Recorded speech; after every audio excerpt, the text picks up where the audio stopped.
From the moment of my birth, peculiar occurrences plagued my existence. To safeguard my life, my grandfather arranged 5 matrimonial contracts for me. On the day of my 18th birthday, a beguiling fox spirit appeared at our doorstep. Chapter 1.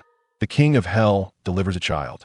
I was born in a remote mountainous region, where it is said that on the night of my arrival, 4 shadowy figures were witnessed standing at my family's entrance.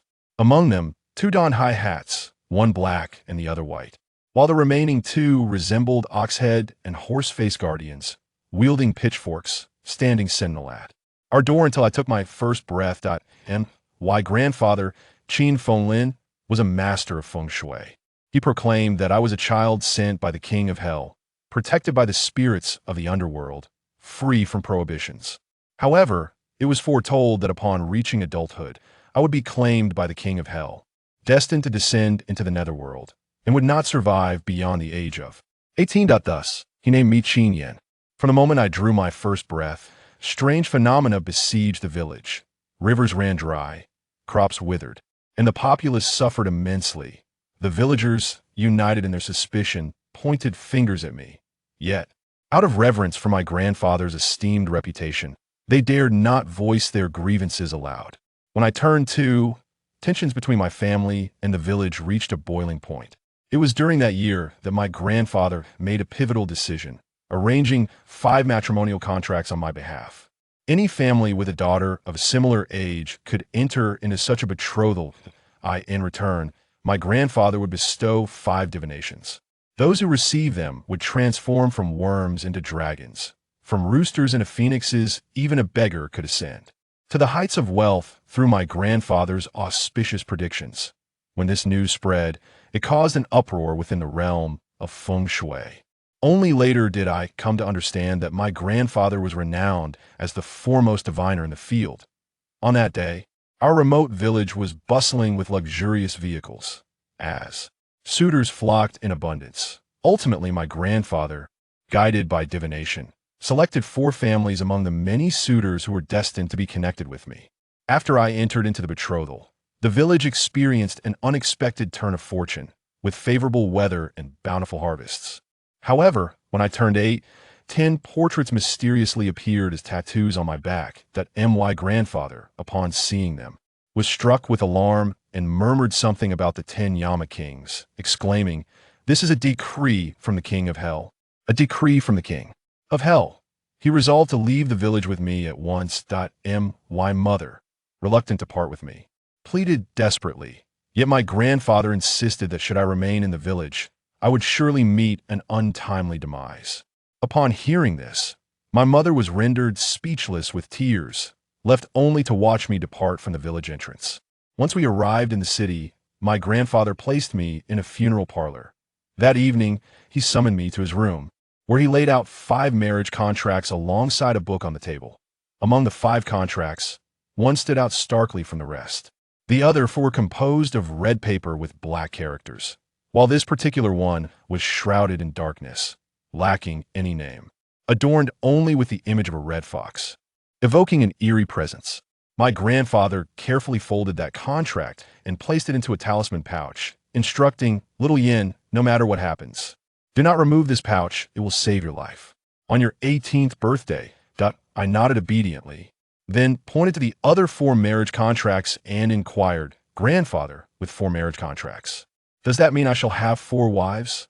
Upon hearing this, my grandfather burst into hearty laughter, saying, "You haven't even sprouted your first hair, yet you dream of marrying a wife, my dear grandson. Whether you can have 4 wives depends on your own prowess." I was somewhat bewildered and asked, "But what if they refuse to marry? What happens if the agreement is broken?" A rare glint of fierce determination flashed in my grandfather's eyes as he replied, "Break off the engagement. Those who benefit from me, Qin Fenglin, shall find the cost of such a decision to be unbearable." As if struck by a sudden realization, my grandfather's expression turned grave. He continued, "My dear grandson, I have more pressing matters to attend to. But before I depart, there are 3 crucial things you must remember. The first pertains to your lineage, little Yin. You are the offspring sent by the King of Hell, and your life will undoubtedly be fraught with troubles. The entities below will not spare you on your 18th birthday. Unclean spirits will surely come to claim your life. Remember, you must carry the talisman pouch with you. It will save your life. Though I was reluctant to part from my grandfather, I nodded obediently. I understand. The second matter is this. After I am gone, you must beg on the streets, live as a beggar, and on the day of your 18th birthday, 4 families will come to fulfill their promise that I found this somewhat peculiar and queried. Grandfather, if this is to test those 4 families, couldn't I merely pretend to be destitute? Must I truly become a beggar? My grandfather sighed deeply and replied, firstly, it serves to test them. Secondly, your fate is exceptionally unique. The king of hell seeks your life. Only by living off the charity of others can you conceal your fortune and perhaps survive until your 18th year. Suddenly enlightened, I asked, Grandfather, I understand. And what is the third matter? The third matter is that you must devote yourself to mastering the skills within this book. If even one of the 4 families keeps their promise, you will be able to wield the abilities outlined in this tome to sustain yourself. I silently committed my grandfather's words to memory and solemnly responded, Grandfather, I understand. With a tender touch, he ruffled my hair, his gaze filled with a bittersweet longing as he murmured, Little Yin, your fate is unfortunate. I cannot remain by your side forever. I fear I must venture into the underworld and confront the spirits that dwell there. You must diligently practice the art of Ziwei Do Shu and strive to live well. Ziwei Do Shu is the pinnacle of the world's geomancy, fortune-telling, divination, and spirit banishment. It is a skill beyond the grasp of ordinary individuals. Only those with a unique destiny, like mine, can pursue its mastery. Even my grandfather, revered as the foremost diviner, had only acquired a third of its knowledge. That very night, he departed from this world. I waited until dawn without seeing him return, heeding his words. I spent my days begging on the streets and studying the book he left behind, enduring a life of scarcity that stretched on for 10 years. And my grandfather remained utterly unreachable. Last, the time of the 18-year covenant arrived. On that day, 4 luxury vehicles pulled up in front of the funeral parlor. The 4 prominent families Gongsun, Gaoyang, Zhou, and you had all gathered. It was only later that I learned the reason behind my grandfather's selection of these individuals. These 4 were descendants of the ancient 5 emperors, the Yellow Emperor, Zhuanshu, Emperor Ku, Yao, and Shun. However, I remained uncertain whether that sealed black marriage contract was indeed linked to the lineage of the 5 emperors.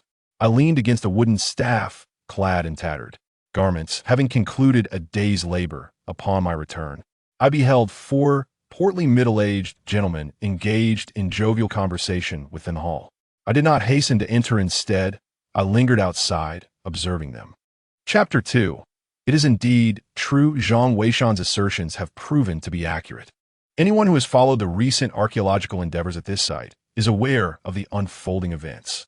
Initially, there was no archaeological team present. Rather, it was a resource exploration group that claimed to have discovered an extensive jade vein. This revelation caused quite a stir. Subsequently, an archaeological team arrived, leading many to speculate that a tomb might be concealed within the jade deposits. This speculation garnered significant public attention in just 2 days, leading to a surge in interest.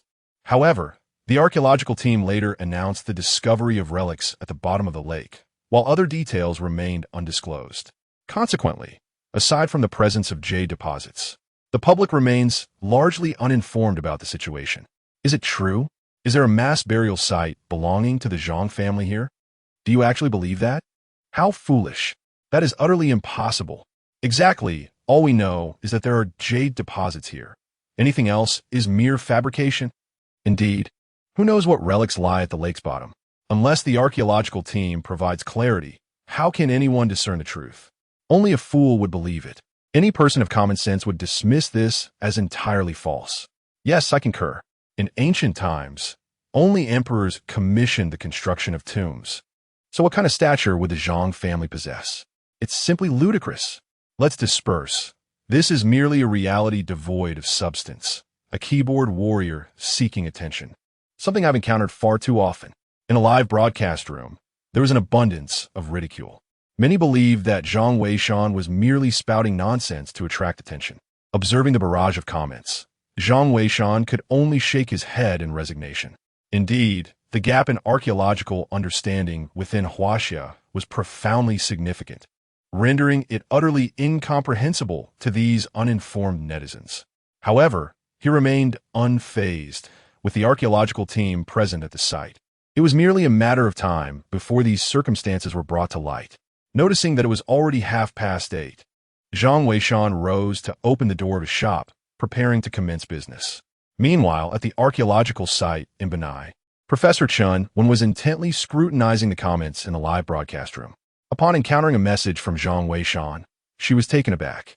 She promptly instructed her staff to halt the scrolling comments in the background and reviewed them 3 times. To her astonishment, she found that Zhang Weishan's assertions were nearly entirely accurate. Xiaoyun, swiftly inform your technical department to investigate this individual's identity. How does he possess such detailed knowledge of our situation? Just as Yun concluded her broadcast, she was momentarily stunned by the professor's words. Professor Chun, are you saying that what he stated is indeed correct? Yun was astounded. She had noticed the netizens' comments, but, as merely the live host, she was unaware of the specific progress on site. Yet Professor Chun was the leader of this archaeological endeavor, and no one was more informed than she. Her reaction confirmed the veracity of that netizen's words. Observing Chun nod, Yun was further astonished and quickly instructed her colleagues to investigate the identity and information of that account. A student beside Chun, witnessing the situation, hurriedly interjected, Professor Chun, could that individual be affiliated with Professor Li? We have not disclosed any of this data to the public. Chun shook her head. Although Professor Li and I differ in our archaeological approaches, he is fully aware that such information cannot be released without authorization. That person spoke with conviction, presenting well-founded arguments, and I suspect he may possess some insider knowledge. For instance, if this ancient Han-style building is indeed called Zhangjia Ancient Tower, could he possibly be a descendant of a Zhang family? Contemplating this, Chun felt a surge of excitement. The gap in archaeological technology and experience in Huaxia is substantial.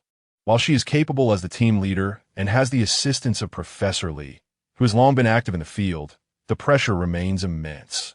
If this online individual truly has some insights, it would undoubtedly be of great assistance to their work. With this in mind, Chun promptly said, Xiaoyun, initiate a live broadcast. I wish to converse with this person. All right, but Professor, wouldn't this imply that we are validating his claims? Wouldn't that mean our unpublished data is? Xiaoyun expressed her concerns. However, Chun waved her hand dismissively and replied, such matters are inconsequential. Those unpublished materials remain undisclosed simply because there are many aspects we cannot comprehend or explain. If this person possesses knowledge, he may help us unravel these mysteries, rendering the confidentiality of the data irrelevant. Understood. Xiaoyun refrained from inquiring further and promptly opened the live stream. Chun, uncertain of the individual's true understanding of the situation, decided to engage in a direct conversation via the broadcast. After all, in this digital age, who could guarantee that sensitive information had not been leaked? The live stream quickly commenced, with Chun herself facing the camera. The audience was momentarily taken aback upon seeing that the esteemed Professor Chun had personally taken the stage. Wow, is it really Professor Chun herself? Ha! It seems even Professor Chun can no longer tolerate the situation and has come out to clarify. I told you that individual is just a nuisance. Professor Chun, you need to concern yourself with him. It's not worth your time. Indeed, Professor Chun, you are tirelessly dedicated to our archaeological endeavors. It would be best to ignore such keyboard warriors. Keyboard warriors are a bane. These individuals are truly wasting the professor's precious time. Observing these comments, Xiaoyun felt a tinge of embarrassment. Meanwhile, Chun remained composed and addressed the audience, saying, Everyone, you have misunderstood. We have just noticed that this netizen's remarks align strikingly with our on-site findings. We have indeed discovered a Miao cultural site at the bottom of the lake, and at its center stands an ancient Han-style building. Furthermore, there is indeed a secret passage within the ancient structure, the destination of which remains unknown. It appears to lead into the mountain itself. I have full confidence in our confidentiality measures. This netizen may genuinely possess some knowledge of the situation. The reason we have not made this information public is that many aspects remain inexplicable, and we cannot hastily draw conclusions. If this friend is still present, we would greatly appreciate your guidance. Our archaeological team would be immensely grateful. However, Zhang Weishan did not make an appearance. The audience in the live stream was left in stunned silence upon hearing Professor Chen's words. Professor Chen had come to personally affirm the statements made by that individual, the very person they had just criticized. The slap in the face was rather swift, and most importantly, what that person had said turned out to be true. Who is this remarkable figure that possesses such knowledge of the secrets held by this ancient building? It is truly astonishing. The barrage of comments erupted instantly. I can't believe it's true. I just had a confrontation with that big brother. What should I do now? Am I to lose face? You must be dumbfounded. You were the one who criticized him most fervently. Surely, he must be feeling disheartened, which is why he hasn't shown himself. What should we call him? Let us refer to him as the Great Master. Indeed, keyboard warriors like you should kneel and apologize to the Great Master. And you up there, don't be so arrogant. You were part of it too. Great Master, I was wrong. I failed to recognize your greatness. Please, grace us with your wisdom. I kneel before the Great Master, imploring you to emerge and enlighten us. Our archaeological endeavors in the land of Huaxia are in dire need of your expertise. Chapter 3. The Reward of the Qilin Tattoo and the Secret History of the Tomb, rating the rapid shift in public sentiment among netizens, is noteworthy. However, some remain skeptical.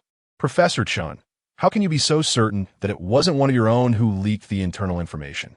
Indeed, that possibility exists. After all, there is no wall that does not let the wind through. You folks upstairs must be out of your minds. Isn't Professor Chen's appearance intended to directly confront that individual? Exactly, why waste time? Let's find someone. Once we locate him, the truth will be revealed. Nevertheless, after Zhang Weishan posted his last comment, he fell silent. A group of individuals began to independently seek out Zhang Weishan's information and ID. The ID was not difficult to uncover, and they swiftly discovered it and shared it. The ID was revealed to be F.A. Qiuzhangshi.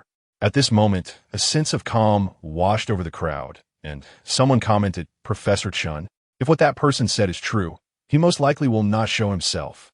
F.A. Qiuzhangshi indicates that he must be surnamed Zhang. He mentioned a Zhang family collective burial site in the mountains. Does that not imply is the ancestral grave of the Zhang family? How could he possibly assist us in excavating his own ancestral tomb? Upon reading this, Chunwen felt a heavy weight in her heart. Her excitement had led her to overlook this crucial point. As the team leader, I assure you, as long as Mr. Zhang is genuinely willing to assist us, we will guarantee that not a single fragment of the burial site will be disturbed. Yet, the live stream remained devoid of any sign of Zhang Weishan. Little did they know, at that moment, Zhang Weishan was busy tidying up his antique shop. Ding!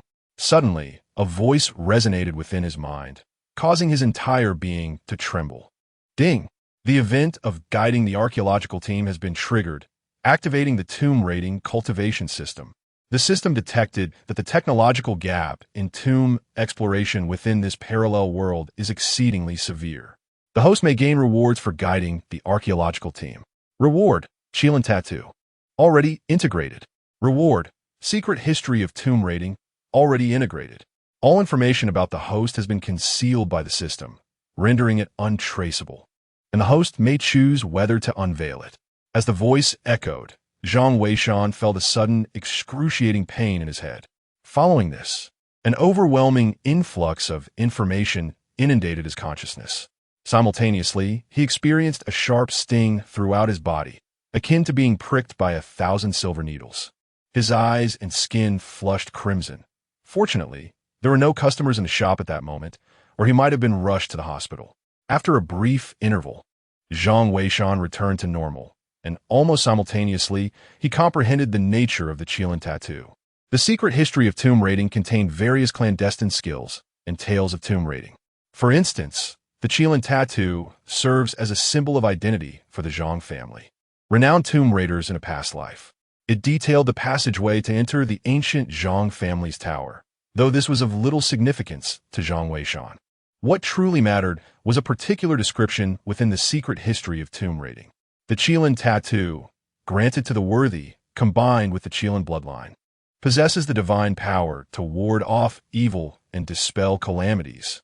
The secret history of tomb raiding also recorded several esoteric accounts regarding the Qilin blood. It is said that the renowned General Fa Qiu once possessed the blood of the Fa Qiu deity, which is, in fact, a lineage of the Qilin. Initially, the Qilin bloodline was devoid of any aftereffects, such as the condition known as soul loss. However, due to the intermarriage within the Zhang family, the phenomenon of soul loss subsequently emerged. Yet, there is a silver lining. This very condition has allowed the Qilin bloodline to endure, whereas the Fa Qiu deity's blood ultimately faded into obscurity due to the absence of restrictions on intra-family marriage. Strictly speaking, the Fa Qiu deity's blood and the Qilin bloodline are essentially one and the same. Zhang Weishan felt a sudden prickling sensation on his skin, and his eyes unexpectedly turned crimson. The ancestral teachings passed down through generations echoed in his mind. The art of tomb raiding may lead to extermination, but the Fa Qiu shall not perish. To his astonishment, in his generation, he had finally acquired the Qilin tattoo, offering him the opportunity to rejuvenate the legacy of the Fa Qiu heavenly official. A system. He had encountered a system. While he had always watched others obtain systems to impress and captivate, he never anticipated that it would finally be his family's turn. Once he secured the Qilin bloodline and the Fa Qiu heavenly official, the world would remember his name. Directing an archaeological team? How intriguing. A smile graced Zhang Weishan's lips as he paused his work and returned to his computer. An ancestral tomb? What nonsense is this? Upon reading the discussions in the live stream, Zhang Weishan felt exasperated and responded, "You are mistaken. That is not my family's ancestral tomb. Moreover, I have no interest in your confidential documents. I merely wish to advise you against proceeding. It is perilous within. There is no need to drain the lake either.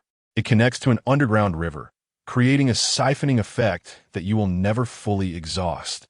As soon as Zhang Weishan's announcement was released, it was instantly overwhelmed by a flood of barrage comments. Wow, the master has appeared. The master has always been here. Stop talking. The master-esque comments are being drowned out. Seriously, can you all just be quiet? You up there, stop talking. A bunch of fools. What are you even saying? The live broadcast room descended into chaos. Chunwen hurriedly instructed the staff to grant Zhang Weishan VIP status, pinning his comments at the top of the screen. Even emitting a golden glow, Zhang Weishan was taken aback, astonished to see his message prominently displayed at the very top of the computer screen. A VIP in the live room. The master truly is a master. This seems to be the first VIP in the official archaeological live broadcast. No way. How does he know all this information? You all believe him without question? Mind your words. Someone just like you got slapped in the face within 10 minutes. Exactly. We are merely ordinary users. Watch your language and don't show off in front of VIP users. Chunwen had no time to entertain these comments and hurriedly directed her students to contact the professors from the geography department, asking them to investigate if there was any so-called siphoning effect in the nearby terrain. If this could be confirmed, she would be able to ascertain whether Zhang Weishan truly possessed skill or was merely a charlatan. Simultaneously, she instructed Yun Yun's team to expedite the investigation into Zhang Weishan's identity and background.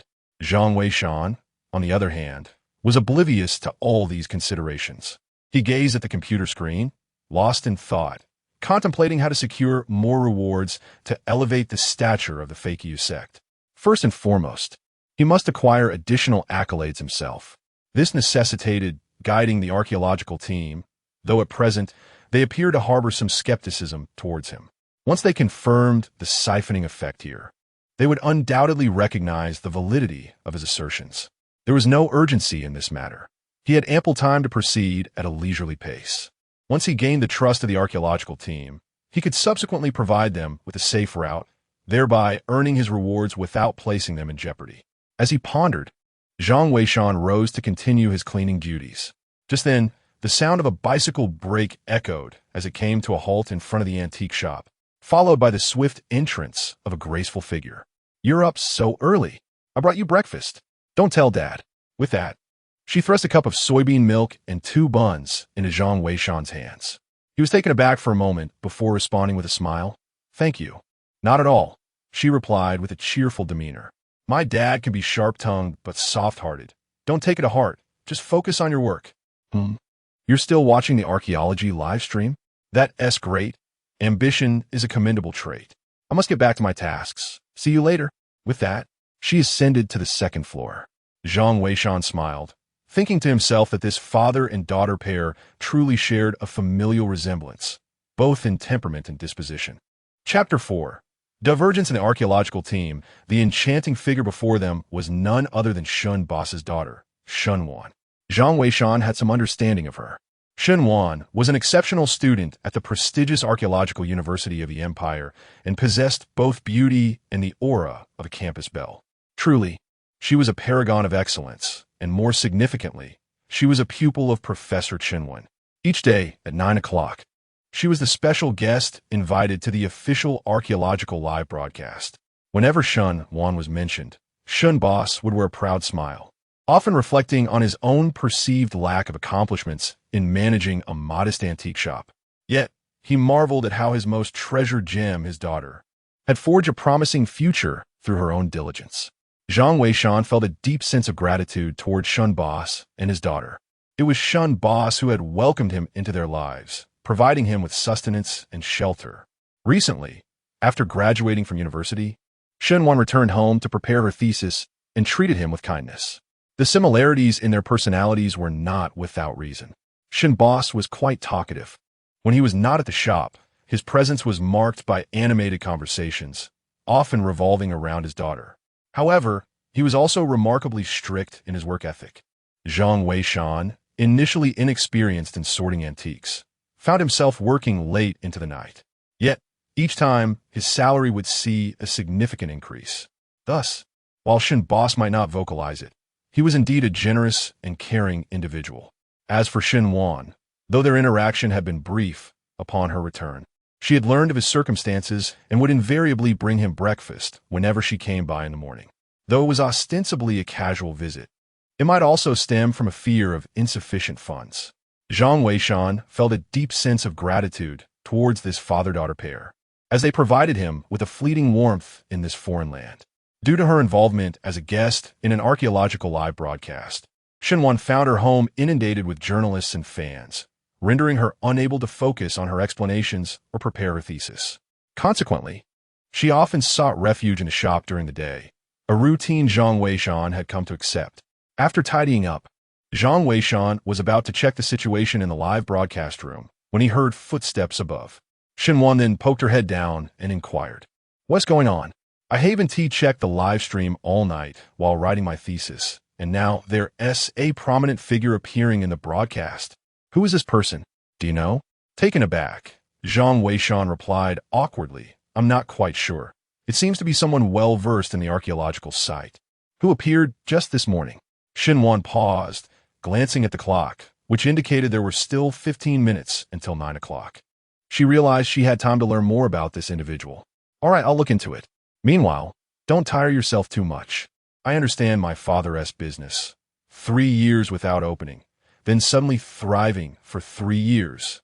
In my free time, you could watch more archaeological live broadcasts to broaden your knowledge. Primarily, I need your support, but you mustn't mention my presence here. I still need some peace to work on my thesis." Nodding in agreement, Zhang Weishan watched as Shun Wan returned to the second floor. He cherished her personality, perhaps because her optimistic and cheerful demeanor resonated with the broader public. Zhang Weishan tidied up and prepared to watch the live stream. Unexpectedly, at that moment, a rather unsophisticated guest arrived at the door. Upon entering, he inquired, "Young man, do you accept bulk goods?" Bulk goods refer to a large quantity, and Zhang Weishan had encountered such individuals a few times before. Typically, these were antiquities dealers active in rural areas who possessed limited knowledge about antiques, primarily seeking to profit from the price difference. They would acquire items in bulk and then sell them all at once in antique shops, not selling individually. After inquiring about the price and finding it within his authority to decide, Zhang Weishan opted not to call the boss and asked the man to bring the goods for inspection. Meanwhile, at the archaeological site in Benai, Chun Wen's student had received a response from the experts at the geography department. Student Lu exclaimed, "Teacher, Professor Wang from the geography department just replied, confirming that there indeed exists a siphon tide here. The distribution of pebbles by the lakeshore corroborates this. Is certain. Teacher, it appears he was right again." Chun Wen nodded, her mind already convinced that the online user Zhang Weishan was indeed a person of genuine expertise. "By the way, teacher, Professor Li has prepared to lead the students down. What do you think?" Chun Wen was taken aback. For today was originally scheduled for them to dispatch an archaeological team to explore the passages within the submerged ancient tower. However, recalling Zhang Weishan's words about the situation inside being beyond their handling, she could not help but feel a jolt of surprise. Urgently inform Professor Li that today's exploration has been cancelled.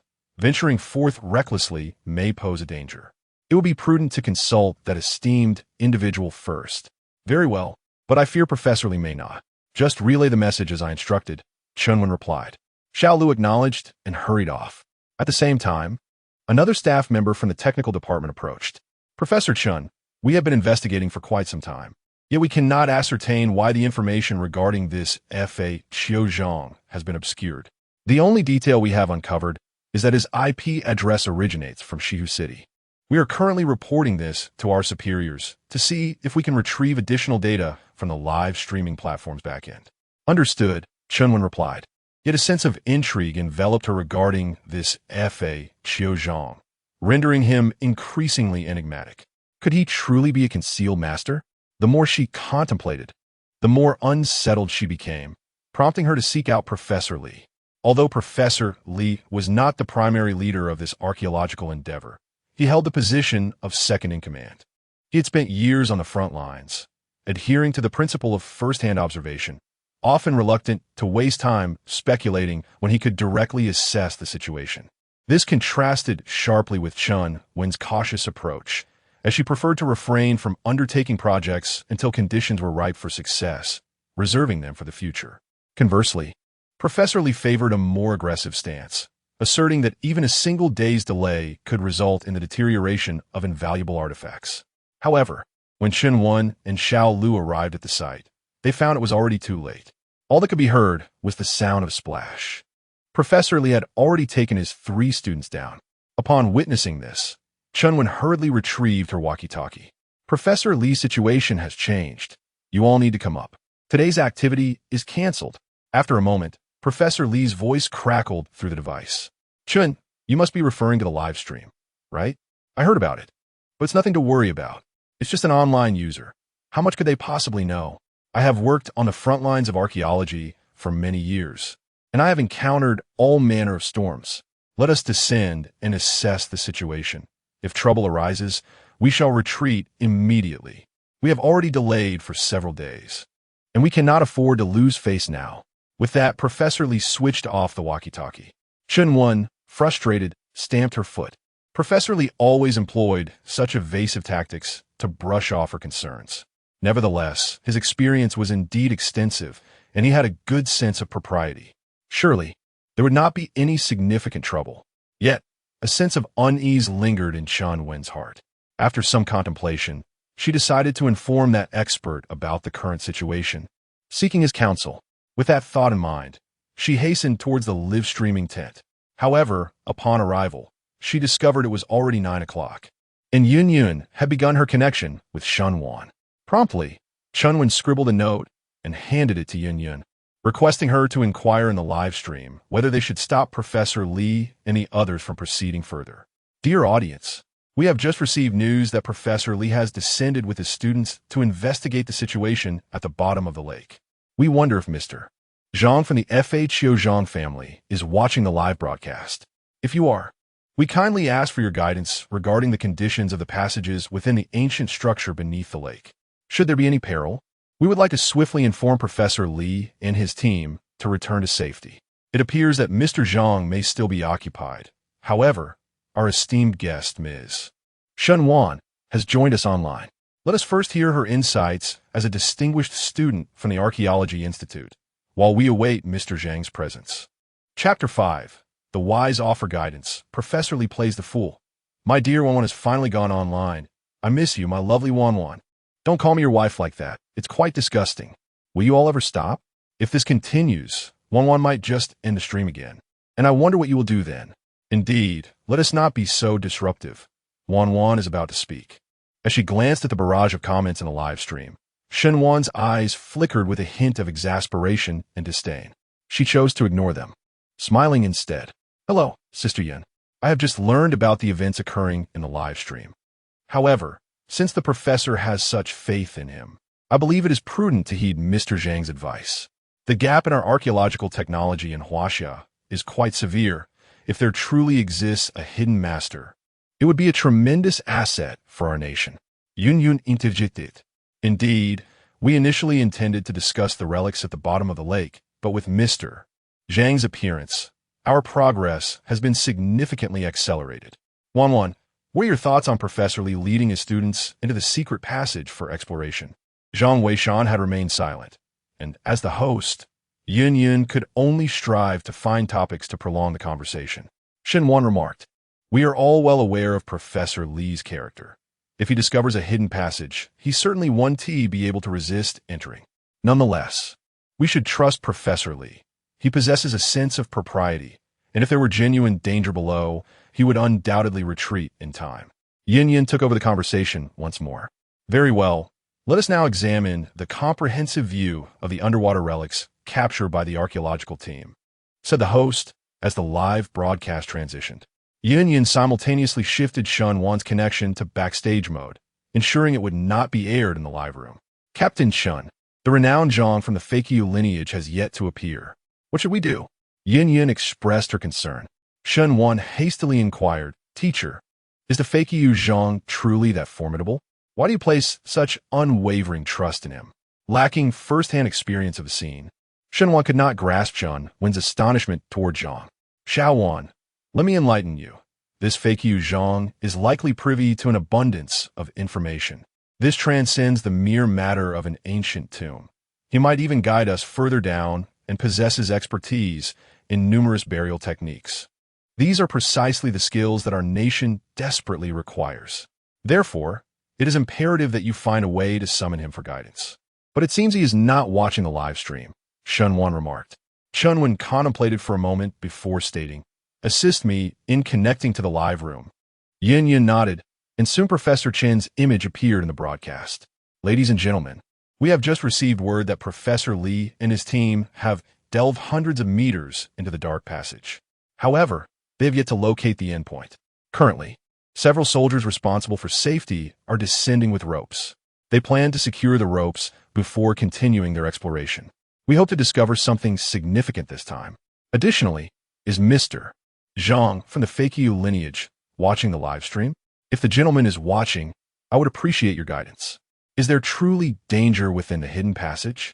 The viewers in the live stream were momentarily taken aback by Wan's words.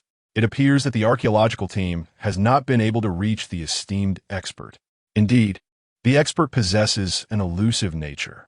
However, the expert had previously warned of the dangers lurking within the passage. Why doesn't the archaeological team exercise caution? You might not be aware, but the soldiers tasked with the archaeological team's security are well equipped, so they should be safe. Perhaps the expert is not fully informed about the soldiers' gear. That is indeed a possibility. Observing the continued silence in the live stream, Wan felt a pang of sorrow. Could it be that, due to Professor Li's reckless dissent and disregard for the sage's counsel, the sage has chosen to turn a blind eye to them? At that moment, Zhang Weishan had just completed a transaction with an antiquities dealer and was dragging the items into his shop. While taking a moment to enjoy tea, he noticed the content of the live stream and frowned. Such technical incompetence, coupled with disobedience, Professor Li is indeed remarkable. Zhang Weishan settled into his chair and promptly sent out some comments. "There are swift undercurrents deep within the passage. It is best not to descend. Moreover, that is not the entrance to the ancient tomb. Going down would serve no purpose." The golden comments appeared, momentarily stunning the audience in the live stream. When they recognized the ID as belonging to the Zhang family of tomb raiders, excitement surged among them.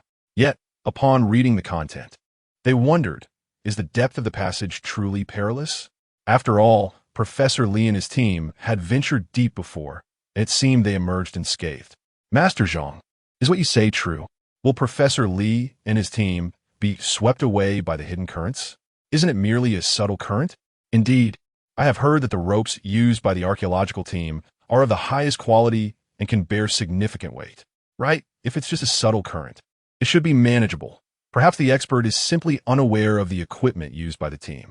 However, the expert mentioned that this hidden passage is not the entrance to an ancient tomb. Where could it possibly lead?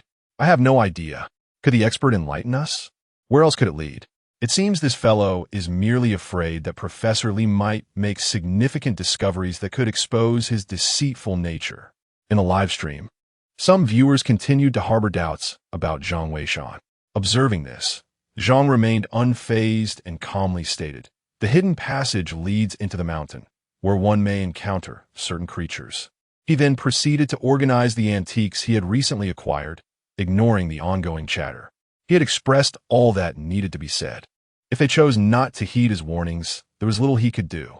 Such is human nature. Without experiencing hardship, one remains oblivious to the intentions of those who genuinely wish them well. In a live stream, countless netizens continued to request Zhang Weishan to elaborate on the nature of these creatures, yet he offered no further response. "Professor Chun, it seems Mr. Zhang is once again away from his computer," Yin remarked. Chunwen replied, "He will not elaborate any further, based on his previous comments. This individual refrains from unnecessary verbosity. He has provided guidance, leaving the decision in our hands." "Teacher, I believe what he said holds merit." Shunwan suddenly interjected. "Please, share your thoughts." "Teacher, consider this. Since the lake exhibits siphoning tides, it must be connected to a larger lake or an underground river. The hidden passage within the ancient tower could very well serve as the conduit, and Professor Li and his team might indeed encounter unforeseen currents. Furthermore, Mr. Zhang mentioned that there are monsters within the mountain. Although our warriors are fully equipped, how much strength can they truly exert underwater? If the ancient tomb lies within the waterway, the relics would have long since succumbed to decay. Thus, I believe he is correct. This hidden passage may not be the entrance to the ancient tomb." Chunwen nodded, thinking to herself that her student was indeed astute, aligning perfectly with her own thoughts. "Xiaolu, connect me to Professor Li." "Yes." The nearby student hurriedly went to make arrangements. Soon, the intercom system was established.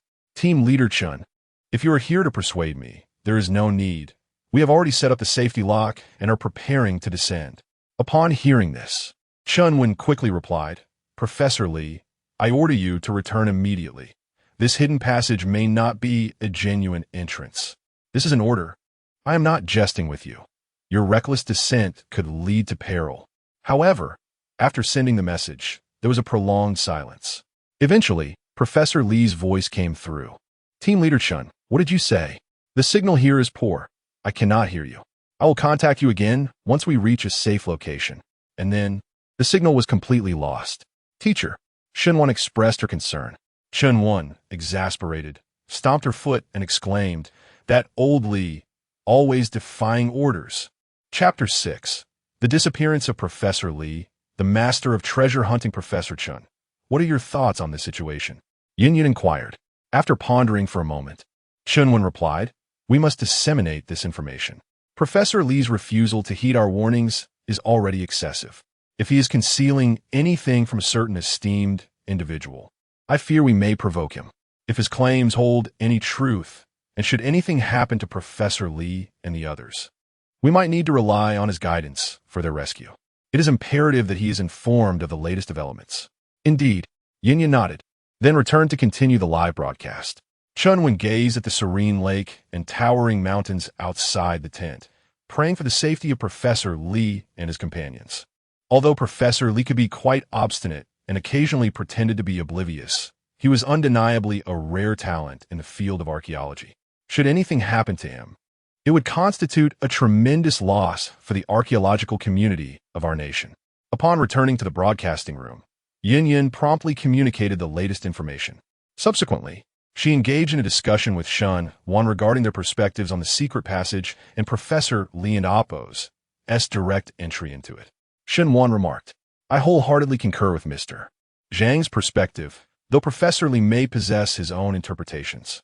Let us fervently hope for the safe return of Professor Li and his team, as the archaeological community of our great nation simply cannot endure the loss of any talent.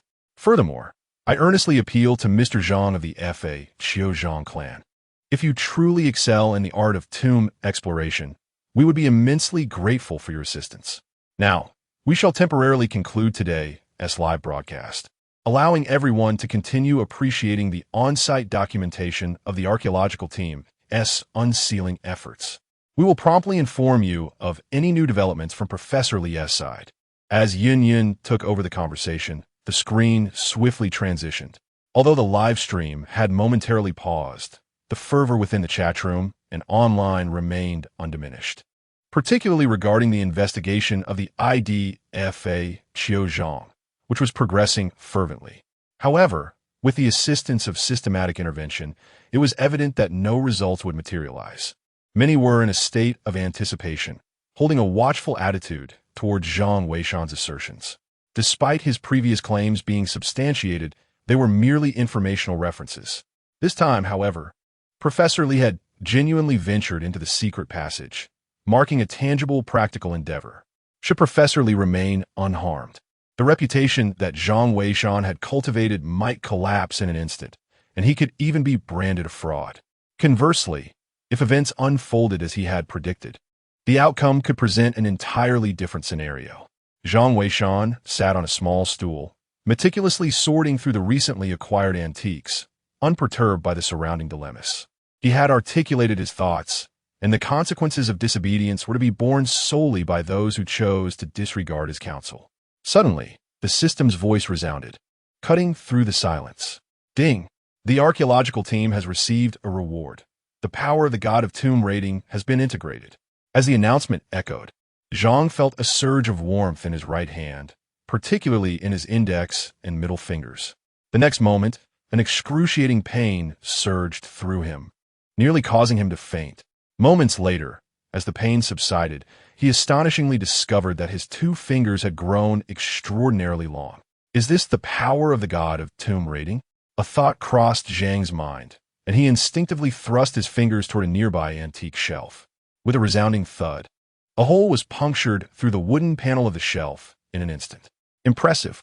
Truly, this is the signature skill of the God of Tomb rating. Zhang felt a rush of exhilaration. Yet, he pondered the appropriateness of obtaining the bloodline of the Qilin. His Qilin tattoo lacked the vital energy of the bloodline.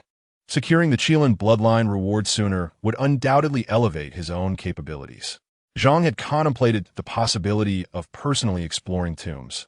However, his lineage made it abundantly clear that he could not recklessly place himself in harm's way. As the last descendant of the Zhang family of tomb rating, he bore the weighty responsibility of perpetuating the legacy of the God of tomb rating. If he could not ensure absolute safety, he would rather remain in the shadows, offering guidance. For should he encounter misfortune, the lineage of the God of tomb rating would face utter extinction. Thus, his safety was of paramount importance. As Zhang Weishan continued to sort through the antiques at the archaeological site in Benai, deep within the lake, Captain Qin, responsible for safeguarding the archaeological team, organized the personnel and briefed Professor Li on the current situation. Professor, these ropes are secured to the shelves outside the secret passage. There is absolutely no room for error.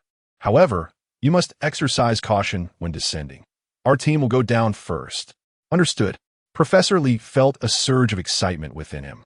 The shelves were substantial, rendering it impossible for anyone to fall into the passage. Even if there were indeed hidden currents below, the protection offered by the shelves would prevent them from being swept away. Without further delay, a few individuals proceeded, led by Captain Qin and another soldier, while Professor Li and his 3 students followed closely behind as they entered the secret passage. The passageway opened at the rear of the ancient building, resembling a vertical shaft. The water inside appeared eerily still, akin to a forbidden realm.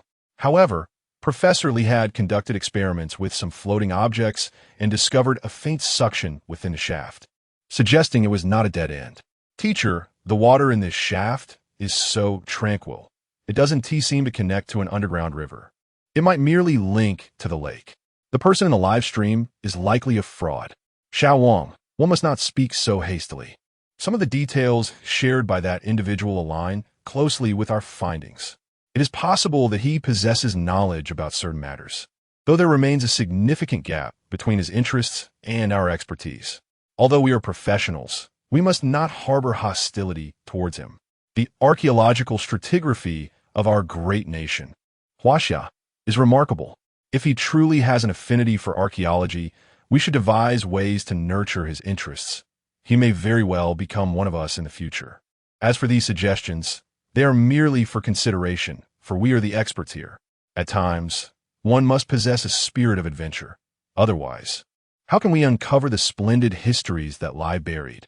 You are right, Professor. The students have indeed been narrow-minded. As the two were conversing, Captain Sheen suddenly interjected, "Professor, we are about to enter an unknown area. Please secure the ropes." Everyone hurried to comply. Their ropes were all anchored to a thickened line, thereby preventing being swept away by the undercurrents. Captain Sheen swam forward for another 10 minutes when he abruptly halted the group.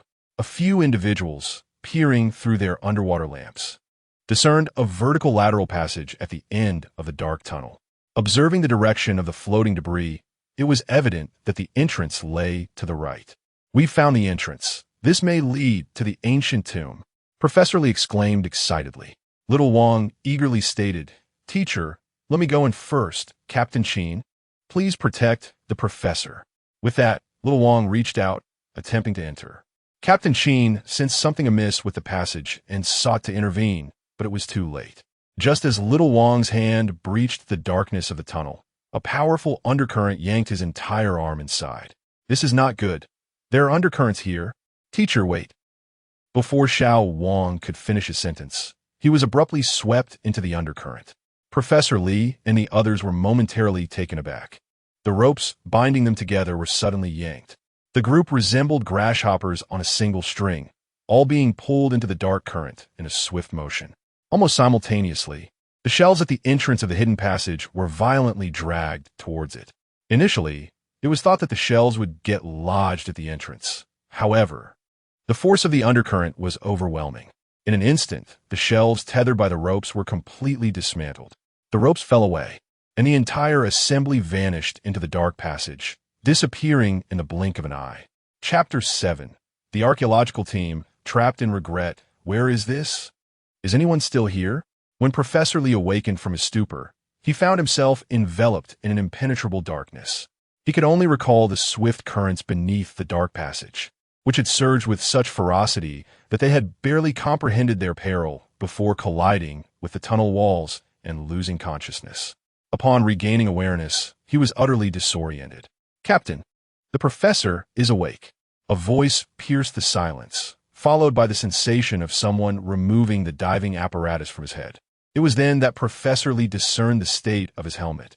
It was shattered, riddled with countless fissures. Had it not been constructed from superior materials, it would have surely succumbed to leaks. "Professor, we are trapped." Captain Sheen hurried over to him. It was only then that Professor Lee noticed their surroundings. They were ensconced within a cavern. Captain Sheen urged the professor to compose himself and promptly conveyed the dire circumstances. Professor Lee soon grasped the gravity of their situation. They were ensnared in a sealed cave with no possible exit. "Professor, please accept my condolences." "Xiao Wang." Professor Lee's body stiffened as he turned to gaze at Xiao Wang, who lay motionless on the ground. His complexion was ashen, a clear indication of drowning. Water continued to drip from a crack in his helmet, signifying the unfortunate fate that had befallen him. The helmet had fractured, and he had lost his life amidst the turbulent currents. He was only 23. Tears welled in Professor Lee's eyes, cascading down his cheeks uncontrollably. Although Xiao Wang was not Professor Lee's most accomplished student, his diligence made him the professor's favorite. Now, he had died under such mysterious circumstances, leaving them unaware of their whereabouts. Professor Lee felt a surge of blood rush to his head, nearly losing consciousness. Captain Sheen hurriedly pressed his fingers to the professor's pulse, urging him, "Professor, you must compose yourself. Others are relying on you to lead us out of here." With tears blurring his vision, Professor Lee glanced at the two other students and several soldiers nearby. After a prolonged silence of over 10 minutes, he finally regained his composure. Captain Sheen, we must ensure Xiao Wang's body is brought out. But what exactly is happening here? Captain Sheen nodded and replied, we are equally in the dark. We all lost consciousness in the undercurrent and awoke here. We just regained consciousness 10 minutes ago. My team has scoured the area, but there is no exit whatsoever. It is exceedingly strange, and we have no idea how we arrived. Moreover, the signal here is extremely weak, and we are attempting to establish contact with the outside world. Upon hearing this, Professor Lee was momentarily stunned. What do you mean there is no entrance and you don't know how we got here? This is utterly bizarre. Professor, it seems we might truly be trapped here. I just checked, and there are indeed no exits, said student Xiao Su, trembling with fear. The tales of the Zhang family regarding the undercurrent might be accurate. This is not the entrance to an ancient tomb. Are we going to perish here? Fortunately, classmate Xiao Zhang supported him. Otherwise, he might have collapsed onto the ground by now. No, this is impossible. It defies logic, Professor Lee exclaimed. Let's all calm down. Captain Sheen, I urge you to search meticulously for any possible exit. Captain Sheen shook his head. It's impossible. We have scoured every inch, and all we find is stone. Professor, we must devise a way to notify the outside. We still have some explosives. A coordinated effort might yield a chance of escape. Yes, indeed. We must find a way to reach the outside. Professor Lee responded, clearly in a state of panic. A dignified professor, yet he felt less capable than a mere online acquaintance. Liagua, what gives you the right? Professor Lee regretted his arrogance and slapped himself. Your hubris has cost Xiao Wang dearly. Had you heeded others' advice, Xiao Wang wouldn't have. Professor, please accept my condolences. We cannot bring the dead back to life. We must find a way out swiftly. Captain Sheen offered consolation. However, Professor Lee's spirit was visibly diminished, rendering him unable to contribute further. Captain Sheen, do you have any solutions? Student Xiao Su inquired eagerly. There are no alternatives left. We must rely on luck. Our signal has suddenly weakened, and the outside will surely notice. Now, we await to see if we can establish contact. Captain Sheen replied. Yet, there was one detail he omitted. Their signal relied on the most advanced beta navigation system of Huaxia. The signal is remarkably stable, yet here it has inexplicably faltered. This suggests that they may be situated in a profoundly deep part of the mountain. It is likely that escaping will prove to be quite challenging. At this moment, at the lakeside campsite, Xiao Lu rushed over in a frenzy. Teacher, something terrible has happened. Professor Lee and the other signal has suddenly weakened significantly, and we have lost contact with some of them. What? Chun Wen's expression instantly changed, and she hurriedly followed Xiao Lu to the technical department. Team Leader Chun, the signal from Professor Lee and his team is very faint. We are increasing the power in hopes of re-establishing contact. A staff member reported the situation. Chun Wen's heart sank. Could it really be this serious? Had something truly gone wrong? What exactly had Professor Lee and his team encountered in the dark current? Her heart raced. Contact has been established. Suddenly, a staff member exclaimed with excitement. Quick, ask for details. Chunwen urged. The team member hurried to communicate, and within a minute, he reported Professor Lee and the others are trapped in a cave with no exit. They have no idea how they got in. It's quite bizarre. The signal is emanating from within the mountain. They're hoping we can coordinate an effort to blast through the mountainside with explosives to free them. As he spoke, he marked the location on the screen. Upon seeing it, Chunwen felt a wave of despair wash over her. The signal's location was distinctly deep within the mountain, making it utterly impossible to reach them with explosives in a short time. Moreover, should the mountain collapse, those who venture in for rescue would also be buried alive. Teacher, how astute is that sage? Exclaimed Xiao Lu, visibly agitated. Chunwen nodded, her mind already racing with thoughts. Inform Professor Lee and the others to remain on site. She commanded. Xiao Lu, urgently mobilize Yun Yun to scour the entire network for that sage. Spare no effort, for he surely possesses the knowledge to devise an escape. Furthermore, instruct the warriors outside to form a strike team. If we cannot establish contact with the sage, we must find another way to penetrate the mountain and rescue those trapped. Understood. The group hurriedly set about their tasks. At that moment, Chunwen's heart sank to an unprecedented low. She acknowledged that her previous willingness to disregard Professor Lee's orders and delve into the dark passage was born of a reckless sense of fortune. She had believed that the seasoned professor would emerge unscathed. However, it now appeared that she was mistaken. Every word spoken by that sage was proving true. In the face of reality, her earlier sense of invulnerability seemed nothing short of ludicrous. What had that sage also mentioned? That there were monsters within the mountain. Did that mean Professor Lee and the others were?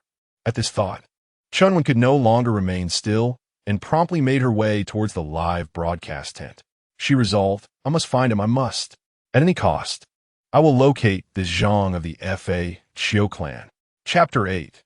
The Monster's Revelation. It must be said that the Beidou system of Huaxia is remarkably impressive. Just as Chunwin arrived at the live streaming tent, she received notification that the technical department had made contact with Professor Lee and others, and they could now view their live situation in real time. For safety precautions, those venturing down were equipped with live streaming devices, albeit kept turned off in normal circumstances. This measure was primarily to ensure communication in case of any unusual occurrences.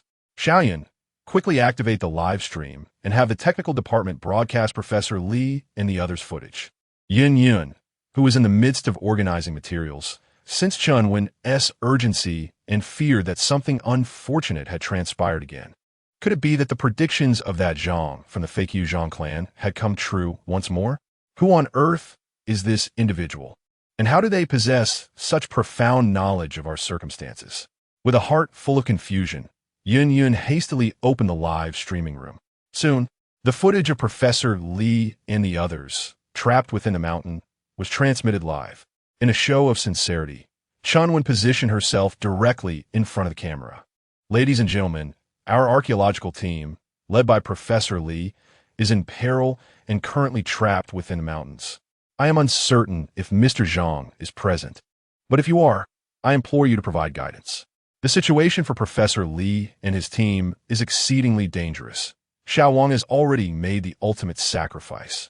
If anyone knows this Mr. Zhang, please assist in contacting him. Our archaeological team is prepared to offer substantial remuneration. Thank you. The live stream erupted with activity. Goodness, could it be true? Has the Great One's predictions come to fruition once again? Kneeling in reverence, one could not help but wonder which formidable being had graced them with their presence, fervently seeking guidance from this divine entity. Oh, Great One, I vow to cease my disparaging remarks. I was in error. Please, reveal yourself. Yet, a sense of resignation lingered. I doubt the Great One will emerge now. Professor Chun, perhaps you should speak of Professor Lee. The divine being has advised against descending further, yet he persists in his descent. Were I in his position, I too would be incensed. Surely, the divine being would not harbor such narrow-mindedness, came a retort. Alas, one cannot dismiss the situation so lightly. Although Professor Lee and his colleagues are currently ensnared within the mountainside, Professor Chun has yet to clarify whether they have encountered hidden currents. Moreover, a certain Zhang has proclaimed the presence of monsters within the mountain. Where, pray tell, are these creatures? I see none. Indeed, it appears that the Great One's prophecy may not hold true this time, a voice lamented. Professor, Yin Yun murmured softly upon witnessing the unfolding events. Just as Professor Chun was about to elucidate, Professor Lee unexpectedly bowed toward the live stream, then spoke earnestly. I've been informed by the technical team that our plight is being broadcast live. Although I cannot perceive the barrage of comments, I wish to extend my sincerest apologies to the friends watching on the other side of the lens. The current predicament is solely my fault. I bear full responsibility for the death of young Wang. Additionally, I extend my apologies to Mr. Zhang Qiu. My arrogance led me astray. You were indeed correct. We encountered hidden currents and succumbed to unconsciousness. Upon regaining consciousness, we found ourselves trapped here. Mr. Zhang, should you be watching the live stream, I implore you to assist these children. I am willing to shoulder all consequences. Please guide us on how to escape. They are but children. In that moment, the live stream fell into a profound silence. Those who previously doubted Zhang Weishan's prophecies have all been rendered speechless. Go ahead, keep on criticizing. What more can you possibly say? Indeed, it's all you keyboard warriors. If the master doesn't appear, it's solely your commotion. Yes, regarding the archaeological team situation, you keyboard warriors ought to bear some responsibility. Brother, I was wrong. I merely indulge in idle talk, but look for yourselves. There are truly no monsters where Professor Lee and his team are. The viewers in the live stream were equally astonished, as it seemed that Zhang Weishan had accurately foretold the events. Yet, how could it be that the cave harbored no monsters? That was indeed peculiar. Just then, a golden message ascended to the top of the chat. By splashing water on the wall, you will see, but be sure to prepare yourselves psychologically. This golden message was, without a doubt, sent by Zhang Weishan. It was already 11:30. After a busy morning, he had only managed to classify a portion of the antiques. Typically, he would purchase lunch, as Shunwan would come down at noon sharp to eat. He preferred not to let the young lady spend money every time, so he always bought lunch in advance. Upon noticing that something was amiss in the live stream, he took the opportunity to send a message. Wow, the master truly lives up to his reputation, exuding an extraordinary demeanor, not stooping to engage with you keyboard warriors. I bow to the master. I knew he wouldn't abandon the archaeological team, but what does the master mean by this? Splashing water on the rock wall? Could it possibly create passage? The esteemed individual likely meant to convey the notion that constant dripping wears away the stone. However, to suggest that water could penetrate the stone to such an extent that it would allow for the study of Professor Lee's remains as antiquities is rather far-fetched. Pray tell, what does this truly mean? Chun Wen inquired, having naturally noticed Zhang Weishan's comments. She hastily urged, Old Li, Mr. Zhang has instructed you to douse the wall with water. Simply comply. Upon hearing this, Professor Lee promptly directed his team to wet the wall. Within the cave, there was a shallow pool of water from which they filled containers to pour onto the surface. In less than 5 minutes, the entire wall was thoroughly soaked. Almost simultaneously, the hue of the wall began to shift.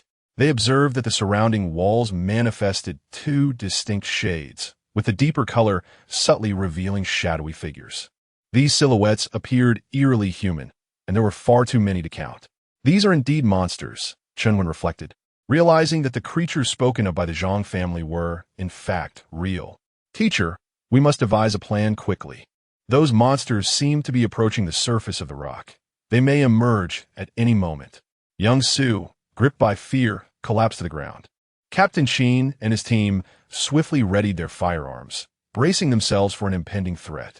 Witnessing this scene, Chunwen felt an overwhelming sense of regret. How foolishly optimistic she had been.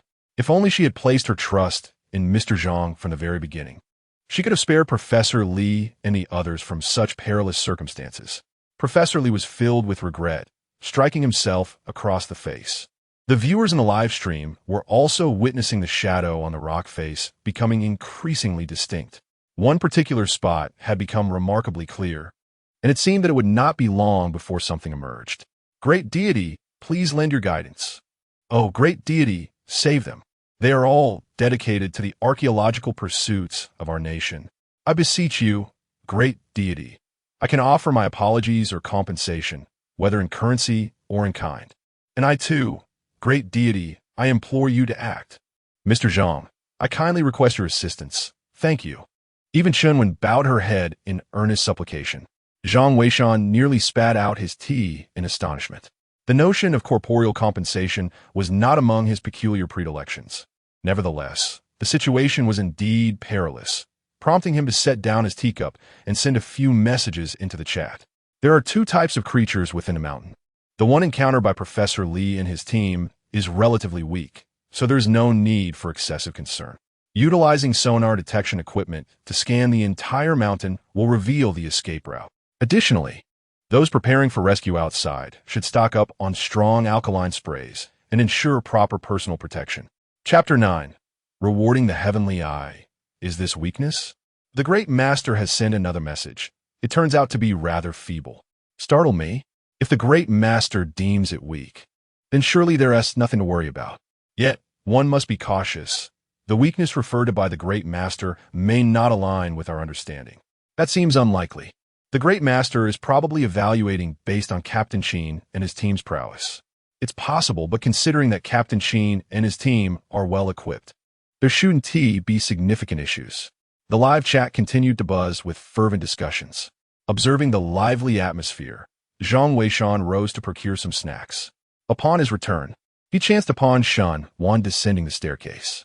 However, she appeared deeply troubled, her eyes fixated on her phone, likely preoccupied with concerns regarding the archaeological team. "I brought lunch, your favorite sweet and sour shredded pork," Zhang Weishan announced as he placed the meal on the table.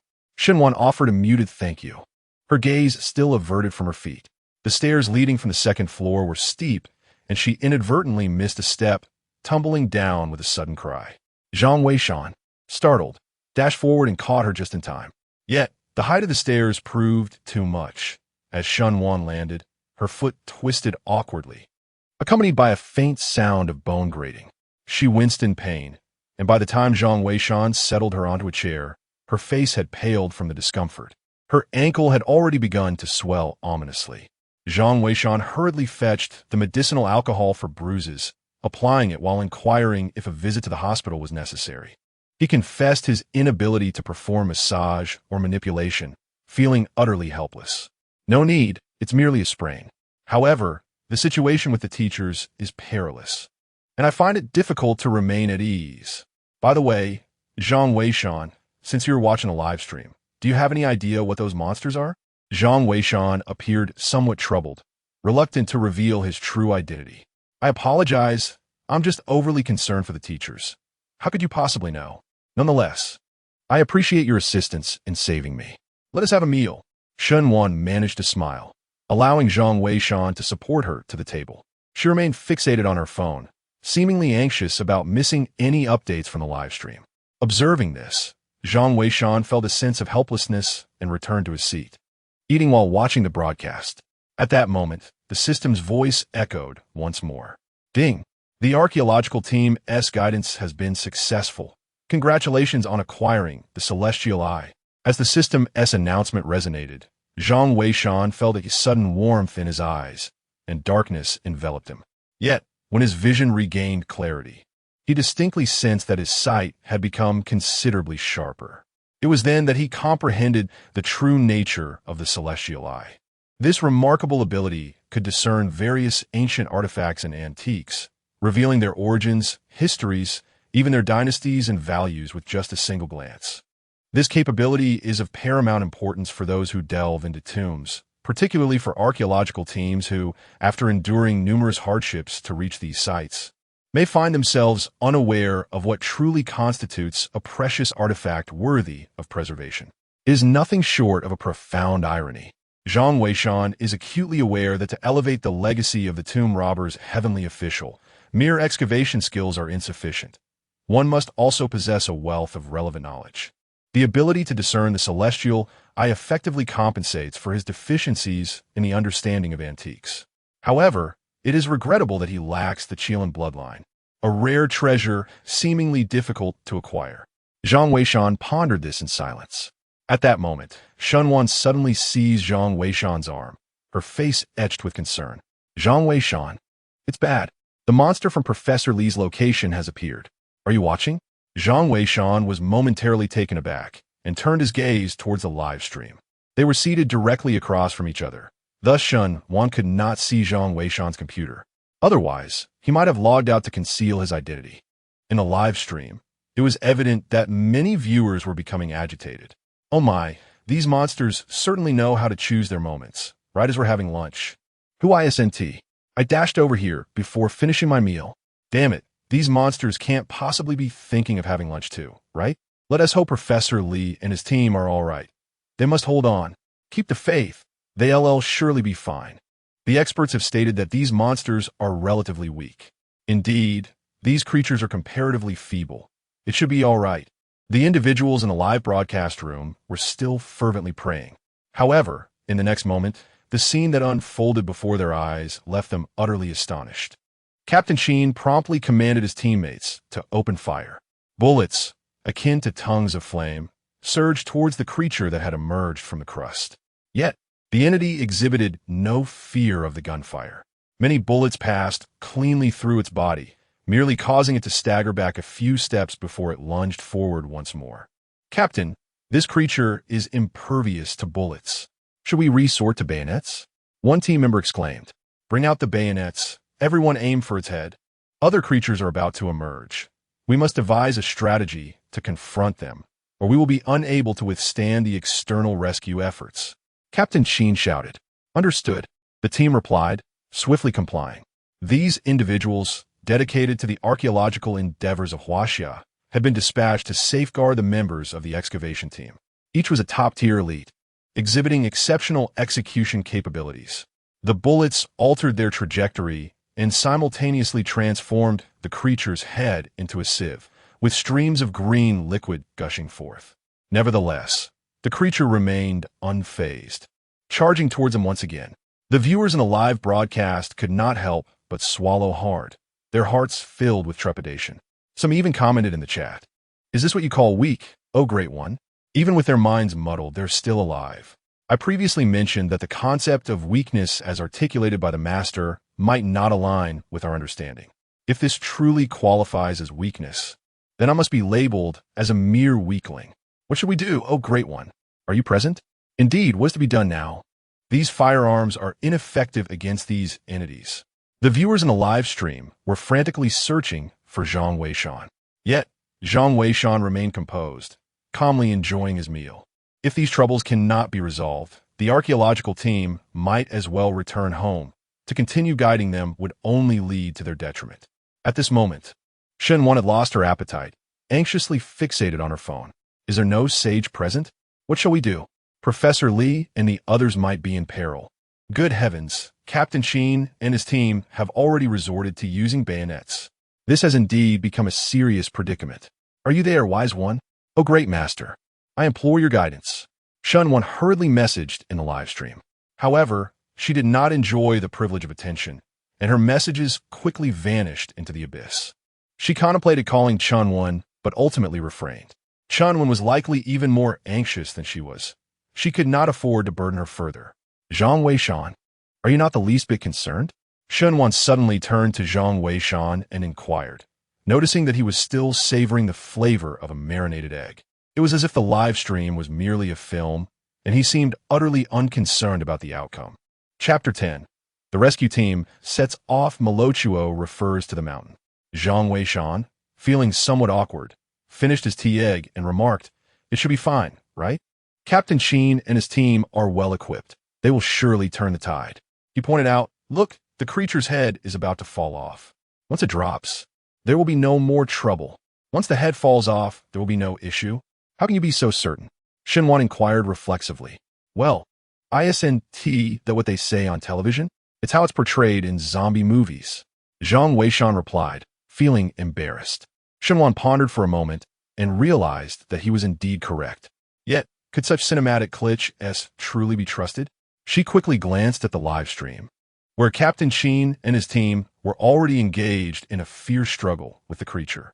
The monster, having been battered by gunfire, was on the verge of disintegration. After a few soldiers pounced on it, it soon crumbled into a pile of rubble, its head completely destroyed. Seeing the outcome, Captain Sheen understood the situation and shouted, "It's the head. We need to take off its head. Once that's done, there will be no more trouble. Aim for the neck." "Understood, Captain." The soldiers responded promptly. However, almost simultaneously, Professor Li shouted, "Captain Sheen, another one is about to emerge from this side."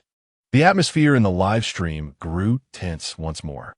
Nevertheless, Captain Sheen appeared to have been correct. Subsequently, they unleashed their full firepower, targeting the necks of the creatures. Within mere seconds, they dispatched one after another. As the monsters' heads fell, their combat effectiveness vanished entirely, leaving them lifeless on the ground. In less than 10 minutes, the creatures lurking within the walls were utterly vanquished. Shen Wan, filled with excitement, grasped Zhang Weishan's hand and exclaimed, "You were right. Indeed. The heads of those monsters were their Achilles heel." Perhaps the weakness the master referred to was precisely this. Only we failed to comprehend his meaning. The master is truly remarkable. It seems he possesses an extraordinary depth of knowledge. Zhang Weishan, feeling somewhat embarrassed, could only bow his head and continue eating. The viewers in the live stream collectively exhaled in relief. The master was correct. Striking at their heads indeed proved effective. Exactly. I thought the master was jesting. I never imagined this was the implication. The master could be quite frustrating, never articulating clearly. What do you know? If the master explained everything, it would be as if he were to descend into the tomb himself. The point made above is valid. Why doesn't the archaeological team, simply invite the master to assist? I wonder, perhaps they have yet to establish contact with him. Or maybe he simply prefers not to come. That seems unlikely, considering the archaeological team's compensation. Who could refuse? That is hard to say, after all. This is the master we're talking about. Professor Lee and the others felt a temporary sense of safety. However, they still awaited rescue from the outside and were uncertain about the progress of the mountain detection by the archaeological team. After finishing their meal, Zhang Weishan and Shun Wan tidied up briefly. Due to her foot injury, Shun Wan decided to remain downstairs and asked Zhang Weishan to assist her in retrieving the computer. In the inner office, preparations for his thesis were underway, while Zhang Weishan had taken a brief respite for lunch. The subsequent tasks largely required no intervention from him, as he was also preoccupied with sorting antiques in the afternoon. Meanwhile, at the archaeological site in Benai, student Liu rushed over exclaiming, "Teacher, the results of the mountain detection will be available soon. Should we contact that esteemed figure for guidance?" Chunwen nodded, though a sense of unease lingered in her heart. Based on previous encounters, this esteemed individual had remained silent after offering advice, even during the monster attack on Captain Sheen and his team, choosing not to intervene. Perhaps he deemed it unnecessary to speak, or perhaps he wished to assess the capabilities of their archaeological team. Regardless, reaching out to such an elusive figure proved to be a formidable challenge. Indeed, despite Yun Yun's persistent calls on the live broadcast, no response came. Liu could only return in disappointment. Soon after, a staff member approached with the awaited report, exclaiming, "Team leader, the results are in." Chunwen glanced at the findings and instantly grasped Zhang Weishan's intentions regarding the comprehensive detection of the mountain. It appeared that the mountain's interior was riddled with numerous passages, intricately woven like a spider's web. Although these passages were complex, they could lead to the location where Professor Lee and his colleagues were trapped. Astonishingly, the nearest passage to the exterior of the mountain was less than 2 meters deep, easily accessible with explosives. Chunwen merely glanced at the situation and promptly identified the most recent rescue route. Xiao Lu, eager to assist, instructed the soldiers outside to prepare for the rescue, emphasizing the necessity of bringing the strong alkali mentioned by that esteemed expert. Such substances might prove effective against those monstrous entities. Yes, teacher, but should we not await further guidance from that expert before we proceed? Xiao Lu expressed his concerns. However, Chunwen resolutely replied, "If every matter requires the intervention of the expert, we might as well resign collectively. That esteemed individual has already imparted the most crucial information. We must rely on ourselves for the rest." "Understood, teacher." Xiao Lu responded and hurried off to relay the message. The rescue team set out 3 minutes later. The live broadcast captured the entire rescue operation in real time. Following the designated route, coupled with breakthroughs from Captain Sheen and his team, they anticipated a convergence in as little as half an hour. At that point, they would be able to emerge together. In her heart, Chunwen began to form a judgment about Zhang Weishan, sensing that he likely refrained from engaging in trivialities. However, he would respond to pertinent inquiries and crucial matters. If her assessment proved accurate, this esteemed individual was not aloof, but rather intent on conserving time. Such a knowledgeable person, who did not exhibit anger for their lack of obedience, indicated a broad-minded nature. Should he be recruited into the archaeological team, it could indeed become a significant asset to the field of archaeology. Contemplating this, Chunwen hurried to the live broadcast tent, instructing Yun Yun to activate the stream. Addressing the live audience, she inquired, "Mr. Zhang, are you present? In accordance with your instructions, the rescue team has already set forth. However, what exactly are these creatures? Might you enlighten me? We have conducted extensive investigations in the area and discovered that the locals seem to refer to these beings as Molochuo. I am uncertain if this is accurate. Do you have any knowledge of what this entity might be?"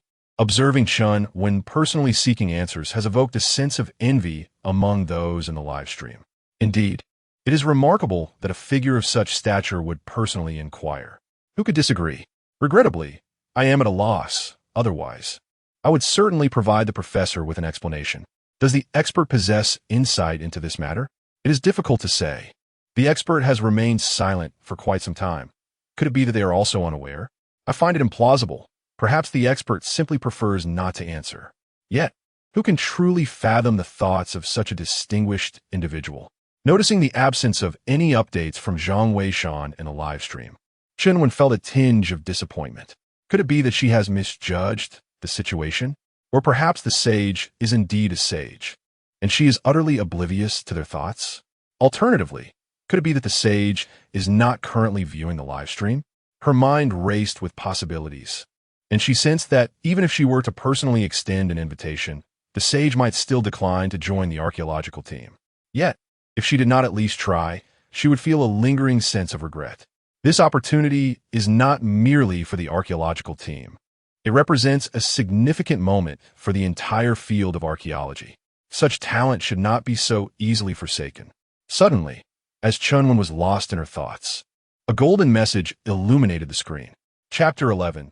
The invitation ignored, shocking the entire internet. Professor, look, the FHO Zhang clan has appeared. Yin Yin hurriedly reminded. I knew the FHO Zhang clan wouldn't disregard us. Chenwen exclaimed, filled with excitement, but she was taken aback upon seeing Zhang Weishan's response. What does it mean that Miluo To refers to a mountain? Many in the live stream were equally perplexed. They had only heard Chenwen mention Miluo Ta, which should pertain to those monsters. But what does it mean that Miluo Tuo is a mountain? Great deity, please enlighten us. What does it mean that Miluo Tuo is a mountain? Indeed, great deity, if Miluo Ta is a mountain, what then are those monsters? Are they the offspring of Miluo? How could that be? Can a mountain give birth? Have you watched too many horror films? What does the great deity mean? Professor Chen, can you comprehend this? At that moment, Chenwen was equally bewildered, yet she inherently possessed more knowledge than the average person. When their archaeological team arrived, they conducted an in-depth investigation to understand the ancient tombs, delving into local customs and legends. According to ancient Miao records, there existed only the term Miluo Ta, without a clear indication that it referred to these monsters. Since they were unaware of the monsters residing within the mountain at that time, they cannot grasp the essence of Miluo Ta. After discovering the monsters, she assumed that Miluo Tuo referred to them. However, a single statement from the Fa Qiuzhang clan completely overturned this hypothesis. As Chenwen gazed at the live stream, a bold conjecture suddenly dawned upon her. Mr. Zhang, when you mentioned Miluo, did you imply that those monsters are the offspring of the mountains? Oh, Professor Chen, I merely spoke offhandedly. Why would you take it to heart? Indeed, Professor, such a notion is implausible. How could a mountain possibly bear children? However, I believe the deity may possess deeper meanings. Chenwen interjected, shaking her head. It is not entirely unfounded. During my excavation of an ancient tomb from the Warring States period, I encountered a peculiar phenomenon. A fish encased within stone. For reasons unknown, this creature had been trapped within the rock, surrounded by a pool of clear water, seemingly surviving without sustenance. If what the deity refers to as Miluo indeed signifies mountains, then it is entirely conceivable that the monsters within are the progeny of these great heights. Our nation, China, boasts a history that is both ancient and resplendent.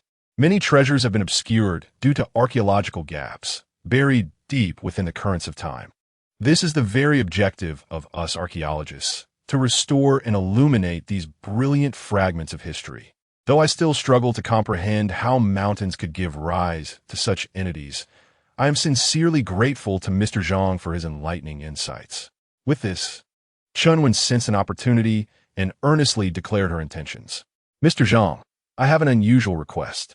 On behalf of the archaeological team, I wish to extend an invitation for you to join us.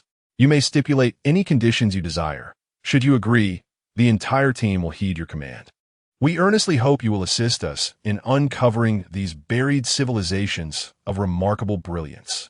I beseech you. Chenwen spoke with utmost seriousness, even bowing slightly, embodying the very essence of decorum in her invitation. For any reasonable person, there exists no grounds for refusal.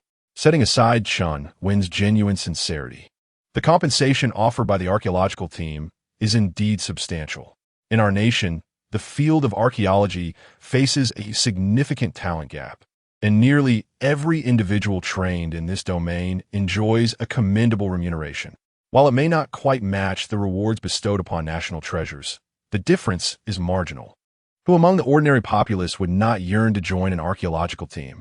Yet, the annual recruitment is rather scarce, primarily due to the arduous and perilous nature of the work, resulting in a limited number of participants. How extraordinary! Professor Chun has personally extended the invitation. What a remarkable figure. I am truly moved. If it were me, I would undoubtedly join without hesitation. You are swayed by the compensation, aren't you? This individual is no ordinary person, although I too believe he has no reason to decline. That may not be the case. Can we truly comprehend the thought processes of such an extraordinary individual? I'm already anticipating the appearance of this remarkable person. With such prowess, he must be quite handsome. Perhaps he is an elderly gentleman? Leave me alone. Absolutely impossible. Can you all stop arguing? Why hasn't the master appeared yet? Indeed, after Chunwen extended her invitation, FHO Zhang sure had not sent any further messages. Could it be that he hadn't seen it? Yet he had just responded to Professor Chen's question. Why then? Did he not reply? Professor, could it be that FHO Zhang sure is also contemplating this? Perhaps we should allow him more time? Yun Yun interjected. Chunwen found this reasoning plausible, yet a sense of unease lingered in her heart. She could not bring herself to believe that he had overlooked the invitation. It was far more likely that he was unwilling to respond or to join the archaeological team. Individuals of remarkable skill often possess their own principles, and she felt no anger towards him. It was simply a lament that such an esteemed figure could not be drawn into the archaeological team. As time continued to pass, the audience in the live stream grew increasingly convinced that Professor Chen's invitation had been disregarded by FHO Zhangshi. Wow, the master's thoughts are truly beyond the comprehension of ordinary people, even ignoring an invitation from the archaeological team. I'm envious. I would eagerly pay to participate, yet they dismiss the invitation. How can there be such a disparity? The master is impressive. It must be that we lack vision. Surely, he has his own considerations. Indeed, it seems our perspective is limited. Ultimately, Chunwen found herself at a loss and could only express that if FHO Zhangshi wished to connect, he was welcome to do so at any time. The doors of the archaeological team would always remain open for him. Zhang Weishan, of course, had seen Professor Chen's invitation, and he indeed aspired to join the archaeological team at the forefront in the future. However, the time is not yet ripe. As mentioned before, he is exceedingly cautious about his life and must indeed be so. He does not perceive the present moment as a favorable opportunity. His strength remains insufficient, rendering it unnecessary to venture into the forefront at this juncture. He harbors no desire to decline nor to provide an immediate response. Thus he opts for silence. Zhang Weishan, while sorting through the antiques before him, contemplates the rewards that may soon follow. Once the rescue team retrieves Professor Li and the others, he can guide them through the proper entrance. At that time, he may also receive a reward. He wonders if it might be the bloodline of the Qilin. Lost in thought, Shunwan emerges from within, her face etched with confusion. What is this, Zhang Weishan? Did you see? The master actually disregarded my teacher's invitation. This is simply too regrettable. Yes, I noticed, Zhang Weishan replies. Xinwan takes a seat opposite him, rubbing her ankle, which has improved somewhat. While it is quite normal for the master to decline, I still feel a pang of regret. The archaeological divide in our Huaxia is so formidable. If we could secure the master's assistance, it would surely lead to a qualitative breakthrough. However, my teacher has also indicated that the more formidable the individual, the harder they are to invite. Alas, I wonder if the master will indeed join the archaeological team. Perhaps it is for the best that there is no response. I genuinely fear the master might outright refuse. Zhang Weishan, feeling somewhat helpless, notices Shun Wan has also begun to sort the antiques and deftly shifts the topic. You focus on your paper. I shall handle this work. Shin Wan pouted, expressing her feelings. How can one find the mood for such things? The rescue team has already departed, and they will soon rendezvous with Professor Li. I cannot possibly calm my mind to focus on writing my thesis. It would be better to assist you in organizing the antiques. I sincerely hope that Professor Lee and the others are safe. Chapter 12. The revelations of the Zhang clan regarding Mountain's secrets. The task of sorting antiques is exceedingly laborious. Though it merely entails classification, it demands an acute eye for detail. Often, amidst what may appear to be a heap of worthless artifacts, a singular, extraordinary treasure may be concealed. According to Shunwan, her father's fortune was made in such a manner. He subsequently ventured into this profession. At times, she questions whether her father merely exhausted a lifetime of luck to stumble upon that one valuable find. Otherwise, he wouldn't be confined to such a modest antique shop today. However, Zhang Weishan perceives matters differently. Although Shun, the shop owner, is an ordinary individual, his vision and character are profoundly elevated. Zhang believes that if Shun wished to expand his business, it would undoubtedly be feasible. This notion has been discussed between them, with Shun expressing that great success attracts attention, and that living a simple, honest life is preferable for true contentment. The amount one can earn in their lifetime is predetermined by fate. Thus, if one exhausts their fortune early, they may depart sooner. Therefore, one does not require excessive wealth. Enough to sustain oneself suffices. As the saying goes, life is akin to a few cups of wine. Those who finish first must leave first. Xinhuan, being youthful, may not fully grasp her father's perspective. Nevertheless, she senses that her father's way of life is quite satisfactory, as it spares him from significant pressure. While organizing, she inquires of Zhang Weishan, "Do you think that esteemed individual will join the archaeological team? I truly cannot fathom a reason for him to decline. Whether guiding from behind the scenes or assisting on site, it amounts to the same. Given his remarkable abilities, my mentor would surely hesitate to allow him to engage in any perilous endeavors."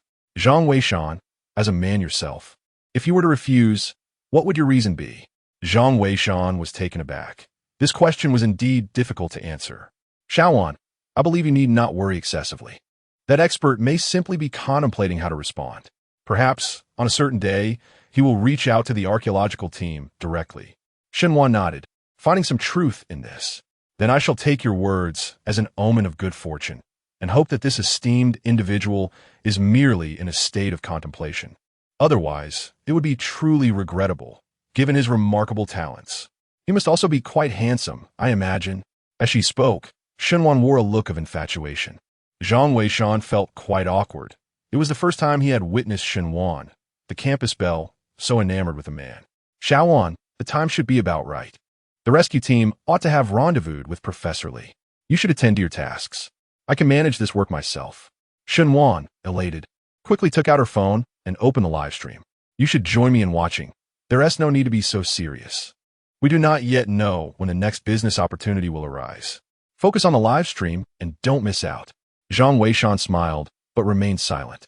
He initially intended to tidy up a bit, as there would be few opportunities for guidance before the archaeological team emerged. However, upon hearing Xinhuan's next words, he was taken aback. Wonderful news. The rescue team and Captain Qin have already met. They will be heading back the same way, and it will take no more than 15 minutes. Zhang Weishan quietly returned to his computer. He knew the opportunity for guidance had arrived. In a live broadcast, Yunyan was explaining the rescue situation. As you can see, the rescue team has met with Captain Qin and will return along the same route, taking no more than 15 minutes. Let us pray for the safe return of the archaeological team and once again express our gratitude to Mr. Zhang for his guidance. Thank you. However, at that moment, several golden bullet comments suddenly appeared. We cannot return the same way. Use strong alkali to spray the walls and wait in place. Rescan the mountain. The detection map has an effective time of only half an hour. As soon as these two messages were sent, the live broadcast room erupted in chaos. Student Xiao Lu hurriedly relayed the news to Chunwen. Teacher, the expert Zhang has spoken again. He said the detection map is only valid for half an hour. We must rescan, but if we rescan, it will take at least 15 minutes to get results. What if Captain Qin?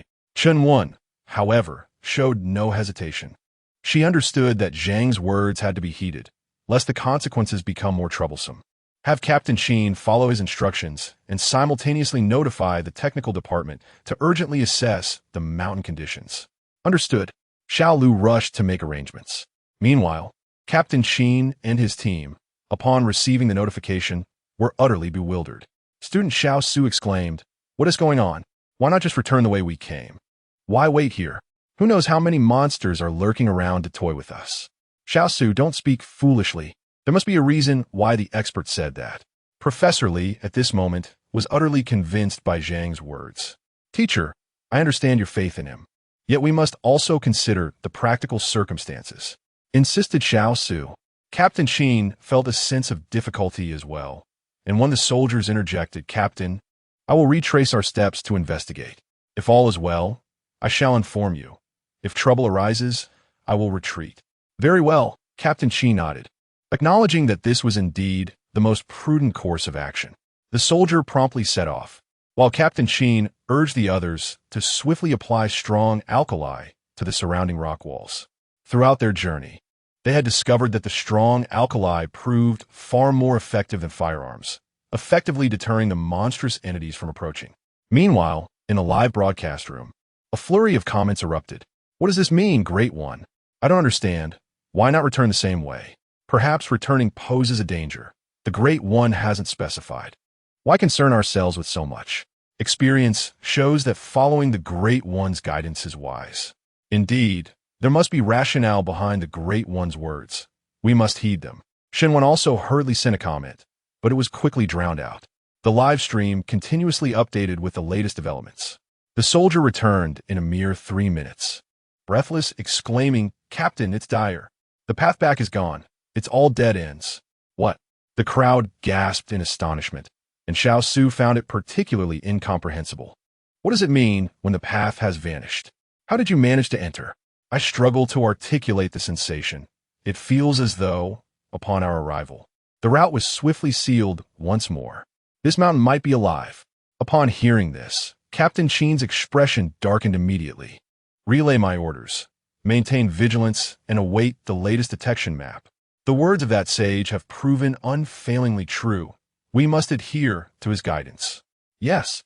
At once, the group began to stand guard. Little Sue, overwhelmed, plopped down onto the ground, utterly bewildered.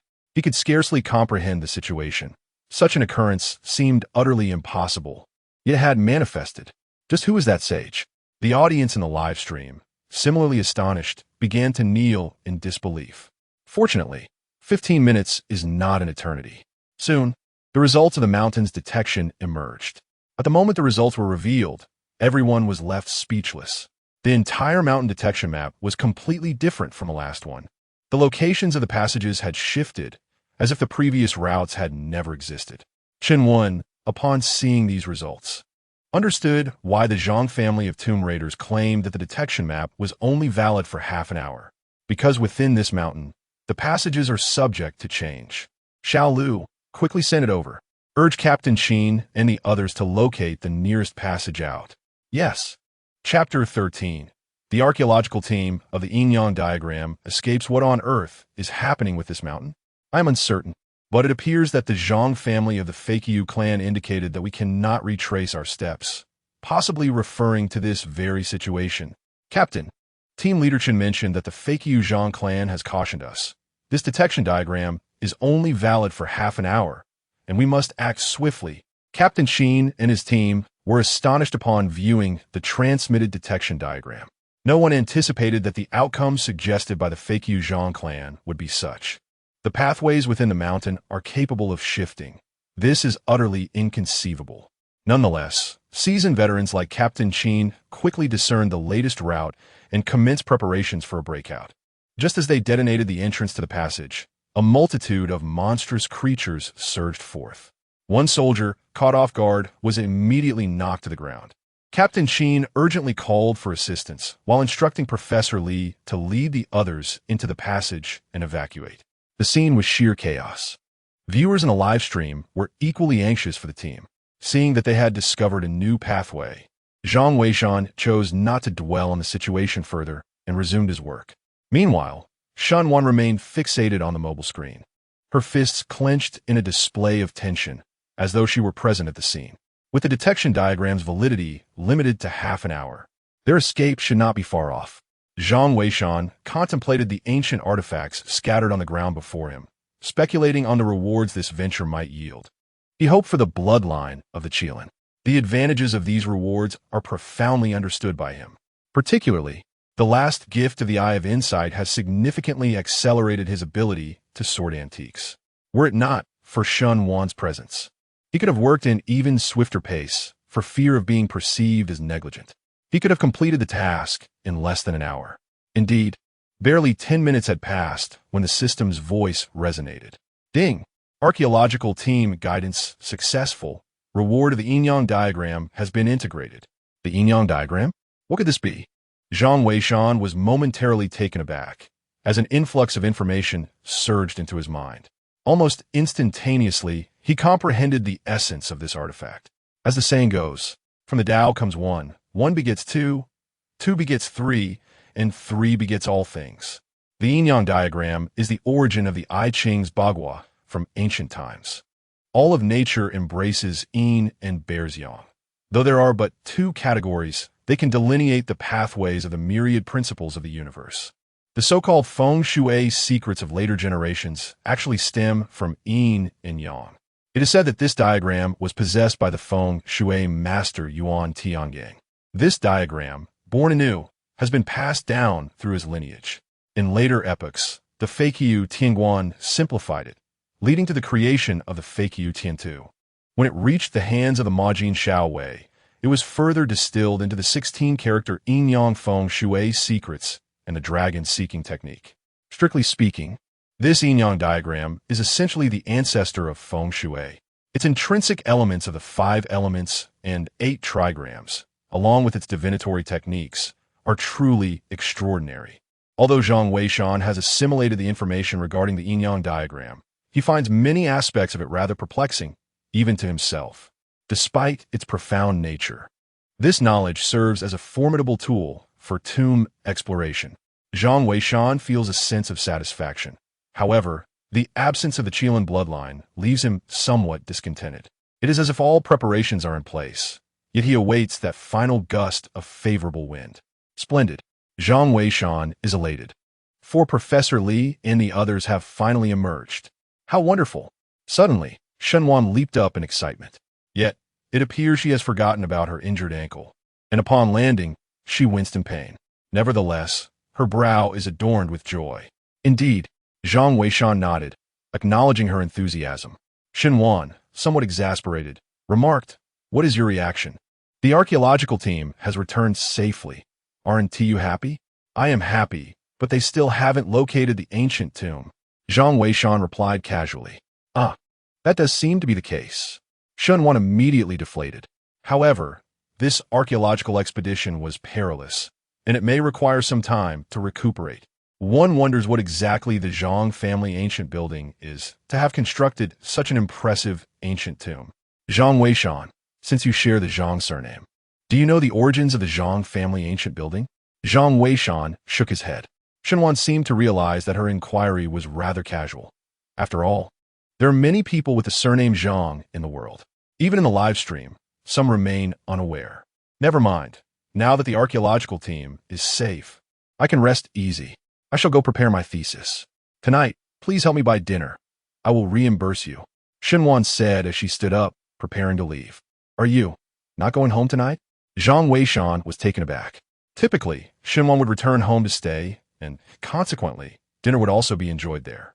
What could have prompted such a change today? I can't go back with my foot like this. I might need to stay here for a couple of days. I apologize for the trouble. Shenwan replied. No worries. Just make sure to rest well. Zhang Weishan said while glancing at the clock. It was still early, so he resumed his work. The archaeological team indeed emerged, but the reality was far from what Shenwan had envisioned. When Captain Qin and the others escaped, they realized that Xiao Su was missing. Upon reviewing the live broadcast footage, they discovered that Xiao Su had been dragged away by a creature during the chaos. At that moment, no one had noticed the tumultuous scene. Only after they had emerged and conducted a head count did they realize that one person was unaccounted for. When Captain Qin and his team attempted to return to rescue him, They found that the passage had changed once again. Upon hearing this news, Professor Lee fainted from grief. Out of 3 students and 1 professor, only he and 1 student emerged. The other 2 students remained forever within the mountain. This blow was immense for Professor Lee and represented a significant loss for the archaeological community as a whole. When the news was made public, it deeply moved everyone in the live broadcast room. What peace there is in the passage of time is merely the result of others shouldering burdens for us. May the departed rest in peace. You are all heroes of the Huaxia nation.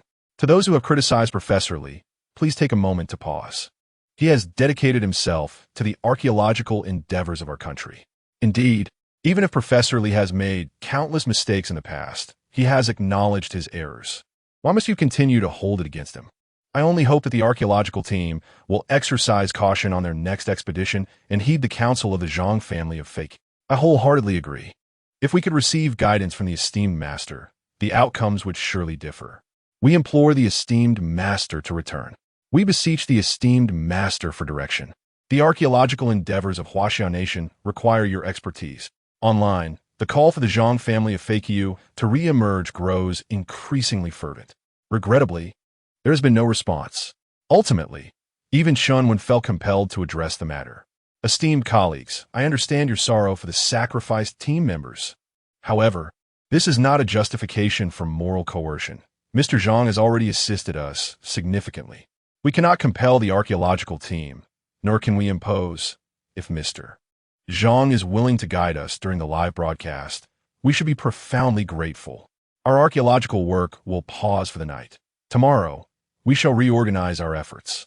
I hope that we may receive Mr. Zhang's guidance then. Once again, as long as Mr. Zhang is willing, the doors of the archaeological team will always be open to you. Chapter 14.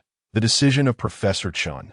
The Titan, in response to the renewed invitations from the entire internet, including a personal appeal from Professor Chun, the Zhang family of Feiqiu remained resolutely silent. Many began to speculate that the Feiqiu Zhang clan might refrain from addressing such remarks, adhering to their customary practice of only intervening when absolutely necessary. With the archaeological team pausing their operations for a reorganization this evening, it seemed unlikely that Feiqiu Zhang would make an appearance anytime soon. Some even pondered whether this enigmatic Zhang might be an artificial intelligence developed by a clandestine national entity, given their remarkable composure. After all, the lucrative offers from the archaeological team would surely tempt all but a select few. At 6 in the evening, Zhang Weishan had finally completed the classification of most antiques. The remaining items were of negligible value, prompting him to pack them away for disposal. That night, Shun Wan chose not to leave. Zhang Weishan procured dinner, and the two shared a meal together.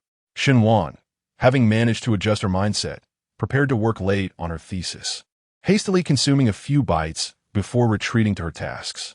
Meanwhile, Zhang Weishan meticulously recorded the grades of the classified antiques before displaying them. This transaction was thus concluded. Before long, the clock struck 8. At the archaeological site, Chunwen instructed her student, Xiao Lu, to initiate a video conference within the confines of the tent. Apart from her, only Xiao Lu was permitted entry. All others were excluded. This meeting was destined to be the most prestigious gathering in the realm of archaeology. The participants consisted solely of Chun Wan and a few elderly gentlemen on the other side of the computer. Even Xiao Lu was unable to view the computer screen, standing by in readiness. Soon, the video conference was connected. On the other end, a bright office was visible, featuring an exceptionally large conference table capable of accommodating 20 individuals simultaneously. However, at that moment, only 3 figures occupied it, while behind them loomed piles of ancient texts and documents. This was evidently a substantial office space. "Greetings, Professor Sun, Professor Mu, and esteemed teacher," Chinwen said with a serious demeanor. The 3 individuals on the computer screen were none other than the most influential figures in contemporary Huaxia: Professor Sun, Professor Mu, and Professor Chun. Among them, Chunwen was the proud protege of Professor Chun, while Professor Mu held the highest status among the trio. "Xiaowen, we have heard about the situation on your end. Please share your arrangements," Professor Chun said, removing his glasses to wipe them before putting them back on. Chunwen nodded and promptly outlined her plans. The morale of the archaeological team was currently low, although Professor Li and others had returned safely. The death of Xiao Su had starkly highlighted their lack of understanding regarding the archaeological situation and their inadequate situational assessments. The overnight pause that Chun Wen had previously announced was, in fact, intended to discuss forthcoming arrangements with these three eminent scholars. Based on the current circumstances, it appeared that the ancient tomb of Ba Nai might indeed be the Zhang family ancient tower. However, our detection equipment was unable to probe into the depths of the mountain. It is with great embarrassment that I admit our current understanding of this ancient tomb is shrouded in darkness. Thus, I have conceived an idea, the feasibility of which I am eager to discuss with the three esteemed seniors. Without further ado, Chun Wen stated, I am prepared to announce that all forthcoming plans of the archaeological team will be conducted in accordance with the guidance of the Zhang family of tomb raiding. I believe he possesses profound knowledge of this site, and adhering to his advice may help us avert potential losses for the team. However, this may render the archaeological team somewhat inept. Therefore, you remain indecisive, do you not? Chun Lao chuckled. Being a mere student, I seek your enlightenment, esteemed teacher. Chun Wen replied with a serious demeanor. Yet this time it was not Chen Lao who spoke, but rather Sun Lao, who interjected Xiao Wen. We three old fellows have deliberated on this Zhang family of tomb raiding as well. Your reasoning holds merit, and we believe it prudent to follow your lead. As for the reputation and standing of the archaeological team, you need not fret. We shall not hold you accountable. Chun Wen felt a sense of relief wash over her. In truth, she genuinely wished to proceed according to the Zhang family's guidance. Yet, the fear of public opinion loomed large. The archaeological team's credibility was at stake. If they were to act without direction, would it not imply that anyone could undertake this task? It was only upon receiving the affirmation from her three seniors that Chun Wen found the resolve to persist. Xiao Wen, please do share your thoughts. At last, Mulao spoke up. The decision you have made indeed aligns perfectly with our desired outcome. The previous guidance from the Zhang family of FHO was merely a superficial beginning. If he is truly a master, the forthcoming expedition into the tomb will be the moment he reveals his genuine prowess. At that juncture, we may witness numerous archaeological techniques that we have yet to even hear of, which would be akin to a long-awaited blessing for our archaeological community. Missing such an opportunity could lead to a lifetime of regret. At this point, Old Mu sighed. The state of archaeology in the Huaxian nation is severely lacking, and our archaeological techniques are woefully outdated.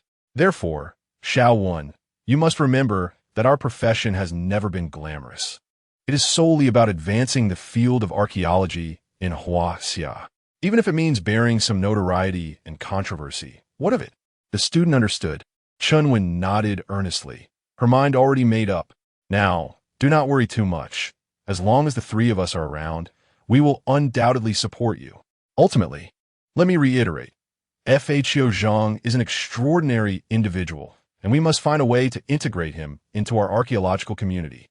If he is willing, he could access the entirety of the resources and personnel within the archaeological realm, and we three would be no exception. Teacher, Chun Wen exclaimed in surprise. Her eyes filled with disbelief. What kind of esteemed treatment must one receive to utter such words? These three before her are undoubtedly titans in the field of archaeology, even possessing dedicated bodyguards for their protection in Huaxia. The personal physician's round-the-clock vigilance is driven by the fear of their health deteriorating, which would signify an unparalleled loss to the field of archaeology. Yet, the fact that they express such sentiments regarding the elusive Zhang of the FHO clan is a testament to the immense regard they hold for this individual. Xiao Wen, you cannot yet grasp the significance of this man to the archaeological community. Nevertheless, our collective judgment will prove accurate.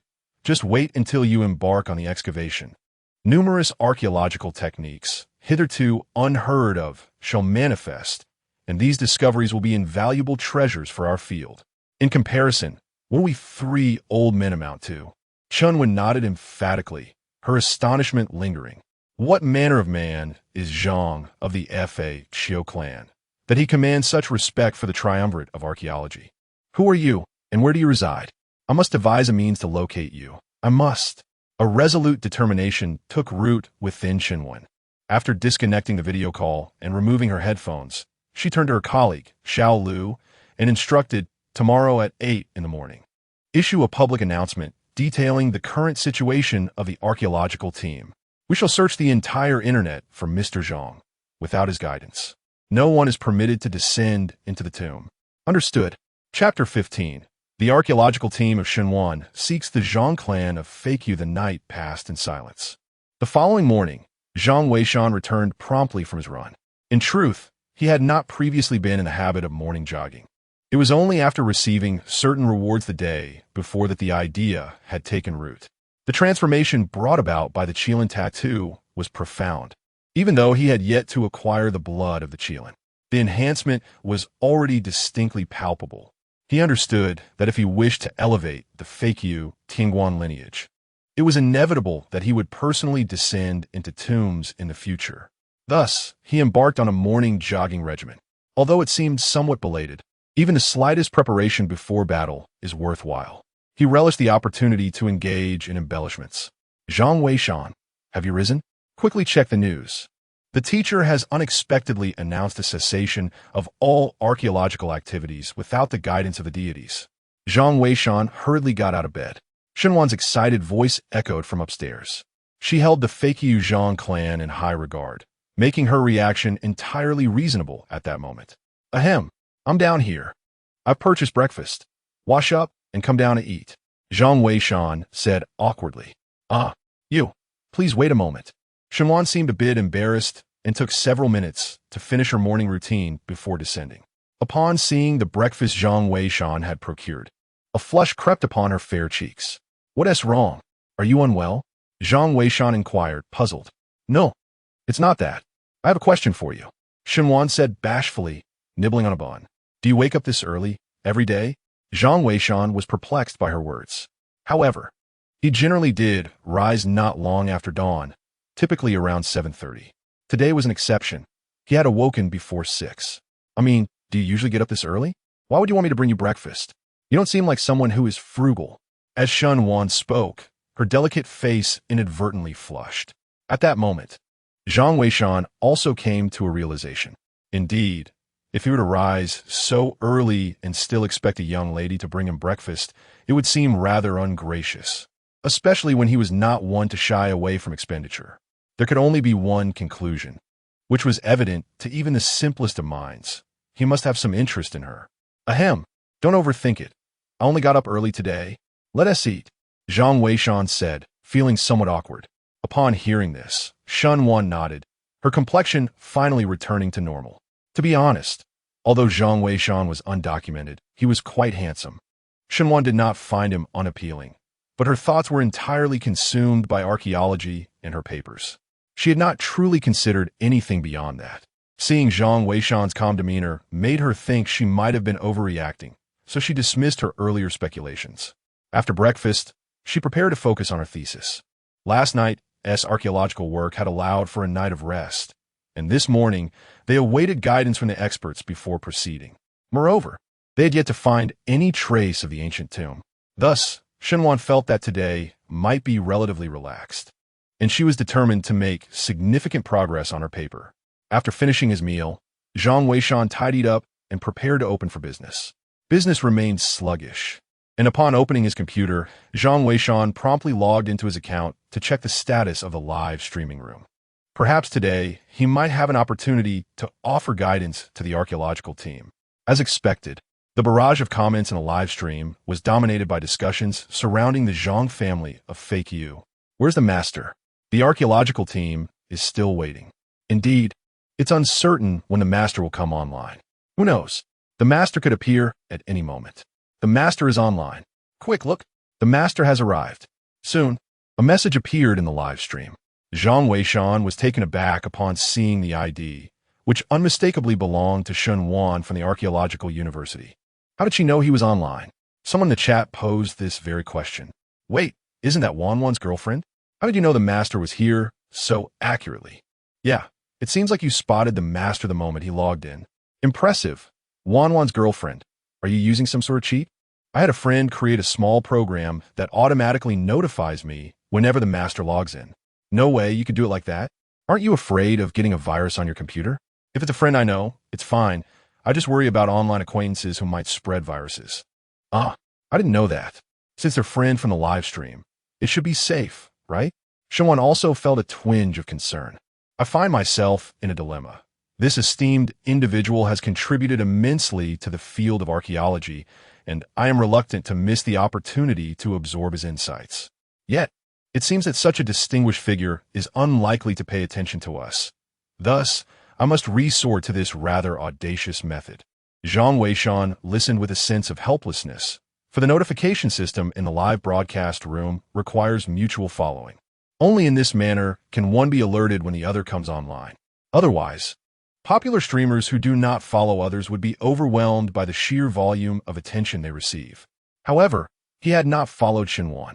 She was the only one who had taken an interest in him.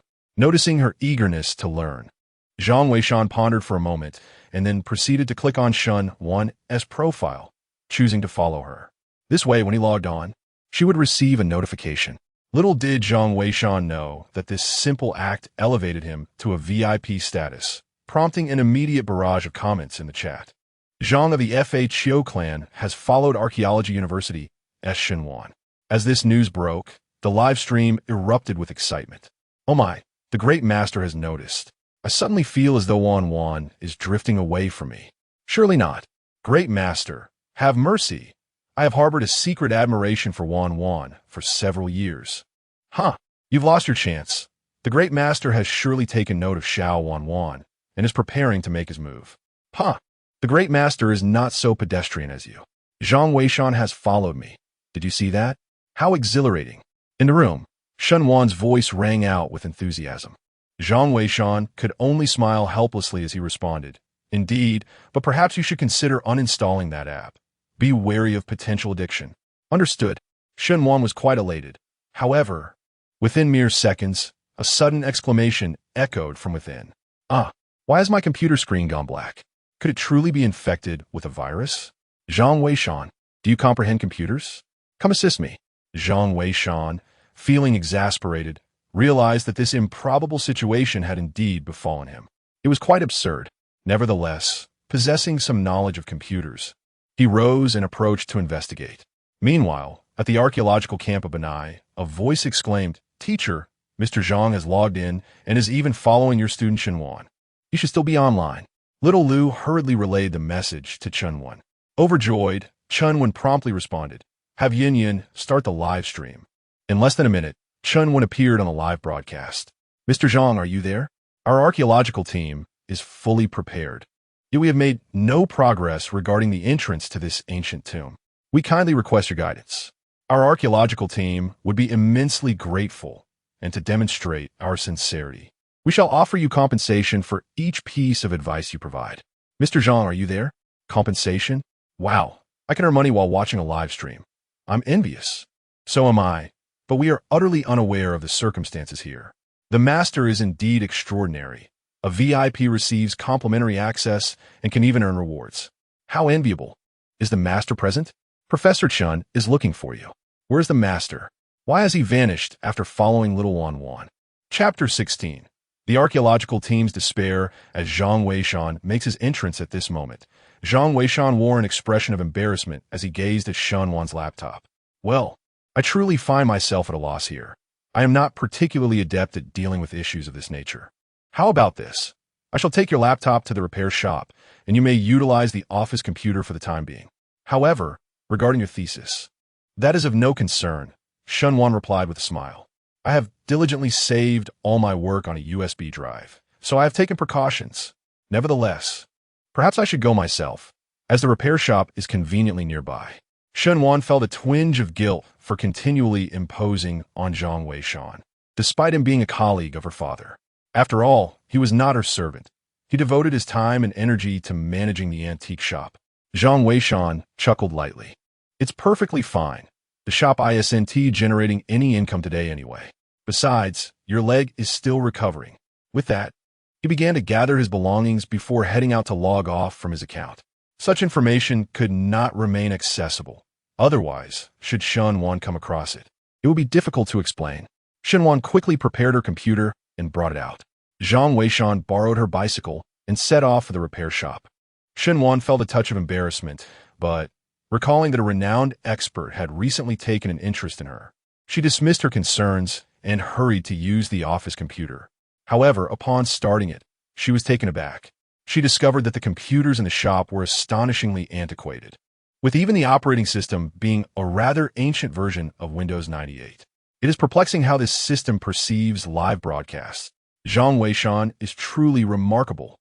Shenwan, feeling speechless, hurriedly logged into the live stream while simultaneously opening her own thesis. Indeed, the entire chat room was fervently beseeching for the guidance of the revered Qiu Zhang.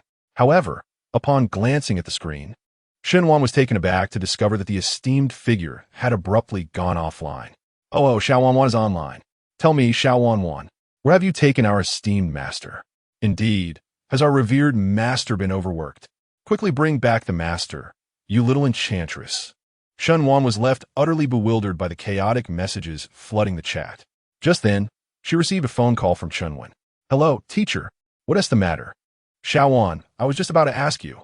Why did Mr. Zhang follow you and then log off? Do you know each other?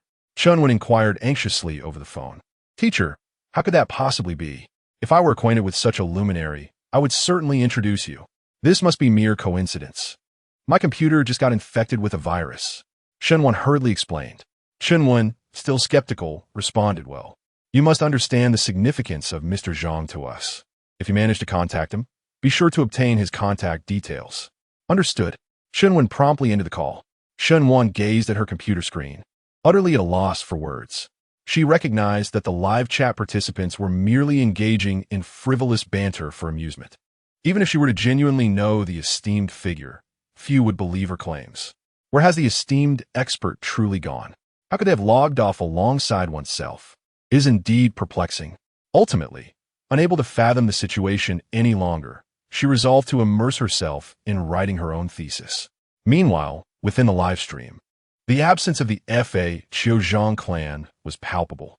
Consequently, Chunwen reluctantly announced that today would be a day of continued reflection, awaiting the emergence of the Fa Qiuzhang clan before proceeding.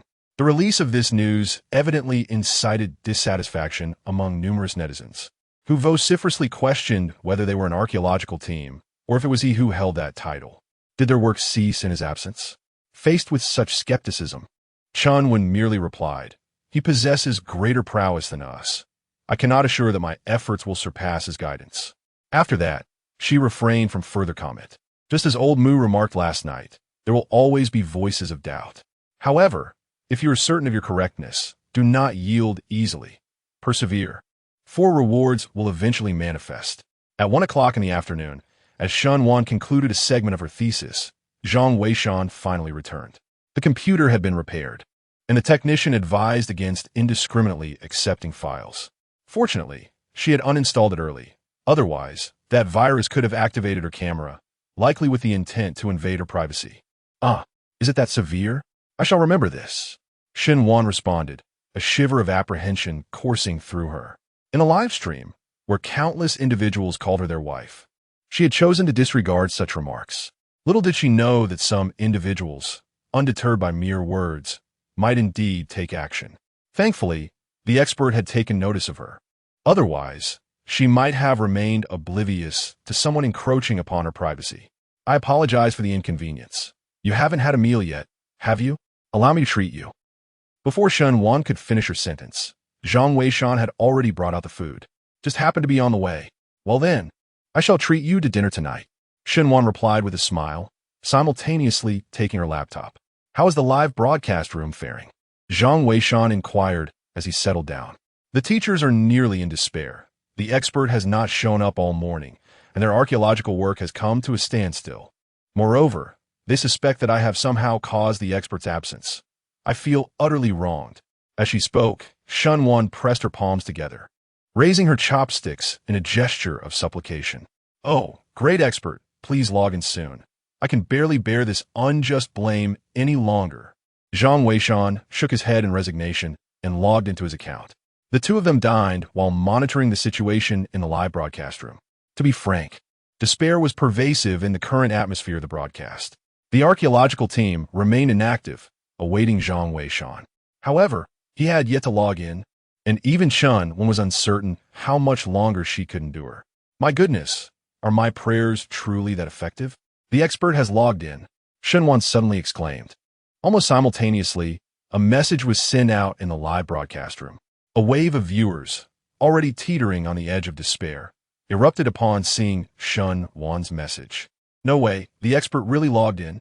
What on earth did you do to the expert, Xiao Wan? I beg for mercy, expert. I'm worried about your stamina.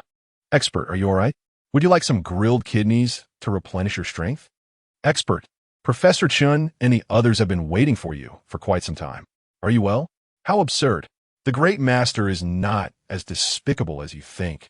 Shenwan exclaimed in frustration, sending a barrage of comments. However, her remarks did not stir much commotion. Meanwhile, Chunwan received news of Zhang Weishan's online presence. To be honest, she had been vigilantly stationed at the live broadcast tent. Upon seeing Zhang Weishan online, she hurriedly addressed him. Mr. Zhang, your arrival is most timely. Our archaeological team awaits your guidance. Could you perhaps shed light on the entrance to this ancient tomb? We are utterly at a loss, she continued.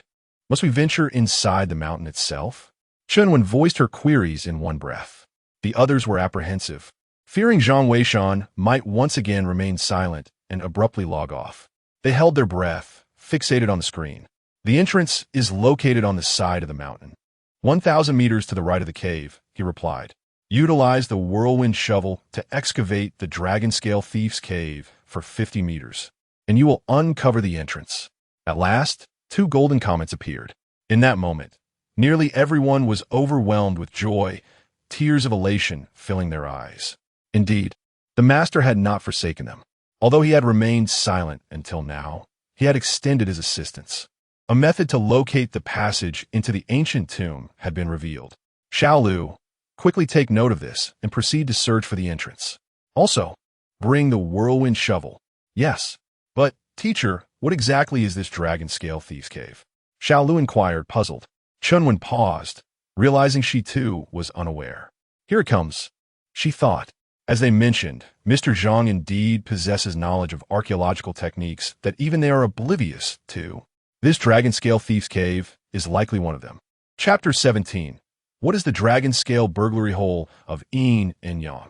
Filled with excitement, Chenwen was eager to inquire about the meaning of this dragon-scale burglary hole. While she was well aware of what a burglary hole entailed, she pondered whether this dragon-scale variant was indeed distinct from the ordinary ones. After a moment of reflection, Chunwen realized she had been somewhat hasty in her enthusiasm.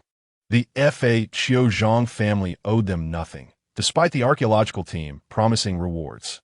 Yet, the Fa Qiuzhang family had not mentioned any such matters, clearly indicating that they were not motivated by material wealth. It was imperative not to take their guidance for granted, as that would be highly inappropriate. With this in mind, Chenwen adjusted her mindset and adopted a student-like demeanor, asking Mr. Zhang, "Is there any significance to this entrance? I would be grateful for your insights. Could it be that the previous passages through the mountains were mere illusions?" Her sincerity was palpable, leaving Zhang Weishan somewhat abashed. In truth, this entrance had been conceived by a previous author, yet was not to be regarded as an arbitrary insertion. This entrance held importance within the context of the 5 elements and feng shui. Zhang Weishan had not fully grasped this concept previously, but upon acquiring the yin-yang diagram, he was beginning to discern its underlying principles. Please provide me with an aerial view of the local mountain range. A golden barrage of comments illuminated the screen. Chunwen's heart raced with exhilaration as she urged the staff to send it forth. The viewers in the live broadcast also shared in her excitement. The esteemed expert is about to commence his elucidation. How does one record the screen? Does anyone know how to utilize the screen recording feature? It is prohibited to record in the official livestream room. Perhaps one could resort to filming with a mobile device. However, the resolution of mobile phones is inadequate. It might be best to take notes with pen and paper. Indeed, listening to the expert's live stream not only broadens one's horizons, but also enriches one's knowledge. Does Zhang Weishan have a pen? Shenwan unexpectedly dashed out of the room, visibly anxious, seemingly eager to take notes as well. Is this truly necessary? You are a distinguished student from the Archaeology Institute. Must you also jot things down? Zhang Weishan offered a pen, but Shenwan waved it away. You do not comprehend. This sage possesses an immense understanding of archaeological culture. In the vast ocean of knowledge, I am simply not on par with him. I must hasten to record this. By the way, you should pay close attention as well. This is undoubtedly a once-in-a-lifetime opportunity. Zhang Weishan, feeling somewhat helpless, noticed that many in the live stream room were already on high alert. He could only reluctantly send out a few comments. This place intriguingly aligns with the principles of feng shui and the art of Qimen Duanjia. The Xingmen serves as the entry point. The passage within the mountain cannot lead to the ancient tomb. However, the circumstances here are peculiar. The Xingmen can only be opened once a month. Golden comments illuminated the screen, and everyone, including Chun Wan, busily began to take notes, seemingly fearful of missing out. However, as they continued to write, they realized that Zhang Weishan's statements bore little substantive significance. Many had never even heard of Qimen Duanjia or the five elements theory. The gaps in archaeological knowledge in the Huaxiao nation are alarmingly profound, especially in the realm of feng shui. Even among archaeologists, few possess substantial knowledge. However, Chunwen was aware of some aspects, and she was astonished to discover that this Zhang of the Fa Chiu clan was well versed in the principles of the five elements and the Bagua. The teacher remarked how accurate this was, declaring that this remarkable individual was indeed extraordinary. Chunwen felt as though she had opened a portal to a new world. Fervently eager to learn more, she eagerly inquired, Mr. Zhang, could you elucidate how the art of the five elements and the Qimen Duanjia intertwine with this aerial map? Regrettably, I must admit that we, as members of the archaeological team, are rather ignorant in this regard, Zhang replied. I would appreciate your insights, Mr. Zhang. However, if it poses any inconvenience, please do not feel obliged, Chunwen said, feeling somewhat embarrassed by the multitude of her inquiries. Yet, Zhang Weishan was unfazed. Primarily, he was motivated by a desire to reward curiosity. Additionally, he bore the responsibility of promoting the Fa Chiu Tianguan profession and aspired for the archaeological field in China to flourish, thereby allowing for the selection and nurturing of promising talents. Nevertheless, addressing Chunwen's question would not be a straightforward task. Zhang Weishan scrutinized the aerial map, contemplating how best to respond to her inquiry. Meanwhile, at the archaeological site, a sense of unease arose among the team. Teacher, do you think we are asking too many questions? Little Lu voiced his concern. I cannot be certain, but I feel that Mr. Zhang does not seem to possess an aloof demeanor, another replied. Chunwen, too, felt a bead of sweat form in her palm.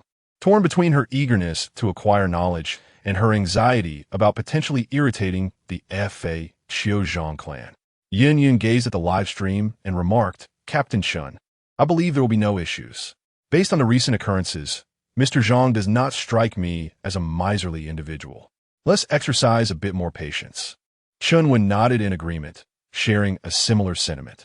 It was evident that this Zhang from the Fa Chiu Zhang family possessed a demeanor that was cool on the outside, yet warm within. Suddenly, little Lu exclaimed with excitement. The esteemed teacher has spoken, but why is it a picture of Zhang? Almost simultaneously, everyone noticed a striking image amidst the golden stream of comments. Chunwen hurriedly clicked on the image and discovered it was the aerial view of the mountain previously shared by the archaeological team. However, around the image, 8 directions were marked corresponding to the 8 doors: the open door, the rest door, the life door, the injury door, the poison door, the scenic door, the alarm door, and the death door. Among these 8, only the life door was distinctly labeled with the word entrance. Clearly, this was the answer provided by Zhang Weishan. What does this mean? I can't comprehend it at all, one commented. I am equally perplexed. What could the master possibly mean? Another added, this is too profound. I feel utterly foolish, lamented a third. Why am I so dim-witted? I wonder if Professor Chen understands this. Teacher, can you decipher this? Little Lu awkwardly inquired, as she was utterly baffled. However, a spark of understanding illuminated Chunwen's eyes. I cannot grasp it entirely, but this is undoubtedly related to the ancient art of feng shui. Chunwen knew that Mr. Mu, one of the 3 great masters of feng shui, had conducted extensive research over the years and should possess some insights on matter. However, upon examining the research material of Master Mu, it appears that it does not possess the intricate complexity of the Zhang clan of Feiqiu. Perhaps this Zhang from Feiqiu possesses a mastery of feng shui that surpasses even that of Master Mu, one of the three esteemed figures. This matter is beyond my capacity to contemplate. News will soon arrive from Master Mu. This Zhang of Feiqiu is undoubtedly a colossal treasure within the realm of archaeology. No, I must acquire more knowledge. Chunwen thought to herself, urgently addressing Xiao Lu. You must find a way to document every single comment sent by Mr. Zhang. This will undoubtedly elevate our archaeological discipline by decades. We cannot afford to miss this opportunity. Understood, teacher. Xiao Lu hurriedly set about making arrangements. Chunwen then composed herself and earnestly addressed the live stream, saying, I sincerely apologize, Mr. Zhang, for my lack of understanding. However, I am committed to diligent study and have dispatched a team to locate the entrance. There's one point I do not grasp. What exactly is this dragon scale tomb? How does it differ from a typical tomb? This is the first time I have encountered such a term. I must trouble you for clarification. I truly apologize. Zhang Weishan observed the live stream without displaying any impatience. On the contrary, he understood that the archaeological team would likely be equally unaware of the dragon scale tomb. For this type of tomb, aside from the Feiqiu Tianguan, no one else possesses knowledge of it. Not even the renowned tomb raiders would dare to engage with the dragon scale tomb. Chapter 18. The archaeological community discovers a treasure in the form of an extraordinary computer in the annals of the secret history of tomb raiding. There exists a peculiar account. The practices of the FHO and Mo Gene involve the establishment of tomb entrances through the art of theft, invariably initiating with the creation of a breach.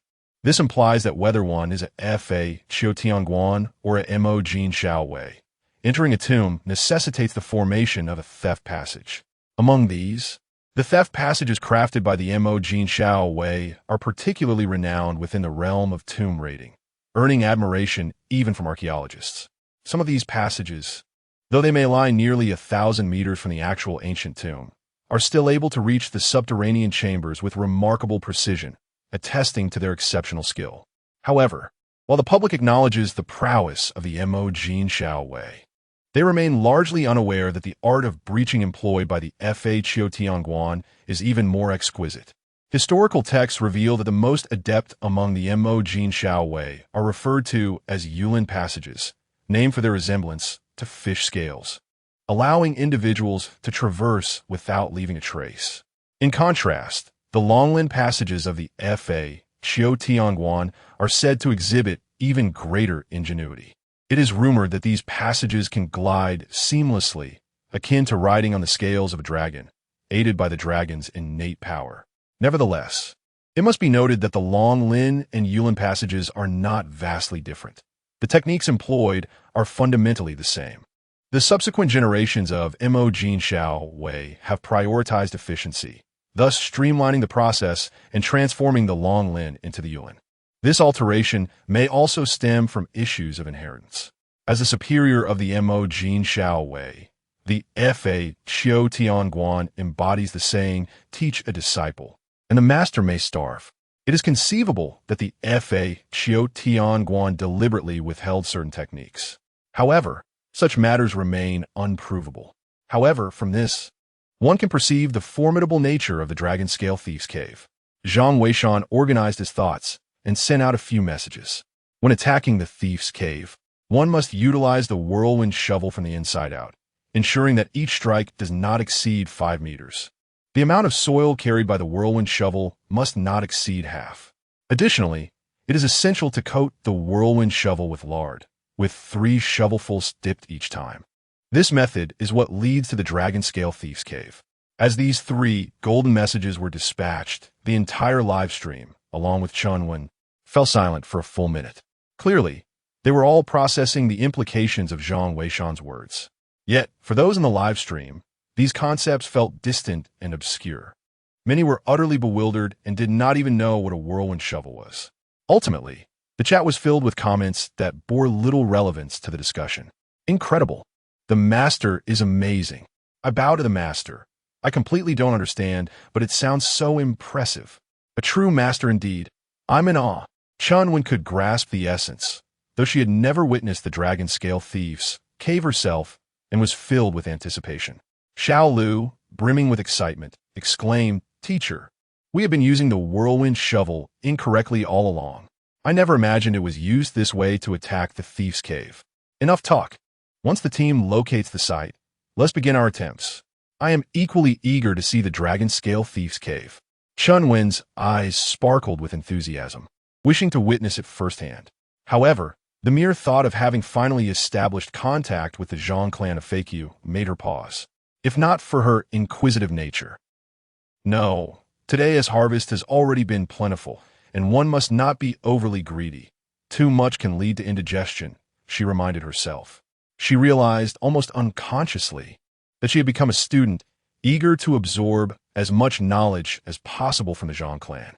Yet, she was astute enough to understand the importance of moderation. "Thank you, Mr. Zhang, for your guidance.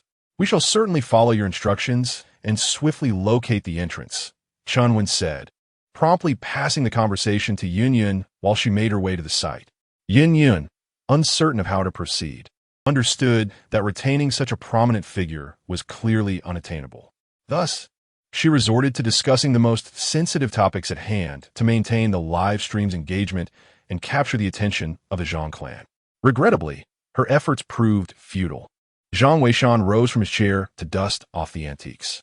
Many items in the shop had languished unsold for extended periods. However, as Shunwan had remarked, such goods might remain dormant for 3 years. Yet once they began to sell, they could sustain the shop for another 3 years without issue. Most of the inventory here was quite commendable. "Teacher, are you looking for me?" Zhang Weishan suddenly heard Shun, once seemingly on the phone with Chunwan from the back room. Hadn't she gone to the site? Why was she suddenly calling Shunwan? Zhang Weishan found it peculiar. However, he soon heard Shunwan calling out, "My teacher, Zhang Weishan, unexpectedly invited me to be a guest in the live broadcast room. Once I finish my tasks, I will treat you to dinner." "Oh, no worries," Zhang Weishan replied. Yet he was puzzled as to why Shunwan was summoned to the live broadcast at such a moment. He did not dwell on it further, as his mind was still occupied with the numerous insights he had shared and the anticipation of his reward. Did he have to wait for the archaeological team to discover the population before receiving it? As he pondered this, Shunwan's voice echoed in the live broadcast room. "Hello, everyone. I didn't expect to meet you at this hour." "Indeed, Shunwan. We are all eager to hear your analysis on the Qimin Dunjia discussed by the esteemed Zhang family of the FHO. Furthermore, is the dragon scale tomb quite rare in archaeology?" Zhang Weishan was taken aback. It turned out the purpose was to maintain the excitement. With a resigned shake of his head, he brewed a cup of tea and settled into his chair to listen. After all, Shunwan was a distinguished student from the Archaeology Academy, and given the severe discontinuity in China's archaeological field, gaining insight into the perspectives of these emerging scholars was indeed valuable. Shunwan confessed, "To be honest, I feel quite embarrassed. We have no relevant materials regarding the 5 elements, Bagua, or Qimin Dunjia in our school. I once heard my teacher mention that the transmission of such feng shui knowledge had ceased long ago, which is why I completely understand the excitement my teacher felt upon hearing the great master speak of these arts.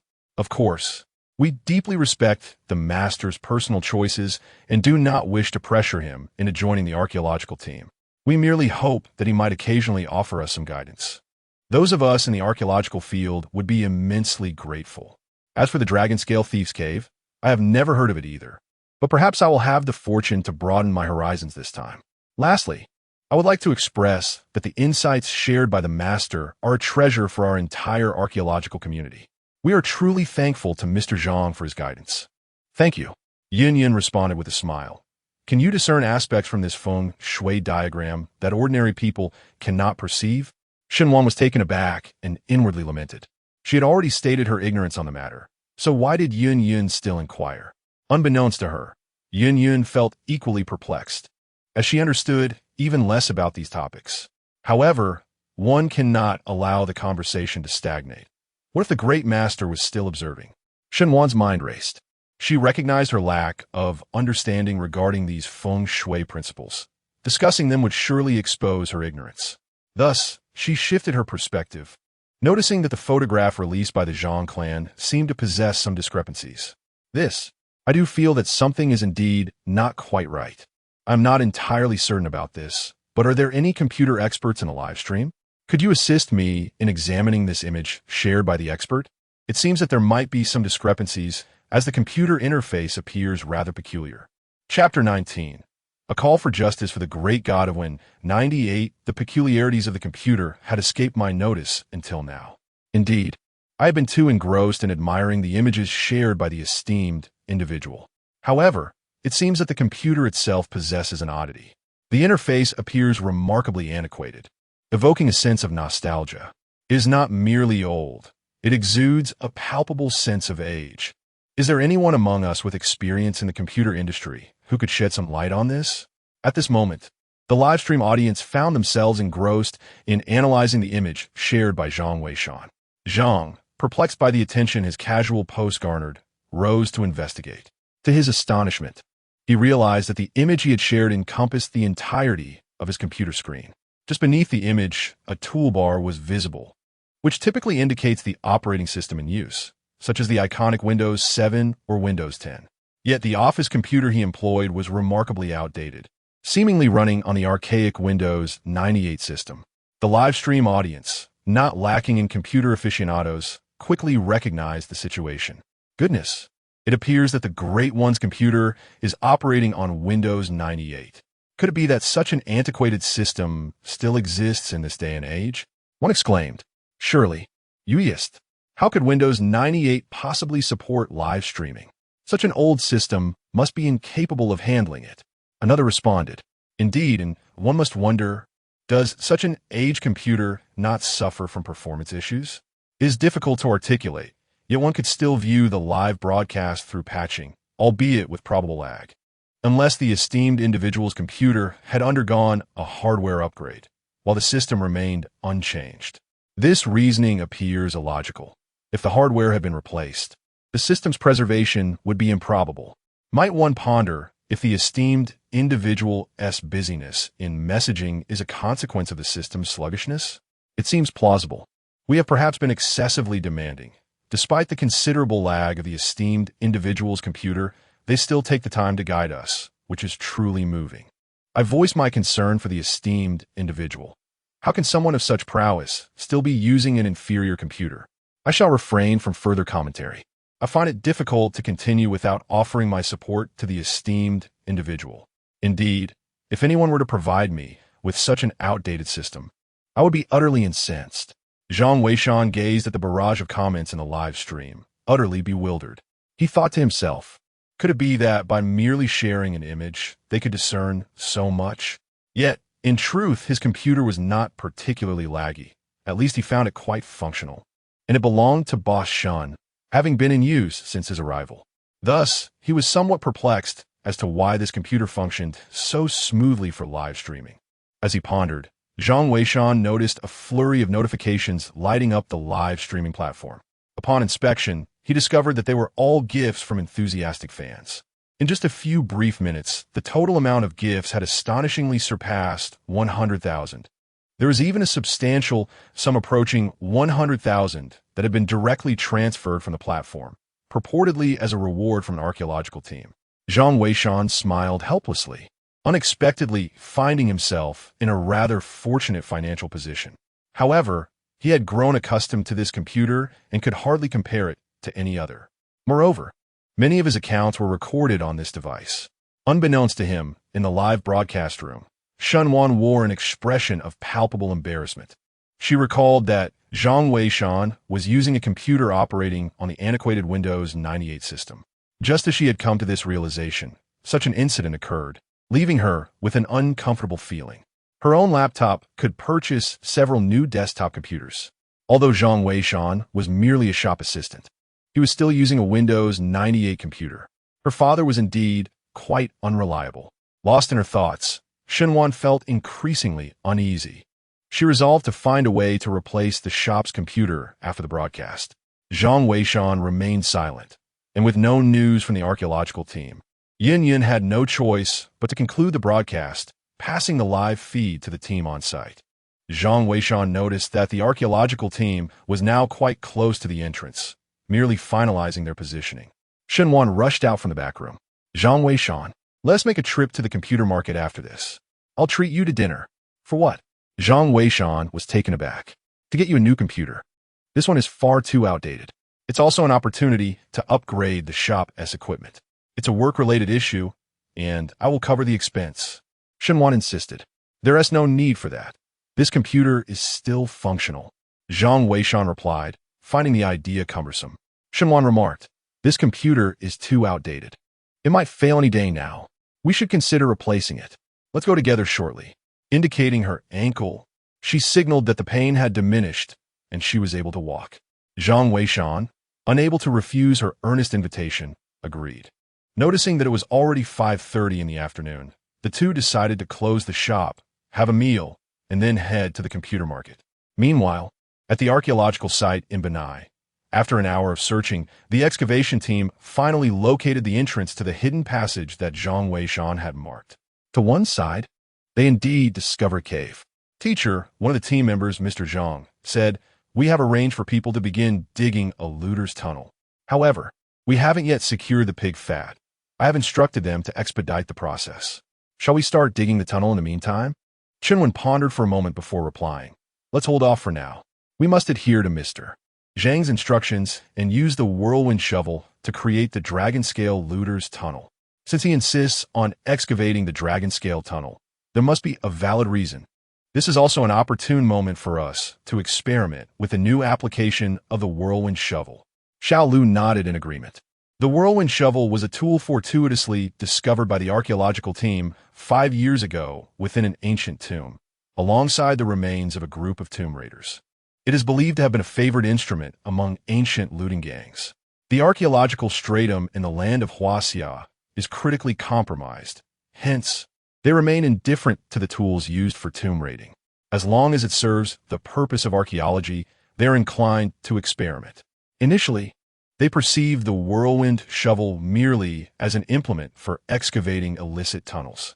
However, upon encountering the recent revelations from Zhang Weishan, they discovered that this whirlwind shovel possessed alternative applications, of which they had been previously unaware.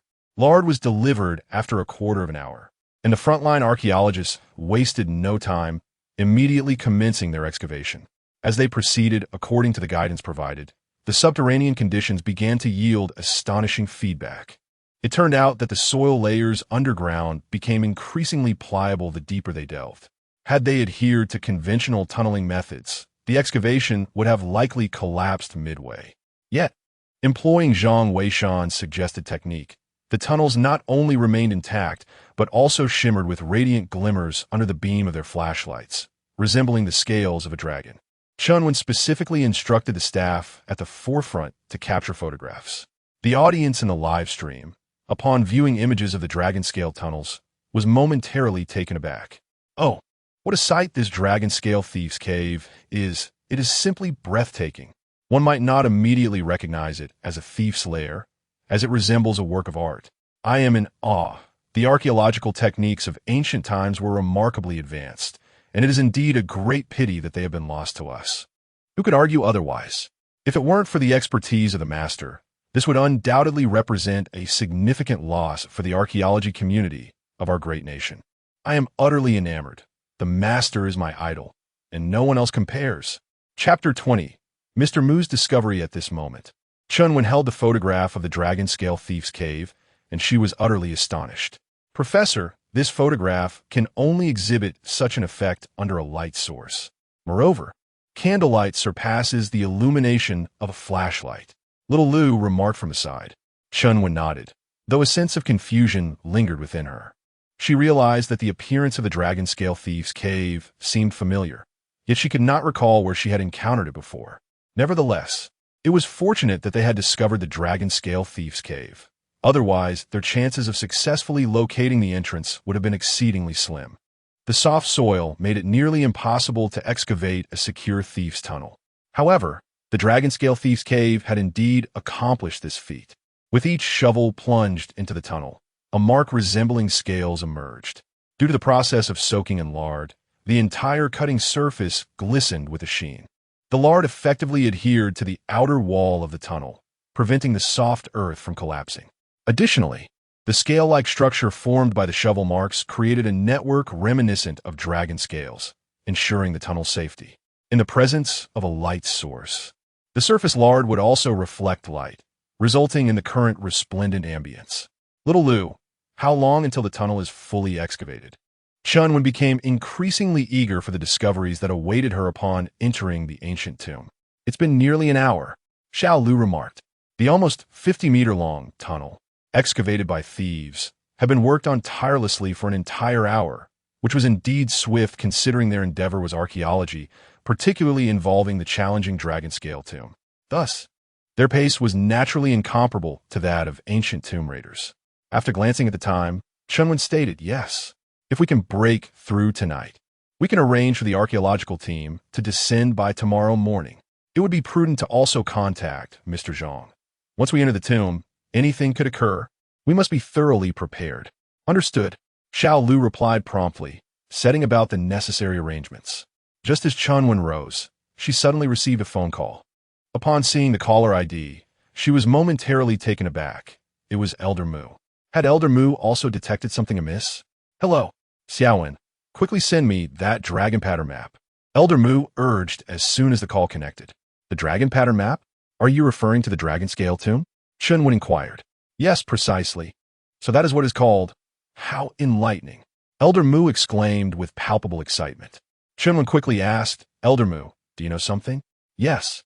Join me for a video conference. I have much to discuss," Elder Mu replied before abruptly ending the call. Chunwen, not daring to delay, hurried into the tent. Moments later, the video conference was established, and Elder Mu, holding freshly printed photographs, trembled with excitement. "Old Mu, what have you discovered? Do enlighten us," urged Sun and Chun, eager for answers. Chunwen, filled with anticipation, held her breath. Old Mu presented a photograph to the group, revealing the very layer of the dragon scales that Chunwen had recently uncovered. "When I first beheld this image, I was taken aback," Old Mu exclaimed. "I hastily began to delve into my archives and realized I had encountered this before." He then produced an old black and white photograph, a remnant from his earlier explorations of an ancient tomb in Lushan. The image depicted a mural, showcasing several figures gathered around the colossal body of a dragon. "Examine it closely. Does this not resemble a dragon?" Old Mu urged, his excitement palpable. The others were perplexed by his implications. After a moment of composure, Old Mu continued.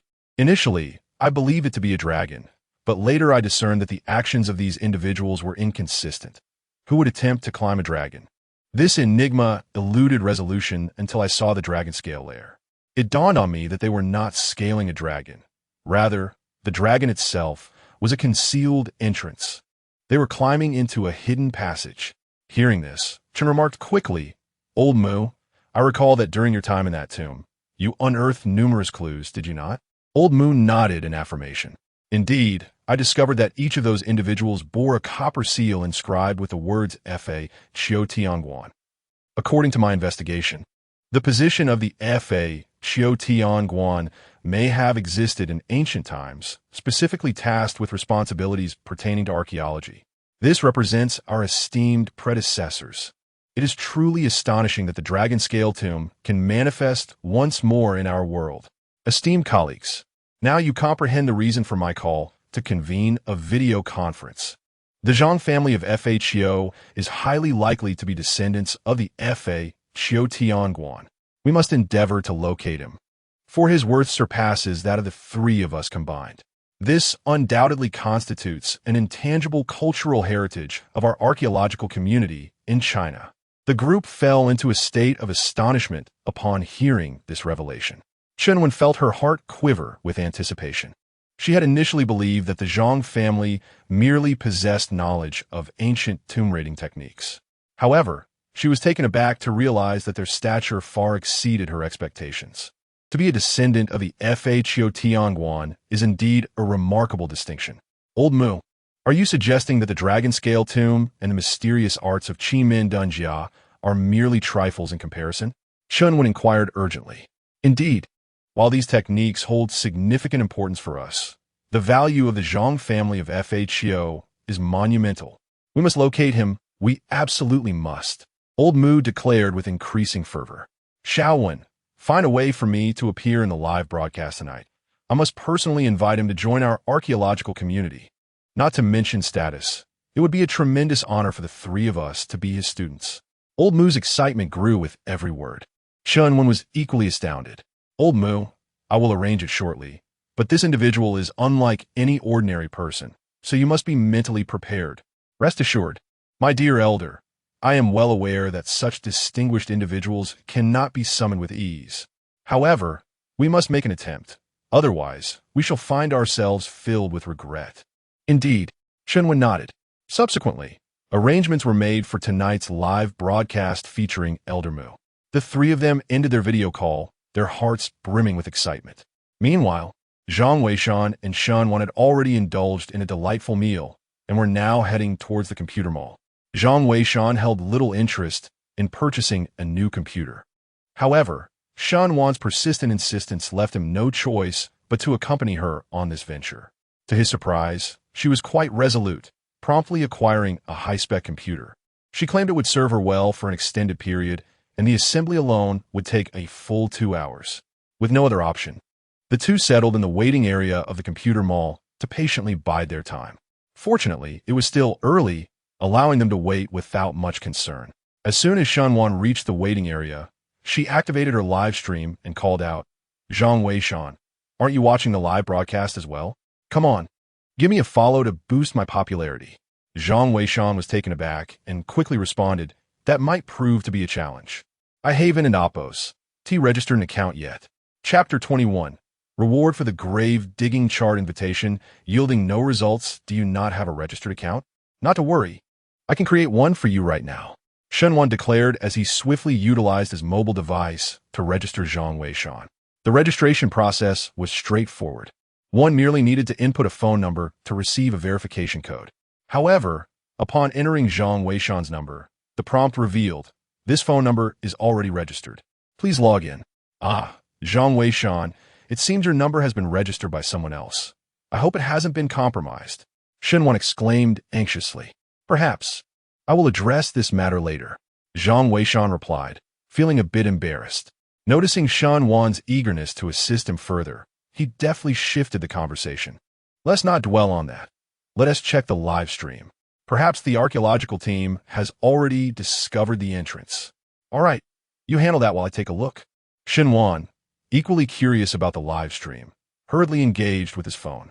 Zhang Weishan finally exhaled a sigh of relief, inwardly thinking he had nearly revealed too much. Just then, a voice resonated in his mind. Ding! The archaeological team has successfully received guidance. The reward for the grave digging chart has been integrated. Grave digging chart? What is that? Zhang Weishan pondered, momentarily bewildered, wondering why it was not the Qilin bloodline. Furthermore, he had never heard of this grave digging chart before.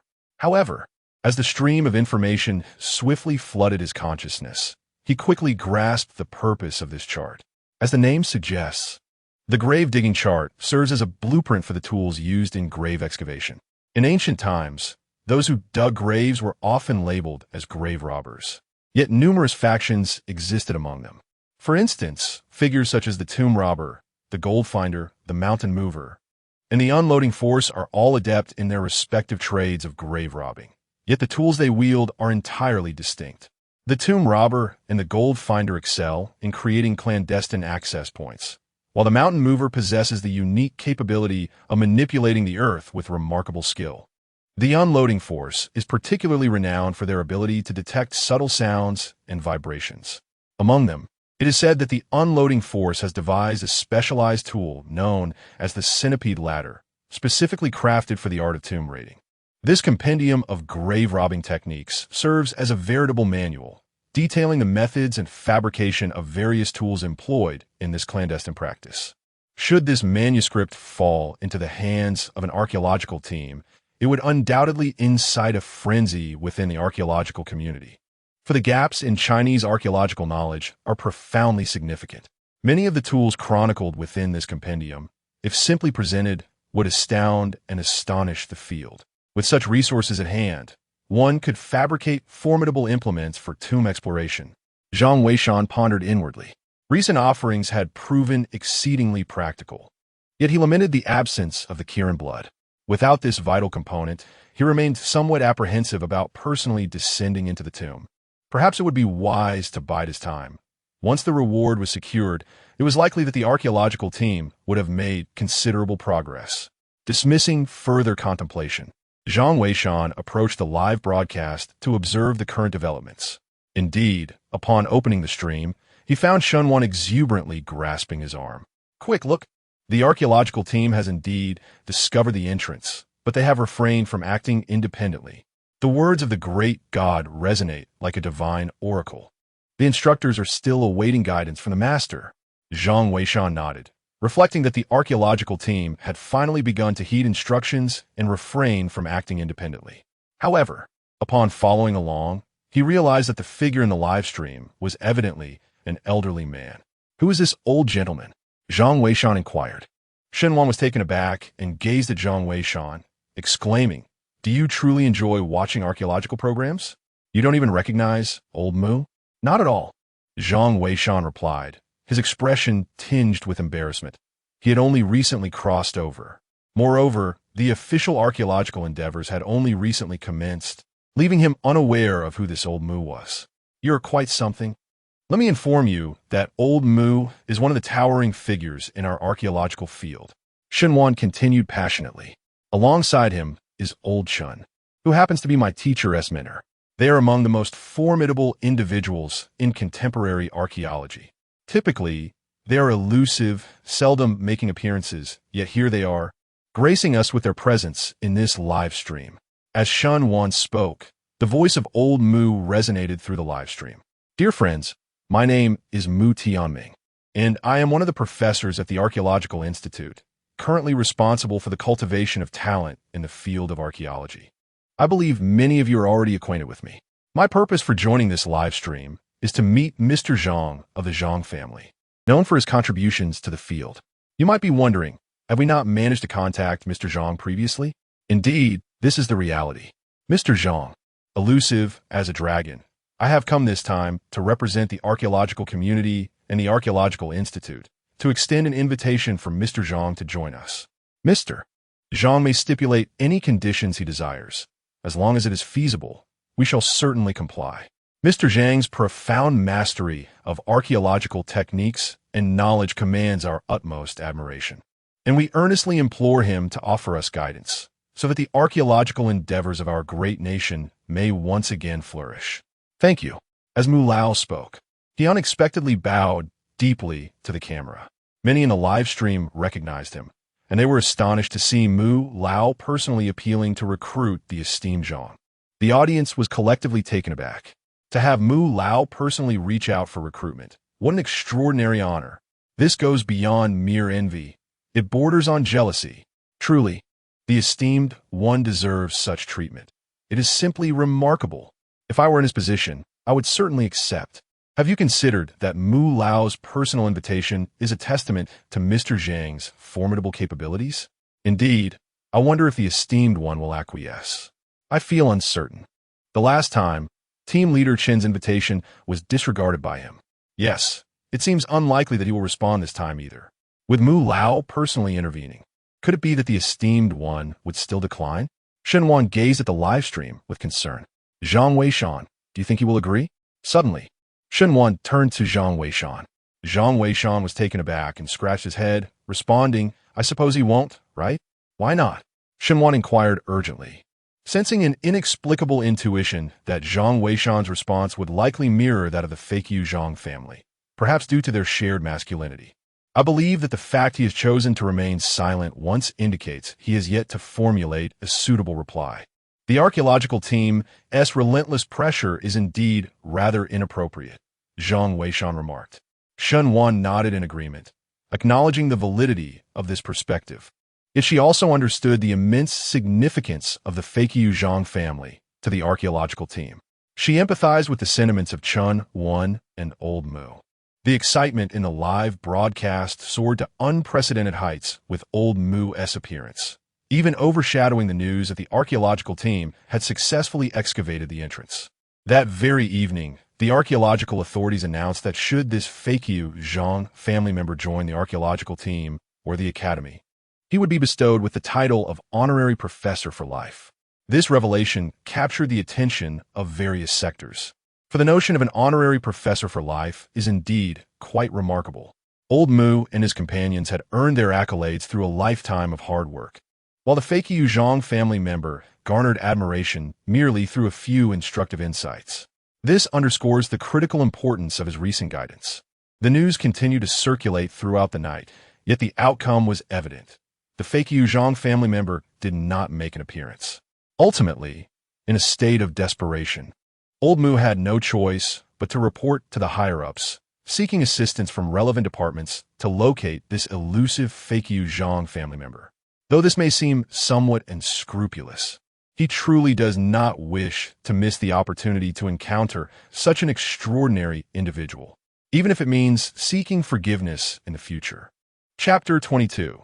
The archaeological team sets off as the night passed in silence. The online discourse surrounding F.A. Qiuzhang burgeoned, with an abundance of speculation regarding his true identity. Many were fervently analyzing his words, particularly students from the field of archaeology, who appeared to be immensely eager for his insights. When Zhang Weishan awoke, the dawn had yet to break fully. Upon his return from a morning run, he was taken aback to find that Shun Wan had already set up the computer. "You're back. I've got everything ready. Hurry and give it a try. Today is the day the archaeological team descends into the tomb, and I am determined to watch it with you. This large screen will surely enhance the experience," Shun Wan exclaimed with a smile. Zhang Weishan hesitated, pondering how he could guide her while sharing the viewing experience. However, seeing Shun Wan had already prepared her notebook, it was clear she was resolute. Resigned, he proceeded to install the necessary software on the computer. After a quick breakfast, it was nearly 9 o'clock. As Zhang Weishan opened the live stream, Shun Wan, aware that he lacked an account, logged in using her own. She inquired about his account status. Zhang Weishan replied, "The appeal will take a few days. Let's first see what unfolds in the stream." This response served to deflect her curiosity. Once the live stream commenced, a cacophony of voices filled the room. "If F.A. Qiuzhang is present, please contact us at your earliest convenience. The archaeological team is fully equipped and awaits the guidance of the great F.A. Qiuzhang." "Great One, are you there?" Upon hearing the voice of Yun Yun, Shun Wan surprisingly displayed a hint of displeasure for the first time. She gazed at the screen and murmured, "I feel that the teachers have perhaps gone too far. Although the F.A. Qiuzhang family is formidable, relying solely on them seems a tad excessive, does it not? While I understand the teachers are considering everyone's safety, it still feels somewhat amiss." Zhang Weishan smiled, taken aback by Shun Wan's thoughts. Nevertheless, it was an unavoidable circumstance. The Zhang family's ancient tower was indeed perilous, and without their guidance, navigating it would be exceedingly challenging. However, in light of the current situation, the archaeological team appeared to be rather pretentious. They had discovered the theft tunnels, yet they insisted on receiving further instructions before proceeding. This was evidently inappropriate, as it was impractical for someone to oversee them at all times. Therefore, they needed to comprehend that certain judgments were theirs to make. Zhang Weishan picked up a cloth, disregarding the happenings in the live broadcast, and proceeded to wipe down the antique shelves. Meanwhile, in the live stream, countless netizens began to engage in fervent discussions. "Where's the master? Why hasn't he appeared yet?" Indeed, could it be that the master is neglecting the archaeological team? I believe not. But the team is indeed becoming a nuisance. Since they have located the entrance, why not descend? Exactly. It seems the master refrains from appearing simply to avoid answering such trivial inquiries. Yes, if I were in his position, I would also remain silent. They've been given the entrance. Must I guide them further? When will they learn to advance? The atmosphere was charged with uncertainty. What shall the teachers do? There is a significant amount of criticism directed at us online. Xiao Lu hastily conveyed the situation to Chun Wan. Chun Wan nodded, aware that such an outcome was inevitable. However, the circumstances surrounding Professor Li had deeply affected her. She was reluctant to expose her team to danger. "Teacher, do you not recall what you once taught us? If we have chosen this path, We must not fear sacrifice. Xiao Lu remarked. I believe we are currently too timid. Without the guidance of that esteemed figure, we might still view sacrifice as an honor. Yet now, with his presence, the resolute determination I once saw in you seems to have diminished. Chunwen was momentarily taken aback, a flicker of helplessness crossing her eyes. She recognized that she had indeed been significantly influenced by recent events. Taking a deep breath, she responded, yes, you are right. I have been overly cautious. In that case, instruct the archaeological team to prepare. If we have not received any guidance from F.A. Qiuzhang within an hour, we shall venture forth to investigate ourselves. Additionally, how is Professor Li faring? Chunwen inquired. Professor Li insists on going. After returning last night, no amount of persuasion has swayed him. Teacher, you cannot accompany him. The camp requires someone to oversee the situation. Perhaps you could have a word with him? Chunwen nodded. The hours swiftly elapsed, and indeed, the archaeological team had yet to receive any guidance from F.A. Qiuzhang. Even Shan Wan, growing somewhat bored, had resumed writing his paper. Initially, they had anticipated assistance from F.A. Qiuzhang, but to their surprise, the morning passed without any communication. Zhang Weishan finally managed to settle into his position. Upon witnessing the archaeological team embarking on their journey, a subtle smile finally graced his lips. Although the prospect of rewards for guidance was enticing, he maintained a firm moral compass. The primary purpose of his system's rewards was to elevate the archaeological standards of the entire nation. If he were merely to direct them like puppets, it would be far more gratifying to delve into the tomb himself. The archaeological team had now entered the burial passage. To Zhang Weishan's astonishment, the team leader was none other than Professor Li. It was only after glancing at the live stream's comments that he realized Professor Li had hurried back upon hearing that the team had discovered the entrance, insisting on personally descending to pay homage to his deceased students. The specifics of the journey are not to be elaborated upon. At present, the size of the archaeological team remained comparable to before. Leading the group was Professor Li, accompanied by his student Xiao Zhang, as well as Xiao Lu and another student of Professor Chun, Xiao Zhao. Meanwhile, on the soldiers' side, Captain Qin continued to lead, now supported by 2 additional soldiers. Professor Li, are you truly all right? Without the guidance of the Zhang clan's experienced tomb raiders, I cannot shake this unease, Captain Qin expressed. I am fine, though I share your apprehension. However, archaeology is our vocation, and I wholeheartedly support Team Leader Chen's approach. We cannot perpetually rely on others. We must endeavor ourselves. Professor Li replied. Indeed, Captain Qin nodded, signaling his companions to remain vigilant. The group traversed the tomb passage for nearly an hour. As they journeyed along, they discovered that the rocky walls of the passageway were teeming with an array of creatures, both large and small. Strangely, these monsters seemed oblivious to their presence, as if they were in a deep slumber, exhibiting no signs of awareness. Perhaps this was what the wise referred to as the threshold of life. Captain, there's a cave ahead. Suddenly, one of the team members in the lead called out. Captain Qin and the others immediately grew vigilant. Let us rest here for a moment. Old 4, Old 5, accompany me inside to investigate, Captain Qin commanded. However, just then, 2 lines of golden text unexpectedly appeared in the live stream. There are monsters inside the cave, a different type, severely deteriorated eyesight, highly sensitive to sound. Captain Qin, Mr. F.A. Qiuzhang has spoken again, claiming there are monsters inside. Professor Li urged, noticing the alarming information. The team hesitated, unsure about proceeding directly. Yet, Captain Qin's mind raced with possibilities, and within moments, he devised a strategy to confront the potential threat. Old 4 and Old 5, maintain vigilance. Old 2, draw their attention. Everyone else, prepare your firepower. Understood. The sound of firearms being readied echoed through the ranks. Chapter 23. A different kind of monster. Captain Qin was overwhelmed with gratitude. What on earth does this other kind of monster look like? I have no idea, but the great deity has finally made an appearance. I always knew he would not abandon the archaeological team. Indeed, it seems the deity does not answer every question, as he desires the archaeological team to exercise its own judgment. Speaking of this monster, it appears to be stronger than the previous one, doesn't he?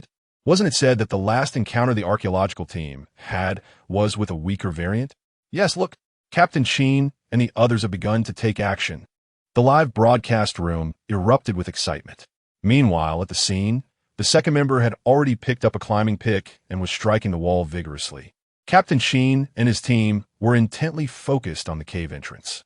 The entrance was exceedingly narrow, barely allowing one person to squeeze through.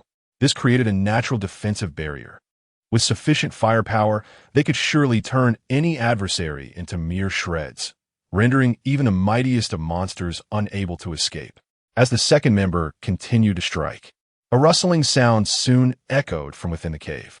Before long, from the depths of the darkness at the cave's entrance emerged an extraordinarily massive and grotesque face. Captain Sheen and his team were taken aback at the sight. The face bore no discernible features, merely a vague outline reminiscent of a human visage. Where the eyes should have been, there were instead two fleshy protrusions that could hardly be deemed eyes. "Engage!" Captain Sheen commanded with a firm voice, and in that instant, everyone opened fire. The sound of incessant thuds resonated throughout the cavern. Each shot fired merely dug a deep pit, landing squarely upon the creature's head.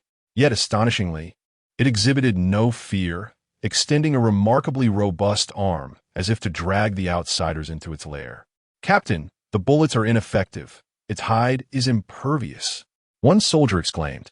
At that moment, Captain Sheen understood well that their firearms were of large caliber, capable of tearing through the flesh of even the fiercest beasts. Yet against this entity, they seemed utterly futile. "Second, prepare the explosives," he commanded. Yes, the second soldier hastily retrieved a block of explosives from his pack.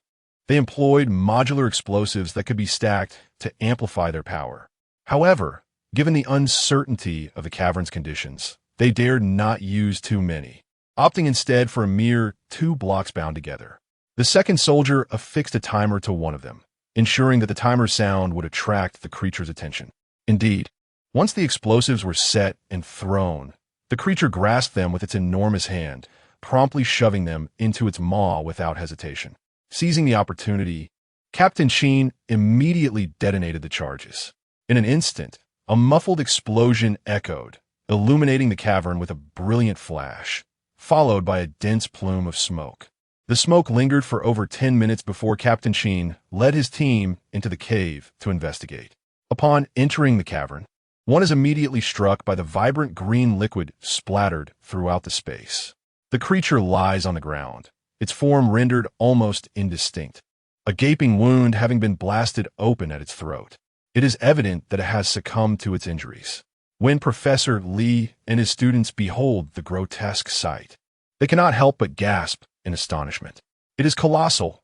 Fortunate are they for the guidance of the esteemed master, for otherwise they would likely have faced dire consequences. Indeed, the master possesses remarkable prowess, as though he has traversed this very place before. Yet, young Zhao's words must be measured. A sage possesses methods beyond the ken of ordinary mortals. If he had truly visited this site, would he still need to guide us? Professor Lee promptly interjects to curtail their conversation. The audience in the live stream cannot contain their amusement. Can you believe young Zhao's audacity? If the master had been here, surely the authorities would have apprehended him. Exactly. Moreover, what tomb raider would dare emerge from such a place to offer guidance? That would be tantamount to courting death.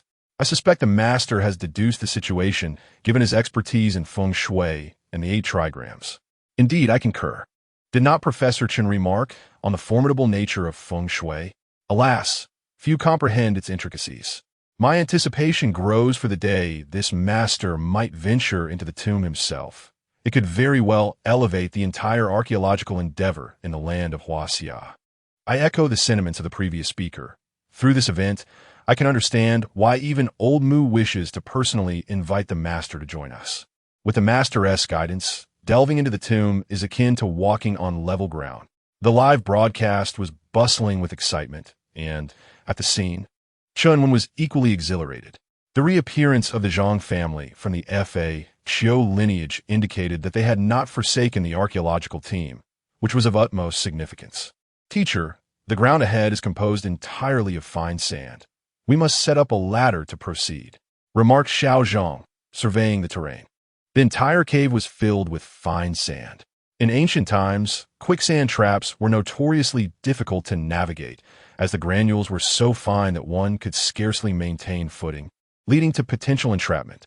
While one might excavate a sand channel outside to divert the grains, such a solution was evidently impractical within these confines. Fortunately, Captain Sheen and his team had brought along a collapsible ladder, which they swiftly erected against the opposing wall. Above them, a hole in the wall clearly marked the exit. Without delay, Captain Sheen signaled for the soldiers to ascend and assess the situation. Upon reaching the designated spot and confirming the absence of danger, the soldier beckoned the others to follow. Given Professor Li's advanced age, it took nearly half an hour for everyone to cross. The audience in the live broadcast eagerly anticipated the unfolding journey. However, when Professor Li and the others finally emerged from the cave, they were met with a spectacle that left them all in stunned silence. Before them lay a lateral passageway, one side plunging into an unfathomable abyss, while the other revealed an astonishing sight. Standing in the clearing was an ancient edifice, towering at least 20 to 30 meters high, exuding an aura of mystery and grandeur. The ancient tower stood enveloped in an eerie silence, as if it belonged to another realm entirely. Surrounding the tower was a vast circular space, nearly the size of a football field, a dimension that was truly astonishing. It was hard to fathom that in ancient times, there existed a group of individuals capable of constructing such a tower within the mountains. Professor Li was the first to dash forward. Upon reaching the open ground before the ancient tower, he was so overwhelmed with excitement that he knelt down in reverence. The Zhang family's ancient tower. It is indeed an ancient structure. I cannot believe this mountain truly harbors such a tower. I am utterly awestruck. This last exclamation was clearly directed at the Zhang family.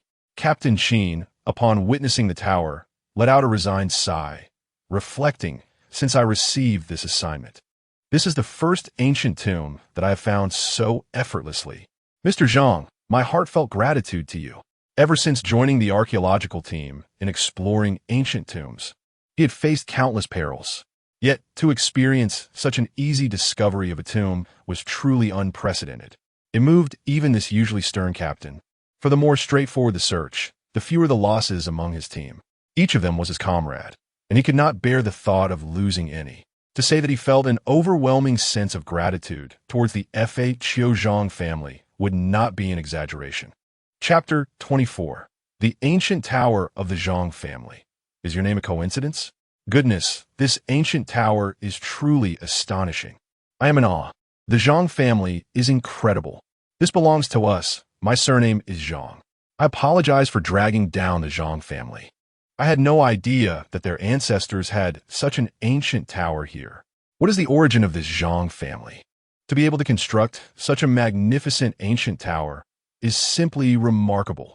Although the esteemed expert's insights are indeed accurate, thus far, there seems to be no evidence to confirm that this is the Zhang family's ancient tower. You are merely a keyboard warrior. Can the esteemed expert's word be false? That may be true, but while the expert is certainly formidable, we should still seek evidence to ascertain whether this is indeed the Zhang family's ancient tower. At this moment, the live stream was filled with debates about the authenticity of the ancient tower belonging to the Zhang family. Professor Li, however, had already composed himself and led the group towards the ancient tower. The entire structure was remarkably well preserved. Although it was made of wood, there was inexplicably no sign of dampness in this location. The style of this ancient tower appears to be designed in the fashion of the ancient architect Lei. I have seen this style before. I cannot believe it has also been touched by his hand here. Professor Li exclaimed excitedly. Indeed, Professor, I have never heard that Lei designed tombs. This must be yet another discovery that will astonish the nation. Everyone, please be cautious and do not damage even the slightest detail. This is a testament to our ancient history. Professor Li and his companions cautiously opened the ancient building's grand door and stepped inside. Upon entering, they were astonished to discover that the entire structure lacked any staircase.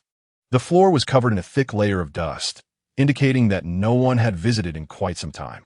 The residences, designed in the style of the illustrious Lei, were typically characterized by their remarkable aesthetics. "The staircase must be concealed," Professor Lee exclaimed. The group nodded in agreement and promptly dispersed to search for it. However, their efforts yielded no results. Even Professor Lee glanced at the live stream, but did not notice any reminders from the Zhang family of the exit. It was clear that if they remained silent, they had no intention of speaking up. Questioning them would prove futile. But without locating the staircase, what course of action could they take? Ultimately, Professor Lee, out of options, conferred with Team Leader Chun.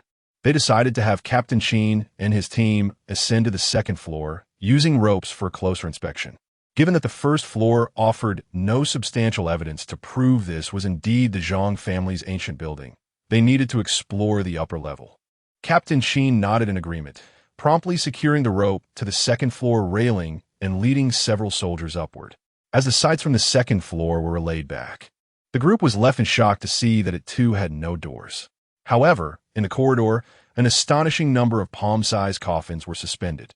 Upon witnessing this peculiar sight, even Professor Lee appeared bewildered, admitting he had never encountered such a phenomenon before. "Shall we take one down to examine it?" Captain Sheen inquired.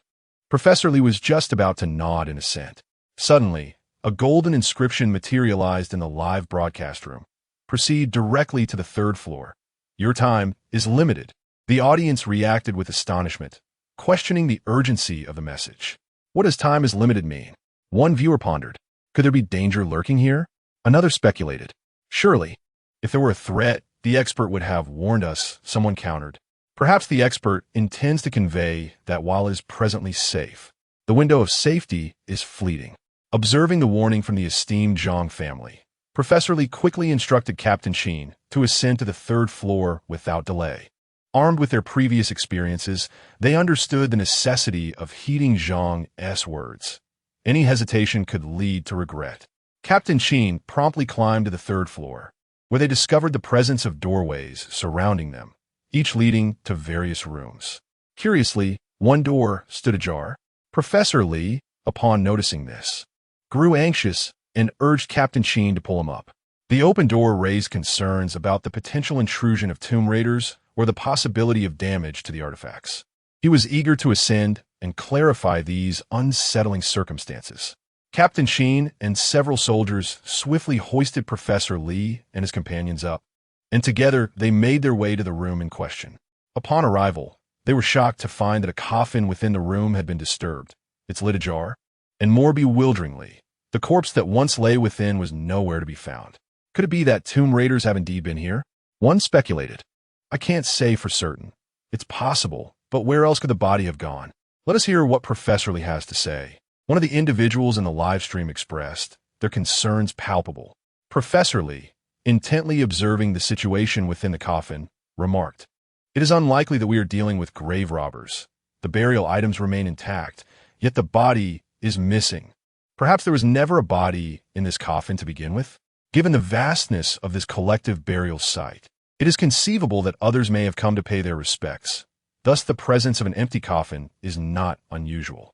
Quickly, let us search for any records that might elucidate the identity of this ancient tomb," he urged. The students promptly dispersed to investigate. Within minutes, Xiao Zhang discovered an engraved genealogy on the coffin lid, prominently displaying the surname Zhang. The names inscribed included Zhang Ruishan, Zhang Shengqing, Zhang Weiyue, and others, all belonging to the Zhang family. Upon witnessing this revelation, the viewers in the live stream began to trust the words of the Zhang family's ancestral discourse, realizing that this indeed was a Zhang family collective burial site. Professor Lee, overwhelmed with emotion upon reviewing these findings, was on the verge of tears. This was undoubtedly a historic discovery. The existence of such a grand familial burial site in ancient times was a significant contribution to history. Meanwhile, Zhang Ruishan, seated before his computer, contemplated whether he should caution them. This was no place to linger. Just as he was deliberating, Shunwan abruptly emerged from the room, her expression serious as she regarded him. What was the matter? Zhang Ruishan was taken aback, wondering if he had inadvertently revealed himself. It cannot be. How could I possibly expose myself? Yet, the expression on this girl's face clearly indicates that there is something amiss. Suddenly, Shenwan spoke up. Zhang Weishan. Could it be that you are a descendant of the Zhang family tomb? What? Why would you say that? Zhang Weishan responded, utterly bewildered by how the conversation had turned to him. Shenwan pointed to her phone and said, look for yourself. The family tree of the Zhang clan includes names such as Zhang Weiyue and Zhang Weiqi. It appears they belong to the same generation. And since your name is Zhang Weishan, doesn't that make you a member of the Zhang family? I recall you mentioning that you have no memory of your past. Perhaps you have suffered from amnesia, which is why you do not remember. Zhang Weishan was left speechless. This was undoubtedly a coincidence. Moreover, the author of the ancient Zhang family novel had used his own name as a prototype for the creation. Who could he possibly reason with about this? After a moment of contemplation, Zhang Weishan chuckled. You must be mistaken. Take a look at the generation of Zhang Weiyue. They are all from ancient times. How could someone as young as I possibly belong to their generation? This is indeed a mere coincidence. Upon hearing this, Shenwan glanced at the names and confirmed that Zhang Weiyue and others were indeed from a long-ago era. This suggested that there was likely no connection between them and the modern Zhang Weishan. What an extraordinary coincidence this was. Shenwan shook her head in resignation. Chapter 25. No reward. Zhang's reminder lingered in Shenwan's mind, prompting him to reflect and realize that perhaps he had acted rather impulsively. The connection between Zhang Weishan and the Zhang family's ancient tower seemed highly improbable. The likelihood was as slim as winning the lottery's grand prize. Suddenly, as Shenwan pondered, his phone rang. It was a text message from Yun Yun, signaling that it was time for her guest appearance in the live broadcast. I must attend to this. I will chat later, he announced before retreating to his room. Meanwhile, Zhang Weishan sat in his chair, perplexed. Why had the anticipated reward not yet arrived? Logically, it should have been forthcoming by now. Yet, the system remained silent, leaving him in a state of helplessness. With a resigned sigh, he rose to attend to his own tasks. Earlier that morning, Boss Shun had called, indicating he would return in a day or two. He instructed Zhang to prepare certain items, hinting that he might have procured something valuable that required restoration. Zhang Weishan understood well that Boss Shin's business focus had shifted away from the shop.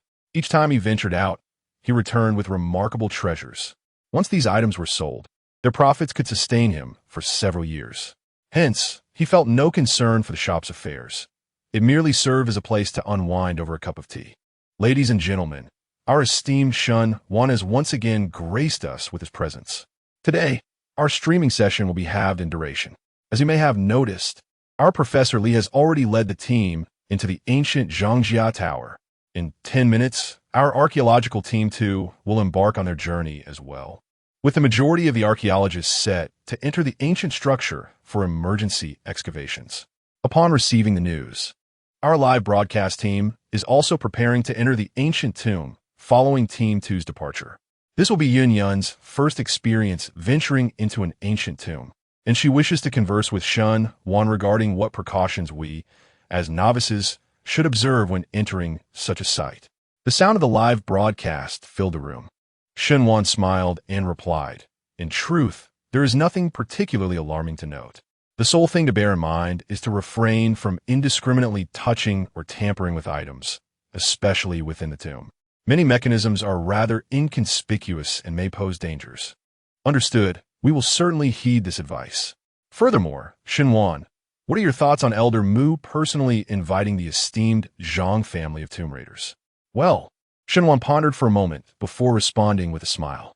I believe that the Zhang family of tomb raiders is quite impressive, and I sincerely hope they join our archaeological team. Thus, I fully support Elder Mu's approach. One should seek talent regardless of status. Elder Mu is indeed a role model for us all. The excitement in the live broadcast surged with Shun Wan's participation. However, Zhang Weishan felt a sense of frustration, pondering why there were no rewards this time. Could it be that none would be granted? He found himself perplexed by the criteria the system employed for distributing rewards. However, I indeed offered little guidance this time, merely cautioning about the lurking dangers posed by monsters, perhaps not yet meeting the criteria for rewards. As time ticked away, news soon emerged within a live stream. The second archaeological team had safely arrived at the Zhangjia Ancient Tower. Consequently, Nearly 80% of the archaeological personnel had reached the site. Next, it was time for Yun Yun and her team to enter the scene as well, in order to showcase the latest developments of the archaeological site to the audience. After a flurry of activity, Zhang Weishan finally settled before his computer to enjoy a cup of tea.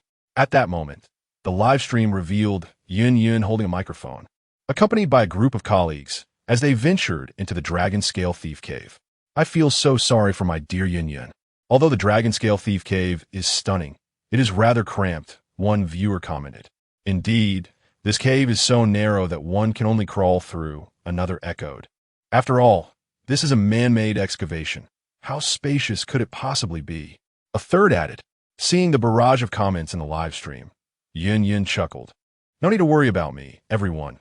I learned from team leader Chan that these caves were intentionally widened a bit. Under normal circumstances, one would have to crawl. Highlighting how arduous the work was for the previous archaeologists, she continued. We ought to extend our understanding to them. Those who choose this profession face numerous challenges. Yun Yun is absolutely right. Had it not been for the archaeological team's exploration, how could we admire such breathtaking scenery? Another viewer remarked. Exactly. Go archaeological team. You are the best. The live stream was filled with mutual encouragement and positive energy. However, Zhang Weishan suddenly noticed a date reminder that had unexpectedly appeared in the lower right corner of his computer screen. It indicated today's fortune, auspicious for marriage and moving, but inauspicious for starting work or conducting funerals. The words belonging to Kuan caught his attention. These notifications were merely advertisements from software, and Zhang Weishan, well-versed in the intricacies of yin and yang, naturally dismissed them. Yet upon seeing belonging to Kuan, his expression shifted dramatically. He hurriedly closed his eyes to calculate. Today, Kuan signified a change in circumstances. This meant that the situation would transform today. Life gates would replace death gates, and the path of the tomb was no longer viable. In the live streaming room, the audience continued to encourage one another until a golden bullet screen suddenly appeared. The live group should exit immediately, or it will be too late. Upon seeing this golden message, the viewers initially assumed it was a directive from the renowned Zhang family of tomb raiders. However, upon reading the content, they were left bewildered. Exit? The great deity Yun Yun is urging you to leave quickly. No way. Could there be danger in the tomb? That's impossible. Didn't the first and second archaeological teams enter without incident? I don't know, but surely the deity wouldn't jest. Yun Yun also noticed the reminder and felt perplexed. She found it hard to believe. After all, the first and second archaeological teams had ventured in without any issues. Why was there danger now? Just as she pondered this, the soldier responsible for clearing the path suddenly shouted, "Retreat! Retreat! The rock shell has cracked. Run back quickly. The monster has emerged." A few startled cries were followed by a tumultuous uproar. The live broadcast was so shaky that nothing could be discerned. The sounds of gunfire, curses, and the piercing screams of female staff reverberated in a chaotic symphony. The entire tomb passage was thrown into disarray. Zhang Weishan gazed at the screen, feeling a pang of guilt. He had never anticipated that today would be a day of upheaval. The entrance to life changes once a month. Yet he had not foreseen that today would be the day of alteration. Had he been more vigilant, perhaps such an incident could have been averted. Regrettably, it was too late for lamentations. He could only pray for the safe retreat of the live broadcast team. The live stream was interrupted for nearly half an hour, leaving those in the broadcast room in a state of anxious trepidation, flooding the chat with prayers for the team's safe return. Meanwhile, Yun Yun at the scene was utterly dazed. Having never encountered such a situation, when she peered through the crowd and glimpsed the grotesque, melted visages of the monsters ahead. Darkness enveloped her, and she fainted in terror. When she finally regained consciousness, an hour had passed. She hurriedly opened the live stream, discovering the viewers anxiously awaiting news of the outcome. After gathering information, she finally exhaled in relief. It turned out that the live broadcast team had not suffered catastrophic losses. They had mostly managed to escape, though 2 security personnel had sustained minor injuries and were already receiving treatment. Chapter 26. The Great One's Apology and the Support of Netizens' Warm Hearts. I wonder how Yun Yun's wife is doing. I am so worried. They will surely be fine. How could the heavens dare? The archaeological team has contributed so much to our Huashan nation. How could such misfortune befall them? I firmly believe they will be all right. The Great One has already given us advance warning. I feel such sympathy for them. Why am I not studying archaeology? At this moment, the audience in the live stream continued to pray. After understanding the situation, Yin promptly began her own broadcast, disregarding her somewhat disheveled appearance. Dear friends, we are safe. Thank you for your concern. We all emerged safely. The space inside the tomb was narrow, and the soldiers managed to repel those monsters with firepower. However, 2 soldiers were injured and have already been sent to the hospital. Their injuries are not serious. I must express my gratitude to Mr. Zhang for his guidance. Without him, we might have. As Yin spoke, her eyes reddened. She was merely a beautiful host, unaccustomed to such harrowing experiences. The thought alone sent shivers down her spine. Had it not been for the advance warning from the Zhang family of the Fakyu lineage, they might have. The Great One is eternal. I adore him. The Great One has once again saved them. The Great One always appears when the archaeological team needs him the most. I feel a beacon of hope. Whoever can find a partner like the Great One is truly fortunate. The sense of security is unparalleled. Thank you, Mr. Zhang, Yin said earnestly, and Zhang Weishan felt a twinge of shame. He is acutely aware that this time it was indeed his oversight, as he inadvertently overlooked the date of the change. Thus, when confronted with the gratitude of others, he feels somewhat undeserving of such accolades. By the way, Mr. Zhang, are you still there? I would like to inquire why both the first and second archaeological teams entered without incident, yet we encountered this predicament. Yin genuinely struggles to comprehend this and attempts to pose her question in the live broadcast. In truth, she is uncertain whether the renowned Zhang would deign to respond to her. However, her heart is filled with confusion, and she yearns for clarity. Today marks the date of the change. The entry has been altered, and consequently, this path is no longer viable. Those creatures will move towards their prey. The rupture of the rock shell serves as evidence of the shift in the entry. I must admit with a sense of shame that I overlooked the date, and I sincerely apologize. 3 golden pieces of commentary flooded the screen, instantly igniting a fervor among the audience in the live stream. Wow, the master actually apologized. I can't believe my eyes. The master's magnanimity is astounding. What is there to apologize for? Indeed, the master need not apologize. We support you. Support him? He just admitted to being inattentive to the date. If he had noticed, would anyone have been harmed? Who are these keyboard warriors? Get lost. Exactly. If others shared your perspective, why should the master assist the archaeological team? Damn it. It's these keyboard warriors that deter many experts from offering their assistance. Yes. The master is essentially an orphan. Ignore him. We stand by you. Indeed, we all support you. As Yin observed the reactions of the netizens, a warm sensation enveloped her heart, prompting her to exclaim, Mr. Zhang, please do not take it to heart. Without your timely warning, we could have been oblivious to the consequences. She continued, on behalf of the entire team, I would like to extend our gratitude to you. Additionally, thank you for your insightful responses. Lastly, may I inquire whether we should initiate a rescue operation or seek an alternative escape route for the archaeological team trapped within? Zhang Weishan, seated in his chair, managed a wry smile. He had not anticipated the overwhelming support from the online community. Yet, truth be told, it did warm his heart. Zhang Weishan was not one to be swayed by flattery. He had already taken note of his missteps in this incident. While the netizens expressed their gratitude and support, he could not reciprocate that sentiment towards himself. He fully understood that even a minor error in an ancient tomb could lead to dire repercussions. Although the current situation was not catastrophic, it served as a crucial alert. Moving forward, he vowed to exercise greater caution.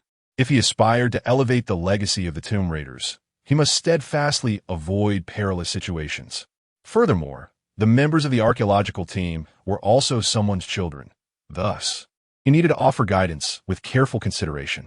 Upon seeing Yun's inquiry, Zhang Weishan responded with a few messages. The emergence of an escape route requires time. They are currently safe below. There is no need for concern. Thank you, great deity. May good fortune accompany you throughout your life. Yin expressed her excitement, and engaged in a brief conversation with the netizens before concluding her broadcast. Her own state was not optimal, necessitating a period for readjustment, especially in light of the unexpected developments faced by the archaeological team. The live broadcast team found themselves unable to continue. However, it was fortunate that the archaeological team descending had live streaming equipment. Soon, the situation below was relayed to the broadcast room. At that moment, the archaeological team within the Zhang family ancient tower had commenced their excavation work, starting from the lowest levels and progressing upwards. Numerous artifacts began to emerge, with the first revelation confirming the identity of the ancient tomb as indeed belonging to the Zhang family ancient tower, a collective burial site for the Zhang clan. In addition to this, many burial items were unearthed, yet the reason behind the construction of such a tomb in this location remained elusive. This mystery, however, may gradually unfold with the passage of time. With the insights from the Zhang family excavation, Chunwen had not arranged for a rescue team to search for an exit. The current situation was rather delicate. Although the archaeological team was trapped within the Zhang family ancient tower, it also allowed them to thoroughly study and explore its secrets. They were effectively balancing two pursuits, hastily uncovering the mysteries of the tower while awaiting guidance from the divine. It was likely that when the divine communicated once more, it would signal their necessary departure, even though the excavation might not yet be concluded. Nevertheless, the experience gained from this endeavor would undoubtedly provide valuable insights and data for future excavations. Why had the rewards not yet arrived? Zhang Weishan sat in his chair, feeling quite helpless. Was the system malfunctioning? Why was the reward this delayed? Is it true that the rewards this time will be exceptionally generous? He cannot comprehend it, but such matters cannot be rushed. As noon approached, the archaeological team had already begun their break for lunch. Zhang Weishan also rose to purchase a meal. Meanwhile, at the site in Benai, Chanwen finally had the opportunity to relax. However, just as she settled down, a phone call abruptly came through. Upon answering, she was surprised to see it was Elder Mu calling. As soon as the call connected, Elder Mu said, "Xiaowen, hurry and join the video conference. We may need to alter our approach regarding the Fa Qiuzhang." Huh? All right. Chunwen was momentarily taken aback, but quickly prioritized the meeting over her meal and returned to the tent to initiate the live broadcast. As soon as the video connected, she heard Elder Mu's excited voice, "Xiaowen, we may have truly encountered the descendants of the legendary treasure hunters, the Mo Jin Xiao Wei or Fa Qiu Tianguan. We cannot afford to sit idly by. We must take the initiative to seek out the Fa Qiu Zhang family. If our speculation is correct, locating them could elevate China's archaeological standards by 50 to even 100 years. Elder Mu, could you elaborate?" Chunwen, astonished, urgently inquired. Chapter 27. Taking the initiative to seek out the Master Mu Lao was quite exhilarated, especially since this discovery was made by Sun Lao, prompting him to gesture for Sun Lao to speak. Although all three of them were archaeology professors, their areas of expertise varied significantly. For instance, Mu Lao primarily focused on archaeological techniques, possessing profound knowledge of ancient excavation methods. This expertise enabled him to recognize the formidable nature of the Dragon Scale Theft Cave. In his youth, Sun Lao specialized in ancient scripts, but he later found this field too limiting and realized he was not particularly gifted in the study of ancient texts. Consequently, after attaining his professorship, he devoted himself to the exploration of ancient Chinese divination, the I Ching, and Feng Shui. Unfortunately, progress in this area has been scarce due to its rarity. As for Chun Lao, his personality inclined him towards the deciphering of ancient scripts, particularly those of ethnic minorities, in which he excelled remarkably. Recently, Sun Lao made a significant breakthrough while comparing Feng Shui principles. Xiaowen, Mu Lao had previously conjectured that the Dragon Scale Theft Cave mentioned by the Zhang family of the Fa Qiu might have been a site only the ancient Fa Qiu Tianguan could have excavated. This notion was merely a hypothesis until now. But in the past 2 days, Chun Lao has made substantial advancements in ancient scripts, allowing me to unravel a piece of ancient secrets. It turns out that Sun Lao discovered elements related to Feng Shui within a confidential document. It is said that in ancient times, both the Fa Qiu Tianguan and the Mo Jin Xiao Wei possessed a certain mystical ability. By relying on the principles of feng shui and celestial phenomena, they were capable of locating and defining burial sites with remarkable precision. The art of divining and locating graves, known as Feng Jin Ding Shui and Sun Long Dian Shui, is the exclusive expertise of the Fa Qiu Tianguan and the Mo Jin Shao Wei in their quest for ancient tombs. Beyond this, no one else possesses such skills.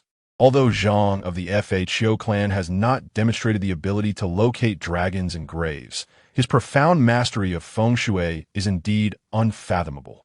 Coupled with the evidence of the dragon scale thief S tunnel, we suspect he may very well be a descendant of the ancient Fa Qiu Tianguan. Do you comprehend the significance of this? In Chun Wen's eyes, there gleamed a sense of anticipation. Old Sun, brimming with excitement, exclaimed, "The records of the mysteries contain a saying, Fa Qiu seal and Mo Jin talismans. One seal can forge 100 talismans. Mo Jin can be extinguished, but Fa Qiu cannot perish. This implies that the destruction of a Fa Qiu seal can yield numerous Mo Jin talismans. While there may be an element of exaggeration within this, it undeniably highlights the extraordinary value of the Fa Qiu seal, far surpassing that of the Mo Jin talismans. Moreover, the assertion that Mo Jin can be extinguished, but Fa Qiu cannot perish directly underscores the significance of these two factions. It is said that the Fa Qiu Tianguan is the supreme leader of the Mo Jin Shao Wei. Even if all the Mo Jin Shao Wei were to be annihilated, as long as the Fa Qiu Tianguan exists, new Mo Jin Shao Wei can be cultivated. This elucidates why it is stated that Mo Jin can be extinguished, but Fa Qiu cannot perish, as long as the Fa Qiu Tianguan remains. The Mo Jin Shao Wei shall not face extinction. At this juncture, Old Sun swallowed hard and continued, "Little one, consider this. Setting aside the significance of feng shui and archaeological techniques to our great nation of Huaxia, the very origins of the Fa Qiu Zhang clan hold immense importance. If indeed he is the Fa Qiu Tianguan, what does that signify? As long as he is willing to assist, our great nation of Huaxia can cultivate generations of tomb raiders." The tomb raider was an esteemed archaeological profession in ancient times, a predecessor of our field. If we can promote the art of tomb raiding, our archaeological endeavors in Huaxia will undoubtedly flourish and thrive. At this point, Chun Wen's heart raced with excitement. Although Elder Sun did not explicitly state it, she had already grasped the underlying significance. There was one more crucial aspect, the art of locating dragon veins and burial spots. Currently, our archaeological team often stumbles upon ancient tombs by sheer chance. For instance, the discovery of the Zhang family ancient tower was made by a detection team, and other tombs were unearthed through agricultural activities, construction, and foundation digging. While some were indeed discovered through our own explorations, the overall efficiency remains woefully inadequate. Given that Huaxia encompasses vast territories, searching inch by inch with a detection device would be an endless endeavor. However, if we were to master the skill of pinpointing burial sites, it would unquestionably accelerate the archaeological progress of our nation significantly. The implications of this advancement are immense and hardly require further elaboration. Elder Son, Professor Mu, please, tell me directly what you require of me, Chunwen stated forthrightly. Professor Mu chuckled. After deliberation, we have concluded that the significance of this individual from the Zhang family has reached the highest level. We cannot afford to remain passive any longer, especially since the relevant authorities have been investigating for so long with little to show for it. All we know is that this person's IP address is in Shihu City, and I have heard that he seems to be particularly interested in your student, Shunwan. Shunwan seems to be located in Shihu City. While it may sound a bit frivolous, we sincerely hope that you can enlist Shunwan's assistance in this matter. Perhaps this young individual from the Fa Qiu Zhang clan might appreciate a girl with Shunwan's vivacious personality. Of course, we are not suggesting she resort to leveraging her charms. We merely wish for her to help in the search.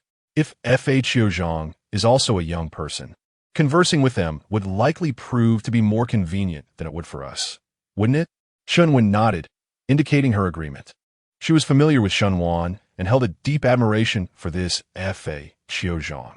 Helping to locate him would indeed pose no issue. That's splendid. It is prudent to act promptly. Please notify her at once. Moreover, we are contemplating whether to guide this Xiao Zhang in honing his skills and compiling them into a manual for the students of the Archaeology Institute. What are your thoughts on this, Xiaowen?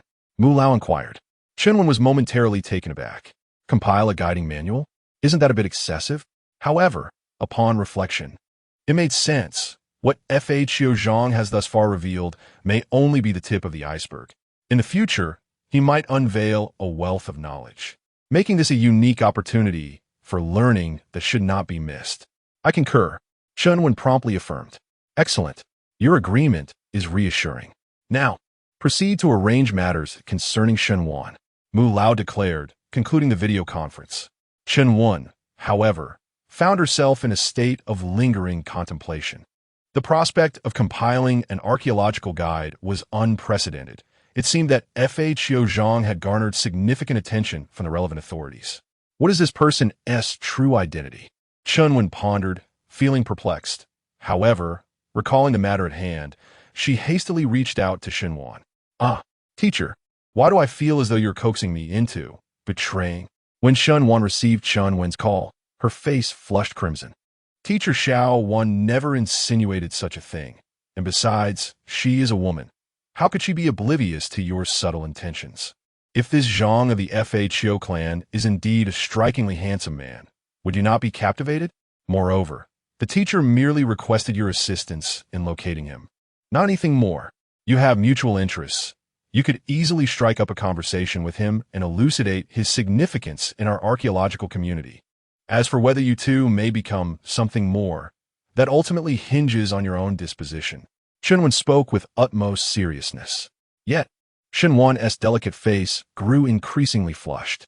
I understand, teacher. I will do my utmost. The teacher believes in you. Keep striving. Qianwen smiled and ended the call. Shenwan, however, remained momentarily stunned. What does this imply? Was she tasked with pursuing her idol? Perhaps a romantic encounter could indeed blossom. After all, who does not harbor affection for their idol? But what if he turns out to be an elderly man? The more Shenwan contemplated, the redder her cheeks became, and she could not resist pulling up Zhang of the Xiao clan, sending him a private message. Is the esteemed one available? May I inquire about a question? Chapter 28. Rewarding the inquiry. Shenwan, in a moment of excitement, found herself at a loss for a more suitable topic and deemed it fitting to inquire about this subject. She sent a message, without harboring any expectations for a genuine response. After all, the archaeological team, along with Mr. Mu, had personally reached out to invite the other party to join their ranks. It was reasonable to assume that they had likewise sent private messages to the Zhang family of the fake you. Furthermore, the viewers in the livestream, as well as those who saw a potential opportunity, might have inundated fake you Zhang with requests for collaboration. It was likely that her message would merely be lost among the multitude. However, to her astonishment, scarcely a minute had passed when she received a reply. It was not an inquiry for guidance, but rather an invitation for a shared discussion. Shenwan was momentarily taken aback. She had yet to formulate a question. What should she do now? Should she pose a random question? Clearly, that would not suffice. To treat a figure of such stature with casual indifference might result in her being disregarded in the future. Yet, she felt an overwhelming sense of anxiety, leaving her utterly unprepared to articulate her inquiry. Perhaps she could feign ignorance, pretend she had not seen the message? Indeed, that seemed a plausible strategy. After all, it was mealtime. She could simply act as if she had stepped away to dine, postponing her response until she could gather her thoughts. In that moment, Shenwan felt as though she had grasped the mindset of a luminary. Could it be that the esteemed individual had previously overlooked the archaeological team's invitation simply because they had not yet determined how to respond? Was Zhang Weishan perhaps correct? The esteemed individual has yet to decide whether to join the archaeological team. As she pondered, a delightful aroma of fish-flavored shredded pork wafted through the air. Zhang Weishan, have you purchased lunch? Shenwan inquired, already dashing outside. Yes, let us eat together. Zhang Weishan replied with a smile. An idea struck Shenwan. She could enlist Zhang Weishan's assistance. Thus, she hurried over, savoring her meal while recounting her task of locating the fake Zhang family as entrusted by Chunwan. Finally, she asked, Zhang Weishan, could you help me analyze this? What questions should I pose to the esteemed individual? Should they be profound or rather straightforward? Zhang Weishan felt quite awkward upon hearing this. How could he respond? Should he merely pose questions for himself to answer? This girl certainly knew how to seek assistance. After a moment's contemplation, Zhang Weishan suggested, I believe you should simply ask what you genuinely wish to know. Deliberately inquiring about intricate matters may only induce unnecessary tension. Shenwan nodded in agreement. Do you have any pertinent questions regarding this archaeological livestream? My mind feels chaotic, and I truly do not know what to ask. Zhang Weishan was taken aback, thinking that this girl was indeed presenting him with a conundrum. It seemed she was creating problems for herself out of sheer boredom. After some thought, he replied, perhaps you should hold off on asking for now. You can inquire when you encounter a problem later on. However, Shenwan worried, but would the esteemed individual think I am neglecting him? By the way, Shenwan suddenly interjected, I just remembered a question. May I inquire how the archaeological team managed to emerge? This query is quite pertinent to the current situation, and many netizens are eager to know. Yes, let's ask this. As she spoke, Shenwan took out her phone and sent the question. Zhang Weishan, feeling helpless, thought to himself that he could inform her right away. It was rather absurd to be sitting face-to-face, yet resorting to texting. Nonetheless, in order to conceal his identity, he continued to eat in silence. After a while, Shenwan gazed at her phone, and upon noticing the lack of a response, she resignedly began to eat as well. Once they finished their meal, Shenwan declared her intention to diligently write her thesis while awaiting a reply from the expert. Zhang Weishan, concerned that she might not receive a response, found himself unable to concentrate on his thesis throughout the day, and thus returned to his computer to send a reply. Where there is an entrance to an ancient tomb, there must also be an exit. There is no need for concern. Focus on your thesis. Upon sending this message, Shenwan immediately erupted with excitement.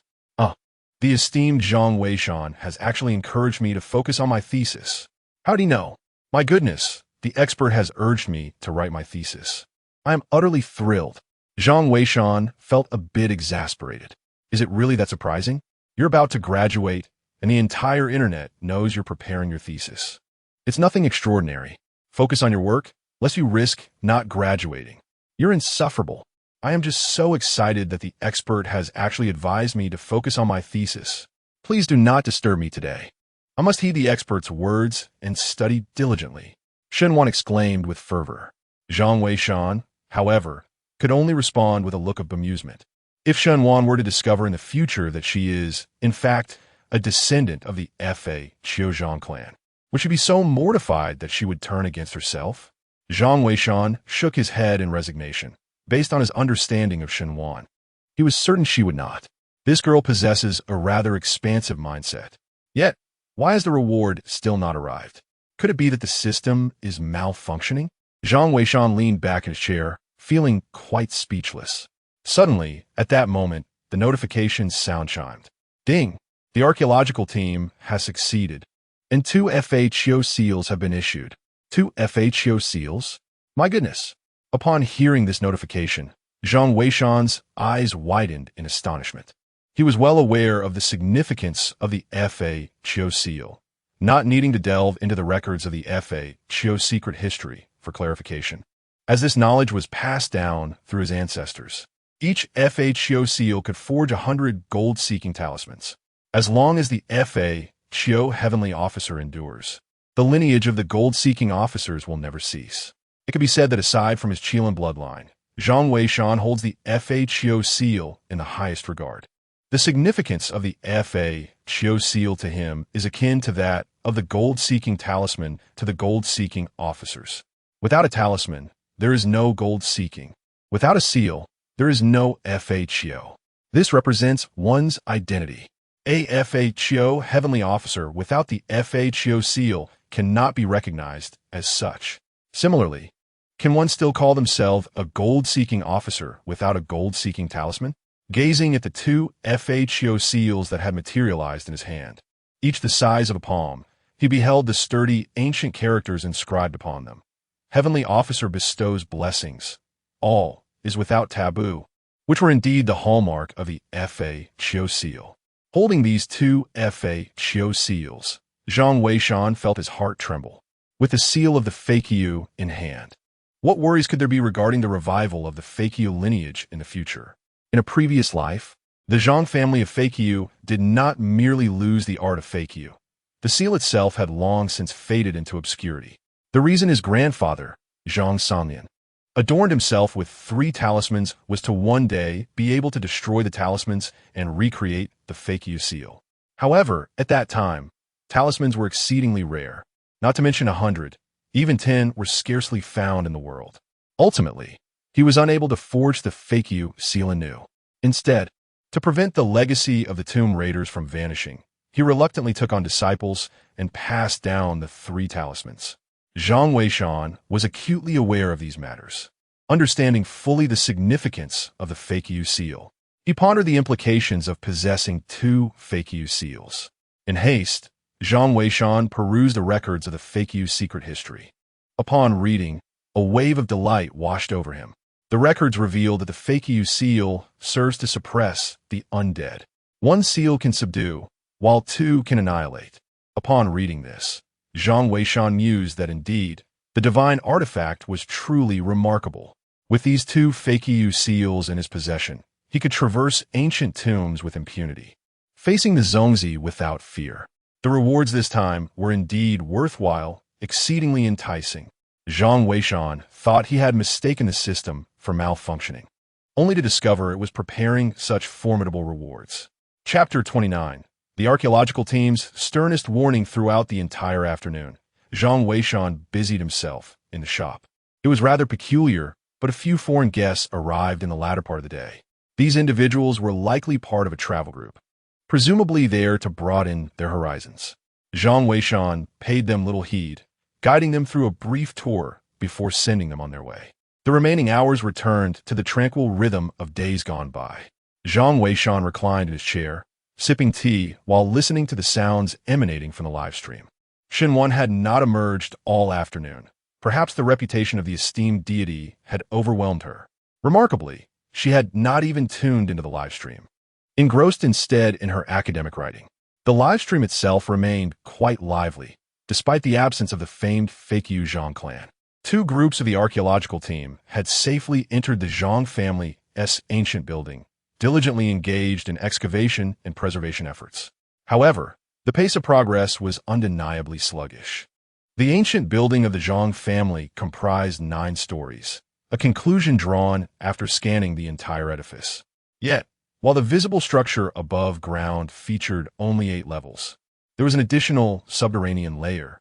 Due to the portable nature of the detection equipment, it lacked the potency of that found at the external base, thus rendering the investigation of the underground level somewhat inconclusive. Compared to the upper 8 stories of the Zhang family's ancient building, the lower level appeared lacking in allure. Most regarded it merely as the foundation. The first floor was devoid of any artifacts, but the second level began to reveal items of interest. As the team meticulously excavated the second layer, over an hour had elapsed. Moreover, this is a result of their urgent haste. Previously, the Chio Zhang clan had mentioned that their time was limited. Thus, Professor Li remained perpetually anxious, fearing that at any moment the Chio Zhang clan might demand their departure. Consequently, the entire archaeological process did not adhere to the customary gradual progression. Instead, it was imperative to thoroughly grasp the general conditions of the site. They retrieved several small coffins suspended in the corridor of the second floor. Upon opening them, they discovered that they contained nothing but severed fingers. Professor Lee speculated that this might be a hand coffin, a term denoting coffins made to symbolize a person with fingers. In ancient times, when head pits were common, the significance of such hand coffins becomes evident. This ancient structure must be nearly 1,000 years old. Yet, the wear and erosion on these hand coffins suggest they are no more than a century old. The time of these individuals' demise likely coincided with a war of resistance. This serves as evidence, sufficiently proving that members of the Zhang family had indeed entered this place to conduct funeral rites. The allure of archaeology. This is the true enchantment of archaeology. As Professor Lee excavated, he simultaneously provided explanations in the live stream. The audience in the stream was equally exhilarated. How incredible! The Zhang family is truly remarkable. Indeed, we must express our gratitude to these archaeologists. Without their efforts, we would not be able to appreciate such enigmatic historical truths. Yes, and to that great master. Without their guidance, the archaeological team would undoubtedly have suffered significant losses in reaching this location. Much appreciation. The atmosphere in the live stream was extraordinarily vibrant. Under the guidance of Professor Lee, the archaeological team's progress has become a topic of frequent discussion. This time, 2 full teams have been dispatched, alongside Captain Sheen and his soldiers responsible for safety, bringing the total number of participants to nearly 50. Given such a scale, the pace of excavation is naturally swift. Merely 3 hours later, the team had reached the 5th layer. At this moment, Shunwan finally emerged to take a breather. Holding her phone, she exclaimed, "How impressive! Professor Lee and the team are already preparing to ascend to the 6th layer. At this rate, they might complete the entire ancient building by tonight. There are only 8 layers in total, so reaching the 6th means there are just 2 remaining above." Zhang Weishan sat silently in his chair, calculating the time left and deciding not to rush them out. As Shunwan took a seat beside him, her curiosity piqued. "Hey, what is this? Why are there so many of these things on the 6th layer?" she asked. Zhang Weishan, "Have you seen anything like this?" Zhang Weishan, having worked as an assistant in his father's antique shop, had encountered numerous artifacts, yet Shunwan had never seen such clay pellets. Surely, the Zhang family did not have a tradition of crafting clay pellets, did they? Zhang Weishan also felt puzzled. He rose and returned to his position to observe the live stream. However, upon looking, his expression changed dramatically. There, on the ground of the excavation site's 6th layer, lay a plethora of small, round clay pellets, each no larger than a fingernail, lying scattered across the ground. The sheer number of them is astonishing. Fortunately, the members of the archaeological team do not suffer from acrophobia. Otherwise, the sight might have been utterly terrifying. These clay pellets are placed approximately every 5 centimeters, completely covering the 6th circular layer. At this moment, Professor Lee, Xiao Zhao, and the soldier, Old Lu, have just arrived. Old Lu, being the first to ascend, leaned against the railing, unsure of the archaeological significance and not descending.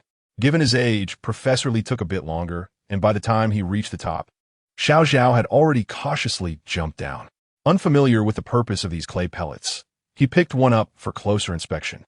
Observing this, Professor Lee cautioned him not to disturb anything until he had arrived to examine it thoroughly. With Old Lu's assistance, Professor Lee was helped to the 6th layer, and together they began to investigate the nature of these clay pellets. Just then, Old Lu exclaimed, "Hey, Professor Lee, look over there. The door of a room is open."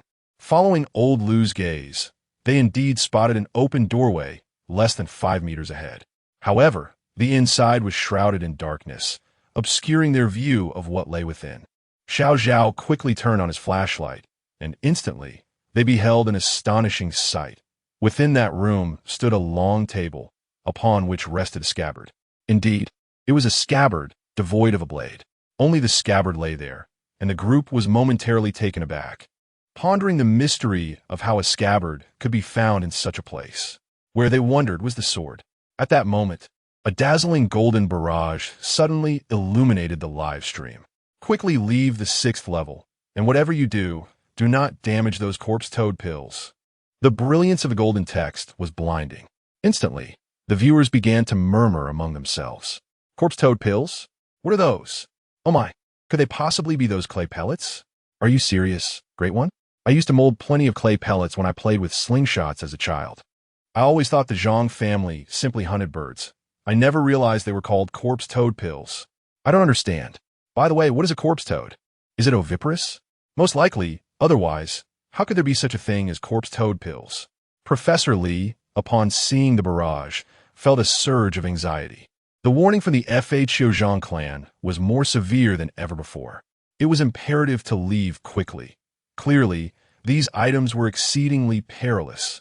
Xiao Zhao, swiftly return that corpse toad pill. We must depart. Professor Lee exclaimed. Xiao Zhao nodded, hastily bending down to place the corpse-toad pill back. He was exceptionally cautious, his entire focus fixated on the pill in his hand, fearful of shattering it. He took the warning from the Zhang clan very seriously. However, so concentrated was he that once he returned the corpse-toad pill, he instinctively turned to leave. Yet, as he shifted his foot, regret washed over him.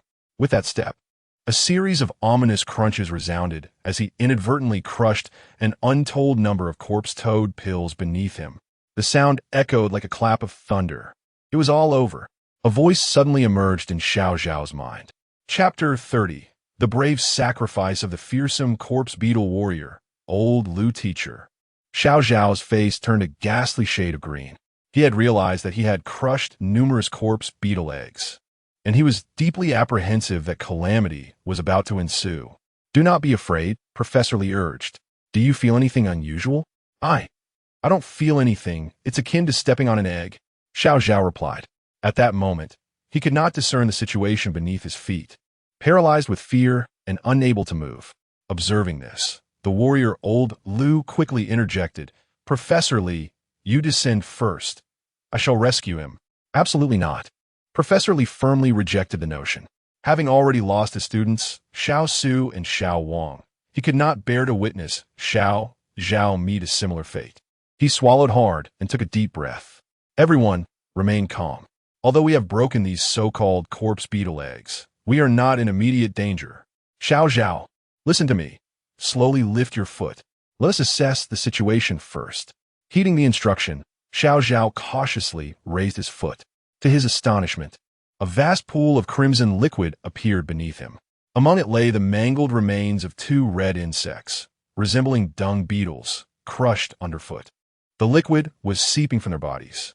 Seeing this, Professor Li exhaled in relief. It's all right. The insects are dead. You must hurry." Before he could finish his sentence, everyone simultaneously witnessed a new insect emerging from beneath the corpses of the two beetles. The creature, enveloped in a pitch-black hue, began to transform into a vivid crimson as it emerged. Two pairs of wings gradually unfurled upon its back. In an instant, it soared directly onto Xiao Zhao and Appo's Shu. In the past, Xiao Zhao would have been unperturbed. After all, it was merely an insect. However, having recently witnessed the foreboding warning from the Zhang family of the FHO, he understood that this insect could indeed be deadly. Alarmed, he acted without hesitation, instinctively delivering a kick to dislodge the creature. To his astonishment, the insect took flight, its wings propelling it straight toward his face. In a moment of panic, Xiao Zhao clapped his hands together, and surprisingly, he struck true. The insect, still acclimating to its newfound ability to fly, was sent hurtling backward by his blow. "Teacher, I hit it!" Xiao Zhao exclaimed, his excitement barely contained, but before he could finish his sentence, the expressions of Professor Li and the others shifted dramatically. Xiao Zhao's hand, which had just made contact with the insect, began to glow a fierce red. Simultaneously, an acrid, pungent odor wafted through the air. Frozen in terror, Xiao Zhao forgot to scream as he watched in horror as his palm transformed into a fiery crimson, the colors spreading relentlessly across his body. By the time realization dawned upon him, he could only emit a heart-wrenching cry. In the next moment, his entire being seemed to dissolve like a candle, melting away instantaneously. Not even a trace of bone remained. Professor Li watched in disbelief as Xiao Zhao was reduced to a mere puddle of clear liquid, with only his garments left behind on the ground. Professor Li suddenly felt a darkness envelop him, and he fainted. Fortunately, the soldier known as Old Lu reacted swiftly, supporting him and quickly securing him to a rope for descent. "What happened, Old Lu?" Captain Qin inquired, having heard the commotion below. Old Lu briefly recounted the situation, revealing that Xiao Zhao had sacrificed himself. "First, we must secure Professor Li. The 6th level is incredibly perilous. Everyone stay alert." With that, Old Lu prepared to descend. However, upon glancing back, he was struck with dread. The crimson insect that Xiao Zhao had repelled was hurtling towards him once more. "Captain!" Old Lu shouted, unable to free his hands. Captain Qin, recognizing the urgency, swiftly grasped the firearm slung across his chest. Bang! Bang! The sound of gunfire rang out, 2 precise shots fired. These soldiers were seasoned in battle, and Captain Sheen, a former Special Forces operative, was renowned for his marksmanship, capable of hitting a target from great distances without fail. The bullets struck the red insect, reducing it to shreds. Seeing this, Old Lou finally breathed a sigh of relief. "Quickly come down," Captain Sheen urged. Old Lou nodded and prepared to descend along the rope. Yet at that moment, a series of cracking sounds echoed ominously from the 6th level. Old Lou focused intently, his heart sinking. Every corpse ball on the 6th level was developing fissures, threatening to shatter completely. Just one insect had nearly claimed the lives of the 3 of them. Should the creatures on the 6th level emerge, it would not merely be their 50-member archaeological team at risk. Even if 500 or 5,000 individuals were present, they would likely prove insufficient against such a threat. "Captain, what shall we do?" cried the 6th member. At that moment, Captain Sheen was equally bewildered. What options remained? Escape? The entrance had vanished. Where could they possibly flee? With 50 individuals, even if they sought refuge in a room, it would be remarkable if half of them survived. Is the Great Master present? We beseech your guidance. Captain Sheen's mind raced as he addressed the camera. At this juncture, it seemed that only the Zhang family of the Phagia could possibly rescue them. "Great Master, are you there? This is dire. If you do not arrive soon, our archaeological team will face total annihilation. We earnestly request your assistance. Great Master, you are like a father to me. Are you there? Father, please save them. Grandfather, grandfather, I am your grandson. Please take notice of me." The viewers in the live stream were now frantic, their words tumbling over one another. Shenwen's heart raced in her throat. At that moment, Shenwen clutched her sleeve tightly, her eyes reddening. It was not that Zhang Weishan had neglected to offer advice. He too was contemplating solutions. The ancient Zhang family building was fraught with intricate mechanisms. The higher they ascended, the more complex the traps became. Figuring out how to dismantle these defenses was no trivial matter. Otherwise, he would have provided a solution at the first opportunity. Suddenly, an idea struck Zhang Weishan. He hurriedly composed a message with fluidity. With no path to retreat, rotate the rooms scabbard counterclockwise by 90 degrees. Hurry! The simple 2 lines of text served as a lifeline. Once dispatched, silence enveloped the room, with everyone fixated on the live stream. Captain Sheen, upon noticing the barrage of comments, turned his gaze to the soldier, Lao Lu. At that moment, he was the only one capable of acting. The others were too far below. It was too late for them to ascend. Seeing this, Lao Lu's eyes reddened instantly. He rendered a military salute to Captain Sheen and declared, "Captain, please take good care of my mother." Without a moment's hesitation, he flipped over and dashed up to the 6th floor, racing towards the room with unyielding determination. At that juncture, he paid no heed to whether he would crush the corpse beetles beneath his feet. After all, most of those insects would perish regardless. His sole objective was to trigger the mechanism and ensure the safety of the others. He deemed his life a worthy sacrifice. With a single breath, Lao Lu had reached the forefront. Without uttering another word, he unsheathed his blade and began to turn. The sound of clanking chains echoed ominously. Almost simultaneously, everyone witnessed the corpse beetles on the 6th floor breaking open, with countless tiny creatures struggling to escape. Each one rapidly transformed into a vivid crimson hue. Should they take to the air, all would be lost.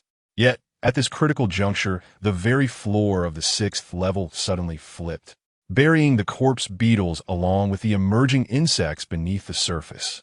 They vanished entirely. Lao Lu cautiously tested the floor, discovering it to be remarkably solid, revealing no signs of a hidden trapdoor mechanism. Chapter 31. The return of Boss Shun to the eightfold bronze tower. The majority of the audience in the live stream remained undeterred by the recent perilous events. Instead, they found themselves filled with admiration for the valiant soldiers and archaeologists. Indeed, archaeology often entails sacrifice. Yet, so many individuals continue to step forward. Without their contributions, how could the splendid history of our nation ever be resurrected? Professor Li soon regained consciousness, though tears streamed down his face, clearly indicating that he had been profoundly affected. All eyes were upon him, and those present hesitated, unsure of how to offer their comfort. Captain Qin merely placed a reassuring hand on his shoulder, opting for silence. Zhang Weishan observed the quiet live stream with a sense of resignation. This was precisely why he preferred not to descend into the tombs himself. The dangers lurking within ancient crypts are manifold. It is not merely one's prowess that guarantees safety. A single misstep can lead to an untimely demise. As the old adage warns, even the most skilled swimmers can drown. Zhang Weishan understood all too well that he must never venture into the tombs lightly. Once one has departed from this world, how can the lineage of the Fakyu, Tianguan, continue to flourish? Alas, Zhang Weishan sighed and sent out another message. My condolences. Tomorrow at 9, I shall guide you on your departure. Having said this, he ceased to observe the live stream and rose to stand at the entrance of the shop. Gazing at the bustling traffic and the hurried pedestrians outside, he hoped it might alleviate his heavy heart. Shen Wan, observing Zhang Weishan in such a state, felt a pang of discomfort herself. Unbeknownst to her, Zhang Weishan was indeed a descendant of the Fakyu Zhang clan. Seeing him like this, she mistakenly believed he mourned the loss of young Zhao. Thus, she spoke up to offer comfort. Zhang Weishan, there is no need for such sorrow. In fact, during our time at the Archaeological Institute, we participated in a vivid practical session. The instructor once posed a question to us. After graduation, would you prefer to work on the front lines of archaeology or in an office setting? This inquiry, however, was somewhat misguided. Whether on the front lines or in an office, as long as one is devoted to the advancement of archaeology, it is commendable. Yet, in a nation like Huaxia, where there is a significant gap in archaeological endeavors, opting for an office position right after graduation is of little benefit to the field. Everyone understands this. However, it is also acknowledged that choosing to work on the front lines entails the constant risk of sacrifice. Still, many individuals opt for that path, Shen Wan continued. In truth, from the moment we made our choice, we were aware that one day we might face sacrifice. Yet, we did not waver. This is the destiny of those devoted to archaeology. The archaeological stratigraphy of the Huaxia nation cannot simply be mended by casual searches. The teacher has stated that it requires the dedicated efforts and sacrifices of generations of archaeologists to unearth the truths buried within. For the noble pursuit of archaeology, one may die honorably. After Shen Wan uttered these words, she fell silent, lost in her thoughts. Zhang Weishan refrained from responding, acknowledging the gravity of the topic. However, as he observed the crowd, his attention was suddenly captured by the figure of a portly man. This individual appeared to be in his early 40s, sporting hair of a length that was neither too long nor too short, slightly surpassing that of the average man, adorned with numerous wooden bead bracelets. It was evident that he frequented the antique market. He moved with vigor, exchanging greetings with the shopkeepers around him. Upon closer inspection, Zhang Weishan was taken aback. Wasn't that his boss, Mr. Shen? He had returned. Xiaowan, your father is back. Zhang Weishan exclaimed. What? My dad is back. Shen Wan responded, surprised. It had been nearly half a month since she had last seen him, and she was relieved to learn of his return. Shen Wan's father was deeply immersed in the world of antiques, often disappearing for 10 days or more at a time. He frequently traversed remote villages and antique markets. Though his absences rendered him somewhat neglectful of home life, he consistently returned with remarkable treasures. While Shen Wan occasionally felt that he was neglecting the family, she understood that he was genuinely passionate about antiques, and given his age, she allowed him the freedom to pursue his interests. Mr. Shen soon arrived at the shop, and upon seeing Zhang Weishan, he spoke immediately. My dear boy, it has been but a few days since our last meeting, yet your demeanor has transformed remarkably. You appear much more seasoned. Come, quickly close the shop. Today we shall not conduct any business. I have something splendid to show you. Have you prepared the items I requested last time? Zhang Weishan nodded and promptly shut the door to the shop, retrieving the tools he had diligently prepared. These implements were specifically designed for the meticulous cleaning of antiques, a complete set. Boss Shun illuminated the shop's interior to its fullest brightness and, with utmost care, extracted a silk-wrapped bundle from within his garments. Curious, Shun Wan approached, inquiring, Father, what is it that has you in such a rush, neglecting even your precious daughter? What could possibly interest you? Perhaps when you bring home a boyfriend, I shall take a look. Having graduated from university, it was a source of exasperation for her that she had yet to find a partner. What good are those silver bangles in my collection if no one wears them? You must hurry and bless me with a chubby grandson. You, how utterly vexatious. Shenwan's cheeks flushed with indignation. Nevertheless, she had anticipated such marital pressure upon her graduation. It was the universal plight of parents. In high school, they admonished her against dating. During university, they urged her to find a partner. Upon graduation, they seemed eager for her to return with children in tow. Shenwan chose to abandon that line of conversation, her curiosity piqued by the object in her father's hands.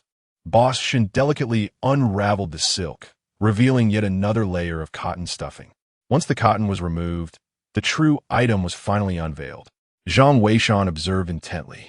Boss Shun has surprisingly returned with a small tower, merely the size of an adult's palm. It is broad at the base and tapers to a point.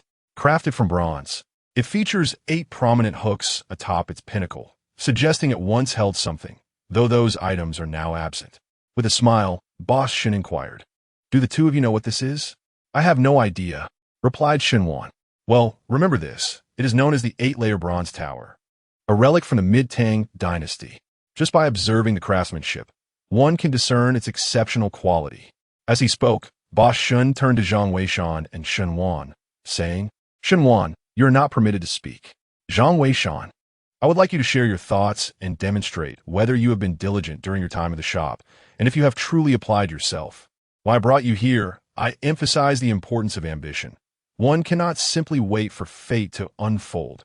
Now, enlighten me with your insights."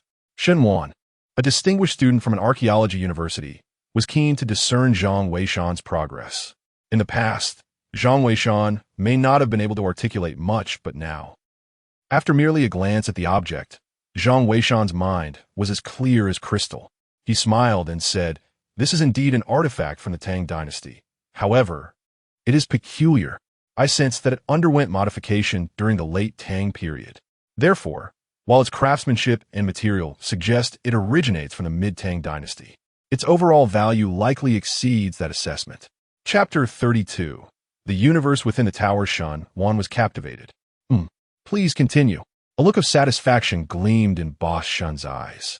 Meanwhile, Shenwan stood in astonishment, pondering internally how he had failed to notice that this artifact had undergone processing during the late Tang dynasty. What led him to discern this?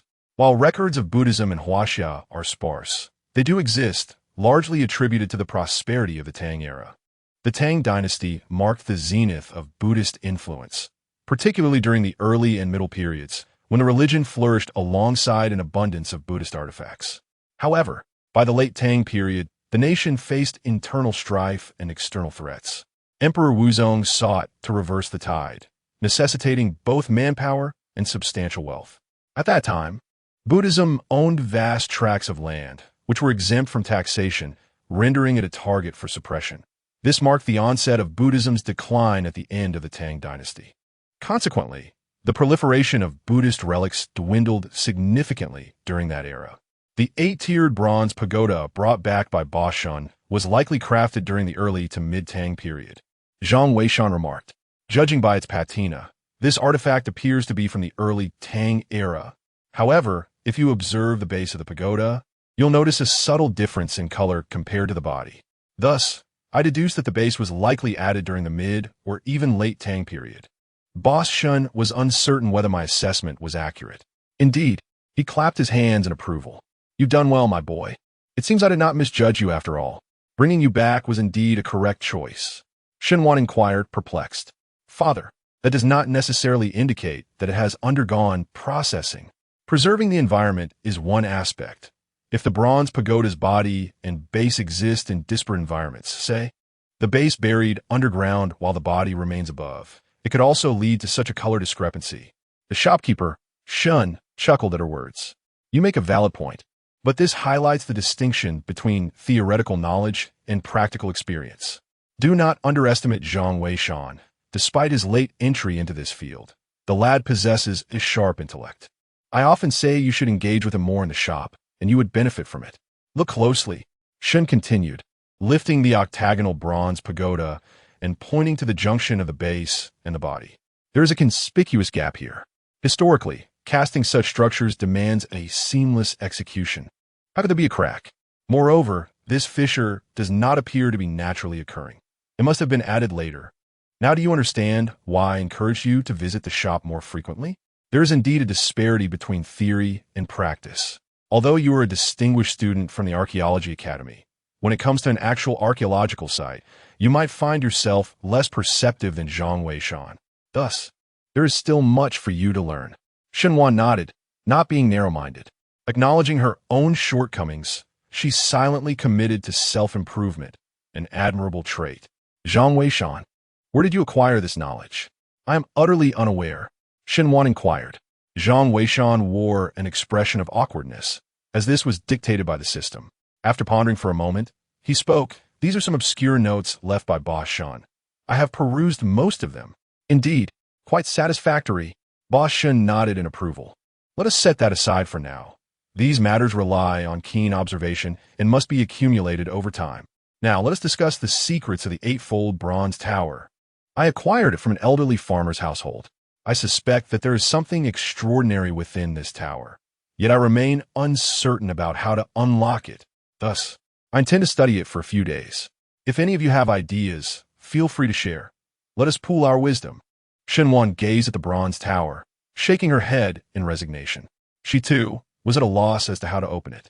However, given the advancements in technology, it could be subjected to X-ray examination. Perhaps it would yield some insights. Yet Boss Shun shook his head, saying no. These antiques are exceedingly delicate.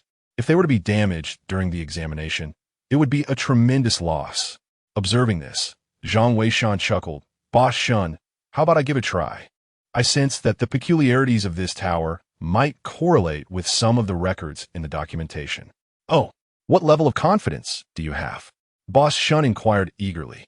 It's a 50-50 chance, Zhang Weishan replied. Boss Shun nodded, contemplating for a moment before stating, then you may attempt it. But you must explain the principles behind your approach. If anything seems amiss, we shall cease. All right, Zhang Weishan agreed, taking hold of the bronze tower and beginning to speak. I observe that the body of this bronze tower is intricately engraved with landscapes, flora, and fauna. Though seemingly chaotic, it subtly embodies the profound principles of geomancy, where mountains reside within waters and fish dwell amidst the peaks. Beside the fish, insects thrive, while birds perch nearby, each element contributing to the intricate cycle of yin and yang. This intricate configuration is often referred to as the circulating nine-turn dragon. In essence, it corresponds to 9 distinct nodes, each of which, when aligned in sequence, can be unlocked. As he spoke, he began to rotate the base and body of the tower. With each turn, a mechanical click resonated through the air. Both Mr. Shun and Shun Wan were left in astonishment. Mr. Shun marveled at Zhang Weishan's rapid progress, while Shun Wan was taken aback by his apparent understanding of geomancy. Observing his demeanor and composure, a name surfaced in her mind, the Feiqiu Zhang clan. She could not fathom why she felt such a striking resemblance between Zhang Weishan and the Feiqiu Zhang clan, as if their essence and mannerisms were indistinguishable. Yet, she had never encountered a member of the Feiqiu Zhang clan. Could it be that Zhang Weishan's elucidation of geomancy evoked this connection? Xinwan recognized that she might be overthinking. Yet one thing was certain.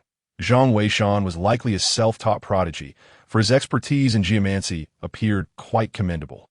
If he could be recommended to the archaeological team, he might prove to be an invaluable asset. His presence could indeed have a positive impact on the archaeological community. Moreover, given his talents, remaining here as a mere assistant seemed a disservice to his potential. The archaeological field is currently in a transitional phase, and any gifted individual would be welcomed with open arms. Even if Zhang Weishan is a latecomer, it matters not. It must be said that at this moment, Shun Wan was utterly captivated by Zhang Weishan's abilities. As Shun Wan pondered, Zhang Weishan had already progressed to the 9th attempt. With a sharp click, the mechanism activated. To his astonishment, the base and body of the 8-layered bronze tower indeed separated. Zhang Weishan carefully extracted the base, and the onlookers beheld a bronze bell, roughly the size of a thumb, resting atop it. The bell featured 6 corners, each adorned with a smaller bell, which were evidently mere ornaments and would not produce sound. Inside the larger bell, however, lay a dark substance, seemingly sealed with either clay or black wax. Upon seeing this bell, Shun, the proprietor, exclaimed in wonder, "Ah, this is indeed peculiar. How could there be a bell within the tower? Moreover, it is sealed, and I have never encountered such a design before. Zhang Weishan, do you recognize it?" At this moment, Shun's perception of Zhang Weishan had transformed, prompting him to inquire unconsciously. Zhang Weishan remained silent, for upon his first glance at the bell, he had already recognized it. This object was unmistakably a hexagonal bronze bell. How could such an item be found within the tower? Chapter 33. The origin of the hexagonal bronze bell and the reward of the black gold ancient sword. As Shun one observed Zhang Weishan deep in thought, she interjected, "Buddhist towers have historically served the purpose of sealing or storing Buddhist relics. Do you not agree? However, it seems that these relics are typically housed at the pinnacle of the tower. It is highly probable that this is primarily intended to suppress the hexagonal bronze bell, as evidenced by its sealing." Mr. Shin nodded in agreement, sensing a similar intuition. Yet, he remained uncertain about the true origin of the bell. Having perused numerous archaeological texts, he had never encountered an artifact such as this. The intricate patterns adorning it were entirely unfamiliar. Had he been able to identify these designs, he might have discerned the bell's provenance. Suddenly, Zhang Weishan spoke. "This bell cannot be opened. It poses a great danger." "What do you mean? What do you know, Mr.?" Shen inquired, his curiosity piqued. Shen Wan, taken aback, realized she could only speculate thus far, unable to ascertain the age of the hexagonal bronze bell. Zhang Weishan's statement, however, clearly indicated his awareness of certain facts. After a moment of contemplation, Zhang Weishan replied, "This hexagonal bronze bell dates back to before the Warring States period. There is likely an issue within. As Shaowan stated, this object is sealed and suppressed by the eightfold bronze tower. Mr. Shun, it is best to refrain from tampering with this bell. It should either be surrendered or buried." Upon hearing this, Mr. Shun pondered thoughtfully and remarked, "Zhang Weishan, you are well acquainted with my character. I am not one to be driven solely by avarice. Speak plainly. If your assertions hold true, then surrendering or burying it may indeed be the prudent course of action. However, at the very least, grant me a reason." Zhang Weishan exclaimed, "I have never encountered such a pattern before. Do you not recall the last time you were still at the shop, when a customer brought in a dragon-patterned gold goblet for sale?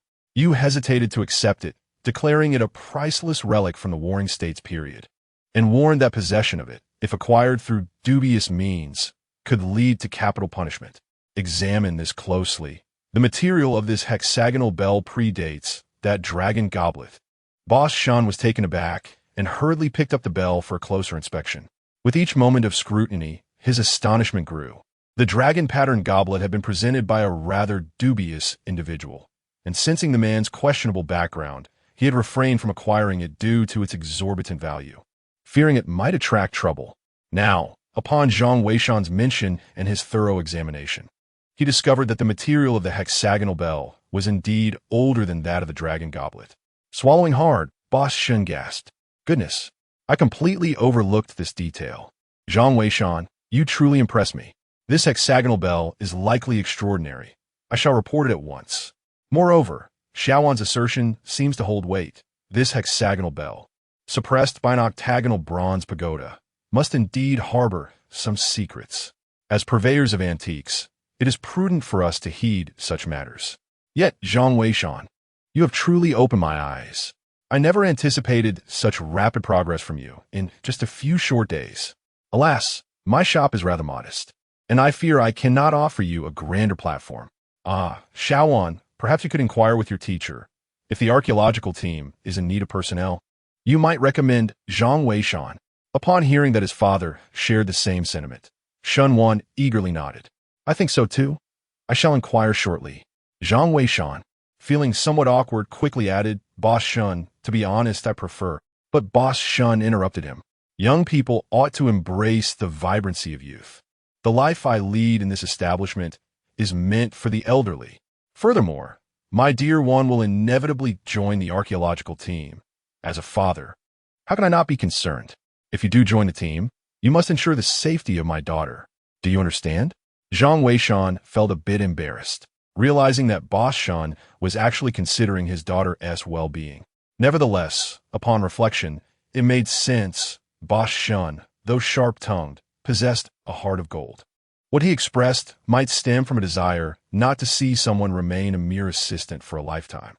Boss Shun then gathered the hexagonal copper bell and the 8-tiered bronze pagoda, subsequently asking Shanwan if she wished to return home for a family gathering that evening.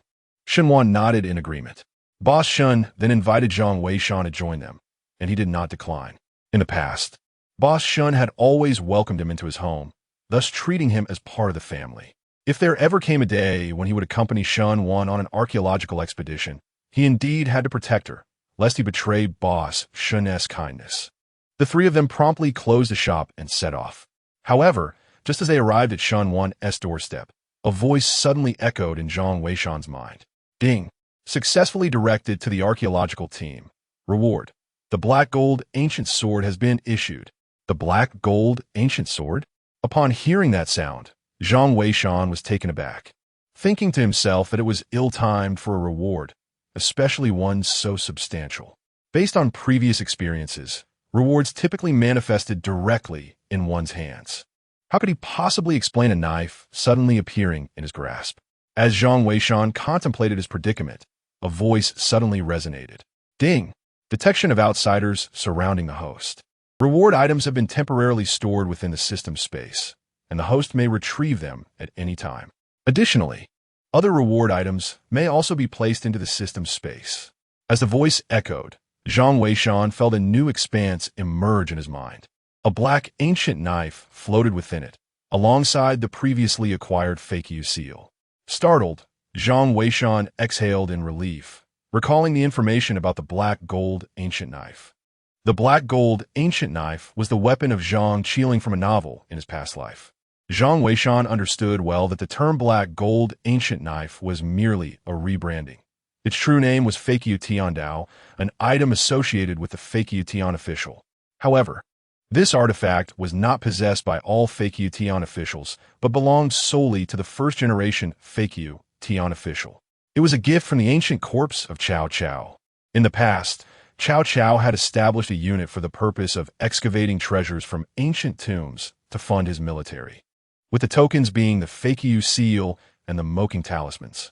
The Fake-U Tian Dao served as the insignia for the leader of the Fake-U Tian officials. It was said to be forged from a meteorite iron, capable of slicing through steel as if it were mud, and could vanquish countless forms of zombies, making it a revered relic. However, as the esteemed Fa Chiotian Guan gradually declined, the whereabouts of the Fa Chiotian Dao became unknown. In a previous life, the author resorted to using the Heijin ancient blade as a substitute. Little did I expect to actually possess the Fa Chiotian Dao. With this artifact, my future endeavors in tomb exploration will undoubtedly be significantly bolstered. After enjoying dinner at the Shun family's abode and engaging in pleasant conversation, it was already past 9 in the evening.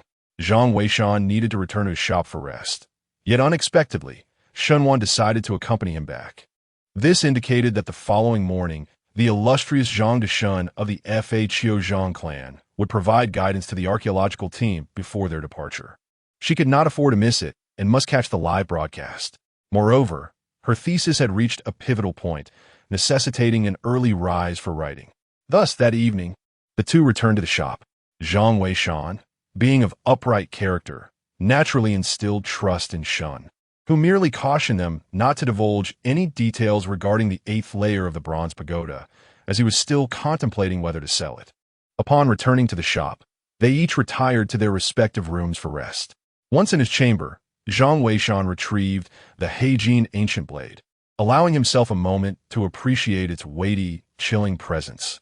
It truly was a remarkable sword.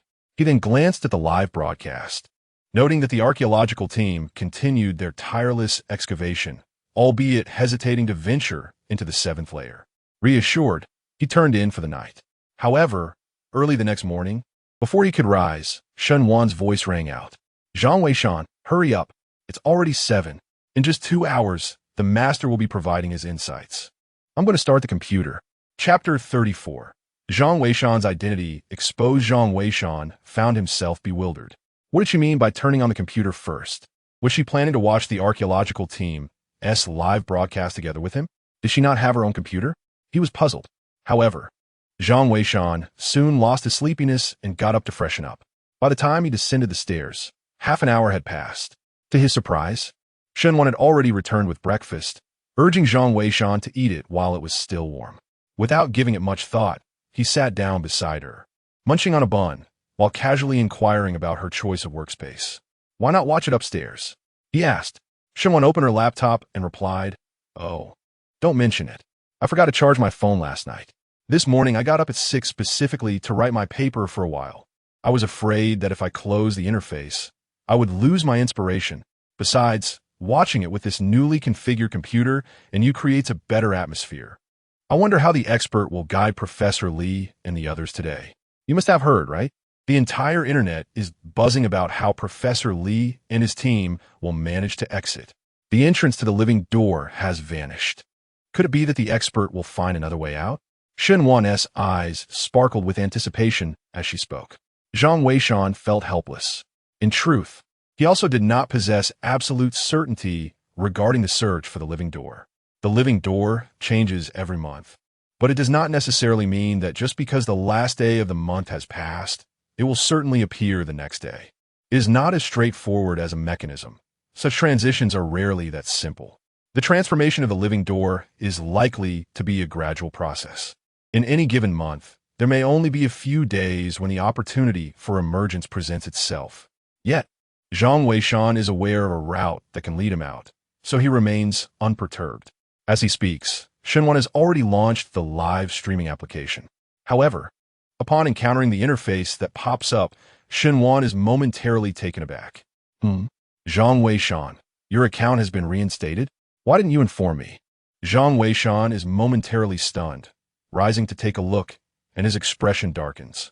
He is still unfamiliar with this newly configured computer and is astonished to find that the login interface of the live streaming software retains the account credentials he had entered just the day before. It must be one of those quick login features. If he were to click login, his identity would surely be. As Zhang Weishan contemplates this, Shenwan has already pressed the login button, exclaiming, "You didn't tell me your appeal was successful. Quick, follow me now." Zhang Weishan is left speechless. Almost simultaneously, the software successfully logs him in. At the very top of the application, beside the profile picture, his name stands out prominently. F.A. Qiuzhang Shi. Shenwan also notices this name, and her entire demeanor freezes in astonishment. Her eyes widen in disbelief, clearly not expecting to see those familiar 4 characters. Zhang Weishan is equally taken aback, thinking to himself how, despite his caution, he has still been exposed. This revelation is rather hasty, wouldn't you agree? That little one. Allow me to explain. Zhang Weishan begins to clarify, but Shenwan turns to him, her face a mask of shock. You're a deity? Zhang Weishan found himself at a loss for words. He did not consider himself a deity. He merely imparted some insights he had gathered. How others chose to address him was inconsequential.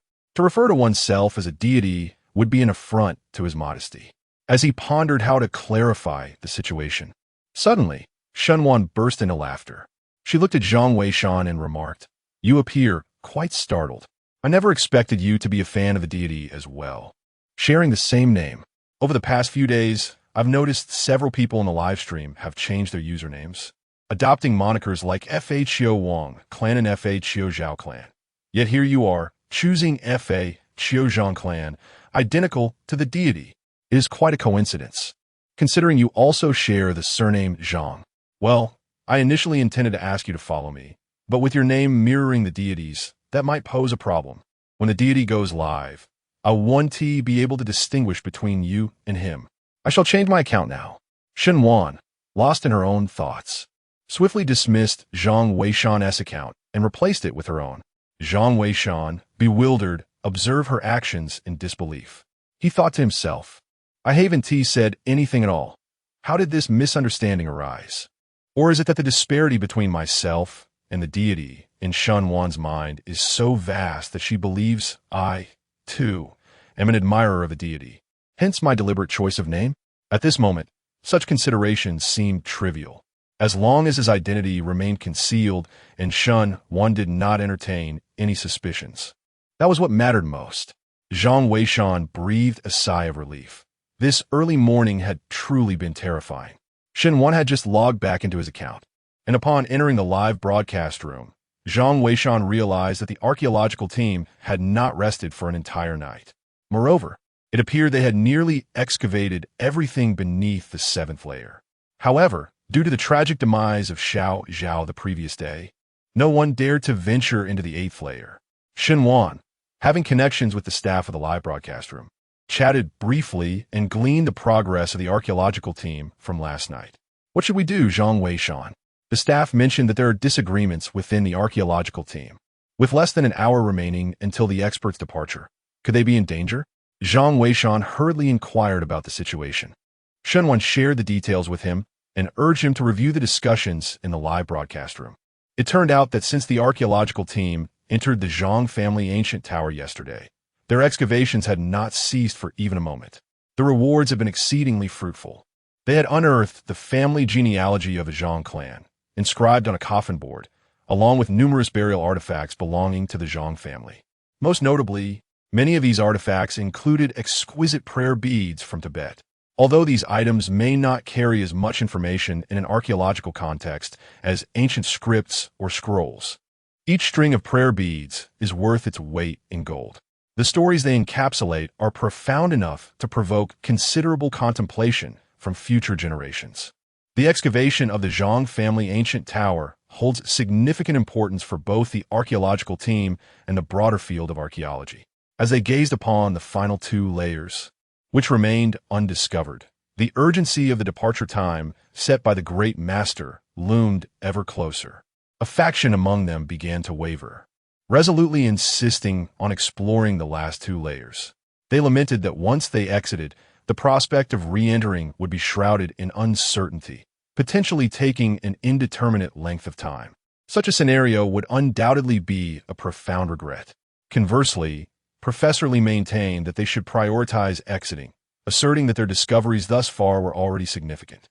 The perils of the 6th layer were undeniable, and the dangers of the 7th and 8th layers would likely be even greater. He was determined to prevent further sacrifices. This discourse had persisted since its inception, and numerous viewers in the live stream were actively engaging in the conversation. I believe the risks are manageable. Despite the dangers encountered since yesterday, they have primarily been above the 6th layer, and with due caution, we should be fine. Indeed, and given the great master's exceptional prowess, why not guide us to explore the 7th and 8th layers before departing? How can we possibly fathom the great master's intentions? Perhaps there are compelling reasons that render the last 2 layers off-limits for exploration. I think it wise to heed the great master's counsel.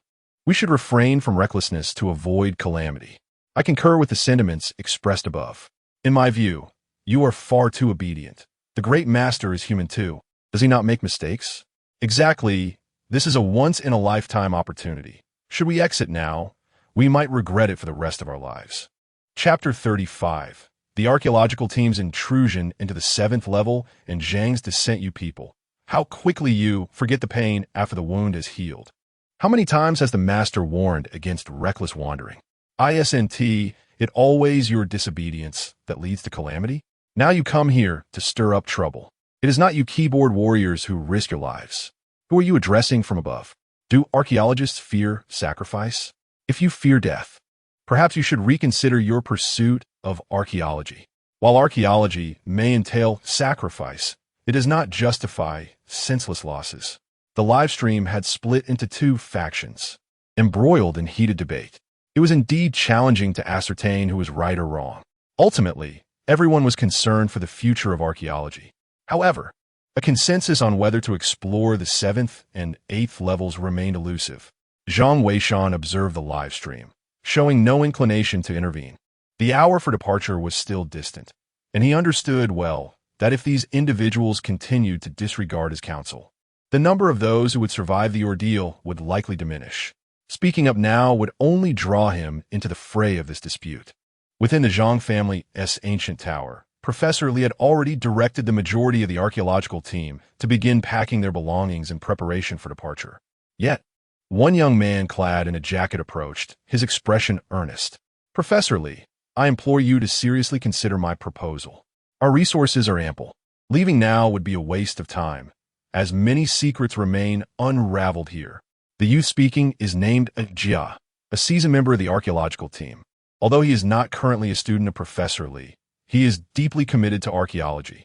After graduating, he chose to remain with the team, occasionally lecturing at the Archaeology Academy. It is said that he is preparing to apply for a professorship in the future, potentially becoming a figure akin to Professor Li. Among those reluctant to leave, he is one of the most steadfast. "Jia, we have only half an hour left." Professor Li's conviction in the words of the renowned Zhang of the Fho family is evident, showing no hesitation. Jia, however, remains unconvinced. "Professor Li, I acknowledge the prowess of Zhang, but he has always operated from the shadows. The excavation work must rely on us. Furthermore, is there anyone more familiar with this site than we are? While I believe Zhang's advice should be heeded, I do not think it warrants such solemnity. Perhaps I could compromise. I could ascend to the 7th level for a brief inspection 10 minutes before our time is up. Consider it. Professor Li, can you truly find peace of mind without completing this work? I merely intend to gather additional information for future excavations. I assure you, if any issues arise, I will return immediately. What do you think?" Jia speaks with earnestness, clearly reluctant to concede to the notion of leaving without further exploration. However, Professor Li remained resolutely opposed. Upon witnessing this, Jia, somewhat incensed, exclaimed, "Professor Li, I understand that you are deeply pained by the loss of a few students. But are we not all prepared to dedicate our lives to the noble cause of archaeology? You cannot treat our field in this manner." Professor Li retorted angrily. "What do you understand? Do you think my concern is solely for my students? I am anguished for human lives. Those individuals are the future talents of the archaeological community. Are you not aware that our field is facing a critical juncture?" It was evident that Professor Li was also agitated. Yet, as the saying goes, a kind word is hard to deliver to a ghost intent on dying. At that moment, Professor Li could not sway Jia. Jia gazed at Professor Li and resolutely declared, "I must ascend to the 7th level. I require these final 10 minutes. This is my bottom line. You cannot protect us forever. We must eventually take that step ourselves." With that, Jia ceased his discourse and turned to prepare. Zhang Weishan, observing the scene before him, felt a sense of helplessness. He recalled someone once telling him, "The human heart is the most difficult to fathom. Although the pursuit of archaeology is noble, who can guarantee that one approaches it without ulterior motives?" Professor Li likely considered the safety of the entire archaeological team, yet for Jia, perhaps merely glimpsing the 7th level held paramount importance. This might significantly influence his prospects of attaining the title of professor upon his return. This may explain why, throughout the ages, the profession of tomb raiding has been rife with treachery amongst comrades. After all, the human heart is a labyrinth. Who can truly fathom the innermost thoughts of their companions? Shun Wan gazed at the live stream, an unusual silence enveloping him, his brow furrowed with concern, lost in contemplation. Jia, on the other hand, appeared resolute in his intentions. After a brief pause, Professor Li called over his student, Xiao Zhang. Among the few students who accompanied Professor Li this time, Xiao Zhang was the sole survivor, rendering the situation particularly devastating for him. However, given his advanced age, he found himself somewhat lacking in the vigor required to venture into the 7th layer once more. "Teacher," Xiao Zhang regarded Professor Li with a calm demeanor. "In a moment, you will accompany Jia to investigate. I trust your composure surpasses his. Ensure your safety," Professor Li said, patting Xiao Zhang's shoulder. Xiao Zhang nodded, his expression betraying no hint of emotion. Relieved, Shenwan exhaled softly. With Professor Li entrusting Xiao Zhang to accompany Jia, the likelihood of complications seemed minimal. Even if difficulties arose, they would gain insight into the 7th layer circumstances. Zhang Weishan expressed his surprise. "Oh, is Xiao Zhang quite formidable?" He had encountered Xiao Zhang a few times before, during the last expedition to the submerged Zhang family mansion. he had been present as well. Remarkably, he was the only one among Professor Li's numerous students to have emerged unscathed. Yet, Zhang Weishan had not paid him much attention until now. Upon hearing Shen Wan's words, it appeared that this Xiao Zhang was somewhat extraordinary. Shen Wan nodded and elaborated, stating that Xiao Zhang was indeed different from others. He was not a student of the Archaeology Institute. Rather, he was a local whom Professor Li had met during a business trip years ago. Subsequently, Professor Li took him under his wing as a student. Remarkably, it was only in the past 2 years that he had acquired knowledge about archaeology. Nevertheless, when this individual is mentioned, many harbor suspicions that he may have originated from a background of tomb raiding. Yet, he has no recollection of his past, and the field of archaeology does not dismiss those with such origins. As long as they contribute to the discipline, they are considered comrades, which is why he was welcomed into the archaeological community. At this point, Shen Wan felt she had not fully captured Xiao Zhang's uniqueness and pondered how best to articulate it. I cannot quite articulate it, but Xiao Zhang is truly exceptional. Professor Li, who has long been in the field, has faced numerous dangers. Regardless of the peril, whenever Xiao Zhang is part of a team, even if his comrades perish, he always emerges unscathed. From my perspective as a woman, he seems to possess an innate aura that instills a profound sense of safety. Regrettably, his background remains a mystery. Zhang Weishan, upon hearing this, nodded in agreement, subconsciously paying closer attention to this Xiao Zhang. He realized that if he wished to elevate the art of tomb raiding in the future, relying solely on his own efforts would be insufficient. Therefore, he would be keen to nurture any promising talents he encountered. Xiao Zhang could indeed benefit from observing more closely. Chapter 36. The imitation of the ghost seal reveals a mysterious creature as time inexorably passed. With merely 10 minutes remaining until 9 o'clock, a Jia finally set forth. Without further ado, Xiao Zhang promptly followed suit, and together they ascended towards the 7th level. Upon noticing Xiao Zhang's approach, a Jia felt a sense of triumph, for it indicated that at least Professor Li had yielded to some extent. However, he was also acutely aware that the words of the Zhang family of tomb raiders held a certain wisdom. Hence, he resolved to exercise caution, intending merely to survey the situation on the 7th level before retreating. This strategy would not only allow him to make a commendable showing, but also safeguard him from potential pitfalls. His intentions were rather straightforward: to present himself as a noble champion of archaeological pursuits, thereby enhancing his credentials for future professorial evaluations. The ropes had long been prepared, and Captain Qin personally escorted the two of them upwards, assuming the responsibility of vigilance. Should any irregularities arise, he would ensure their descent. The 7th level was considerably elevated, and it took them a full 2 minutes to reach its height. A Jia led the way, with Xiao Zhang closely behind, and soon they both leapt onto the 7th floor. At that moment, the entire scene of the 7th level was simultaneously broadcasted to the live audience. Countless viewers watched with bated breath, wary of potential traps, drawing upon their experiences from the 6th level.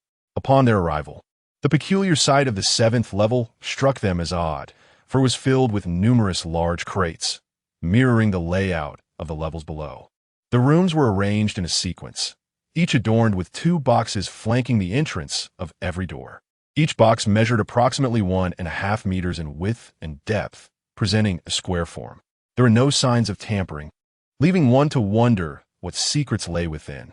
Mirroring the layout of the 6th floor, there was a similarly open door in this area. Inside, a long table was present, yet instead of a scabbard, it bore a plate upon which rested an object reminiscent of a jade seal. Its true nature remained obscured. A Jia hastily retrieved his binoculars for a closer inspection. To the astonishment of the onlookers, it indeed appeared to be a jade seal. However, to be precise, it could only be referred to as a seal. The object was sizable, comparable to the head of an infant. It was square in shape, intricately carved with numerous small demonic faces. Rather than exuding the grandeur and imperial might associated with a national jade seal, it emitted a chilling presence, akin to a ghostly seal. This revelation sent a shiver through a Jia's heart. While seals of this nature are not uncommon in history, with nearly every dynasty's ruler possessing one, their discovery in archaeological endeavors remains exceedingly rare. Capturing clear images of this ghostly seal would undoubtedly represent a monumental breakthrough for the field of archaeology. With this thought in mind, Ajia promptly stowed away his binoculars and made his way toward the open door. The seventh floor was almost devoid of any other features. Apart from the large boxes positioned at the entrance, everything else seemed to have vanished. It did not appear to have any mechanisms at first glance. Ajia took 2 tentative steps and, finding nothing amiss, proceeded towards the grand door. Xiao Zhang, observing this, hurriedly cautioned him to slow down while also following closely behind. Captain Qin did not ascend to the 7th floor. Instead, he hovered in mid-air, vigilantly surveying the surroundings of the 7th level. Ajia moved swiftly, with Xiao Zhang closely trailing him. In just a few strides, they entered the room and approached the table. Alongside them, the appearance of the ghostly seal on the table gradually became clearer. The audience in the live broadcast was utterly astonished. Shen Wan, upon catching sight of the ghostly seal, exclaimed in awe, This is the ghostly seal. Legend has it that in ancient times, the king of Lu possessed the ability to summon ghostly soldiers, and he held such a seal in his hand. However, it appeared that this particular ghostly seal was a replica. Zhang Weishan nodded in agreement. Indeed, it was a counterfeit. Moreover, it seemed that the ghostly seal could not be lifted, as it was likely integrated with the tray below. Nevertheless, the exquisite craftsmanship was sufficient to attest to its value. The audience in the live broadcast erupted with excitement, exclaiming, Wow, the intricacy of this carving is astonishing. It is truly a work of divine artistry. Indeed, this discovery is utterly astonishing. While the sage's words hold considerable truth, Ajia's unwavering determination has indeed yielded rewards. Remarkably, it has been proven that one cannot blindly heed the wisdom of the sage. I see you all are beginning to show off again. When danger approaches, do not come crying for the sage's guidance. What danger could possibly arise? We have approached so closely without incident. What more could threaten us? If I were the sage, I would merely observe your demise. A congregation of keyboard warriors.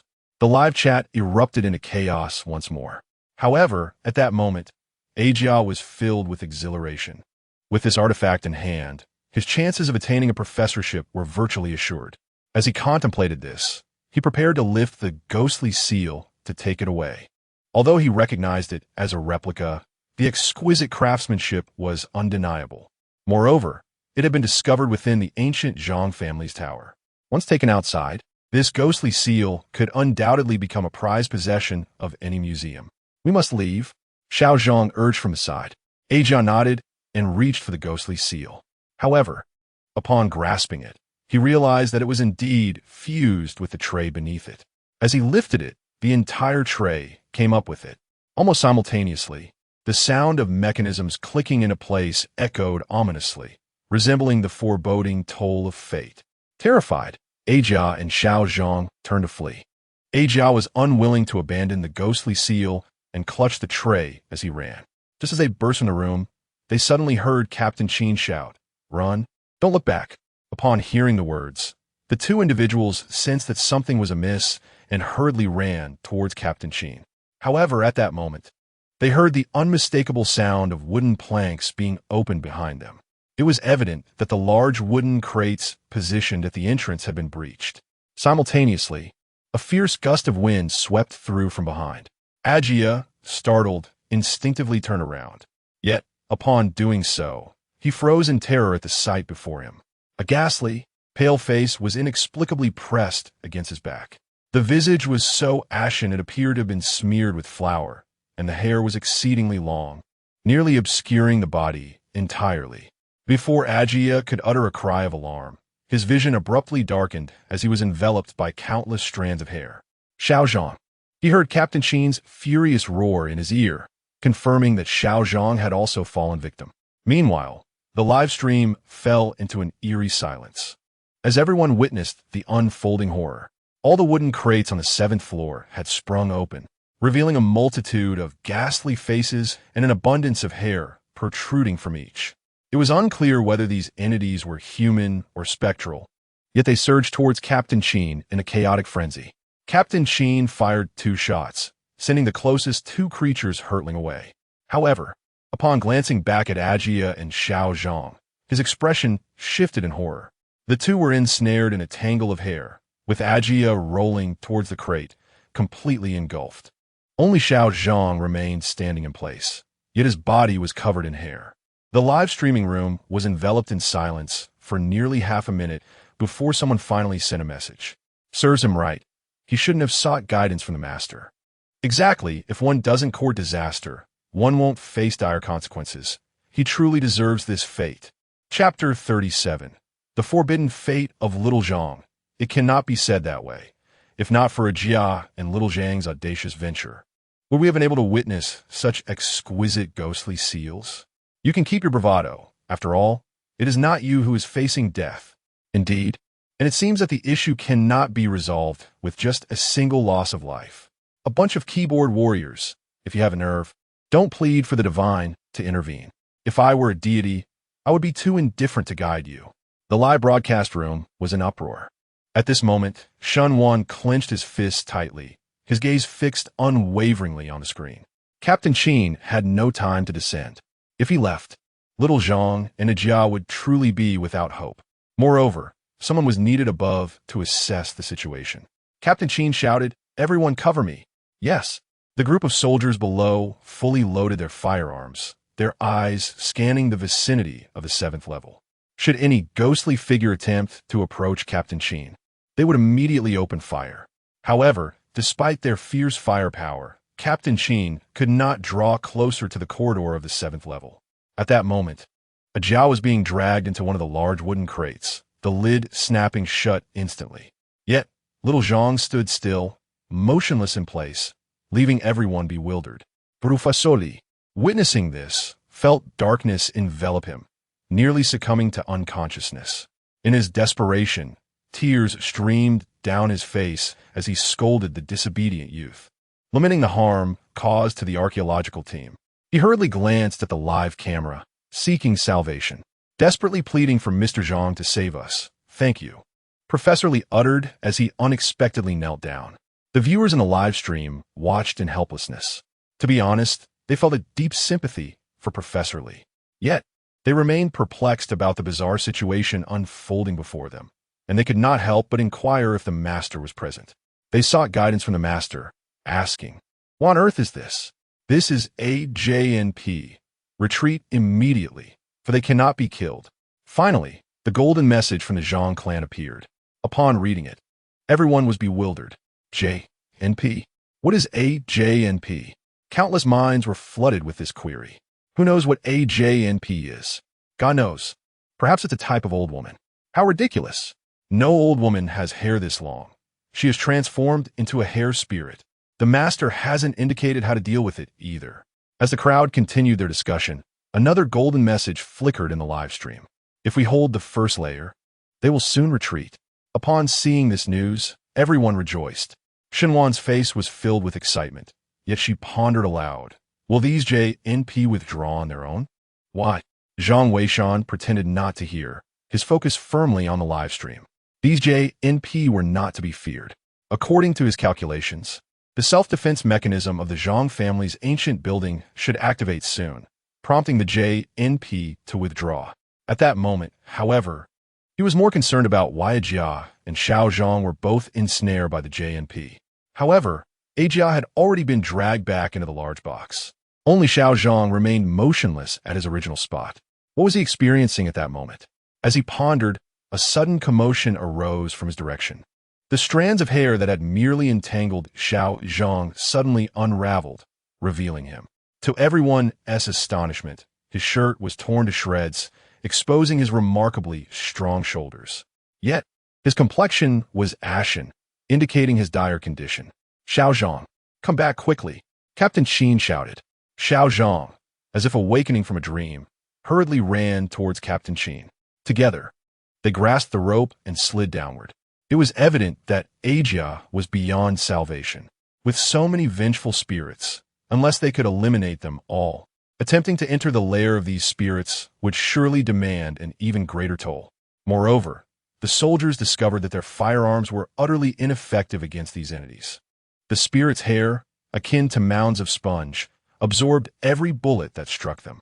As soon as the two landed on the ground, the vengeful spirits from the 7th level began to pursue them, with some already having ascended to the 4th level. Clearly, they were not yet ready to concede defeat. At that moment, there was no time for anyone to contemplate why Xiao Zhang had miraculously survived. All eyes were glued to the live stream, pleading for the deity to illuminate a path forward. Yet, the anticipated guidance from the Zhang family of tomb raiders remained conspicuously absent. Captain Qin, accompanied by his team, tirelessly impeded the advance of the forbidden women. Glancing at the clock, he noted it was already 9:09. Suddenly, as the clock struck exactly 9:10, a deep, resonant sound echoed throughout the ancient Zhang family building. Almost simultaneously, both the live stream audience and those present were astonished to witness the forbidden women retreating in a frenzy. As if startled, scrambling back to the 7th floor. One by one, they obediently returned to their large wooden boxes. However, Ajia did not emerge again, clearly having met a tragic end. Captain Qin and Xiao Zhang swiftly descended to the ground. Xiao Zhang appeared pale, yet he was unharmed. The unexpected retreat of the forbidden women filled the group with excitement. Nonetheless, they understood that the women had likely abandoned their lethal pursuit upon hearing the ominous sound. But what did that sound signify? Silence enveloped the room as they all stared at the live stream, clearly awaiting guidance from the expert. Shenhuan, too, clenched his fists tightly, seemingly anxious not to miss any words from the Zhang family of the Qiu clan. Meanwhile, Zhang Weishan was oblivious to the situation at hand. He had noticed that Xiao Zhang's tattered clothing revealed lines etched faintly across his back, enigmatic and incomplete, with certain areas obscured, rendering it quite peculiar. He was captivated by the sight when, all of a sudden, Shen Wan exclaimed in alarm. How could it possibly be a strong alkaline mist? Where is the master? If he doesn't appear soon, Professor Li and the others will perish. Upon hearing Shen Wan's exclamation, Zhang Weishan finally registered the gravity of the situation. Realizing he had momentarily forgotten this critical detail, he hurriedly turned his attention to the live stream. Before his eyes, a multitude of mist had descended upon the room. This was indeed the Zhang family's defensive mechanism. Strong alkaline mist. If even a moment's delay occurred, it was likely that Professor Li and his companions would meet their demise. Zhang Weishan dared not linger. He swiftly dispatched several messages in the live chat. Hasten to the 2nd pillar on the left. There is an exit on it. Follow my instructions. Strike the reliefs in the order of 1, 3, 5, 6, and 4. With 3, 5, 7, and 2 strikes respectively. Hurry. There won't be time if you delay. Professor Li at the scene had already begun to cough violently. Without hesitation, the group rushed toward the designated location. Captain Qin, guided by Zhang Weishan's directions, began to execute the plan with remarkable efficiency, quickly locating the corresponding reliefs and commencing the necessary strikes. Chapter 38. The Reward of the Underworld. Is the deity jesting? Is there truly an entrance within this pillar? I too harbor doubts. Surely, the deity's words cannot be mere folly. Though I wish to refrain from skepticism, the slenderness of this pillar is quite alarming. Deity, please do not jest. Could there genuinely be an exit within this column? The viewers in the live stream collectively regarded the idea as implausible. Even Shen Wan found it hard to believe, for the pillar was exceedingly thin, merely the width of a single shoulder. While such a column may appear substantial, the notion of an exit concealed within it seemed utterly absurd. Yet, at that moment, apart from the guidance of the esteemed Zhang clan, they found themselves devoid of superior alternatives. Retracing their steps was certainly not an option. They were left with no choice but to heed the words of the Zhang clan. For every prior statement he had made had proven accurate. Professor Li, is there truly an exit inside? Several members of the archaeological team inquired anxiously. They could feel a fiery sensation in their throats, a consequence of inhaling the caustic mist. If they delayed any longer, even if they managed to escape, it would be of no avail. I trust in the Zhang clan. He would not deceive us. One of them exclaimed. Quickly, cover Xiao Zhang with clothing. His skin must not be exposed, or the caustic mist shall corrode it. The others nodded and hurriedly draped clothing over Xiao Zhang. Meanwhile, Captain Qin had already followed Zhang Weishan's instructions and struck the entire pillar with a series of blows. As he finally descended, the crowd beheld a remarkable transformation of the pillar before them. The entire structure rotated, revealing a fissure from which an entrance emerged, surprisingly accessible from the side. To their astonishment, the interior of the pillar was hollow, embedded with iron spikes that one could traverse by crawling downwards. This was the gateway to the basement level, a beacon of hope, a testament to the extraordinary prowess of the deity. They need not face demise. The group was overwhelmed with excitement. Captain Qin promptly organized the operation, dispatching a team of soldiers to scout ahead, followed by Professor Li and the archaeologists, who descended one by one. Captain Qin and several soldiers brought up the rear. The combined force of nearly 50 individuals, comprising both archaeologists and soldiers, descended at a sluggish pace. Fortunately, Captain Qin's team was equipped with combat-grade gas masks, allowing them to endure the harsh conditions. Otherwise, they might have succumbed to the corrosive mist of the caustic waters before they could even begin their descent. It took the entire group a full 10 minutes to enter the fissure of the pillar. When Captain Qin was the last to descend, he discovered the basement level to be exceedingly rudimentary, merely a chamber constructed of stone, potentially the original communal burial site of the Zhang family's ancient edifice. Yet, this sanctuary was free from the oppressive mist, rendering it relatively safe. Professor Li assessed the team, relieved to find that everyone was unharmed. He expressed his heartfelt gratitude to the live-streaming audience, prompting an outpouring of emotional appreciation from viewers. I am deeply grateful to the esteemed master. I am truly in awe of him. How dare anyone disregard the master's words in the future? I would not hesitate to confront them. I wholeheartedly agree. It is always the master who comes to our rescue. Why are you all so disobedient?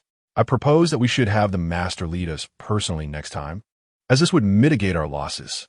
While I concur, is it truly feasible for the master to attend? At this point, silence fell over the live stream.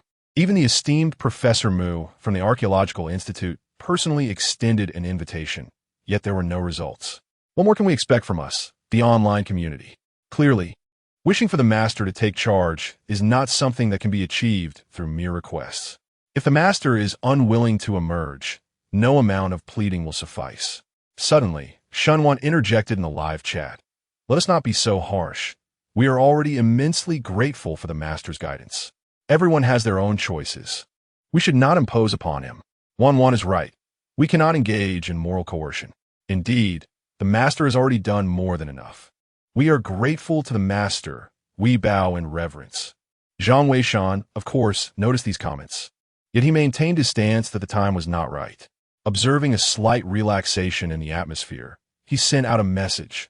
Let us take a 5-minute break. But we must depart swiftly. There are perilous alkaline mist traps ahead. After sending the message, he rose to go to the restroom. The viewers in the live stream, upon reading this, felt their previously relaxed mood tighten once more. Master, please do not say such things. There is still danger lurking. The esteemed master, please elucidate. Are you still present? The archaeological team is truly facing immense difficulties. My heart aches for them. Professor Li, persevere. You shall undoubtedly emerge safely. Shunwan had initially breathed a sigh of relief, yet upon seeing Zhang Weishan's words, her anxiety surged once more. Hurry, be cautious not to miss the master's guidance. Seeing Zhang Weishan heading toward the restroom, Shunwan called out. She couldn't shake the feeling that Zhang Weishan appeared utterly unfazed. Yet, he did not seem to be a person of indifferent temperament. Could it be that his courage surpassed that of ordinary men? Thus, he remained unperturbed in such a tense situation. Shunwan was baffled. Zhang Weishan, however, was oblivious to her thoughts. He was acutely aware that the archaeological team faced a pressing timeline. They needed to exit swiftly. Otherwise, the perilous alkaline mist traps would claim their lives. Yet, Zhang Weishan's mind lingered on another matter, the rewards from the system. Following his guidance, he pondered what rewards awaited him. He had noticed that since the archaeological team arrived at the Zhang family ancient tower, the rewards had significantly improved from the black gold ancient blade to the fake U seal. What would this occasion bestow? Indeed, the system did not disappoint him. As he stepped into the restroom, a voice echoed in his mind. Ding! Successful guidance of the archaeological team. Reward. The whisper of the underworld has been integrated. The whisper of the underworld? Zhang Weishan was taken aback, pondering what this entailed. The whisper of the underworld. Why had he never encountered such a term before? However, as a torrent of information swiftly flooded his mind, he grasped the essence of what the so-called whispers of the underworld entailed. The chronicles of the tomb offered no accounts of this enigmatic language. Yet the whispers themselves bore a record, elucidating that it served as a means of communication between the realms of the living and the dead. In simpler terms, it enabled one to comprehend the utterances of deceased beings and zombies. Reflecting on this newfound ability, Zhang Weishan felt a tinge of resignation. Having presumed that such a skill was non-existent in the tomb raiding techniques passed down by Liu, he recalled that in a novel from his previous life, the author had woven this ability into the narrative to accentuate the protagonist's formidable prowess, rendering it a mere fabrication. To his astonishment, the system had bestowed this ability upon him. This revelation, albeit peculiar, proved to be quite advantageous. Despite its cryptic name, the so-called whispers of the underworld or corpse language was fundamentally rooted in the capacity to communicate through the biological electric signals emitted by zombies at the moment of their resurrection. The essence of this communication lay within the realm of bioelectric exchanges. However, given the scarcity of Zhongzi in the Zhang family's ancient tower, the practical application of this ability seemed limited. Nevertheless, should he venture into a tomb in the future, this skill would undoubtedly be invaluable. Glimpsing at the time, he noted that nearly 5 minutes had passed, prompting him to turn and exit the restroom. The path ahead for the archaeological team remained perilous. Chapter 39. Ingeniously unraveling the mystery of the self-formed stone. Underground level of the Zhang family ancient tower. Captain Qin, accompanied by his soldiers, conducted a thorough survey of the surrounding area. They discovered that this tomb chamber was remarkably small. Although they were not archaeologists, their frequent excursions with Professors Li and Chun had afforded them considerable insight. It was indeed their first encounter with a burial site of such diminutive proportions. Professori, this place is rather peculiar. Can you discern anything from it? I need to arrange for a proper response on my end, Captain Qin inquired, harboring an unease about the unusual circumstances. Professor Li surveyed the surroundings with a discerning gaze before responding. This locale is relatively untroubled, as it is fundamentally a collective burial site in the form of an ancient tower. Such architectural designs are rare. However, the presence of a pagoda suggests a conventional layout. This ancient tower likely conceals a vertical burial site. A vertical burial site, as the name implies, consists of graves that are stacked upon one another. This type of burial is commonly found in the ancestral graves of smaller families, where the remains of elder ancestors are interred deeper, while later generations are laid to rest at shallower depths. This practice often results from the fact that ancestral tombs may have remained undisturbed for many years, leading to deteriorating conditions below. Hence, unless absolutely necessary, one would typically refrain from disturbing the mounds of their forebears. It is probable that beneath this Zhang family ancient tower lie the ancient graves of some of the most venerable members of the Zhang lineage. Subsequently, the later descendants erected the Zhang family ancient tower as a collective burial site above them.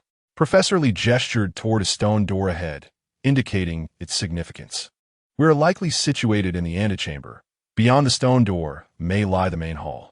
Such a layered burial chamber is not likely to contain many rooms, yet its depth is quite profound. It is regrettable that Mr. Zhang has urged us to leave promptly. Otherwise, there are numerous areas within this ancient tomb that remain unexplored. We shall have to await future opportunities to return. Captain Qin nodded, noting that if there are only 2 chambers, his burden would be somewhat alleviated. The viewers in the live stream were quick to express their admiration. Professor Li truly deserves his title. Without your elucidation, we would be utterly oblivious. Indeed, after all, they are a professional archaeological team. Professor Li, considering your extensive knowledge of this place, why not simply open the stone door? Yes, if you could open it directly, we wouldn't waste time when the expert arrives. Exactly, I concur. Professor Lee observed the discussions in the live stream, shaking his head with a hint of exasperation. Captain Sheen, puzzled, inquired, "Professor, is there a dilemma?" Professor Lee gestured dismissively, stating, "This stone door is likely a self-closing mechanism. Such a contrivance is remarkably intricate. Once sealed, it is exceedingly difficult to open from the outside. It is said that in ancient times, there were extraordinary individuals capable of unlocking it. Yet our archaeological techniques in China have suffered significant setbacks. Regrettably, in the past, we have resorted to explosives to breach such self-closing stones." Captain Sheen, upon hearing this, quickly grasped the implications and responded accordingly. "Professor, this is not feasible. The space here is far too confined. Even if the explosives are meticulously calibrated, the noise would be unbearable. This place is akin to a sealed chamber. Once we employ explosives, our eardrums are bound to rupture. That would be quite troublesome. I fear we may need Mr. Zhang's guidance," Professor Lee lamented. The gap in archaeological technology in Huaxia is profoundly significant. To dismantle a mechanism involving the self-initiating stone with finesse is not as straightforward as it seems. At that moment, Zhang Weishan returned and witnessed this scene, feeling equally helpless.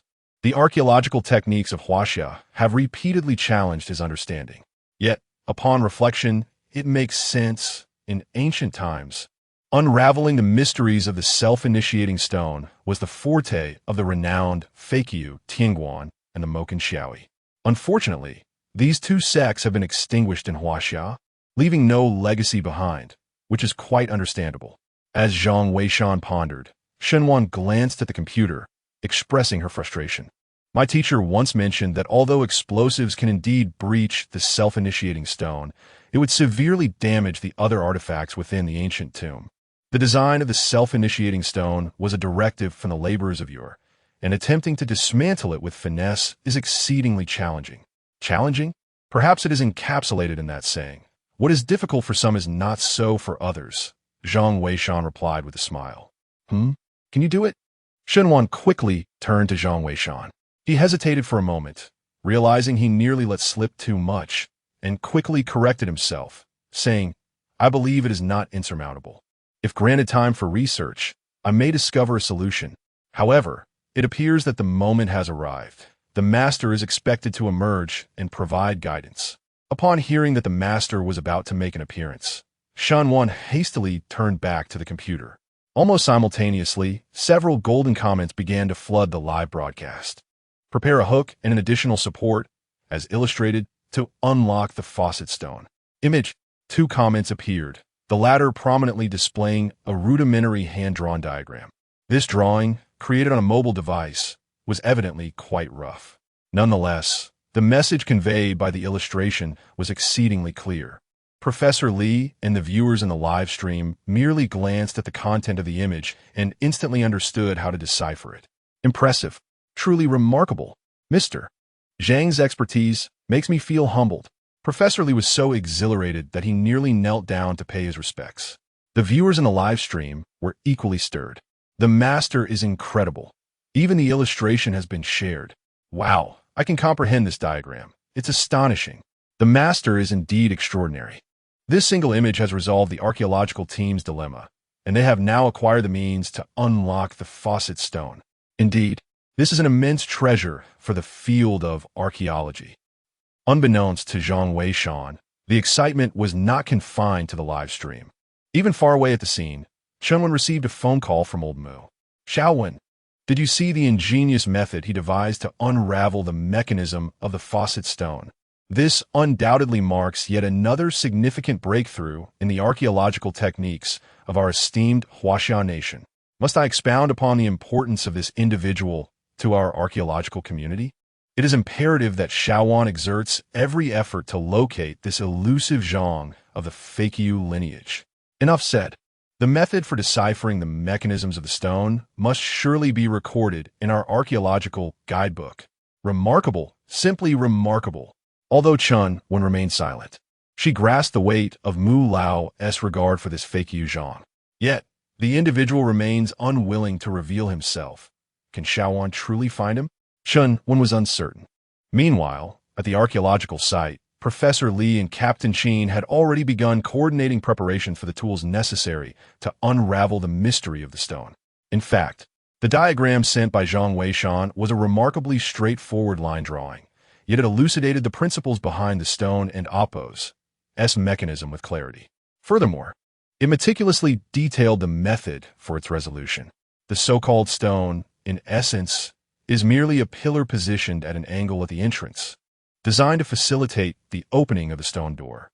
While it may sound challenging, the actual process of breaking it is not difficult at all. As Zhang Weishan previously stated, what is difficult for the unskilled becomes effortless for the adept. Chapter 40. The coffin blocks the path. The whisper of the underworld reveals its power. The so-called self-placing stone is, in essence, a stone pillar that is slanted to secure the stone door behind it. The door is designed as a double opening model. Thus, the self-placing stone is necessarily modest in size. At the point where the two doors come together, there are also grooves on either side. The self-placing stone fits snugly into these grooves, with the stone pressing firmly against them. A stone pillar with a width no greater than that of a palm suffices to prop open the two doors. Moreover, it is customary to set additional mechanisms behind the self-placing stone. Consequently, if one were to blast the stone door open with explosives, triggering these mechanisms, even if no harm befell a person, numerous artifacts within the ancient tomb would be irreparably damaged. This further underscores the significance of skillfully overcoming the self-placing stone. To master this challenge, two essential tools are required. The first is a support object, and the second is an implement known as a crooked nail. The support could be a wooden board or any other object that could be inserted through the crack of the door to prop the stone pillar behind it. The ingenuity lies in the second tool, the crooked nail. If one relies solely on the support to elevate the stone pillar, it would inevitably topple, triggering the mechanisms. To avoid such a calamity, the crooked nail becomes indispensable. This tool serves to secure the support object, preventing it from falling over. It can be made of wire or any other slender material. Taking wire as an example, one would form a loop at the front end and then compress it flat. This loop can then be vertically inserted through the door crack and rotated 90 degrees to perfectly latch onto the stone pillar. Thus, by utilizing a support to pry open the stone door could be easily accessed without toppling the stone pillar. This was the method of resolution, not to be underestimated. Following the approach proposed by Zhang Weishan, Captain Sheen and Professor Lee swiftly prepared the necessary tools. Subsequently, the two collaborated, and in no time, the stone was pried open. Several students hurriedly pushed the stone door aside. Indeed, it was accomplished effortlessly, without any trouble. The live chat erupted in cheers. Impressive. The master is truly remarkable. Incredible. The master is astounding. There's no denying it. Otherwise, how could they be a master? 66,666. The expressions of joy were evident on the faces of Professor Lee and others present. Shunwan, seated before her computer, was equally exhilarated. As she gazed at the screen, a sudden message appeared. The master is amazing. I wonder what kind of person they are to possess such knowledge. Could they truly be an old man? Are you particularly concerned about their age? Zhang Weishan inquired with a chuckle while sipping his tea. Not really, but as a girl, I do hope my idol is somewhat handsome. Shunwan replied, her cheeks flushing. However, amidst their conversation, an unsettling screeching sound abruptly erupted from the open stone door.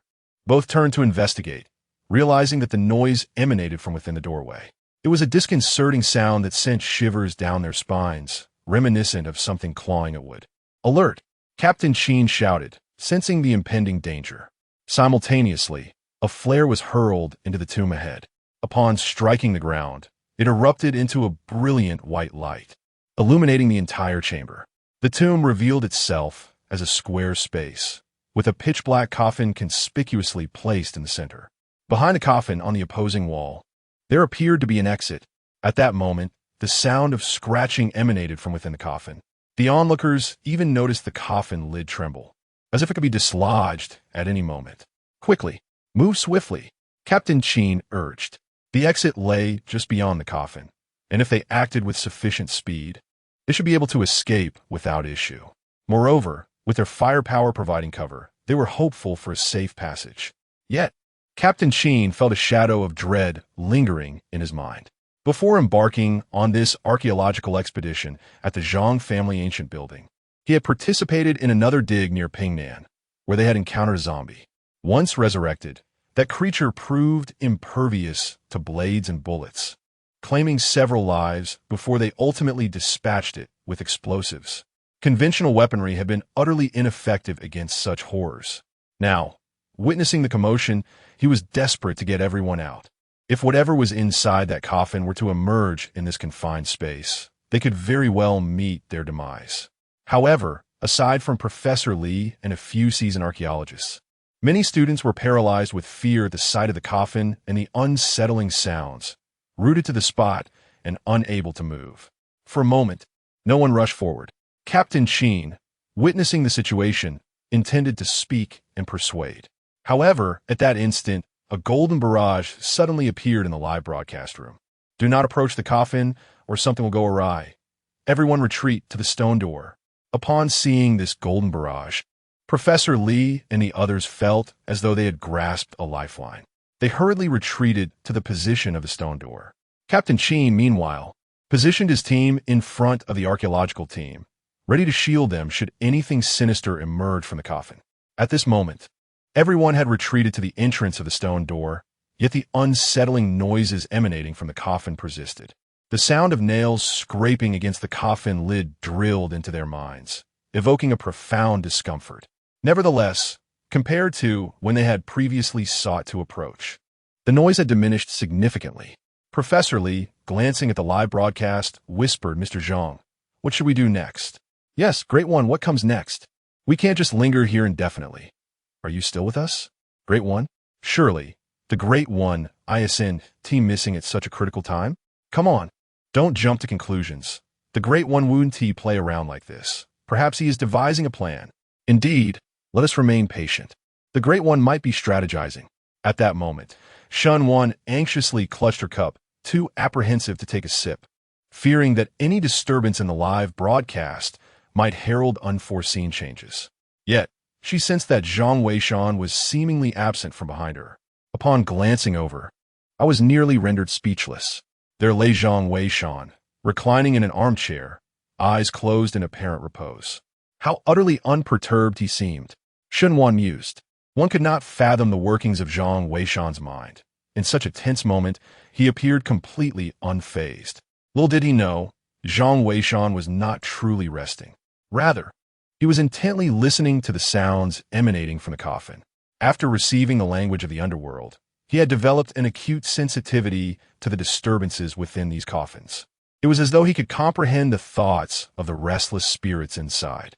Especially moments ago, upon hearing a noise from within, he immediately sensed a surge of information flooding his mind. The spirit appeared agitated for reasons he had yet to discern. In this moment of feigned tranquility, he was actually engaged in a meticulous examination of what had caused such unrest.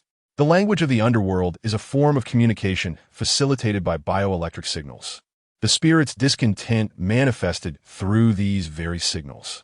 After a brief period of focus, a revelation illuminated his understanding. He grasped the essence of the spirit's turmoil. Simultaneously, he made a startling discovery and hurriedly sent 2 messages in the livestream chat. Chapter 41. Has the Great One erred in communicating with the dead? Everyone, step forward in succession before the coffin. Whoever can provoke the greatest reaction from what lies within shall have the privilege to draw blood and anoint the coffin, thus gaining passage. There is no other way. As soon as these 3 messages were broadcast, a wave of bewilderment washed over the crowd. Draw blood? Approach? Great One, are you jesting? Goodness, is this not courting disaster? How can we approach as if we are recognizing our kin? What if it transforms into a corpse? Great One, let us not indulge in such folly. Perhaps we should allow Captain Sheen to suppress the situation instead. Indeed, Great One, you must be joking. The viewers in the live stream were incredulous about Zhang Weishan's words. The corpse within the coffin seemed on the verge of transformation. To draw near now would surely be tantamount to seeking one's own demise. However, Shen Wan furrowed her brow and remarked, "Do you truly believe the Great One would jest? I am convinced he possesses his own rationale." To refrain from this course of action may pose an even greater threat. Indeed, I concur. The Great One has never deceived us. Precisely. Without the Great One's guidance, would the archaeological team have reached this point? Soon, voices of agreement echoed in the live stream. While some expressed their belief, others remained skeptical. Meanwhile, on-site, Captain Sheen and Professor Lee exchanged apprehensive glances upon hearing Zhang Weishan's pronouncement. Professor Lee, a steadfast believer in the Zhang family of tomb raiders, found the proposed solution rather peculiar. Unable to contain his curiosity, he inquired, "Mr. Zhang, could you elaborate on your reasoning? My heart is indeed heavy. Mr. Zhang, could you kindly enlighten us on the reason?" Captain Sheen inquired earnestly. Yet, deep down, they harbored little hope, for the Zhang family of the Fakio lineage had always been reticent in addressing such inquiries. They merely offer guidance, leaving it to individuals to either heed or disregard their counsel, for ultimately, it was a personal choice. To their astonishment, this time, the Fakio Zhang family actually responded. The golden barrage of messages soon illuminated the screen again. The corpse within this coffin succumbed to the poison of the dead. Your arrival has agitated the poison within him, and he can no longer suppress it. This corpse is likely an ancestor of the Zhang family. He senses that someone among you can help him subdue this poison. Thus, he implores your assistance, for should the poison erupt, none of you will escape. The Fakio Zhang family elucidated with remarkable clarity. However, the onlookers found themselves utterly bewildered, unable to grasp the meaning behind his words. Great sage, have you perhaps indulged a bit too much? How did you deduce all of this? Indeed, it feels as though you are weaving a tale of your own. Wait, the sage was silent for quite some time. Could it be he was communicating with this Zongzi? Goodness, how absurd. The sage wasn't even present. Any communication could only be one-sided listening. Listening? And you believe he could comprehend the sound of nails scratching the coffin? What do you take the sage for? Professor Lee gazed at the live stream, utterly confounded. Mr. Zhang, were you truly communicating with the deceased just now? He felt a sense of childishness upon posing the question. How could this possibly be true? Yet, the subsequent response from Zhang Qiusha profoundly reshaped his understanding. The corpse poison is indicated by the presence of a green liquid beneath the coffin. This signifies the infiltration of poison into the marrow. Moreover, this is not merely a form of communication. The noise is generated by the biological electricity emitted by the zombie. With sufficient experience, one will naturally comprehend its intentions. You must assist him, or none shall escape. Time is of the essence, so commence without delay. After dispatching these 3 messages, regardless of the inquiries from the viewers in the live stream and Professor Lee, Zhang Weishan chose not to respond. He had conveyed all that was necessary. The rest was now in their hands. To be candid, Zhang Weishan harbored a lingering question himself. How did this Zongzi know that among Professor Lee's group, there existed someone capable of countering the poison? And who might that individual be? His curiosity was piqued. It seems the master is quite serious. But this matter is rather ludicrous, is it not? This is precisely the distinction between the master and us. His comprehension exists in the stratosphere. I believe it is wiser to heed the master's advice. After all, trying poses no harm and is preferable to a reckless intrusion. Indeed, I too think it worth a try. The majority of the viewers in the live stream lean towards following Zhang Qiusha's approach, given the countless prior experiences. Listening to Zhang Qiusha's words was undoubtedly the right choice. Professor Lee, what is your perspective? Inquired Captain Sheen. He had no voice in the matter, as he lacked knowledge regarding archaeology. Perhaps the methods proposed by the Zhang family were indeed correct? Professor Lee pondered for a moment and remarked, "What does the ancient saying go? Trust those you employ, and do not employ those you doubt." Mr. Zhang's guidance throughout this journey has been evident to all of us. We should not harbor suspicions, as it may dishearten him. Without hesitation, he boldly approached the coffin. The others, witnessing his courage, grew increasingly tense. Captain Sheen ordered everyone to load their weapons, ensuring Professor Lee and Oppo's safety at all costs if any issues arose. At that moment, the entire live stream and those present were engulfed in palpable tension, each person fixated on the coffin, fearing that whatever lay within might spring forth to cause harm. Professor Lee swallowed hard and cautiously approached the coffin. However, there was no discernible change within. The stillness remained unaffected by his presence, neither intensifying nor diminishing, as if it had no awareness of his arrival. Upon realizing that all was well, Professor Lee finally exhaled in relief and quickly retreated, signaling for the next person to proceed. Empowered by his experience, the subsequent individuals mustered their courage and stepped forward, each taking their turn. With nearly 50 members in their team, the process inevitably took time. During this interval, everyone could scarcely blink, their eyes wide open in anticipation. Soon, the archaeological team had each taken their turn, yet the atmosphere within the coffin remained unchanged. Captain Sheen, upon witnessing the situation, could only summon the soldiers to begin their attempts one by one. The number of soldiers was fewer than that of the archaeological team, and in less than 5 minutes, the trials were completed. At this juncture, only Captain Sheen was left. He beckoned to the others to maintain their composure and made his way toward the coffin. However, to everyone's astonishment, upon reaching the coffin, it remained utterly unchanged. The crowd was left in disbelief. What could this mean? Had the words of the divine failed? Oh no, there's no reaction at all. Could it be that the divine has made a mistake this time? I told you, even the divine is human. Errors are inevitable. You just refuse to believe. Indeed, it must be a mistake on the divine's part. I suggest we charge ahead without hesitation. Yes, let us hurry. The longer we delay, the more troublesome it becomes, the viewers in the live stream urged. However, seated before her computer, Shunwan suddenly discerned an issue. She hurriedly sent a message in the live stream chat. Wait, Professor Lee, you've overlooked someone. Xiaozhang hasn't tried yet. Professor Lee, did you see that? Fearing that Professor Lee might miss her message, Xinwan quickly sent a private note to Yun.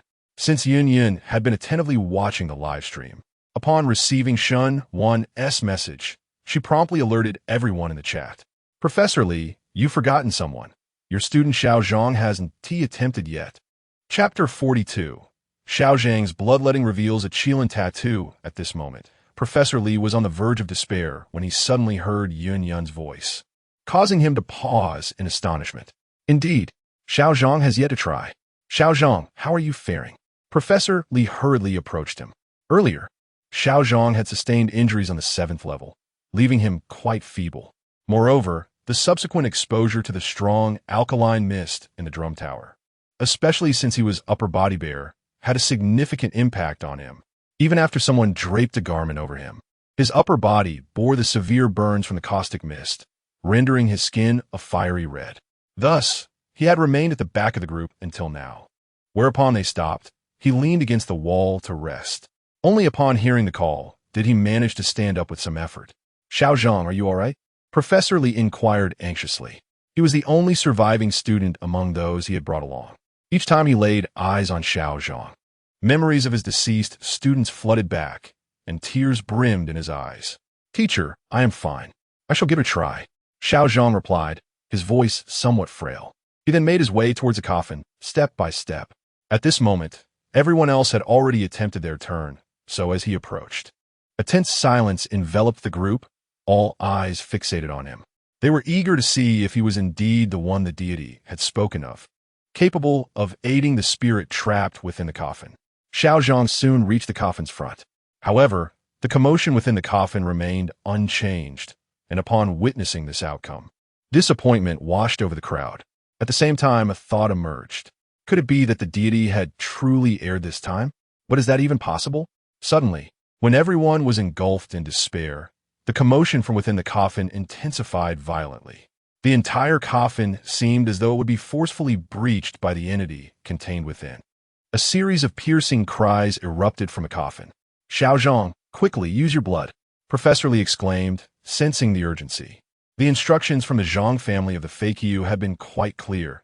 As long as they could identify the individual capable of eliciting abnormal behavior from the coffin, a bloodletting would suffice.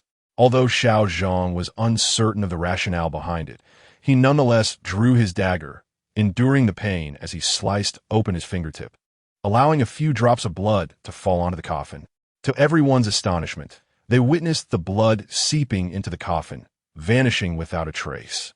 Remarkably, the turmoil within the coffin gradually subsided, as if the zombie inside had returned to slumber. All present were left in a state of bewilderment, utterly unable to comprehend the unfolding events. Meanwhile, a multitude of viewers in the live stream collectively entered a mode of contrition. O divine being, I was wrong. I kneel before you.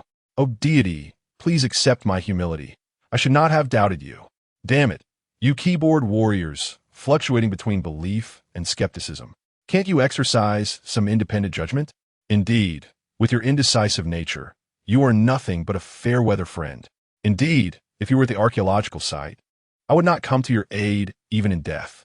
Time and again, it has been proven that those who do not believe in the divine are nothing but fools. What on earth is the principle behind this? At this moment, Shen Wan was communicating with Chun Wen over the phone. Yet, Chun Wen was equally perplexed and unable to elucidate the matter at hand. After all, the ability to calm a zombie with a mere drop of an individual's blood was a concept she had never encountered before. Xiao Wan, do not fret. Elder Mu and the others must have seen this. Their vast experience may provide some insight. I will inform you as soon as I receive any news. With that, Chun Wen ended the call. Shen Wan sat before the computer, her mind racing in confusion. Meanwhile, just after Chun Wen hung up, a call from Elder Mu came through. Elder Mu, Xiao Wen, you must think of a way to ensure Xiao Zhang's safety. Once he emerges, he should be directly invited into the Archaeological Institute. His background is not a concern. This individual may very well become a successor in our archaeological community. As soon as the call connected, Elder Mu spoke with great fervor. Elder Mu, but Xiao Zhang. Chun Wen was still bewildered. He may possess the rare, special constitution mentioned in legends. I once read in a compendium that among ancient archaeological workers, many not only had exceptional abilities, but also possessed unique bloodlines, essentially individuals who had been immersed in medicinal substances since childhood. Their blood exhibits a restraining effect on the entities within the ancient tomb. Of course, we are still not entirely acquainted with Xiao Zhang's condition. This is merely a preliminary hypothesis.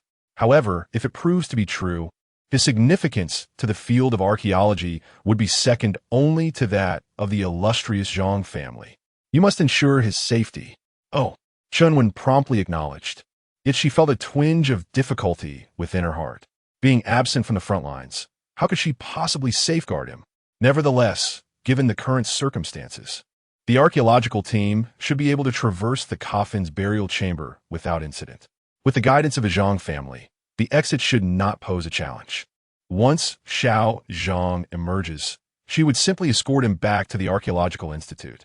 Yet, the so-called special constitution mentioned by Old Mu seemed rather enigmatic to her. It might merely refer to an unusual blood type, perhaps something akin to the exceedingly rare Rh-negative blood. Of course, these matters will require thorough investigation once Xiao Zhang is out. Discussing them now feels rather premature. Accompanied by the escort of the warriors, the archaeological team swiftly navigated through the pitch-black chamber of the coffin. Indeed, after Xiao Zhang's blood was applied, the coffin displayed no further anomalies.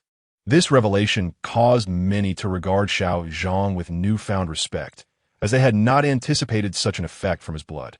To be frank, Zhang Weishan, seated before his computer, also felt a sense of bewilderment. He pondered the true origins of this Xiao Zhang. As the archaeological team and the warriors moved through the chamber, they soon encountered a larger cavern ahead. Within the cavern, there lies an enormous stone bed, yet it remains unoccupied. Beside this stone bed flows an underground river, which astonishingly forms a stream within the tomb chamber. The stream measures nearly 3 meters in width, with a depth reaching up to the calves. Regrettably, the path ends here. Captain Qin can only instruct the team to rest in place, awaiting guidance from the Zhang family of the Fake clan. Observing the surrounding circumstances, Zhang Weishan's mind is as clear as a mirror. Just as he prepares to advise the archaeological team to depart, an unexpected exclamation echoes from the live broadcast. Who is that? Xiao Zhang. What is that on you? You have a tattoo? How come we've never seen it before? The camera swiftly shifts to Xiao Zhang. Indeed, the audience is astonished to discover a tattoo adorning Xiao Zhang's back. The tattoo only partially reveals its design, leaving the lower section obscured. The onlookers are left puzzled, unable to discern its meaning. However, Upon a mere glance, Zhang Weishan is momentarily taken aback. While others remain oblivious, he recognizes the tattoo with utmost clarity. The tattoo on Xiao Zhang's body is unmistakably the Kirin tattoo, identical to the reward he himself had received. Yet at this moment, the Kirin tattoo on Xiao Zhang has yet to fully manifest. Chapter 43. The Reward of the Kirin Bloodline and the Kirin Tattoo. The Kirin Tattoo, unlike ordinary tattoos, manifests under specific conditions, such as elevated body temperature or heated blood. The sudden emergence of a Kirin tattoo on Xiao Zhang's body, particularly in such an irregular pattern, likely resulted from the incident involving caustic mist in the Zhang family's ancient tower. No one understands the significance of the Kirin tattoo better than Zhang Weishan. The secret history of the fake Yu records that the original fake Yu, celestial official, and the tomb robber were distinguished not merely by the golden symbols and fake Yu seals. When Cao Cao established the inaugural fake Yu, celestial official, and tomb robber, he adorned the fake Yu, celestial officials with tattoos to differentiate the two roles. The initial tattoo depicted a fearsome beast, a creature entirely fabricated by Cao Cao, with no basis in legend. As the fake Yu, celestial officials evolved, the design of this beast began to change, ultimately being replaced by the Kirin, thus giving rise to the Kirin tattoo. Consequently, the Kirin tattoo became one of the emblems of the fake Yu, celestial official. However, as the fake Yu, celestial officials declined and dispersed across the nation, their totems also began to evolve. Some individuals preserved the Kirin tattoo, while others incorporated various elements, resulting in the creation of the Qiongqi tattoo. Despite their striking resemblance, the two tattoos can be indistinguishable to the untrained eye. Regrettably, both forms of tattoos failed to endure, ultimately vanishing into the annals of history. The late-stage Fa Qiu Tianguan bore no tattooed characteristics. However, Zhang Weishan's great-grandfather once imparted a saying: the authentic Fa Qiu Tianguan must inevitably possess either a Qilin or a Qiongqi tattoo. Should one encounter an individual adorned with such tattoos in the future, it is imperative to find a way to bestow upon them the Fa Qiu legacy. To elevate the craft of Fa Qiu Tianguan, the presence of a genuine practitioner is essential. In comparison to those naturally bestowed with Qilin tattoos, others fall short. Zhang Weishan never anticipated that upon his arrival in this new realm, he would meet someone who possessed a Qilin tattoo. This individual is undoubtedly a promising candidate for the Fa Qiu profession. Should he succeed in imparting the legacy to him, it would contribute significantly to the Fa Qiu lineage, preventing its complete extinction upon his demise. Yet, upon reflection, Zhang Weishan understood that no matter how promising a candidate may be, they remain merely a seedling. He was fortunate to have the assistance of the system, which facilitated his rapid advancement. However, for young Zhang, achieving the level of Fa Qiu Tianguan would likely require a considerable journey ahead, fraught with challenges and obstacles. Such a promising talent must not be allowed to wither prematurely. For the first time, Zhang Weishan found himself contemplating the desire to be present at the scene. Encountering such a remarkable candidate is a rare occurrence he does not wish to miss. Yet, he is also aware that haste is unwise and careful deliberation is necessary. Zhang Weishan, what kind of tattoo is that? Being a male, do you know? Shen Wan interjected with a screenshot and approached Zhang Weishan. Zhang Weishan glanced at it and replied, it might be a Qilin or perhaps a Qiongqi.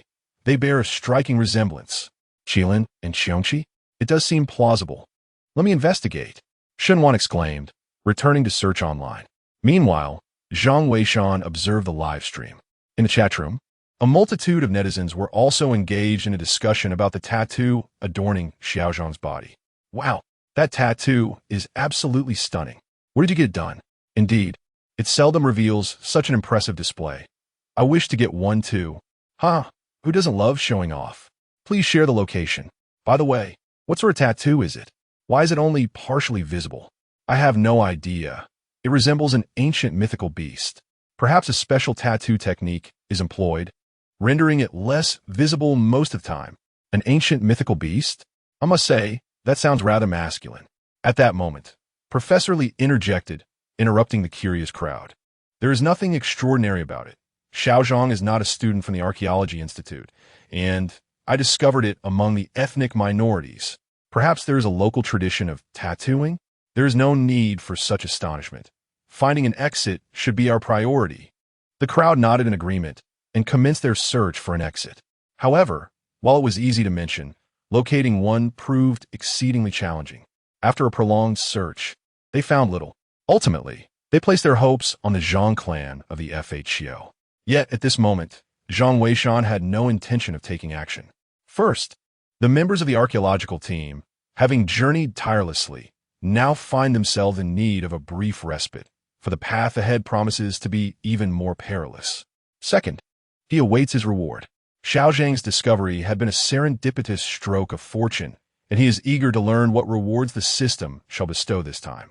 Indeed, his thoughts had scarcely settled when the system's voice resounded with an announcement. Ding! The archaeological team's success has been recognized, and the reward of the Qilin bloodline has been integrated. The very mention of the Qilin bloodline ignited a spark of joy within Zhang Weishan. After such a long wait, he had finally summoned the Qilin bloodline. With its aid, his prowess would undoubtedly ascend to new heights. He felt the fervor of his blood surging and sensed the harmonious fusion between the Qilin tattoo and his essence. It was as if boundless power had awakened within him, stirring a desire to unleash a powerful punch against the wall to release the intensity of his newfound strength. Is this the effect of the integration of the Qilin bloodline and the Qilin tattoo? No wonder those who bear the Qilin tattoo are deemed the most formidable of the Tomb Raiders. A smile graced Zhang Weishan's lips, his heart brimming with satisfaction.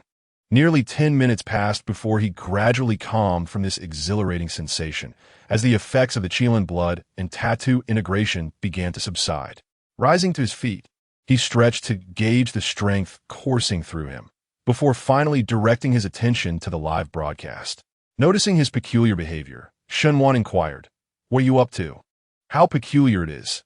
The esteemed expert has remained silent for almost 10 minutes. One wonders what occupies his attention.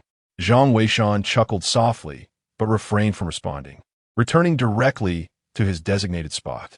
Having received his reward, the archaeological team was also nearing the end of their rest.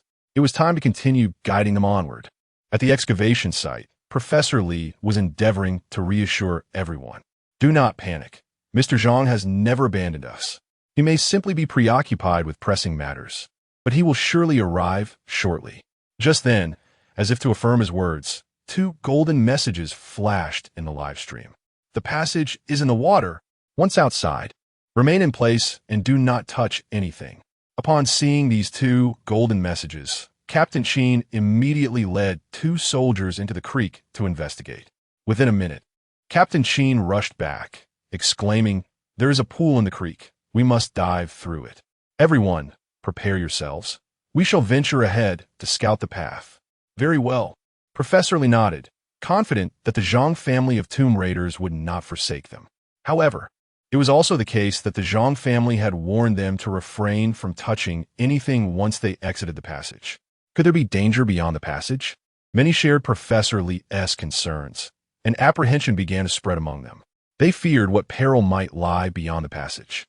That morning, the archaeological team had encountered an abundance of dangers. Even Shenwan couldn't help but express her worry, murmuring to herself, what other dangers could there possibly be? This ancestral mansion is replete with an abundance of intricate mechanisms, isn't it? Chapter 44. The seriousness of submitting cultural relics in the early hours of the morning. The first tragedy struck with Aegea's sacrifice. Subsequently, the group encountered the perilous mist of strong, alkaline water, a mechanism almost certain to be lethal. Soon after, they faced the threat of Zhongzi, finally finding refuge in a secure location. Yet, to their dismay, Zhang of the Feiqiu reminded them that dangers still lurked outside.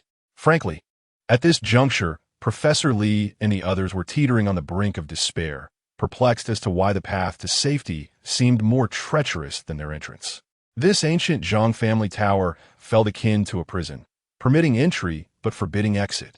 Shenwan sat before her computer, striving to compose herself, aware that today's archaeological endeavors were likely to entail numerous challenges. The ordeal was far from over. As noon approached, Zhang Weishan remained unhurried in guiding the archaeological team's departure. If his conjectures were accurate, once the team traversed the submerged passage, they would encounter yet another mechanism, one that would require time to decipher. Once that mechanism was activated, the threat of the alkaline mist would diminish significantly. However, this remained an ideal scenario.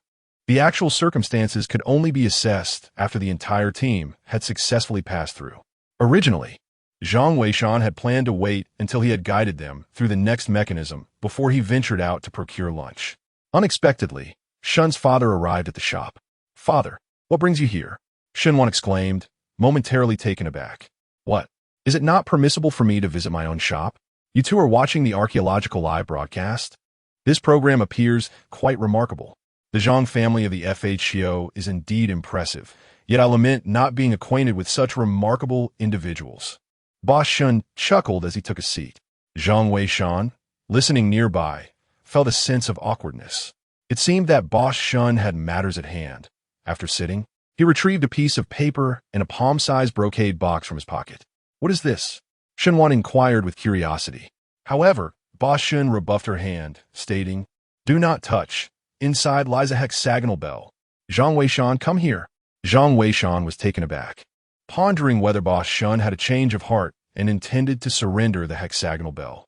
After careful consideration, he acknowledged the truth in her words. "Although this item is precious, it is akin to a hot potato.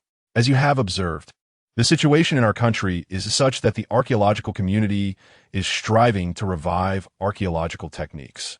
In the future, we are bound to unearth more ancient artifacts. This item predates the Warring States period, and should it become public knowledge, it would be challenging to explain. Thus, it is prudent to surrender it promptly, allowing us to garner a reputation for voluntarily returning cultural relics. Zhang Weishan, you must set off now. I have penned ample reasoning on the paper to facilitate our explanation. Attend to this matter without delay." Zhang Weishan nodded, realizing he had indeed surmised correctly. Surrendering artifacts is not merely a matter of delivering them to the appropriate authorities. The staff of the Cultural Relics Bureau will require a thorough inquiry, documenting how and where the item was discovered, as well as the individuals present at the time.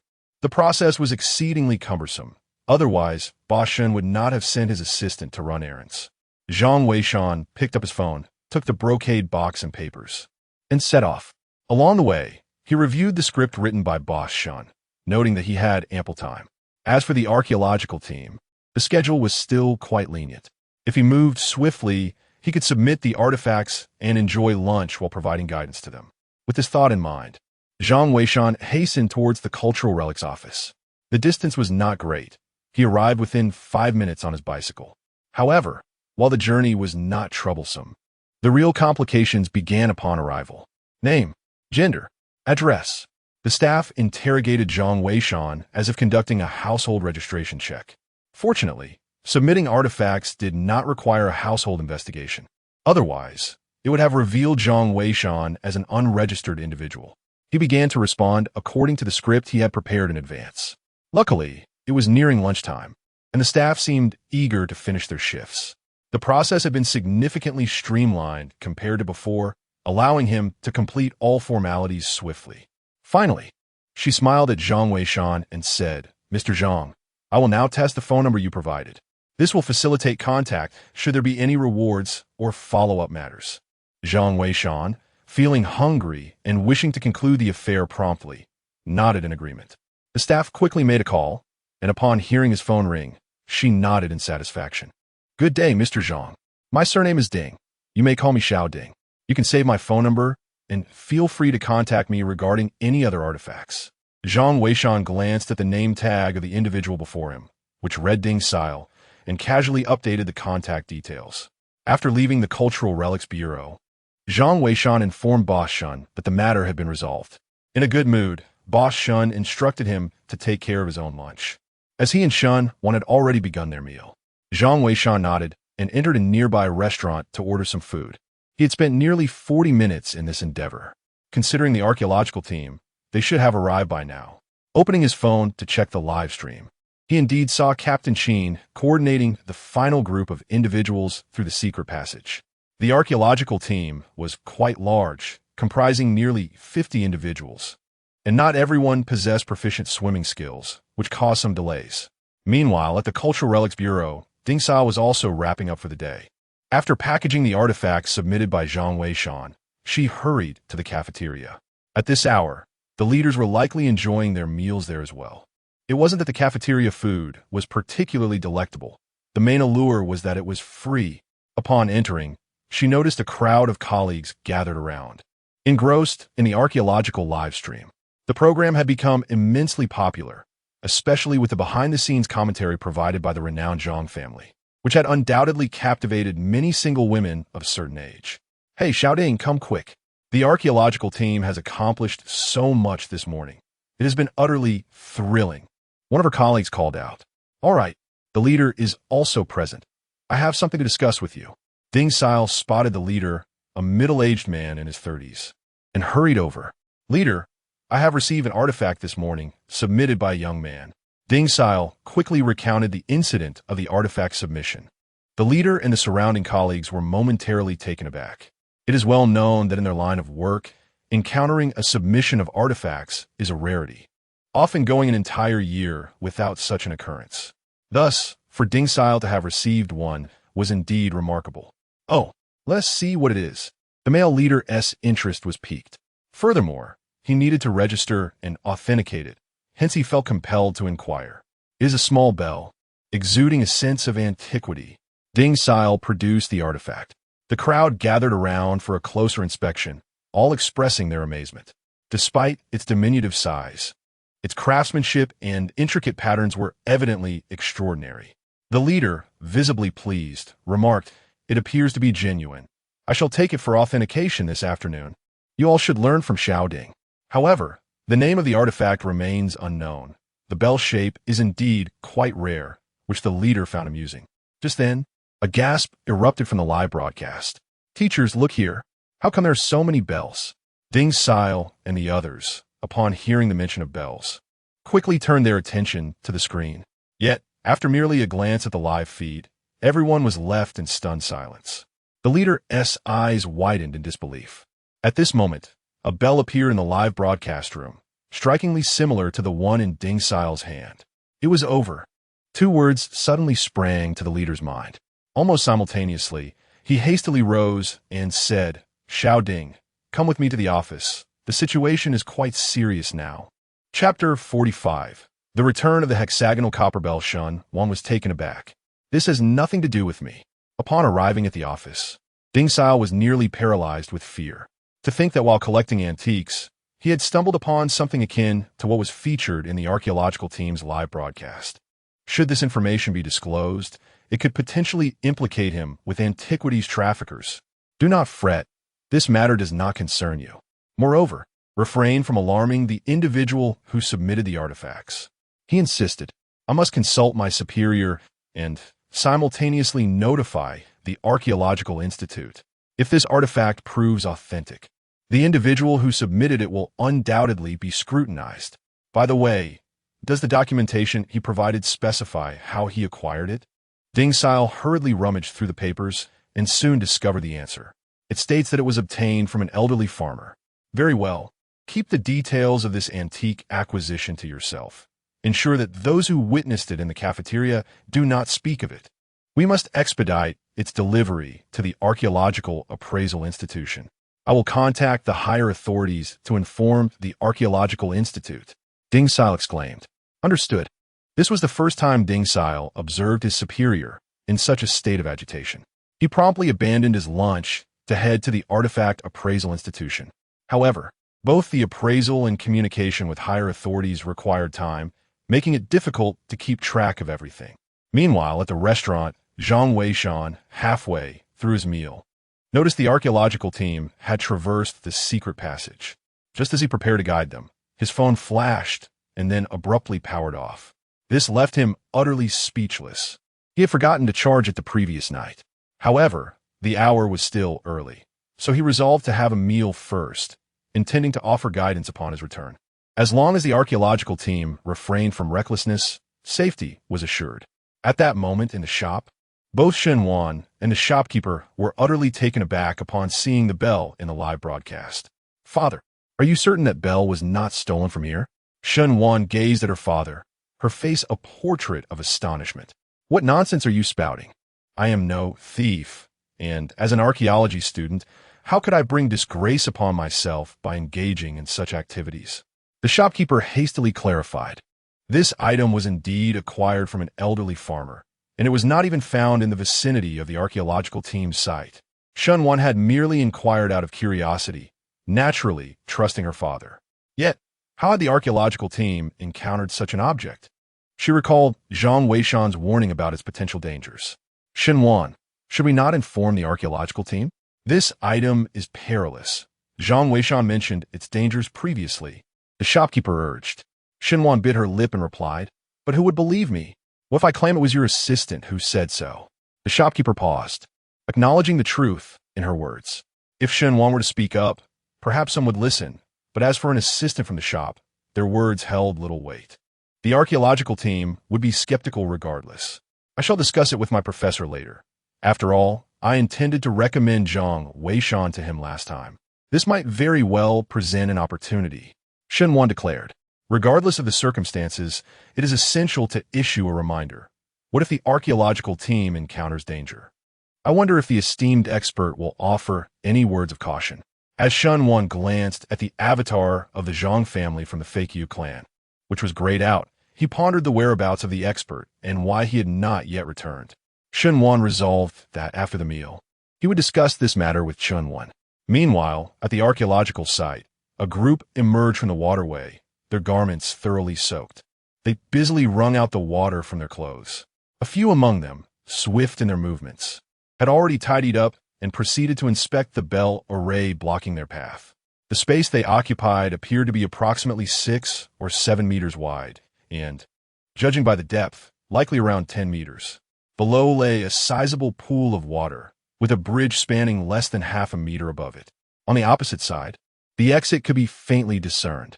Yet within this cavern, threads crisscrossed in every direction, each adorned with countless bells.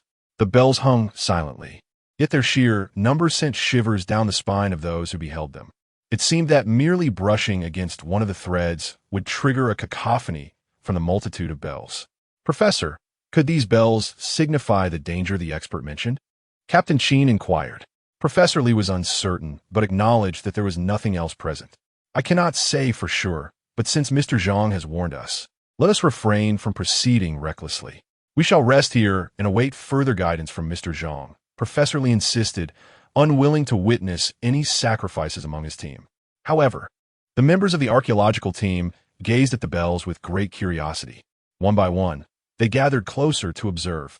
Professor Li hastily called out, "Do not touch anything. Be cautious, as there may be danger." The individuals nodded in agreement, refraining from contact, merely observing the bells from short distance. Soon, one student exclaimed, "Hey teacher, these bells appear to be artifacts as well. The craftsmanship is remarkably exquisite, and they seem to be quite ancient." Upon hearing this, Professor Li was momentarily taken aback and approached to inspect them.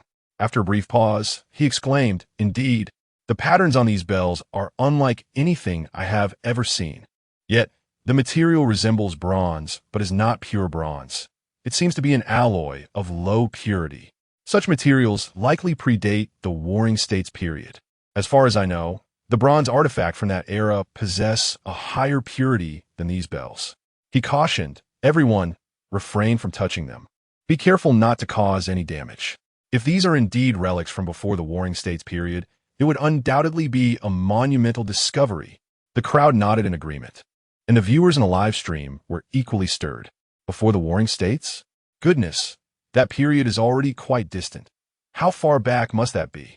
Indeed, is there anyone well-versed in history who can enlighten us? As a student of history, I must say that records prior to the Warring States period are exceedingly scarce.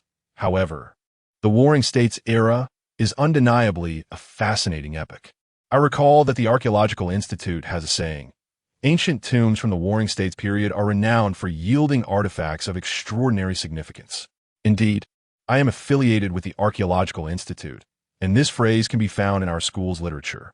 It is worth noting that these are not genuine divine relics, but rather, the antiquities from the Warring States period are so precious that it would not be an exaggeration to deem them national treasures. My goodness, if the relics from the Warring States period are considered national treasures, then those from before this era must surely be the very epitome of national treasures. Astonishing. Yet, I remain perplexed as to the purpose of this bell. The discussion in the live stream was fervent. Meanwhile, Shun Wan and Boss Shun exchange a glance, both immensely astonished. Professor Li's recent remarks resonated strikingly with Zhang Weishan's assertions, as he too had indicated that this object predates the Warring States period. With Professor Li echoing this sentiment, it appears that Zhang Weishan's claims were entirely accurate. Zhang Weishan is remarkably impressive. Could he truly be a prodigy in archaeology? I must swiftly inform my instructor. Shun Wan felt a surge of astonishment. She recognized that this was a pivotal moment. If Zhang Weishan truly is a self-taught genius, he must be recommended to the archaeological team. To let such talent slip away would represent a tremendous loss for the field of archaeology. Chapter 46. A recommendation for Zhang Weishan Xiao Wan. Why are you calling at this moment? On the other end of the line, Chunwan was quite surprised. The archaeological team was currently in peril, and Shunwan's call was indeed unexpected. Teacher, there is something I must discuss with you. My father has a worker named Zhang Weishan, a self-taught individual with remarkable expertise in the appreciation of ancient artifacts. I have been looking for an opportunity to recommend him, but the right moment never arose. Just now, you must have seen the hexagonal bell that the archaeological team discovered. My father had previously brought one back, and Zhang Weishan recognized it as highly dangerous. Moreover, the information he provided aligns perfectly with what Professor Li just mentioned. I believe we cannot overlook such a talent. Therefore, I wish to recommend him to join the archaeological team. Shunwan expressed her thoughts in one breath. Shunwan nodded, fully aware of Shun Wan's character. If this Zhang Weishan lacked genuine skill, even with strong connections, Shunwan would not extend her assistance. This indicated that Zhang Weishan might indeed possess real abilities. I understand. Xiao Wan, once I finish my current obligations, I will meet with this Zhang Weishan. By the way, since you assert that he is so capable, having mentioned how to unravel the mystery of this bell, Mr. Zhang has yet to come online, and I am genuinely concerned about the safety of the archaeological team. He did not mention that. Ah, the teacher is back. I shall go and inquire right away. Do not hang up. Upon hearing the commotion outside, Shunwan rushed out with her phone in hand, just in time to see Zhang Weishan returning. Zhang Weishan, did you watch the live stream? The archaeological team has encountered that bell. However, my phone has run out of battery. What is their current situation? Zhang Weishan casually inquired while plugging his phone into a charger. They have not moved recklessly. Zhang Weishan, are you not knowledgeable about this hexagonal bell? Do you know how to decipher it? Shunwan eagerly asked. Zhang Weishan pondered for a moment and replied, it is quite simple. One either requires water or must shatter it. Shunwan was taken aback, not expecting Zhang Weishan's response to be so straightforward. On the phone, Shunwan expressed her dissatisfaction with Zhang Weishan's explanation. Xiao Wan, perhaps he is merely proficient in antique appreciation. I have heard that there is an antique exhibition in Shihu City recently. You could take him to have a look. In truth, we are also in need of individuals skilled in antique appraisal. Shunwan nodded, understanding that Shunwan was not entirely pleased with Zhang Weishan's answer. Nevertheless, she had witnessed Zhang Weishan's expertise in antique appreciation firsthand. I shall take my leave to rest. Boss, Xiao Wan, you may continue to observe. Zhang Weishan stated as he ascended the stairs. The archaeological team had waited long enough. He needed to provide guidance swiftly, lest complications arise later. Shunwan nodded, appearing somewhat disheartened. Zhang Weishan's capabilities had been witnessed by her, and she was truly reluctant to let such talent go to waste. As Shunwan pondered this, she was suddenly startled by Captain Qin's exclamation from the livestream. Professor, Mr. Zhang has logged in. The master has finally arrived. I've waited so long that the flowers have wilted. What shall we do next, master? Indeed, master, the entire internet awaits your guidance.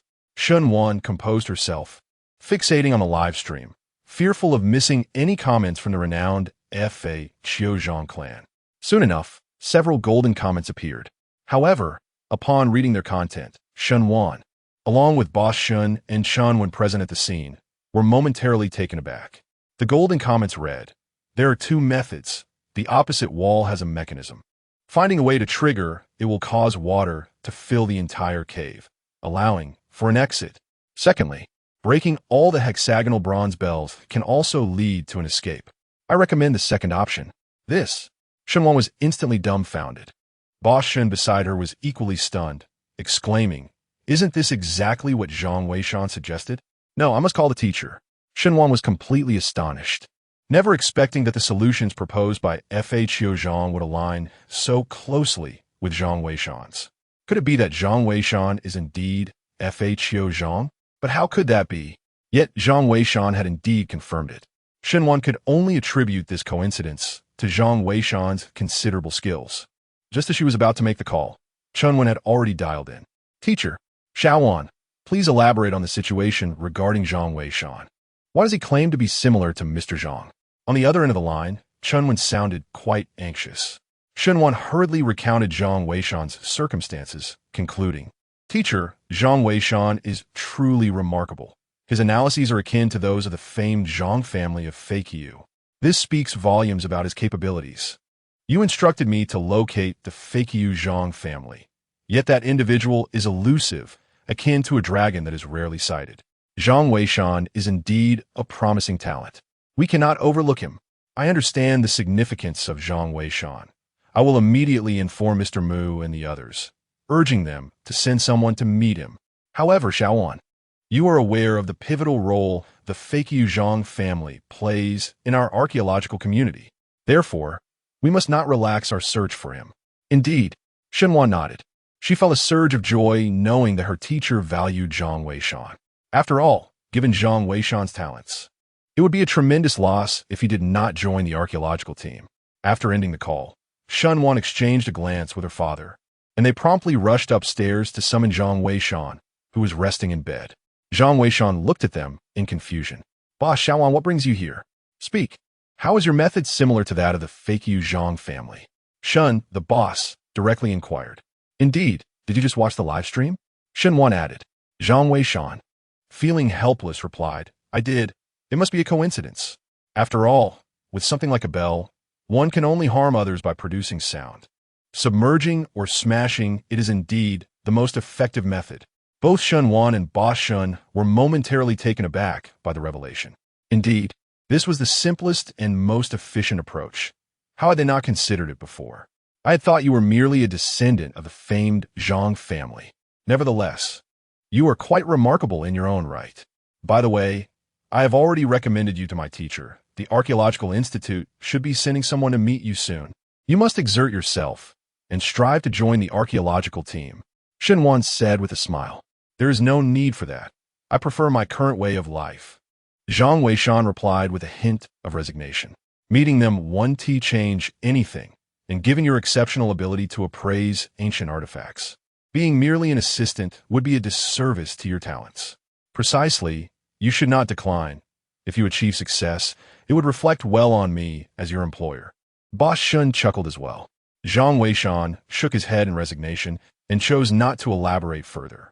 His ambition was to promote the illustrious legacy of the Tian Guan lineage, and whether or not he entered the Archaeological Institute was of little consequence to him. Chapter 47.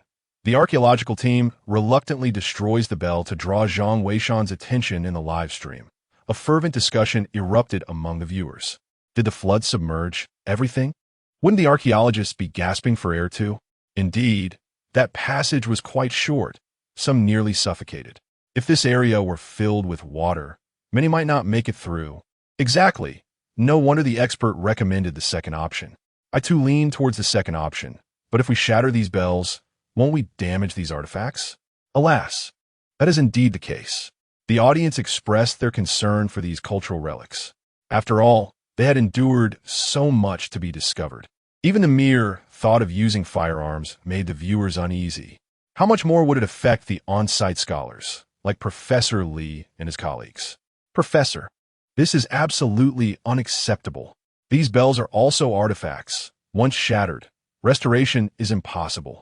Yes, Professor, what harm could these bells possibly inflict upon us? Although Mr.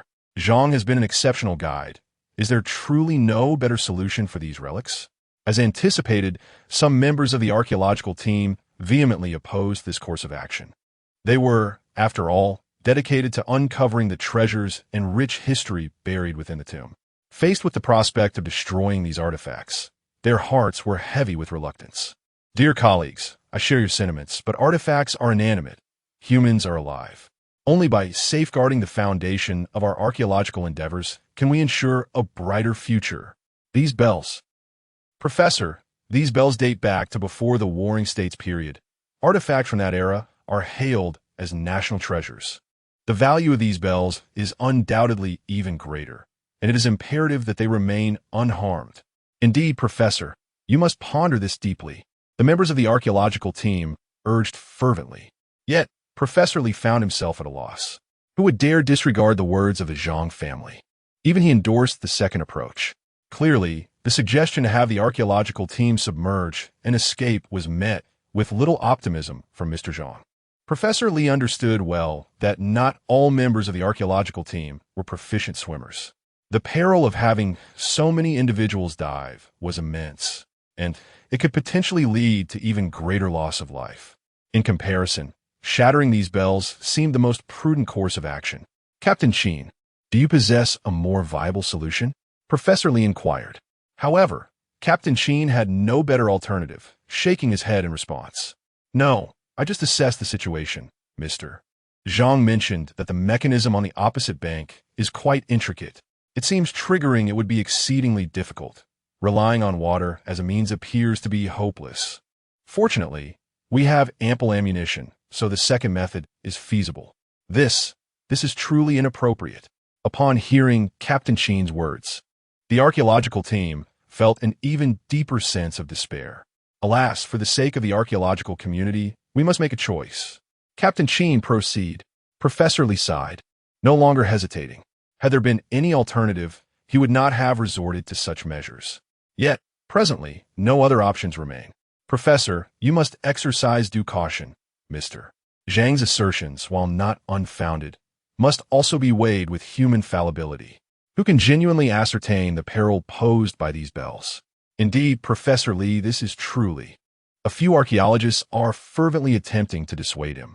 However, Professor Li, with a mere wave of his hand, signaled Captain Sheen to proceed without a moment's hesitation. Prepare. Captain Sheen wasted no breath. With a call, several soldiers swiftly chambered their firearms, aiming at the bells before them. Fire. At the command, a cacophony of gunfire erupted. Bullets, akin to fiery tongues, shattered the countless hexagonal bronze bells into fragments. Meanwhile, in a live broadcast room, multitudes of viewers expressed their heartfelt sorrow. What a pity! These are artifacts predating the Warring States period. Indeed, it breaks the heart of every observer. I find it excessively hasty. Surely, there must have been a compromise, like preserving half while destroying the other half. If only an expert were present, they would surely assert that these bells are highly dangerous. Danger? Huh, I failed to see it. I wonder how the experts arrived at their conclusions. Doubts began to surface in the live chat regarding Zhang Weishan's guidance. Nevertheless, Zhang Weishan, unconcerned, reclined in his bed, resting. Meanwhile, at the camp outside the archaeological site, Chunwen felt a sense of relief as the archaeological team continued to follow the guidance of the Zhang family. She took out her phone and called Old Mu. Is there something the matter, Xiaowen? Old Mu inquired as soon as the call connected. Yes, Old Mu, I would like to introduce someone to you. His name is Zhang Weishan, an employee of Xiaowan's father. He seems quite proficient in the appraisal of ancient artifacts. Chunwen hurriedly explained. However, Old Mu was taken aback by her words. What did you say? His name is Zhang Weishan? Is that so? Chunwen was momentarily stunned. Yet, Old Mu fell silent for a moment before responding. Xiaowen, I just received a call from the Cultural Relics Department. This morning, a young man named Zhang Weishan submitted an artifact, a bell, to be precise. Do you know anything about his character? Chunwen was taken aback. She realized that the artifact submitted was remarkably similar to one discovered in the live stream. This was a serious matter and could potentially lead to an investigation. However, since Shan Wan was her student and, according to her, Zhang Weishan was her father's employee, it was highly likely that the artifact truly belonged to Zhang Weishan. Old Mu, I believe there has been a misunderstanding. Zhang Weishan is an employee of Xiaowan's father, who is engaged in the antique business. Therefore, this artifact may have been found by Xiaowan's father, with Zhang Weishan merely acting as the one to submit it. Xiaowan mentioned that Zhang Weishan is exceptionally talented and a rare find. Mr. Mu, we cannot afford to lose talented individuals. You are aware of this, and I believe it is imperative to send someone to meet with Zhang Weishan. Mr. Mu nodded, fully cognizant of the situation. The archaeological field is in desperate need of talent at this moment. It would be exceedingly unscientific to cast aspersions on someone merely because they have submitted an artifact that coincidentally resembles one discovered by the archaeological team. Furthermore, Zhang Weishan may very well be a prodigy in archaeology. Regardless, he has certainly captured my attention. I shall promptly dispatch someone to meet him. If he is indeed a talent, we will certainly welcome him into our ranks. As for the legitimacy of his submission, rest assured that inquiries will be made. By the way, is Xiao Zhang safe? You must ensure his safe return. Mr. Mu reminded. Do not worry. The Zhang family of the FHO has already issued a warning. Moreover, I must inform you that Zhang Weishan had proposed a method to deal with the bell before his association with the Zhang family of the FHO. This aligns perfectly with their approach, which is why I ardently advocate for Zhang Weishan. Mr. Mu, this individual may be exceptionally formidable. We must treasure our talents. Indeed, I understand, and I will make arrangements promptly. With that, Mr. Mu concluded the call. First, there was the Zhang family of the FHO. And now another Zhang Weishan has emerged. It seems the archaeological field is poised for a renaissance. Mr. Mu felt a surge of excitement and hastened to have his team investigate Zhang Weishan's background. Chapter 48. The team's overconfidence leads to a crisis across the internet at this moment. It was midday. Although the weather had begun to cool, the lingering autumn heat stubbornly persisted. Many individuals had already started to prepare for their afternoon rest. However, the situation in the archaeologists' live stream captivated countless hearts, rendering their midday respite utterly futile. After clarifying the circumstances, Shun Wan and the proprietor returned to the first floor to continue watching the broadcast. The father and daughter occasionally indulged in casual conversation, which made Zhang Weishan feel somewhat out of place. Thus, he reclined on his bed, watching the stream while ready to offer guidance at any moment. At this juncture, the archaeologist's predicament was far from optimistic. Although they had traversed through the cave of the hexagonal bronze bell, they still faced a significant vertical drop to the surface. The immense weight of the mountain loomed above them. To escape, they needed to exit the confines of the mountain itself in order to return to the surface swiftly. Emerging from within the mountain would not only consume more time, but also subject them to the perilous creatures lurking inside. Fortunately, the archaeologists had yet to encounter any immediate dangers. The passage ahead was both narrow and lengthy, and the team had been walking for nearly half an hour without a break, leaving them utterly fatigued.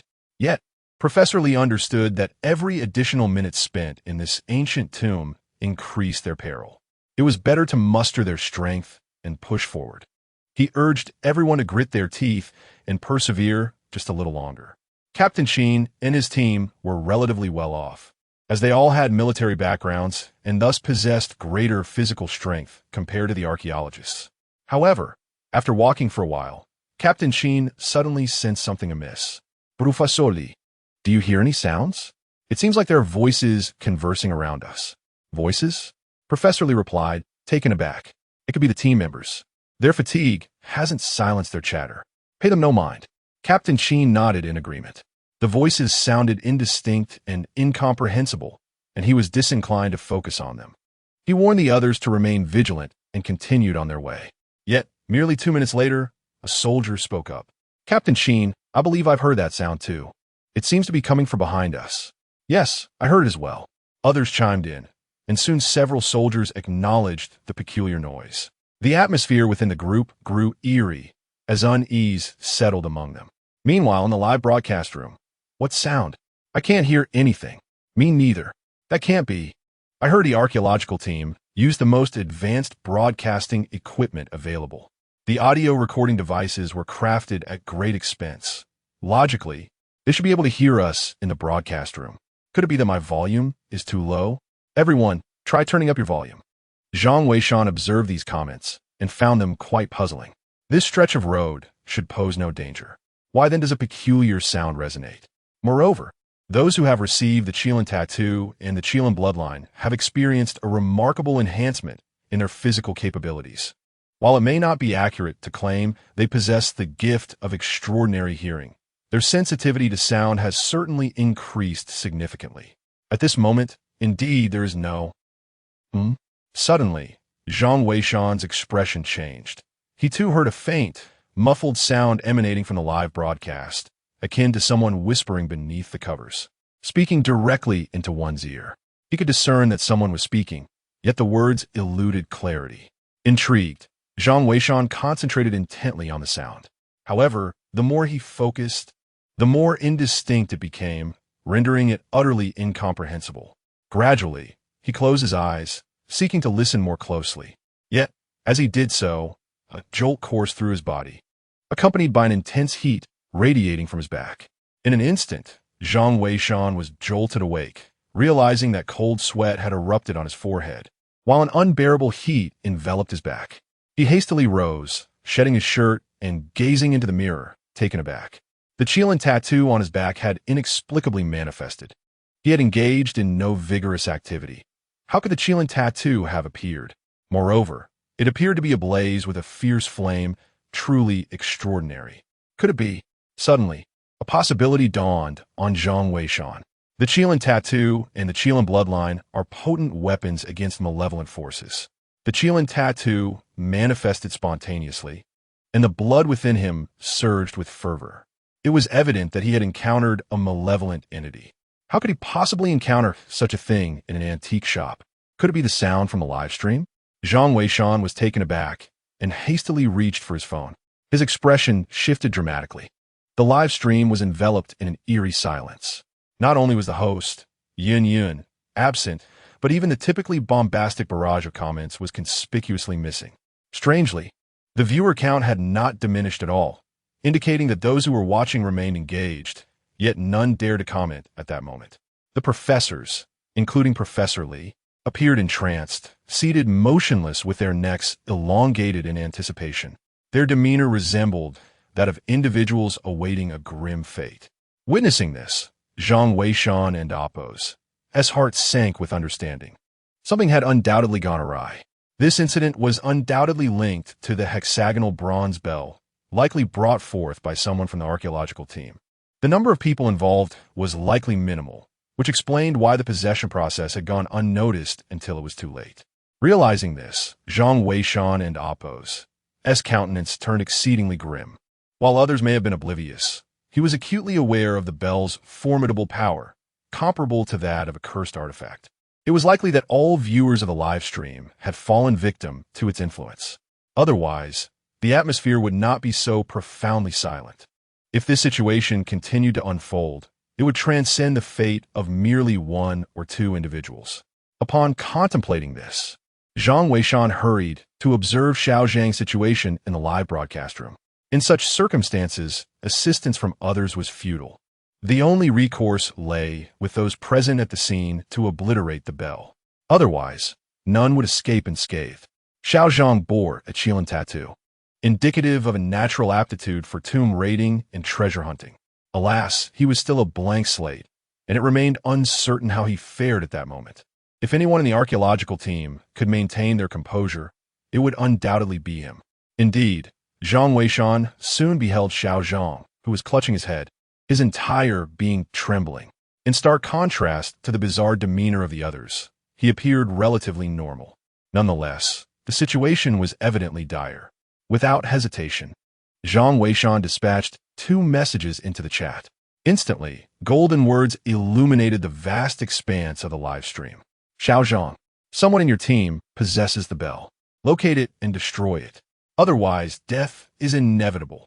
As these golden messages were sent, it seemed that someone's broadcasting equipment at the archaeological site emitted a golden glow, presumably reflecting the brilliance of the messages. Fortunately, the archaeological team was fortunate. Xiao Zhang was drawn to the radiant light. His face contorted in agony, his eyes bloodshot. He appeared to suffer greatly, yet he nodded affirmatively, beginning to search each team member.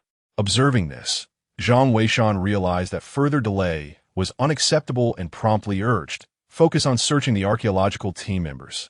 Xiao Zhang nodded and then sprinted towards the team member station at the back. Chapter 49. Xiao Zhang and Appo's urgent task. The archaeological team and Appo's perilous situation. The reason for Xiao Zhang to focus on investigating the members of the archaeological team is quite evident. Among these individuals, Captain Sheen and his fellow soldiers would undoubtedly refrain from the act of secretly hoarding the hexagonal bronze bells. This is beyond dispute. For soldiers, military orders are paramount. The commands of their leader are akin to divine decrees, and they would scorn such petty thievery. Although Professor Li is notoriously obstinate, after the tragic demise of several students, he has come to wholly believe in the words of Fa Qiuzhang. Moreover, as a professor, should he truly wish to safeguard the hexagonal bells, he would certainly voice his intentions and consult with Fa Qiuzhang. He would never engage in clandestine hoarding. Thus, the only individuals with a plausible motive are the archaeological team members. Previously, they had vehemently opposed the idea of damaging the bells, considering them invaluable artifacts. Hence, it is conceivable that someone might view the preservation of these treasures as an imperative, leading them to secretly hide a hexagonal bronze bell. Just as Zhang Weishan concluded his commentary, he heard a series of thuds from the first floor, indicating that Shun Wan and Boss Shun had also fallen victim to the chaos. Without regard for the state of the live broadcast, Zhang Weishan immediately rushed downstairs. Indeed, upon arrival, he found Boss Shun gripping Shun Wan by the throat, as if they shared an irreconcilable vendetta. Shun Wan's face had turned crimson, clearly struggling for breath. Zhang Weishan intervened, forcefully separating the two. At this moment, his strength surpassed that required to handle both the father and daughter. Even if 5 Shun bosses were present, it would be a trivial matter. Yet, these two individuals appeared to be afflicted by a condition akin to soul detachment. Despite their separation, their predicament showed no signs of improvement. Observing this, Zhang Weishan hastily seized the cooling oil from the table, typically employed for pest control. He uncapped the bottle and applied a dab to the tips of their noses, immediately releasing a refreshing and stimulating aroma that roused them from their stupor. The secret history of the tomb robbers records that soul detachment bears resemblance to the technique of luminous energy. Both employ specific wavelengths of light and sound to induce a hypnotic state. Furthermore, the ancient records indicate that tomb raiders, such as the illustrious Feiqiu Tingguan, possessed an object known as the Northern Emperor's mysterious pearl. This item, resembling a candy-coated bean in size and shape, emits a pungent odor when a pinch is taken near the nostrils, proving remarkably effective in invigorating the mind and dispelling both soul detachment and luminous energy effects. However, Zhang Weishan did not possess such an artifact. Moreover, with Shun Wan and Boss Shin absent from the scene, the cooling oil and Appo's refreshing properties and aroma suffice to elicit a response. Were this to occur in an archaeological context, the efficacy might be diminished. As the spectral disturbances, there would likely be more pronounced. Though Shun Wan and Boss Shun regained consciousness, they remained stationary, their gazes vacant, indicating they required additional time to fully regain their senses. Nonetheless, the situation appeared to have improved. Zhang Weishan then turned his attention to the computer, where it became evident that within the archaeological team's vicinity, Xiao Zhang had indeed extracted a sealed bag from one of the team members, which contained a hexagonal bronze bell. The hexagonal copper bell, devoid of any external force, astonishingly resonated incessantly. At this moment, Xiao Zhang was plagued by a splitting headache. Discarding it onto the ground, he crushed it underfoot, rendering it into a mere heap of fragments. The copper of the bell had already weakened significantly. It could not withstand Xiao Zhang's forceful stomp, shattering into pieces. However, concurrently, the haunting sounds that had gripped the air abruptly ceased. Behind him, Shun Wan and Boss Shun both trembled simultaneously. their eyes reflecting a glimmer of bewilderment. Little did they know at that very instant, viewers across the nation and even globally who were tuned into the live broadcast felt a jolt coursing through their bodies, as if awakening from a vivid dream. Zhang Weishan, how did you come down? Shun Wan clutched his neck, appearing somewhat pained. Yes. What has happened? It felt like a dream. What did you come down, Zhang Weishan? I have no recollection at all. Zhang Weishan gazed at them, unsure of how to respond, and ultimately pointed towards the live broadcast. You can see for yourselves. At that moment, in the live stream, some viewers had begun to recover, and a flurry of comments flooded in. What just happened? I don't know. It felt like I was dreaming. Damn, I was so scared I nearly wet myself. I saw a female ghost trying to kiss me. Are you sure it wasn't a male ghost? Stop joking. Someone here committed suicide. Oh my, there is someone here too? And they were just watching the live stream. My goodness, what on earth is happening? I can hardly bear to watch the live stream. Have you all noticed how the archaeologists are lying on the ground? I am uncertain. Did you see the barrage that the expert just posted? It seems that something has gone awry. Someone mentioned the comments from the Zhang family of fake you, and instantly, everyone's attention was drawn to the two shimmering comments that continued to glow with a golden light. Xiao Zhang, someone in your team has brought a bell. Find it and destroy it. Otherwise, death is certain. Could it be that the archaeologists are in this predicament because of that bell? Heavens, we aren't affected too, are we? Is that even a question? Of course we are. Who on earth is so foolish? The expert has clearly stated that the bell is perilous. Why would they bring it secretly? Damn it, I nearly faced dire consequences because of this. That is not the crux of the matter. The issue is that someone has already lost their life due to their reckless actions.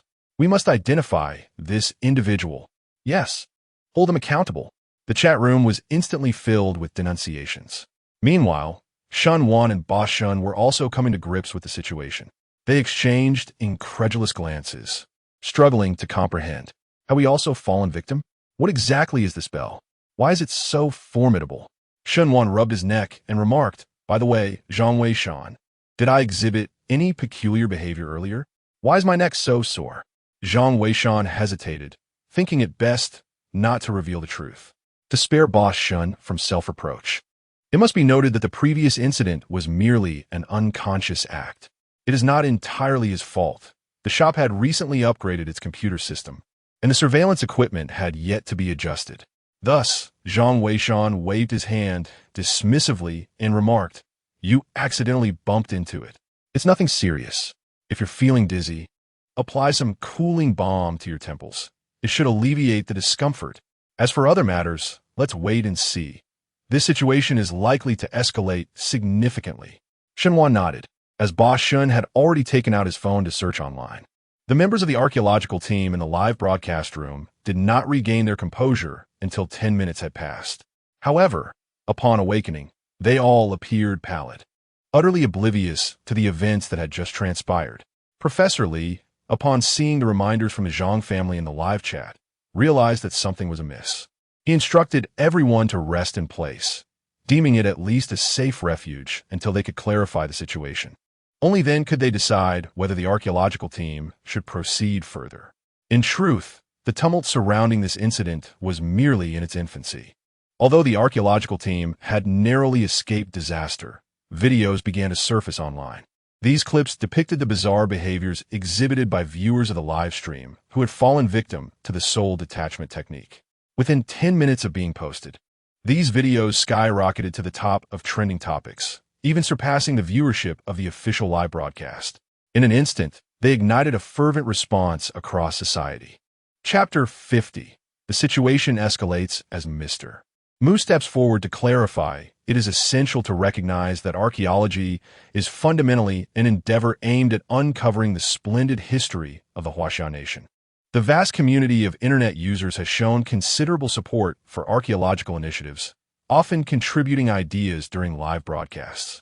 Some compassionate individuals have even donated money and goods, demonstrating their unwavering commitment to the field of archaeology. However, a recent archaeological live stream has unexpectedly ignited a crisis across the internet, culminating in tragic fatalities linked to the broadcast content. This predicament is far from trivial. The archaeological team paused their progress for an entire afternoon, Fortunately, the passage remained secure for the time being. Nevertheless, throughout that afternoon, nearly everyone in the Huaxiao Nation engaged in fervent discussions regarding the appropriateness of this archaeological live stream. According to the latest statistics, the number of people who directly succumbed to the consequences of this broadcast has reached a staggering 13. What does this signify? 13 families now teeter on the brink of devastation due to a single archaeological program. Moreover, the number of individuals injured, like Shenwan, is even greater. In a matter of moments, discussions regarding the potential cancellation of archaeological live streams have intensified across the internet. A segment of the public argues that they are merely ordinary citizens who do not wish to be disturbed by the unearthing of buried histories. They implore that archaeological broadcasts cease to intrude upon their lives. Conversely, another faction contends that archaeology remains a vital pursuit for the Huaxiao Nation in its quest for a resplendent past. They advocate for the public and Oppo's right to be informed and call upon everyone to approach the issue with rationality. The fervent debate online continues to escalate. The entire situation has indeed attracted the attention of the higher echelons. The esteemed Mu and his associates, revered figures in the archaeological realm, have been summoned for discussions. Nevertheless, the nation places considerable importance on the field of archaeology. With Mu's assurances, the prospect of archaeological live streaming has been preserved. However, the archaeological community must implement significant changes. Mu even expressed his willingness to personally address the issue and offer an apology. Shenwen's phone call came through. Upon learning of these developments, she felt a deep sense of remorse. As the team leader, it was disheartening that Mu had to step forward to apologize after the incident.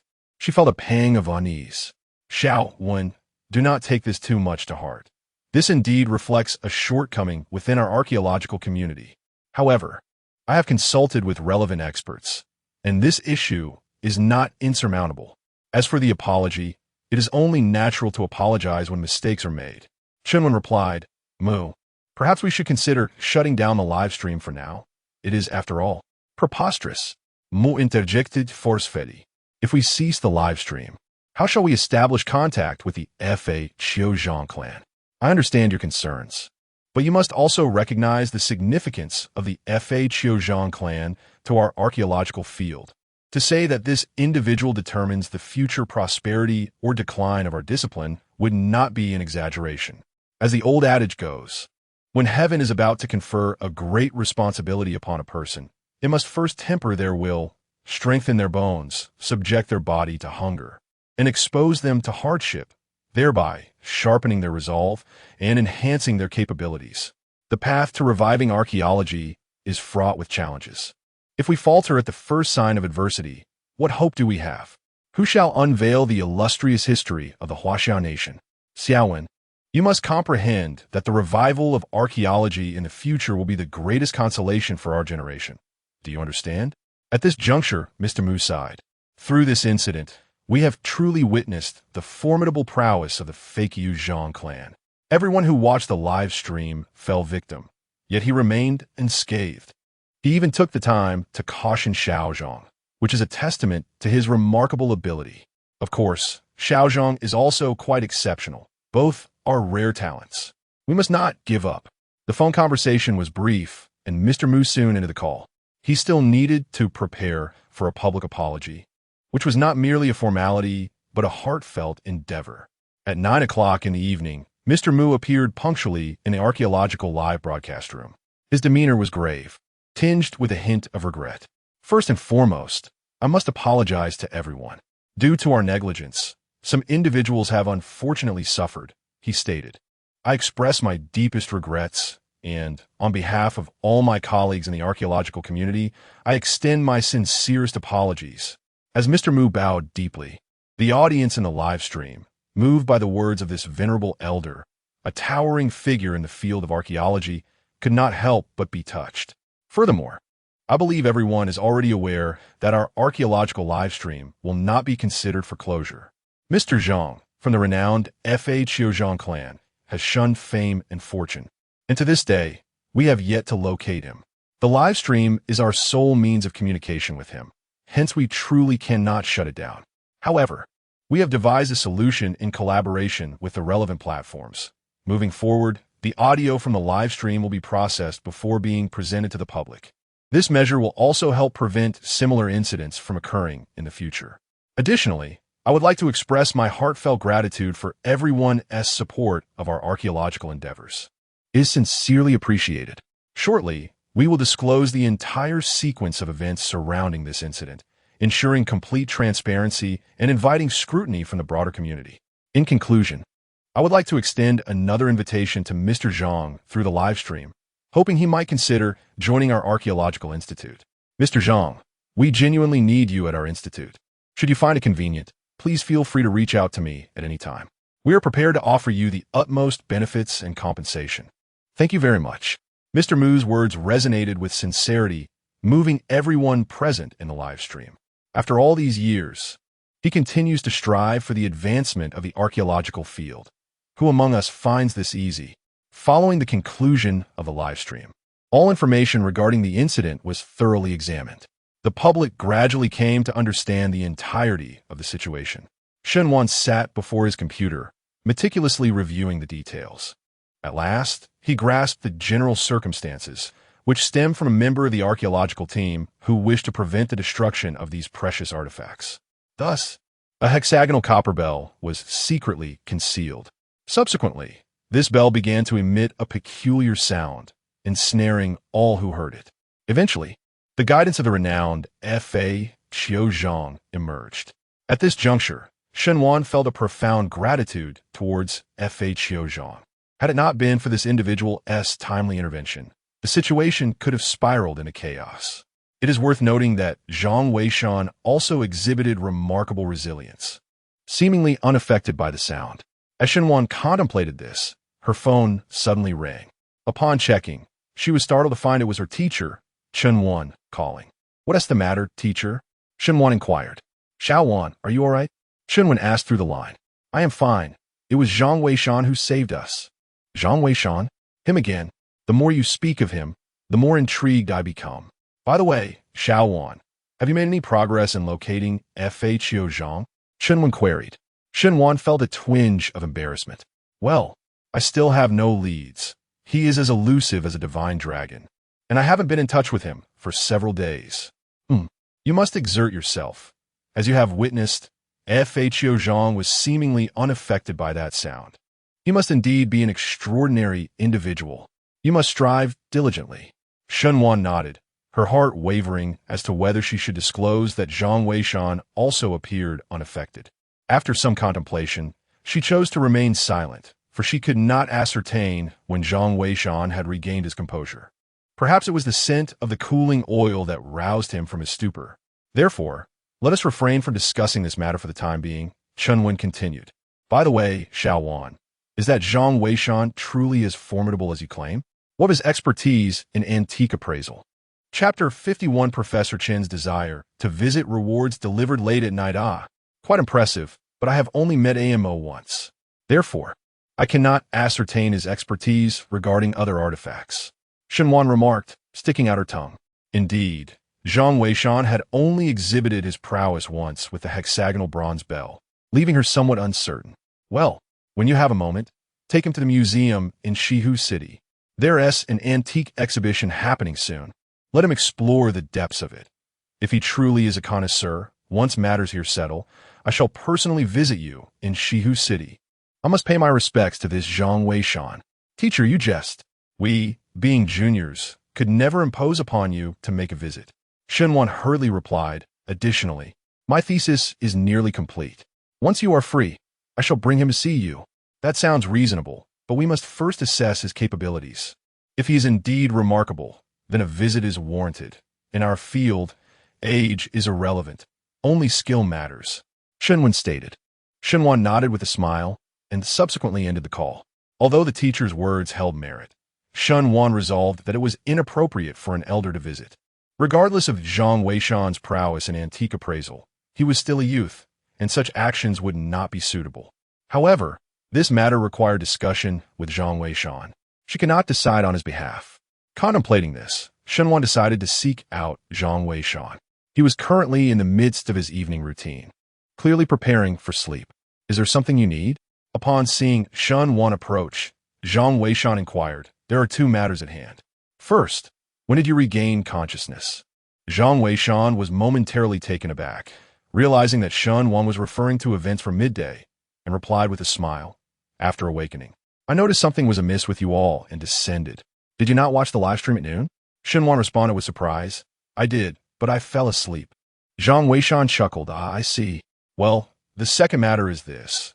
In a couple of days, accompany me to the museum. My teacher is quite intrigued by your expertise in antique appraisal. However, I am uncertain of your true capabilities. Allow me to gauge them. What?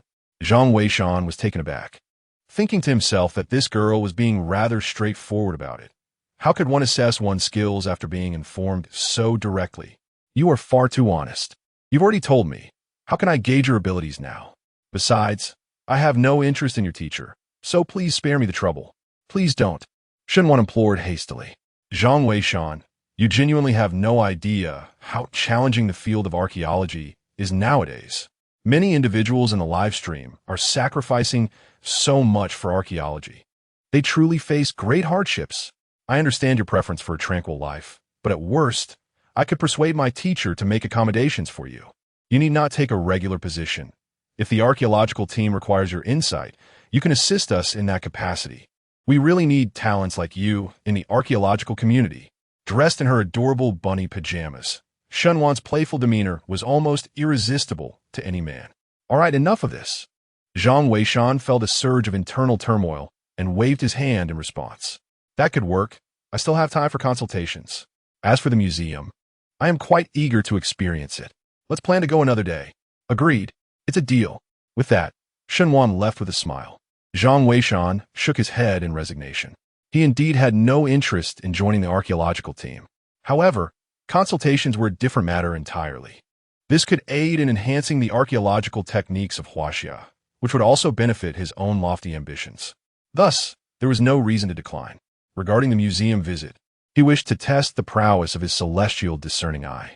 The items in antique shops were far too limited, consisting mostly of trivial artifacts, lacking the precious and even national treasure-level items found in museums. A museum visit would provide an excellent opportunity to gauge the true extent of his discerning abilities. Nonetheless, this matter was not urgent. The priority was to establish the archaeological team, as their prolonged entrapment in the ancient tomb was exceedingly perilous. Upon returning home and lying in bed, Zhang Weishan felt somewhat disheartened, as the system's rewards had yet again eluded him. Others seemed to receive their system rewards promptly and effectively, while his own system appeared notoriously unreliable, failing even to deliver rewards on time.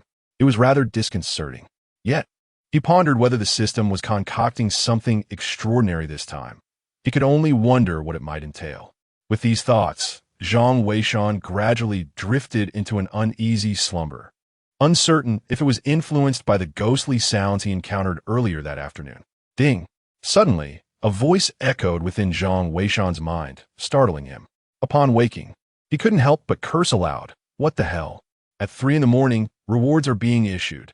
Zhang Weishan found himself at a loss for words. However, just then, the urge to relieve himself struck him, so he decided to heed the system's notification while heading to the restroom. Ding! The archaeological team's guidance has been successful. The record of 10,000 insects has been integrated. The system's voice resonated, and an influx of information surged into Zhang Weishan's consciousness. Still somewhat drowsy, he sat on the bed, lost in thought for a while before he began to explore the contents of the record of 10,000 insects. To his astonishment, the record detailed an array of rare and venomous insects and substances found in the world. Among them were formidable creatures such as the ice of the poor god and the infinite karma fireworm. There were even entries on the corpse toad king, and due to his past life experiences, Zhang Weishan was already familiar with some of these. What thrilled him the most was that the record contained numerous insects he had never encountered before, nor even heard of, such as the headless ghost worm, the bloodthirsty centipede, and the colorful hummingbird. Each entry was accompanied by annotations highlighting the extraordinary nature of these insects. The ancient tombs were typically buried deep and hidden away, with some constructed in desolate mountains and old forests. The dangers within, aside from traps set by the tomb's owner, included these venomous creatures and substances. With a record of 10,000 insects in hand, Zhang Weishan felt as if he had been granted wings, emboldening him for the challenges ahead. In the future, to lead a team into the tombs by oneself would indeed provide a sense of security. Receiving this reward late at night brought him a certain comfort. He casually glanced at the live stream and noticed that everyone else was resting, with only a few warriors taking turns to keep watch. Not giving it much thought, he returned to bed to continue his slumber. However, unbeknownst to him, a critical situation was quietly unfolding at the archaeological site. Since the incident that occurred yesterday afternoon, the archaeological team had been stationed in place to recuperate. For the sake of safety, Captain Sheen had taken it upon himself to use picks to break away some stones from the rock wall, erecting a stone barrier on either side of the passage. This practice stemmed from their military training in trench digging, as they understood the necessity of not exposing themselves directly to the outside. The stone wall stood only about 1.5 meters high, insufficient to completely block the passage, yet it allowed for both offense and defense. Everyone rested within the confines of the stone wall. The soldiers were divided into groups of 3 for the night watch. Under normal circumstances, 2 would suffice, 1 on each side. However, due to the earlier incident, the archaeologist who had secretly kept a hexagonal bronze bell was on the brink of a mental breakdown. Fearing that he might act irrationally, Captain Sheen had deliberately assigned an extra person to keep an eye on him, to prevent any suicidal tendencies. After all, the weight of having caused the deaths of 13 individuals due to his own folly, leading to Old Moo's personal apology and casting doubt across the entire archaeological community, was a psychological burden that not many could bear. The individual responsible for overseeing the archaeologist checks on his condition once every hour. At this moment, the time has arrived. Chapter 52. The archaeological team attacked in the dead of night. Old 3. What do you think that bell actually is? Inquired Old 7 as he approached the archaeologist. Old 3, who was on guard nearby, responded, I have no idea, but our willpower is quite strong, yet we couldn't withstand it. My grandfather once told me that our nation possesses an air of mystery. I never thought much of it back then. Now, it appears the ancients truly did not deceive me. Enough of that. Old 3, you're quoting idioms now. Old 7 chuckled, but I can't help but wonder what was inside that bell. Didn't Xiao Zhang say he trampled it? We haven't seen it since we regained consciousness. Perhaps he discarded it. After all, keeping such a malevolent object would only cause worry, Old 3 replied. Old 7 nodded, not dwelling on it further. By this time, they had arrived at their destination. He crouched down to assess the condition of the archaeologist. The man was sleeping, and Old 7 felt reluctant to wake him. All he needed was to ensure he was all right. However, upon closer inspection, Old 7 furrowed his brow. He noticed that the archaeologist's complexion was flushed, as if he were running a high fever. He quickly raised his hand to feel the man's forehead, which indeed felt exceedingly hot. In haste, he rummaged through his backpack for some medication and a few cooling patches, essential supplies for such situations. He applied one of the cooling patches to the archaeologist's forehead and prepared to place a couple more on his palms and soles before administering the medication. However, as he raised the other person's palm, an unsettling sensation washed over him. The individual's forehead was exceedingly hot, indicative of a fever. Typically, a person with a fever would also have warm palms and soles. Yet, to his astonishment, when he touched the other's hand, it was chillingly cold, frigid to the point of being alarming. It was not merely a low body temperature. It was akin to placing one's hand in a refrigerator and withdrawing it. This was a scenario he had never encountered before. He initially assumed that the coldness was a result of the person's hand being exposed to the evening chill. Hastily, he removed the person's shoes, eager to ascertain the temperature of their feet.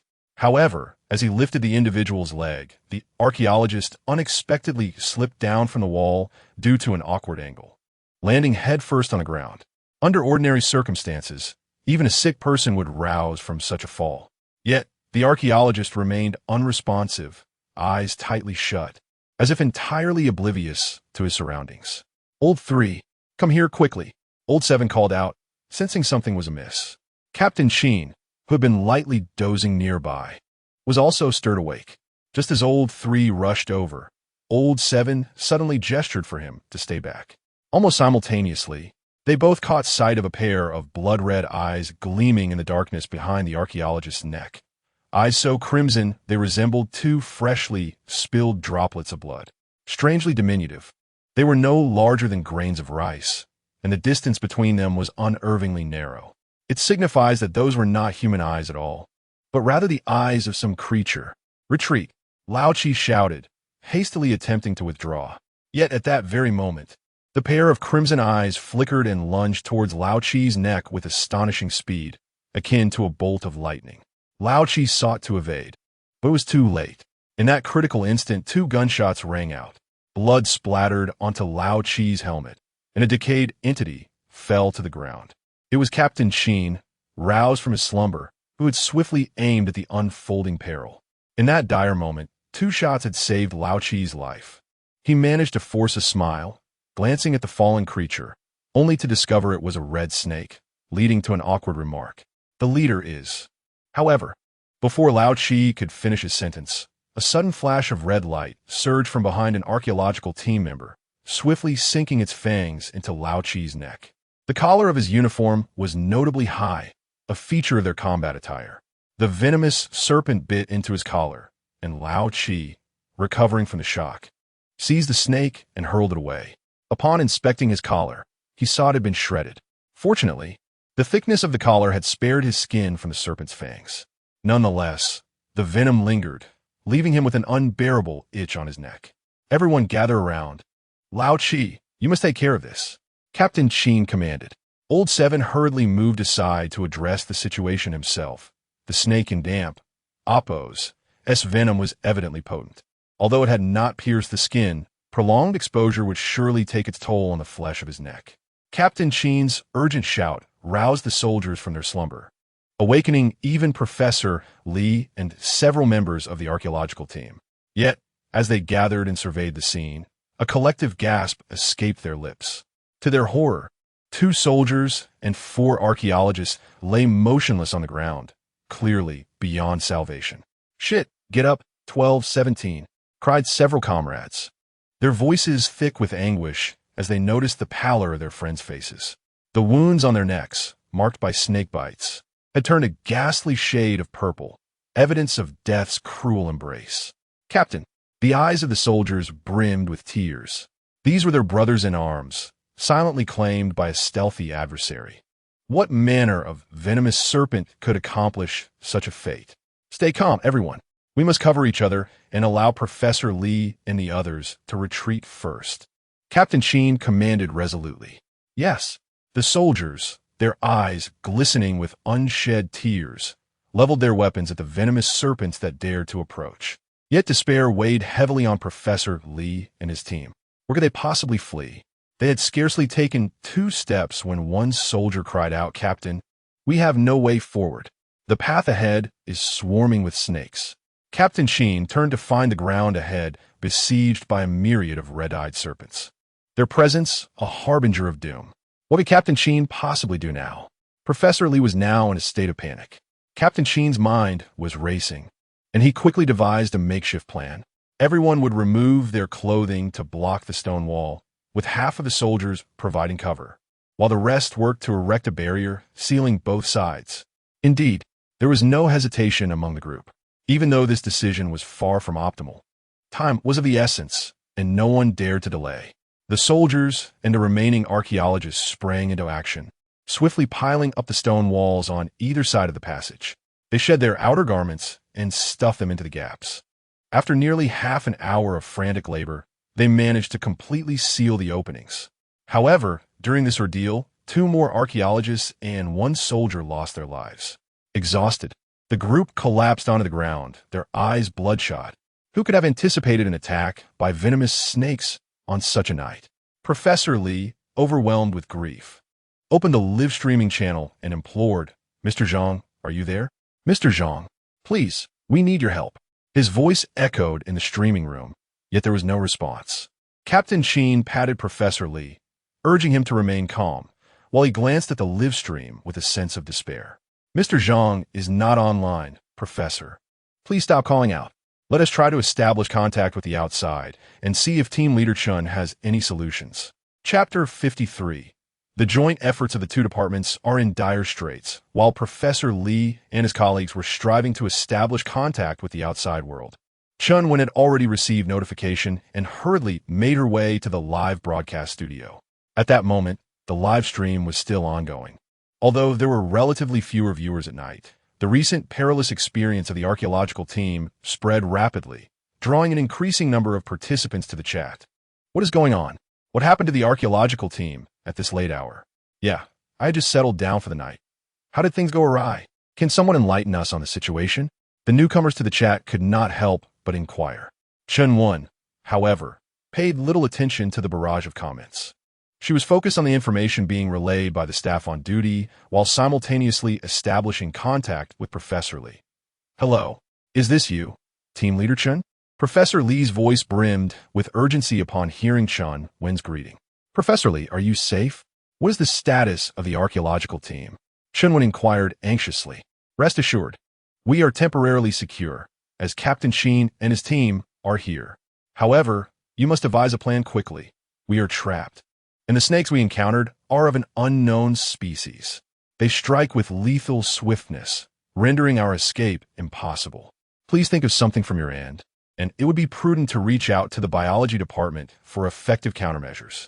With the absence of the Fa Chiozhang clan, our situation is exceedingly critical.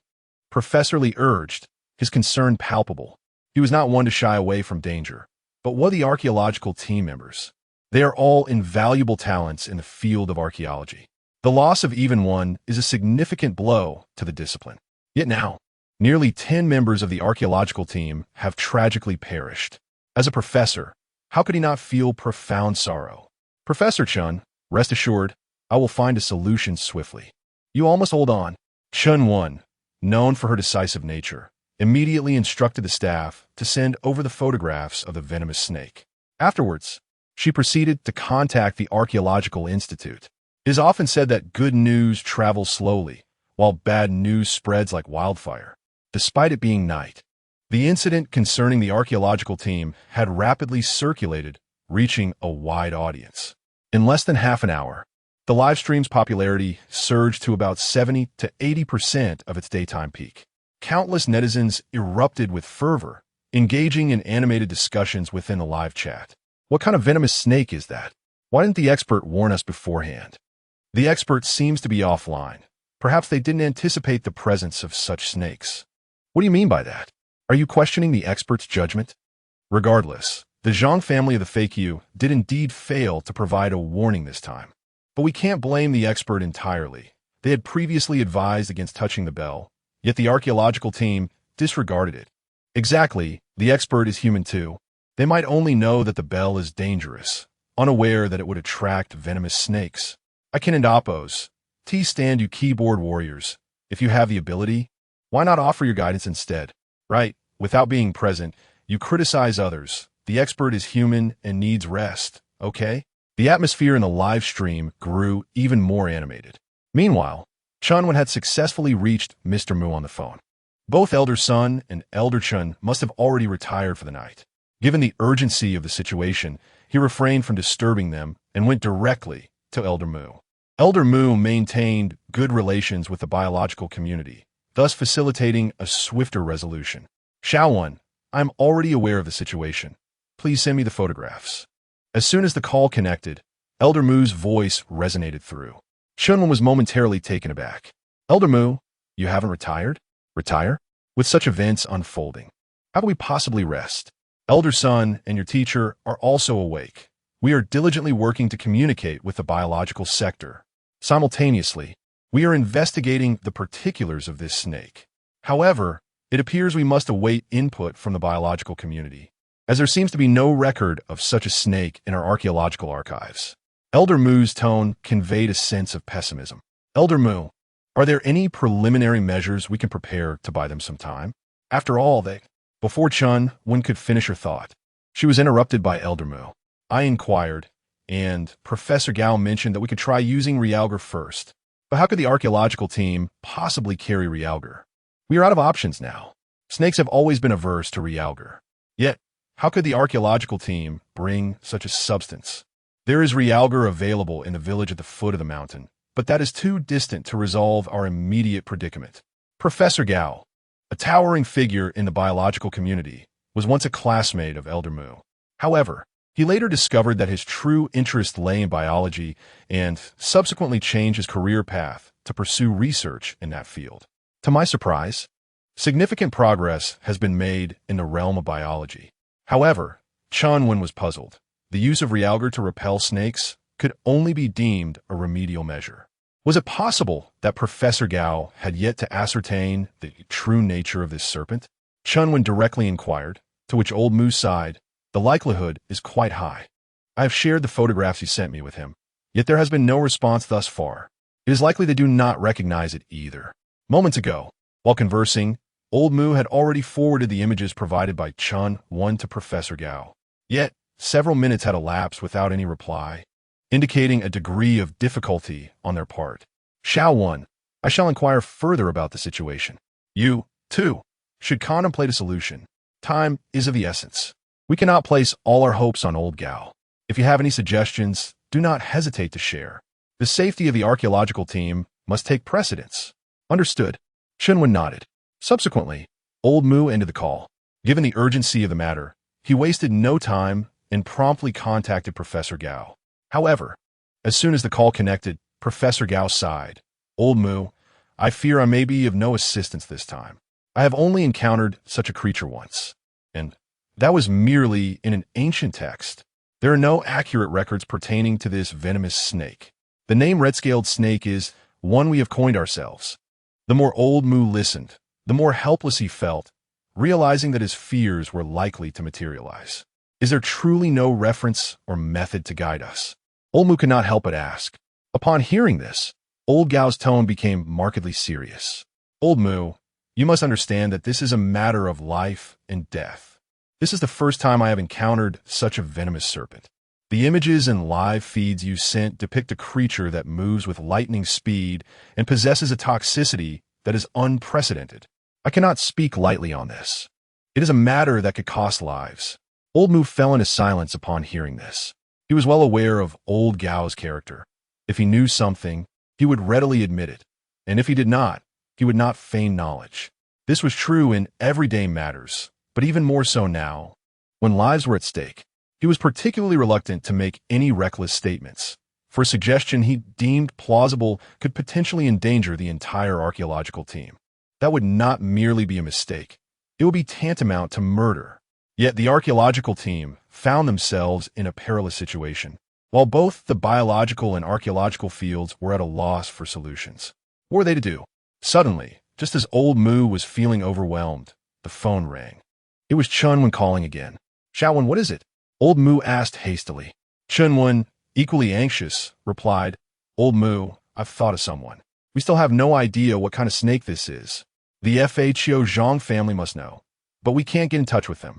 What do you think of Zhang Weishan? He seems quite knowledgeable about archaeological appreciation. Perhaps he is familiar with this venomous serpent as well? Chapter 54. In a moment of desperation, Chunwen resolutely approaches Zhang Weishan's residence. Zhang Weishan? Upon hearing this, old Mu appeared momentarily taken aback. He had not anticipated that Chunwen would bring up Zhang Weishan at such a critical juncture. To be candid, the influence of this individual on him was rather minimal. He merely sensed that Zhang possessed some degree of expertise in the appraisal of cultural relics. In comparison to the renowned Feiqiu Zhang clan, he seemed to belong to an entirely different realm. Understanding that old Mu might perceive her suggestion as frivolous, Chunwen hastened to elucidate. Old Mu, we find ourselves devoid of alternatives at the moment. This Zhang Weishan, as Little One has described, is quite formidable. Little One is my student, and I am well acquainted with her character. Therefore, why not attempt to consult him as a last resort? Who knows, he might possess a solution. Old Mu, upon hearing her words, nodded thoughtfully. Very well, give it a try. But if this approach proves to be excessively absurd, it must be dismissed. I shall also seek additional information in the meantime. Understood. Chunwen nodded, refraining from further elaboration. The two promptly concluded their call. The situation was dire. Every minute the archaeological team spent within the ancient tomb posed a significant threat. Should they fail to devise a solution, their only recourse might be to fortify their defenses. Every life preserved was a victory. The personnel at the base were unable to provide assistance, leaving them with no choice but to await the dawn when perhaps the Feiqiu Zhang clan could offer a glimmer of hope. In the face of such adversity, seeking out Zhang Weishan appeared to be an unconventional yet viable course of action. Without delay, Chunwen dialed Shun Wan's number. When Shun Wan awoke, she felt somewhat disoriented. "Teacher, is Zhang Weishan beside you? Or could you possibly give him a call?" Chun Wen's voice trembled with urgency over the phone. "What has happened to the teacher?" Shun Wan inquired anxiously, her senses sharpening. "There's been an incident with the archaeological team. We urgently need your assistance. Can you reach Zhang Weishan?" Chun Wen briefly explained the situation to Shun Wan. The news of the archaeological team encountering trouble startled her, prompting her to leap from her bed. "How could this happen? Please do not worry. I will call him right away," Shun Wan exclaimed as she hurried out of her room and knocked on Zhang Weishan's door. The sudden, frantic knocking in the middle of the night startled Zhang Weishan. However, upon recognizing Shun Wan's voice, he sighed in relief. "What are you doing awake at this hour?" he called out. "Just open the door. I have something urgent to discuss." Shun Wan shouted from outside. "What is it? I'm not even dressed," Zhang Weishan replied, feeling embarrassed. He had washed his clothes the night before and was only in his shorts. Putting on a full outfit now seemed too cumbersome. "Please just open the door. It is truly important. If you don't open it soon, I may have to do it myself," Shun Wan insisted. "Hey!" Zhang Weishan exclaimed, startled, as he realized Shun Wan possessed a key. Many of the antiques were stored in the safe beneath his bed, necessitating someone to keep watch over them. Thus, a spare key was provided. However, Shun Wan was not a person prone to recklessness. To forcefully intrude into one's own room in the dead of night undoubtedly indicated a serious issue. Pondering over this, Zhang Weishan hurriedly donned his clothes. Yet, as he had barely managed to put on his shirt, the door was abruptly flung open from the outside. "What on earth is going on? I haven't even finished getting dressed," Zhang Weishan exclaimed, utterly confounded, retreating beneath the covers. "I'm so sorry for the urgent matter. I truly am in a hurry. Please, take a look at this snake and see if you recognize it. Is there any way to deal with it, even if it's just to scare it away?" Shun Wan handed over his phone, revealing a striking image. The picture depicted a formidable red snake, its scales resembling iron armor. The creature's sleek form was devoid of any extraneous features, unmistakably a species known for its swiftness. Upon the first glance, Zhang Weishan instantly recognized it. This particular snake was recorded in the compendium of insects, known as the red venomous snake. Its vibrant crimson hue and potent venom rendered it one of the most dangerous serpents alongside a few others, such as the coxcomb snake and the black-scaled monster snake. The coxcomb snake is renowned for its ability to mimic human speech, while the black-scaled monster snake is noted for its extraordinary speed. In contrast, the red venomous snake possesses a venom that is particularly fierce, each species exhibiting its unique strengths. Historical accounts suggest that encountering a coxcomb snake or a black-scaled snake could lead to dire consequences, but to encounter a red venomous snake is to face certain doom. The essence of the text conveys that these venomous snakes are indeed terrifying entities. For an ordinary person who encounters them, the likelihood of survival is virtually non-existent. However, the crimson viper is exceedingly rare, thus very few individuals have laid eyes upon it. Zhang Weishan, noticing Zhang Weishan's silence, Shun Wan hastily interjected. It was only then that Zhang Weishan regained his senses, his countenance darkening as he remarked, "This is the crimson viper. Why do you suddenly inquire about such a creature?" Shun Wan had intruded into his chamber in the dead of night, immediately broaching the topic of the crimson viper. This prompted memories of the archaeological team to resurface. It was indeed the archaeological team that had encountered this peril. "Do you possess any means to combat these venomous serpents?" The Feiqiu Zhang family remains unreachable, and many lives have already been lost within the archaeological team.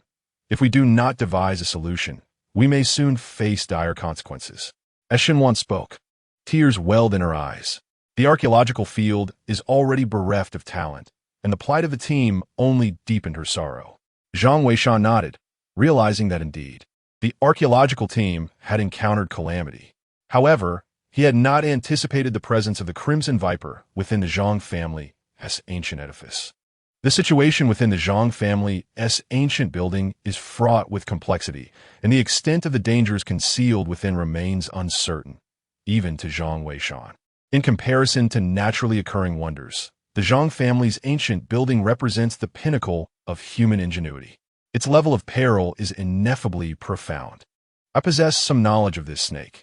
It exhibits behaviors akin to that of the black-scaled serpent. Intense light causes them to feel uneasy. We could experiment with a strong light source. If we need to create a barrier, we can artificially produce a source of illumination. Shenwan nodded, her eyes brimming with tears of excitement. Teacher, did you hear that? She exclaimed as she hastily picked up the phone. I heard it. I will arrange it right away. Please convey my thanks to him. In a state of urgency, Chanwen promptly hung up the call, though she genuinely wished to have a meaningful conversation with Zhang Weishan. The venomous snake, whose name even Gao was unaware of, was something Zhang Weishan was familiar with, along with methods to combat it. Such profound knowledge compelled Shen Wan to regard Zhang Weishan with newfound respect. However, whether these methods would prove effective remained uncertain for the time being. After hanging up, Shen Wan finally exhaled in relief, wiping her slightly reddened eyes. Thank you, she said. Zhang Weishan waved his hand dismissively. No need for thanks. But could you refrain from being so flustered next time? I sometimes prefer to sleep in the nude. Huh? Shenwan was taken aback, only then realizing that Zhang Weishan was still curled up in his blankets. This made her cheeks flush with embarrassment. It was quite inappropriate for a young woman to intrude upon a man's room in the dead of night, evoking a feeling akin to a lamb entering a tiger's den. Fortunately, Zhang Weishan was a man of integrity. I should be going now. You can check the live broadcast. The situation with the archaeological team is quite dire. If you have any questions, feel free to call me. Shenwan's face was still crimson as she hurriedly exited. Zhang Weishan shook his head in resignation, thinking to himself, I've shared the methods. What further danger could there be? The archaeological team is not comprised of children. They will surely get through the night safely. Chapter 55. The archaeological team's verification method. No snake dares to enter. As for Chun Wan, upon obtaining the method, she promptly called Old Mu, Zhang Weishan, and Appos. As solutions seemed to be delivered with utmost confidence, yet their understanding of him remained limited. Given the gravity of the situation, Chunwen knew she must exercise caution. What has happened to Xiaowen? Old Mu inquired as soon as the call connected. Old Mu has a solution. Zhang Weishan mentioned that it is the red viper, and that intense light can be effective against it. The archaeological team is equipped with flares and cold flames, which should be sufficient to handle it. However, Chunwen felt a twinge of doubt. The venom of this snake was so potent. Could it truly be repelled by mere light? That seemed overly simplistic. Do you have any leads on your end, Old Mu? Chunwen tentatively asked. None. Old Gao is genuinely at a loss. Here's what we'll do. You should inform the archaeological team to try it out. Having a method is better than having none. I'll speak with Old Gao again to see what he thinks. Understood. Chunwen nodded, and they both set off to act on their respective tasks. Old Mu immediately called Professor Gao. Upon hearing the news from Old Mu, Professor Gao was momentarily taken aback. So, this snake is called the Red Viper. How apt. But at this point, does a name truly matter? I need to ascertain whether intense light is effective against these venomous creatures, Old Mu stated, cutting straight to the chase. Professor Gao responded thoughtfully. The likelihood is quite substantial. Snakes possess poor eyesight and rely primarily on a mechanism akin to infrared sensing to capture their prey. Our research has revealed that certain species of snakes, which dwell underground for extended periods, have experienced a significant degradation of their visual capabilities. Intense light can initially release a considerable amount of energy, thereby disorienting these venomous serpents. Furthermore, bright light stimulates the sensitive visual nerves of snakes, instilling a sense of fear within them. However, given the varying habits of different snake species, the efficacy of this method remains uncertain until it is personally tested. By the way, Old Mu, who informed you of this approach?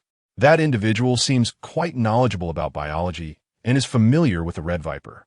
Could they be well-versed in biological studies? Upon hearing this, Old Mu comprehended the implication of Old Gao's inquiry. He promptly replied, No, do not speculate on anything. This information was sourced entirely by me, without any external guidance. I have other matters to attend to, so I shall terminate this call. With that, Old Moo ended the conversation. The biological realm is teeming with talent, vastly surpassing that of the archaeological field. Old Gao, too, places immense value on expertise. Should he discover that the identification of this snake was made by Zhang Weishan and that the strategy originated from him, it is likely he would rush over the following day to recruit him. Thus, it is prudent to refrain from discussing this matter further. At the archaeological site, Chunwen hurriedly relayed the method to Professor Li and the others at the forefront. At this moment, nearly an hour had elapsed since the incident occurred. This hour had been an excruciating ordeal for them, although they risked blocking the passages in front and behind. The stones were merely hewn from the walls and were utterly incomparable to those produced in a brick factory, with gaps so numerous they left one speechless. Despite the collective effort to seal these crevices with clothing, venomous snakes occasionally slithered through, dislodging the makeshift barriers of fabric or stone. It is well known that these serpents strike with lethal precision, constantly lurking outside for an opportunity to inflict harm. This unsettling reality has left the group on edge, with no room for complacency, for as the saying goes, it is not the thief's act that instills fear, but rather the thief's intent. Since the archaeological team entered the ancient tomb, they have endured numerous trials, pushing many to the brink of mental exhaustion. Should they fail to devise a means to repel the snakes, it is likely that someone will soon falter. Captain, there's news from Team Leader Chun. They have found a solution. Suddenly, one of the soldiers responsible for communications exclaimed excitedly. Upon hearing this, the group felt a renewed surge of hope. Captain Qin urged, "Speak quickly." The soldier hurriedly relayed the proposed solution, but as the words left his lips, the team exchanged incredulous glances. Clearly, they were taken aback by the suggestion. Who concocted this plan? Is this some sort of jest? One voiced, incredulous. Can mere light dispel such formidable snakes? This is absurd. Another added, who even devised this idea? It would have been better left unspoken. Enough. Professor Li interjecta starly. Having a plan is better than having none at all. Captain Qin, what are your thoughts? Professor Li inquired, gazing at Captain Qin. After a moment of contemplation, Captain Qin articulated his perspective. Professor, I believe it is prudent for us to refrain from venturing outside. Although the reliability of this method remains uncertain, we can still attempt it without exposing ourselves to danger. Consider this. Since Team Leader Chun has shared this information with us, it indicates she still deems it valuable. Presently, we lack alternative strategies, so it is worth a try. Very well. We possess an abundance of illumination flares and coal pyrotechnics. Please share your plan, Professor Li urged eagerly. Captain Qin and Appo's idea was, in essence, quite straightforward. There was no necessity for them to risk their safety by testing the efficacy of this method outdoors. Instead, they could ascertain its validity within their makeshift defensive structure. The archaeological team was equipped with a variety of paints, predominantly white, as many artifacts they excavated bore distinctive markings indicative of their dynastic origins. Consequently, these relics would be meticulously preserved and marked with white paint on their packaging or containers, serving as a means of identification that indicated their provenance. For those artifacts that remained undeciphered, such as ancient scrolls, alternative paints would be employed, awaiting further investigation upon their return. The white paint was particularly suitable for reflecting light. Captain Qin's approach was remarkably simple. He located a fissure in the wall and applied white paint around the opening. Subsequently, he illuminated it with a flashlight and removed the clothing that had been obstructing the crack. Two soldiers stood guard nearby, ensuring their safety. As long as this method proves effective, the venomous snakes will undoubtedly refrain from entering. The white paint reflects light, enhancing its brightness.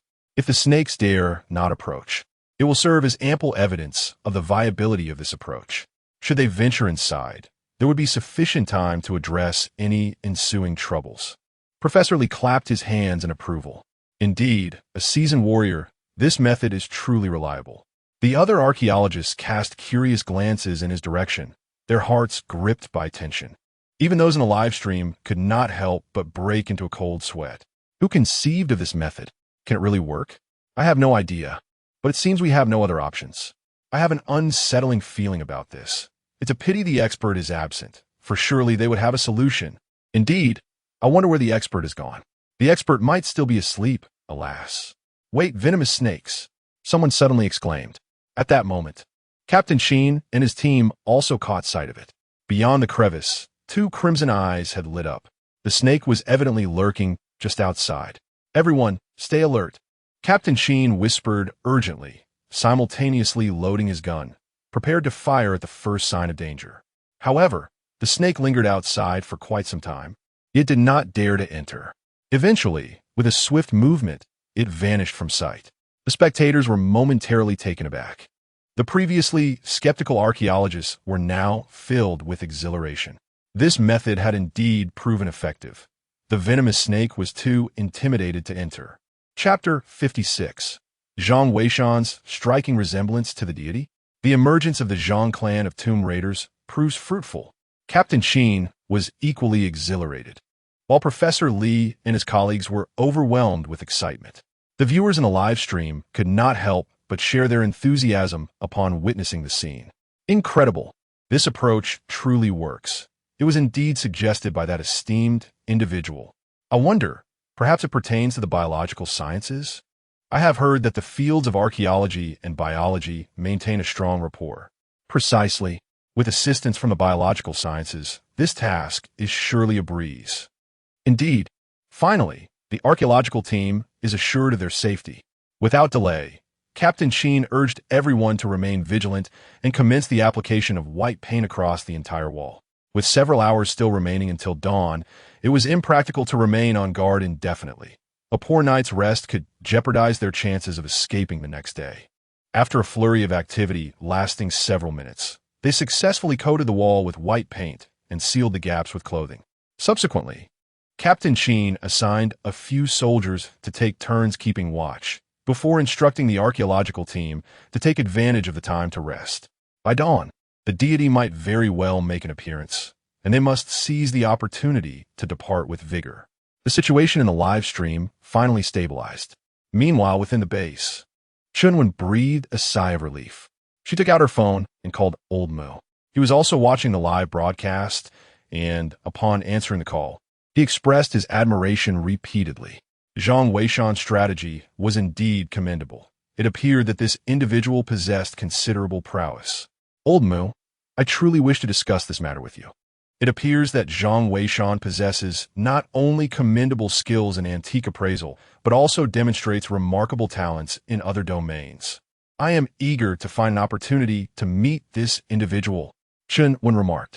Upon hearing this, Old Moo nodded and replied, Indeed, we must arrange a meeting, and I shall also attend. Huh? You too, Old Moo?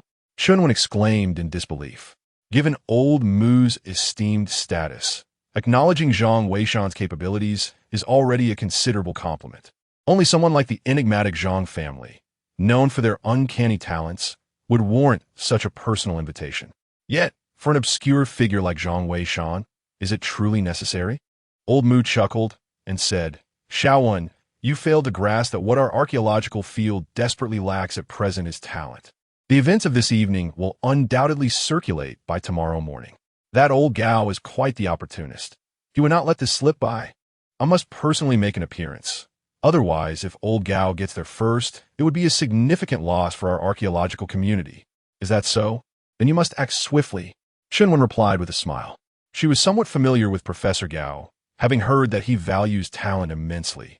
There were tales of him becoming infatuated with a young individual who exhibited exceptional aptitude in biological studies, yet the person was pursuing a career in dance. He persistently pursued her for an entire month, insisting that a man should not dance and that studying biology would be far more advantageous. Ultimately, he managed to lure her away, leading to a confrontation between the dance academy's instructors and him, yet he remained unyielding. Old Moo, having encountered such shamelessness before, could only shake his head. If one does not take action, it is likely that the talented Zhang Weishan will gravitate towards the School of Biology.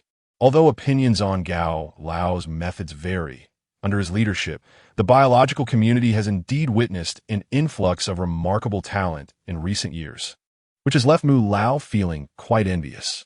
Thus, upon encountering Zhang Weishan, a descendant of the famed Fa Qiuzhang clan, he is determined not to let this opportunity slip away. With that thought, Mu Lao inquired Xiaowen, "Do you not feel that Zhang Weishan bears a striking resemblance to the Fa Qiuzhang clan? There is an uncanny similarity."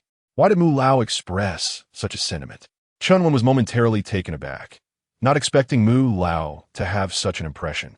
After a brief contemplation, Mu Lao tapped the table and remarked, "Both are exceptionally erudite, possessing knowledge that even eludes us. How is it that two individuals of such remarkable archaeological prowess have suddenly emerged in this world? Moreover, I have recently instructed the relevant departments to investigate their backgrounds, and there are indeed numerous similarities between them, such as their residence in Shihu City. However, the Fa Qiuzhang clan remains shrouded in mystery, with no precise location available. It is one thing to lack information on the Fa Qiuzhang clan, but it is perplexing that Zhang Weishan is also an undocumented individual. This compels one to ponder further." Chunwen, upon hearing this, was also somewhat astonished. However, she felt that the probability of Zhang Weishan and the Fa Qiuzhang clan being the same person was exceedingly low, comparable to winning a lottery jackpot. Furthermore, if Zhang Weishan were indeed the Fa Qiuzhang, it would be implausible for Shun Wan, who spends time with him daily, to be completely oblivious to this fact. Upon observing Chun Wen's silence, Mr. Mu chuckled. "Haha, this is merely my conjecture and should not be taken too seriously. Nevertheless, both of these individuals are quite formidable. The Zhang family from Feiqiu is exceedingly challenging to persuade. We must ensure that we secure Zhang Weishan. Once the archaeological team emerges from their current expedition, we must make it a priority to meet with Zhang Weishan." Chunwen nodded in agreement, sharing similar sentiments. The Zhang family's ancient tower was perilously dangerous. Discovering everything in one go would prove to be quite difficult. Moreover, to speak frankly, the artifacts within this ancient structure hold little significance for the archaeological community. Their excavations primarily aim to uncover historical gaps and enhance archaeological methodologies. While the Zhang family's ancient tower is indeed breathtaking, it pales in comparison to the substantial importance of tombs belonging to kings and nobles. Thus, Chunwen contemplated temporarily setting aside the excavation of the Zhang family's ancient tower, believing that a more mature understanding of archaeological techniques in the future would facilitate the process significantly. Meanwhile, Zhang Weishan found it impossible to drift into slumber. Lying in bed, he listened to the excited voices of Shun Wan from the adjacent room, inferring that the archaeological team was likely unharmed. He even heard Shun Wan's exuberant footsteps as he rushed out of his room, seemingly eager to share the good news. However, upon reaching the door, he refrained from knocking and retreated, perhaps concerned that Zhang Weishan had already settled down for the night. Zhang Weishan merely smiled, choosing to remain silent. The night passed in tranquil silence. The following morning, upon rising, Zhang Weishan discovered Shun Wan seated in the living room, engrossed in a live broadcast. He inquired, "Aren't you supposed to be working on your thesis?" Shun Wan, with a smile, replied, "I have already completed it. I couldn't sleep last night, so I took the opportunity to write. After several days of diligent effort, my thesis is finally finished. Now, I simply await the chance to present it to my professor. By the way, when shall we visit the museum?" "Well, let's wait until we have some free time," Zhang Weishan responded. "There's no rush regarding the museum. Our primary concern now is to address the issues with the archaeological team." With this thought, Zhang Weishan settled down to enjoy his breakfast while simultaneously logging into the live stream on his phone. However, as soon as he entered the live stream, Shun Wan exclaimed excitedly, "The Great Master is online. The Great Master is online. Zhang Weishan, come quickly and see." Zhang Weishan felt a wave of embarrassment, thinking it was unnecessary to make such a fuss over merely checking in on the stream. Yet, upon glancing at the live chat, he soon realized that Shun Wan was not the only one filled with enthusiasm. The chat was inundated with messages. "The Great Master has finally arrived. Great Master, I have waited so long for you. Promise me you won't disappear for such a long time again. Great Master. Great Master, please assist the archaeological team. They have encountered a venomous snake." "Indeed. Have you ever seen that kind of venomous snake?" Great Master? The barrage of questions was dizzying in its abundance. Chapter 57. Zhang Weishan's explosive online presence. As Zhang Weishan observed the barrage of comments, he chose not to respond. He had addressed the queries the previous night, rendering any further discourse unnecessary. Moreover, the situation of the archaeological team had stabilized, alleviating the need for his input at this moment. Meanwhile, at the archaeological site, both Professor Li and Chun, outside, had received notifications regarding the online presence of the esteemed Zhang. Even Elder Mu had taken to his post early in front of the live stream, eager to witness whether Zhang would offer further insights today. Given the considerable losses the archaeological team had already endured, any further delay could exacerbate their predicament. Captain Chun, you've seen that the expert has logged on. Perhaps we should inquire about our next steps? Professor Li suggested discreetly to Chunwen. After a moment's contemplation, Chunwen replied, I would advise against it. I doubt he will respond, as Zhang is not one to engage in superfluous dialogue. Your inquiries during the live sessions are crucial. I shall pose any unrelated questions myself. Professor Li nodded in agreement. Indeed, past experiences indicated that Zhang often refrained from unnecessary conversation. To approach him with queries about the nature of the serpents or how to tackle them would likely yield no response. The events of the previous evening had made their way across the internet, and undoubtedly, Zhang was already aware of them. Thus, posing such questions would only serve to diminish their standing in his eyes. After discussing their thoughts, Professor Li and Chun conferred briefly with Captain Qin. The archaeological team then commenced the organization of their equipment, preparing to embark once more. Meanwhile, Chunwen urged Yun to open a live streaming session, confronting the camera to voice her lingering doubts. Mr. Zhang, are you there? I have several inquiries I wish to pose to you. Last night, we received information indicating that this venomous serpent is known as the Red Viper, and it is averse to bright lights. We tested this theory, and it appears to be effective. This suggestion was provided by a friend of ours. I wonder what your thoughts on this are. Chunwen felt a tumult of anxiety within her, fearing that the Zhang family of Fakyu might overlook her questions, which would leave her in a rather awkward position. Nevertheless, in her quest to ascertain the reliability of Zhang Weishan's method, she decided to take the plunge. Should the Fakyu Zhang family endorse Zhang Weishan's approach, it would substantiate his capabilities significantly. Wait, last night's method was proposed by someone else. Impressive. Who is this friend? Indeed, the individual who suggested this must be quite formidable. I too am curious about their identity. I assumed it was a renowned expert's proposition. The expert was offline last night, so it's certainly ISNTM. Then who could it be? The viewers in the live stream were left in astonishment. Yet the Fakyu Zhang family remained silent. Chunwen's unease only intensified. Suddenly, a golden comment appeared, silencing the entire live stream as everyone's attention was drawn to this singular golden message, which contained but a simple statement. He is correct. This seemingly simple statement appeared to seal Zhang Weishan's capabilities with a mark of approval. All of Chunwen's doubts and speculations evaporated in an instant. The fact that Zhang Weishan's prowess had garnered the recognition of Fa Qiu Zhang was indeed a testament to everything. Wow, the master actually said he was right. Who is this person? I have no idea. Even Professor Chen isn't saying anything. Is it a joke that he can't reveal it? Perhaps the archaeological community needs to keep this person confidential. Impressive. First a master, and now an enigmatic figure emerges. The field of archaeology is truly brimming with talent. While observing the chat in the live stream, Chunwen suddenly conceived a bold idea. She directly inquired, Mr. Zhang, do you know that person? She refrained from mentioning a name, as Elder Mu was concerned about being outpaced by Elder Gao. Moreover, Chunwen believed that, under normal circumstances, experts would have a mutual appreciation for one another. It was entirely possible that the Fa Qiu Zhang family and Zhang Weishan were friends. Thus, she felt that her question would be understood by Fa Qiu Zhang. However, the viewers in the live stream were oblivious to this context. Upon seeing her question, they began to inquire, who is he?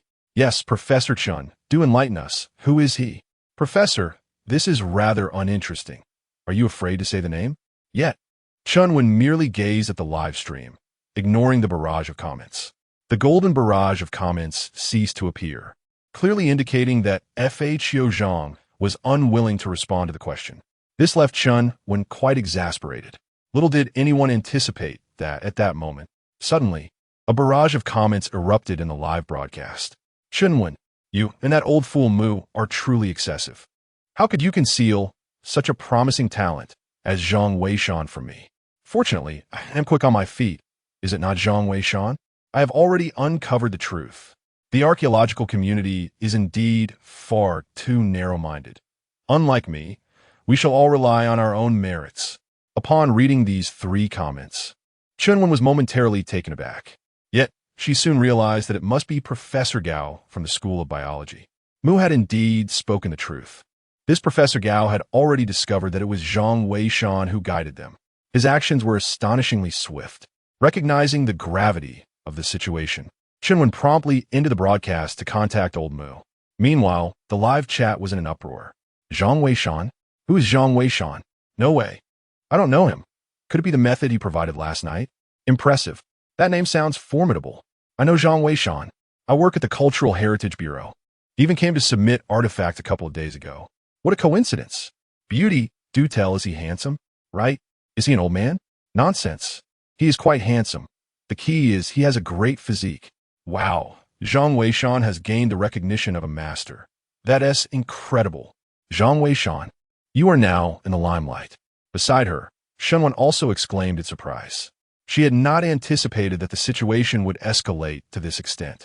Now, it seemed that even the esteemed Professor Gao from the biological sciences had taken notice of him. I must say, true talent will eventually shine. It is a pity that you are so underappreciated here. Nevertheless, I still hope you will join the field of archaeology to assist me. By the way, what are your thoughts on this? Chun-Wen inquired. Zhang Weishan sighed with resignation and replied, let into oppos. Let's discuss it later. I have no interest in biology. Oh, that in oppos. That's good. Chun-Wen smiled and added, in that case, I shall take you to meet my teacher when the time comes. You mustn't be arrogant. Although you are now renowned, we, as juniors, must take the initiative to visit our seniors, understand? Zhang Weishan, though reluctant, nodded in agreement.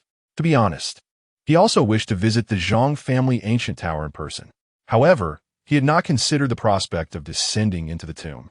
The secrets and perils of the Zhang family ancient tower were equally daunting. He certainly did not wish for his first venture into a tomb to be in such a treacherous location. Chun-Wen remained excited for a considerable time, with the live stream buzzing about who exactly Zhang Weishan was. However, this lively atmosphere was soon captivated by a golden message in the chat. There's a fork ahead. Keep to the left. The entire live stream fell silent at the sight of this golden message, followed by an outpouring of enthusiastic comments. The master has finally given guidance. The archaeological team has hope. Go for it, Professor Lee. You're not far from the exit. Keep it up. With the master here, everything will be fine. Let's go. All the best. Chapter 58. Shadows of Despair. The archaeological team found themselves captivated by the name Zhang Weishan and the affirmations surrounding the Zhang lineage. It was then they realized that the team had already begun their escape. They were meticulously dismantling the rocky wall leading outward, discovering that several venomous red snakes remained outside. However, under the guidance of the eminent Zhang, Captain Qin and his soldiers displayed newfound confidence. They promptly hurled a cold flame into the fray. As the cold flame ignited, the remaining red snakes swiftly vanished from sight. For added safety, each member coated their skin with white paint as a precaution against any potential ambush from the lurking snakes. Let's proceed. Captain Qin urged his team forward. With Zhang's direction, they approached a fork in the path, where taking the left route likely led to their exit.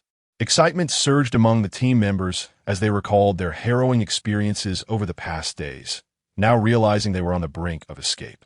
Their hearts were a tumult of emotions. They would not forget that many comrades had tragically been unable to leave, forever entombed in this place.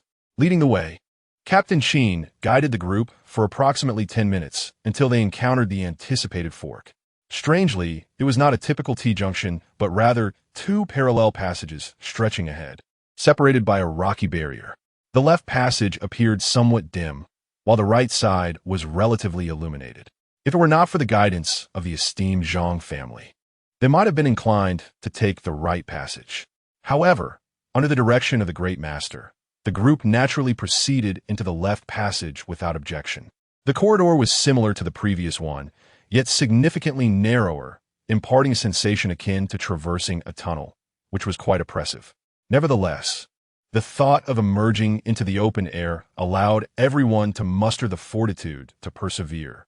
Meanwhile, at the base, Chunwin had already placed a call to Elder Mu, updating him on the situation in the live broadcast room. In fact, Elder Mu was already aware of the events, having seen that Elder Gao had revealed the name of Zhang Weishan. However, he appeared to have anticipated this, exhibiting no undue surprise. Elder Mu, aren't an amp, Oppos, to you the least bit worried? Chunwin inquired, puzzled. Elder Mu chuckled in response. There's nothing to worry about. Old Gao has inadvertently made a misstep. We have never heard of this Zhang Weishan before, suggesting he is likely a person of little ambition. By disclosing his name, Old Gao may have inadvertently touched upon a sensitive matter for him. Thus, the situation may actually be in our favor. Chunwin nodded in agreement, recognizing the truth in his words. By the way, Elder Mu, my student Xinwan mentioned that she could bring Zhang Weishan to meet me. What are your thoughts on that? Upon hearing this, Elder Mu was momentarily taken aback and quickly replied, that would be splendid. It will likely take Old Gao several days to reach Shihu City. If Xinwan brings Zhang Weishan to the archaeological site, it would leave Old Gao with nothing but a wild goose chase. Moreover, at the archaeological site, we shall have a better opportunity to assess the capabilities of Zhang Weishan. Once the time is confirmed, do inform me, and I shall join you. However, Mu Lao, this location is exceedingly remote. I fear for your well-being. Chunwin expressed her concerns. Yet, Mu Lao remained resolute, responding earnestly, no matter, as the ancient saying goes. 3 visits to the thatched cottage for the sake of a talent. Today, for the sake of one exceptional individual, my health is of little consequence. Chunwin found herself unable to dissuade Mu Lao and ultimately acquiesced. At that moment, Mu Lao suddenly exclaimed, oh no, how has the archaeological team encountered such a creature again? In a live broadcast, the archaeological team had come to a halt. They had been walking for a substantial 20 minutes, yet the shadows within the surrounding rock walls had multiplied ominously. Initially, the group had not taken notice, but now, upon realization, the shadows on either side of the rock walls had become too numerous to count. What shall we do, Captain? One of the soldiers inquired. Do not panic. The path indicated by Mr. Zhang must hold significance. We shall proceed. Captain Qin expressed unwavering trust in F.A. Qiuzhang. However, the archaeologists nearby began to stir with unease. Captain Qin, but can this passage be traversed? Indeed, with so many specters already present, advancing further may lead to trouble. Moreover, were these apparitions here from the beginning, or have they gathered since our arrival? What worries the crowd is that if these apparitions have gathered later, their speed must be astonishing.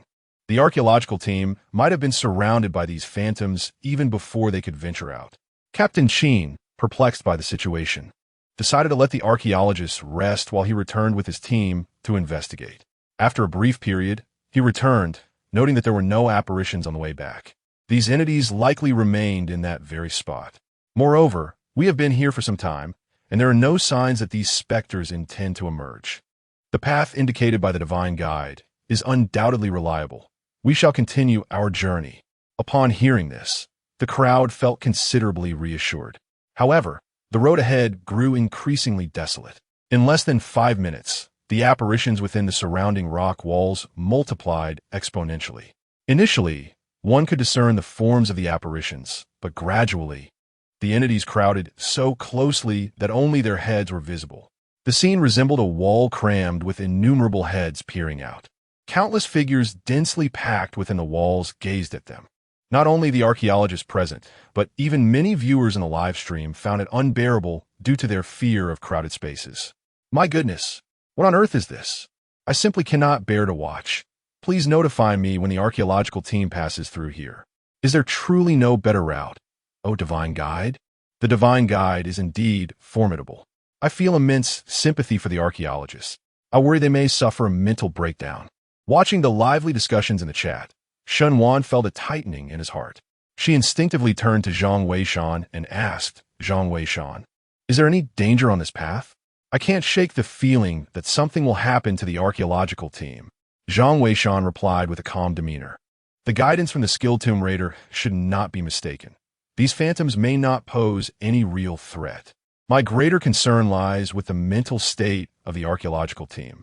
Should anyone succumb to anxiety, it could lead to serious trouble. Shenwan nodded, biting her lip, her own worries escalating to an extreme. However, Zhang Weishan's words seemed to ignite a spark amidst the dry straw. No sooner had he spoken than a furious shout erupted from the live stream. Damn it! I can't take this anymore. I refuse to walk this path. I'm going insane. One of the archaeologists, overwhelmed by the immense psychological pressure, completely broke down. It was hardly surprising, given the frightening abundance of phantoms within this corridor. To make matters worse, another passage ran parallel to this one, with an intersection every 100 meters or so. The immense pressure of having a potential escape route proved too much for this archaeologist to bear. After sprinting a few dozen meters, he dashed into the corridor on the right. Captain Sheen, noticing this, urgently exclaimed, "Hurry and catch up to him. Be cautious. That passage may be problematic." Understood. Several soldiers, not daring to delay, hurriedly pursued him. Professor Lee did his utmost to reassure everyone and quickly followed as well. However, upon reaching the scene, they discovered that the archaeologist was standing in the right side corridor, a look of sheer delight on his face. Upon seeing the others approach, he exclaimed with excitement, "Professor Sheen, Captain, how splendid this path is. Why must we venture down that way? Even the great ones are human. Could they not err? Come, take a look for yourselves." Chapter 59. The archaeological team enters a perilous realm. Xiaowu meets his untimely demise upon witnessing this scene. Shenwan felt a chill settle in her heart. She had only just concluded a discussion with Zhang Weishan regarding this matter, and now, unexpectedly, it had come to pass. Yet, upon reflection, it was not surprising. Although Zhang Weishan was not present, he possessed an uncanny ability to perceive the inner workings of each individual's mind. The archaeological team had suffered a series of casualties. Were it not for the prior guidance of the Zhang family of Tomb Raiders, along with the reassurances of Professor Lee and Captain Sheen, the atmosphere of panic would have undoubtedly enveloped everyone. After enduring so much, they were finally on the brink of escape, only to find the path ahead fraught with terror. It was only natural that some would succumb to the overwhelming psychological strain and falter. The viewers in the live stream could not contain their astonishment. It's over. Why isn't this person heeding the words of the master? Indeed, ignoring the master's advice brings imminent misfortune. Professor Lee, please do not proceed. Why should the others concern themselves with him? Exactly, isn't this leading the entire archaeological team in peril? Wait, how come that person is unharmed? Yes, and Captain Sheen and the others seem fine as well. This is perplexing. The master's words were not mistaken. The tone in the live stream swiftly shifted as the viewers observed that Captain Sheen and Professor Lee had also pursued the individual. Much like the earlier figure, they stood in the right corridor, unharmed. Moreover, this passage was even more illuminated, with the surrounding rock walls seemingly adorned with reflective crystals. The light shone brightly, its refracted rays illuminating a distance of 7 or 8 meters. In the darkness of the ancient tomb, such a radiant environment undoubtedly alleviated significant psychological pressure. "Look, this place seems fine," exclaimed the archaeologist who had arrived first. "That is not permissible. Mr. Zhang instructed us to take the left path." "Do you doubt his words?" Professor Lee rebuked. Many in Professor Lee's live stream firmly believed in the words of the renowned Zhang family of Tomb Raiders. After all, although there were skeptics, they were ultimately proven wrong. Thus, even if they did not comprehend the reasons behind it, they preferred to trust the Zhang family. "Xiaowu, Professor Lee is correct. We will be able to exit shortly, so let us not complicate matters further," urged two soldiers. Yet Xiaowu was resolute, declaring, "I refuse to go. The right path poses no issues. Why must we traverse such a frightening passage? Moreover, these two corridors run parallel, with connecting points every 100 meters. Is it not possible for the dangers on the left to encroach upon the right? Mr. Zhang may be formidable, but he is not present, and even if we encounter danger, we can always run back." Xiao Wu's words echoed the sentiments of many archaeologists present. They were not veterans, in fact. Most were students from archaeology programs. They were all fresh graduates embarking on their internships, their mental fortitude considerably lacking. Observing that the path ahead appeared to be much more navigable, they found themselves reluctant to return. Professor Lee, what Xiao Wu suggested makes sense. One of them remarked. Indeed, shall we not venture down this way first? We can always retreat if danger arises.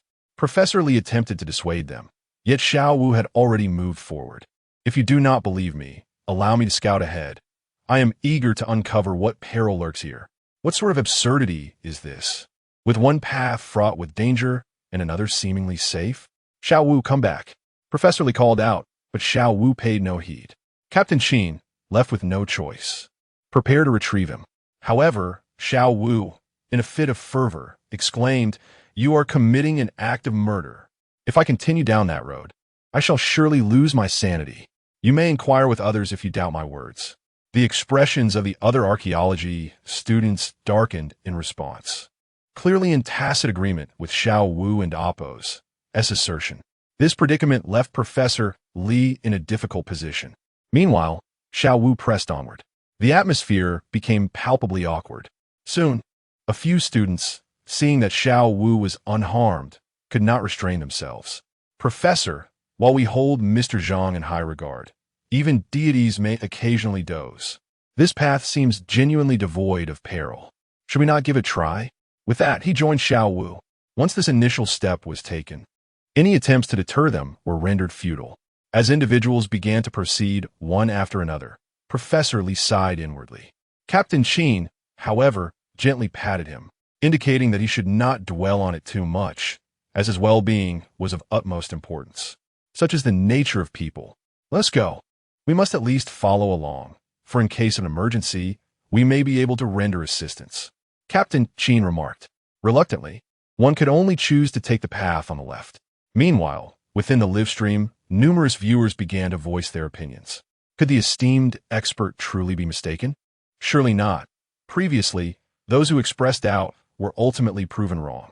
Yet I believe that individual has a point. Even deities must occasionally doze. Nonsense. The expert is not dozing now. Sigh. I merely hope the archaeological team remains unharmed. Otherwise, they will have brought it upon themselves. Who could argue with that? Hark. I see that you possess an overly submissive disposition. Although F.A. Qiuzhang has been correct on several occasions, he is not omniscient. Indeed, I too suspect he might have erred. You keyboard warriors, if I were the expert, I would certainly disregard you. If you possess the courage, bear the consequences yourselves. Alas, but you are not. The live stream erupted into chaos. Zhang Weishan, observing the movements of the archaeological team, realized that these individuals were still unable to overcome their internal struggles. He had said all that needed to be said. Since his words had fallen on deaf ears, he would naturally refrain from further discourse. Such was the indifference of his character. Zhang Weishan, do you think the archaeological team might be in danger? Shenwan suddenly inquired. Zhang Weishan paused, then smiled. Perhaps. The esteemed expert has indicated such, yet they refused to heed his warning. Shenwan bit her lip, feeling helpless. This matter was beyond her control. Meanwhile, in a live broadcast room, the audience was in a frenzy, while Xiao Wu at the archaeological site felt a sense of pride. Suddenly, Captain Qin exclaimed, "This is not right. He nearly walked 100 meters, yet there's no passage." The others became flustered upon hearing this. Indeed, they had almost covered 100 meters. How could there be no return to the passage on the left? Xiao Wu, leading the way, scoffed. What is there to worry about? Isn't it right ahead? With that, he proceeded forward. The others hurried to follow, and soon discovered that less than 10 meters ahead lay a passage. However, this passage turned out to be a crossroads, with two routes leading forward and to the right. Fortunately, there was indeed an exit leading to the left passage, which relieved the group. Xiao Wu reached the crossroads and pointed to the exit, saying, "See, there's nothing to worry about. It's evident that people will." Suddenly, a deafening rumble echoed through the passage. Captain Qin and Appo's expression changed instantly. Xiao Wu, get back. Yet before the others could react, a massive rock tumbled down from the left. swiftly blocking the left passage. In an instant, Xiao Wu had vanished, leaving only a pool of blood behind. It seemed he had been crushed into a pulp. Professor Li was momentarily blinded by darkness, nearly succumbing to unconsciousness upon witnessing the scene. Fortunately, Captain Qin was there to support him, preventing him from falling. However, at that moment, Professor Li's legs grew weak, rendering him unable to stand. Chapter 60. The whole network blames Fho Zhang for his recklessness, Captain. The expressions of several soldiers shifted dramatically upon witnessing the scene. However, Captain Qin, being a seasoned veteran, quickly reassured them. Do not panic. Professor Li is unharmed, merely affected by a surge of emotions. You must return and assess whether the route we took is still passable. There is something amiss here. It will be prudent to continue down the left passage. Understood. The two soldiers hastened back to investigate. Yet, within a mere 3 minutes before they could return, a resounding roar echoed throughout the vicinity, one that everyone present, including those in the live stream, recognized all too well. It was the same ominous sound that heralded the incident with Xiao Wu. What should we do, Captain Qin? Please think of something, cried the trembling archaeologists, their faces pale with terror. Some, gripped by fear, collapsed to the ground, unable to articulate their distress. Seeing their panic, Captain Qin admonished them. Why are you so flustered? Professor Li is a man of considerable experience. He remains composed, yet you young ones cannot withstand the pressure. The soldiers were left speechless, yearning to voice their thoughts. It was evident that Professor Li was not unafraid. Rather, he was still grappling with the shock of Xiao Wu's demise. Just as the discussion unfolded, the soldier who had gone to investigate finally relayed a warning. Captain, take cover. A stone is hurtling towards us. Quickly, take cover. Upon hearing the voices of the two soldiers, a heavy dread settled in the hearts of nearly everyone present. They realized that there was truly no escape this time. The trap had indeed befallen them. A few soldiers, possessing resilient spirits, managed to maintain their composure. However, the archaeology students were utterly consumed by despair, with some frantically attempting to flee. Yet, ahead lay a colossal boulder blocking their path, while behind them, another stone was descending. It was a dire situation, akin to being trapped with no way out. In the live stream, countless viewers erupted in outrage. How could this happen? They deserve it, truly.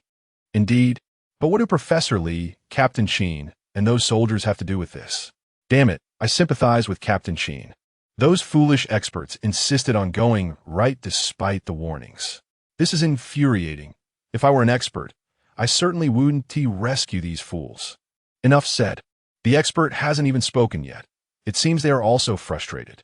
I believe the expert should disregard them. If they refuse to listen, that foolish Wu deserves his fate. Yet they drag down Captain Qin and the others. Exactly, why should these soldiers bear the brunt? They are faced with such disobedient individuals, which is truly infuriating. The fury in the live stream continued to escalate. Even the host, Yun Yun, found herself at a loss for words. Defending the archaeology team would undoubtedly make her the target of public ire. Yet, the tense situation remained unchanged. Shunwan observed the unfolding events in the live stream, her anxiety mounting like ants on a hot pan. Though she understood that the archaeological team's predicament was of their own making, she could not shake the fear that should the stone truly descend upon them, the consequences would be far graver than the loss of mere dozens of lives. It would obliterate the entire realm of archaeology. Such a catastrophic incident could incite widespread aversion towards the archaeological community nationwide, potentially leading to its utter demise. Zhang Weishan, do you possess any viable solutions? In a moment of desperation, Shunwan inquired. Even if I did, it would be futile. By the time you make your call, it would be too late, replied Zhang Weishan nonchalantly, rising to stretch his limbs. Seizing the opportunity, while Shunwan was distracted, he discreetly retrieved his mobile phone. Meanwhile, in a live broadcast room, the bickering had ceased, as nearly everyone was acutely aware of the increasingly ominous sound of the boulder, which was clearly drawing nearer to the archaeological team. Although Professor Li was unable to rise, his face was streaked with tears of regret, filled with sorrow for having harbored any semblance of hope.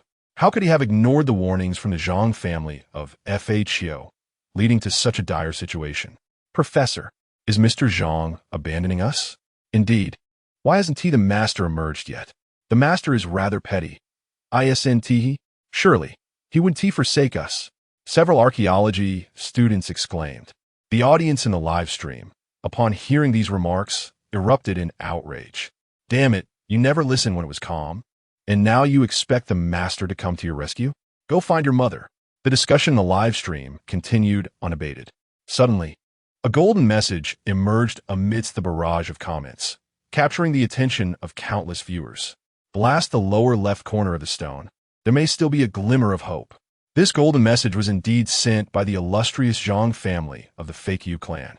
Upon seeing this, Captain Qin and his team felt as though they had stumbled upon a treasure. Captain Qin immediately shouted, "Quickly, the master has provided guidance. Everyone, act swiftly and take cover." A soldier who was returning exclaimed, "Captain, we have laid explosives on our way back. They should serve as a deterrent." Captain Qin nodded in approval, realizing that this offered an even greater chance of survival. He promptly instructed the soldiers to escort the archaeological team to safety. Then, using micro-explosives, he detonated the lower left corner of the stone. This area led to an underground passage, and they dared not use large quantities of explosives. A complete collapse of the passage would render even a celestial being powerless to intervene, thus necessitating the use of these smaller charges. At this moment, everyone comprehended the intention of the great deity. They were acutely aware that if they could create a pit, there was hope for survival. Captain Qin was diligently working against the clock. Meanwhile, in the live broadcast room, a multitude of viewers were incensed. "I am utterly infuriated. Only the great deity possesses such magnanimity. Otherwise, if it were me, I would disregard you all. Isn't it because he's a great deity? I acknowledge no one but him. Damn it, I cannot bear the injustice done to the great deity. It's fortunate that the great deity holds no grudges. Oh, I am truly enraged. The one who just claimed the great deity is petty has yet to meet their end." Observing the heated discussions in the live chat, Yun promptly diverted the topic. Although the archaeological team did not adhere to the great deity's guidance, the circumstances within the ancient tomb are ever-changing. We are immensely grateful for the great deity's assistance, which he provided without bearing grudges. We are truly thankful. Upon hearing Yun and Oppo's words, the viewers gradually calmed their fury. Although some members of the archaeological team were somewhat disappointing, Captain Qin and his warriors proved to be remarkably capable. Soon, a tremendous noise echoed throughout the passageway. Clearly, the explosives set by Captain Qin and the two soldiers had begun to detonate one after another. Instantly, the live broadcast room was filled with the thunderous sound of explosions and a cloud of dust. However, amidst the distant haze, they distinctly observed a colossal stone shadow advancing toward them. Chapter 61. The warning of the monster deity. The passageway was rather narrow, and both the massive stone that had previously rolled out to crush Xiao Wu and the one currently charging from a distance were nearly spherical in shape. Such objects are not commonly found in ancient tomb traps, yet they are not entirely absent either. Having received the rewards from the secret history of tomb raiding, Zhang Weishan possessed a keen understanding of these ancient mechanisms. However, while the secret history documented numerous instances, it did not elucidate their underlying principles. Zhang Weishan recognized that these devices belonged to the category of the Hive Mountain's locking mechanisms, bearing a striking resemblance to the techniques of the Mo family. Nevertheless, the Mo family's mechanisms leaned more towards familial and martial applications, whereas the Hive Mountain's devices were specifically tailored for ancient tombs. It is said that throughout the ages, every tomb raiding official possessed a manual known as the Record of Ingenious Mechanisms. This tome was an essential companion for each official, detailing the operational methods of myriad traps within ancient tombs, as well as various rare artifacts associated with tomb raiding. Whenever two tomb raiding officials encountered one another, an exchange of this manual was inevitable, allowing each to share insights into the mechanisms they had recently encountered. This practice undoubtedly enriched their collective knowledge of the traps and devices within the tombs. However, as the ranks of the tomb raiding officials dwindled over time, Nearly all copies of the record of ingenious mechanisms were ultimately buried alongside their owners. Zhang Weishan had not received the manual as a reward. Thus, he could only deduce that the current mechanism resembled a stone formation, yet he remained oblivious to its operational principles. His adaptability is remarkable. Although the underlying principles remain elusive, structures like Stonehenge posed insurmountable challenges in ancient times. Yet in the modern era, aided by explosives, such enigmas can be unraveled with relative ease. Bang! Bang! With two resounding explosions, the dust within the passage thickened considerably, accompanied by the ominous sound of trembling ground. Nevertheless, the gathered individuals understood that this was the result of the two warriors who had previously laid explosives along their path. The stones rolling towards them had undoubtedly been detonated, though the outcome remained uncertain. Captain Sheen hastily gestured for several soldiers to inspect the space created by the explosion. Upon arrival, he could not suppress his joy. The massive stone blocking the intersection had a substantial portion blown away from its lower left corner, and the wall bore a deep cavity where the explosion had occurred. Although the area was not vast, it could accommodate several dozen individuals, albeit in a rather cramped manner, which was unavoidable. Observing this, Captain Sheen, without hesitation, called for his team to hurry over. He promptly shouldered Professor Lee and, along with several soldiers, surged into the opening. The archaeological team, having been eagerly anticipating this moment, rushed forward upon hearing the life-threatening sound of the rolling stone. Just then, another thunderous boom echoed through the air, signaling the activation of the second explosive point set by the soldiers. At this juncture, their defensive measures had been entirely expended, leaving their fate to the whims of fate. It was uncertain how many times that immense stone had been blasted. What might the situation be now? A group of individuals huddled within a crater created by an explosion, quietly awaiting the judgment of fate. Regardless of the outcome, they have exerted every effort possible. At this moment, they can only resign themselves to the will of the heavens. The viewers in the live broadcast room have fallen silent. Whether the archaeological team had previously disobeyed orders or not has become irrelevant. The paramount concern now is survival. Bang! Time seemed to stretch indefinitely, with each passing second an agonizing ordeal. Suddenly, a tremendous crashing sound reverberated. The soldier standing at the edge of the deep pit felt a powerful gust of wind rush toward him, followed by a flurry of dust. Relieved to find himself unharmed, he instinctively shone his flashlight in the direction of the noise. What he beheld caused him to catch his breath in shock. The path before him had been entirely obstructed by a massive boulder. Although this colossal stone had been detonated twice by their explosives, it remained largely intact, appearing remarkably whole. The collision of two giant rocks had effectively sealed off the entire passage. While they were temporarily safe at that moment, it was evident that retracing their steps was no longer an option. The soldier hurriedly reported the situation to Captain Sheen.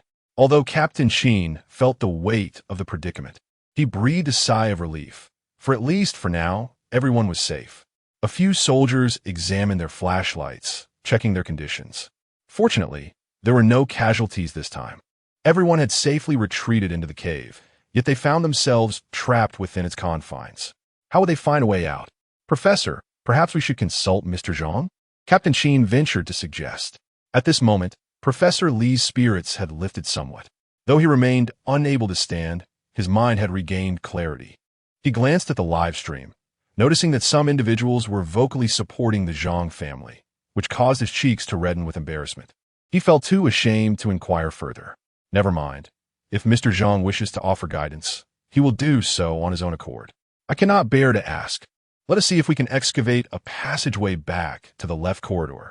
The archaeology students, upon hearing this, contemplated offering their counsel, but the intensity of Professor Lee's gaze deterred them from speaking. Had it not been for their insistence on supporting Xiao Wu's perspective, they would not have found themselves in such a predicament. Captain Sheen, being an outsider to the archaeological team, felt equally hesitant to voice any thoughts. He promptly instructed his team to retrieve shovels, preparing to test the feasibility of digging a passage out.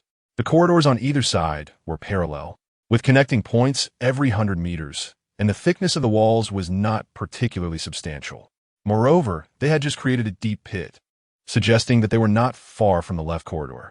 Captain Sheen and his team began to excavate toward the left, only to discover that the rock layers of the wall leading to that corridor were astonishingly fragile. With a single stroke of the shovel, a considerable section was effortlessly excavated, the sensation akin to digging into soft earth.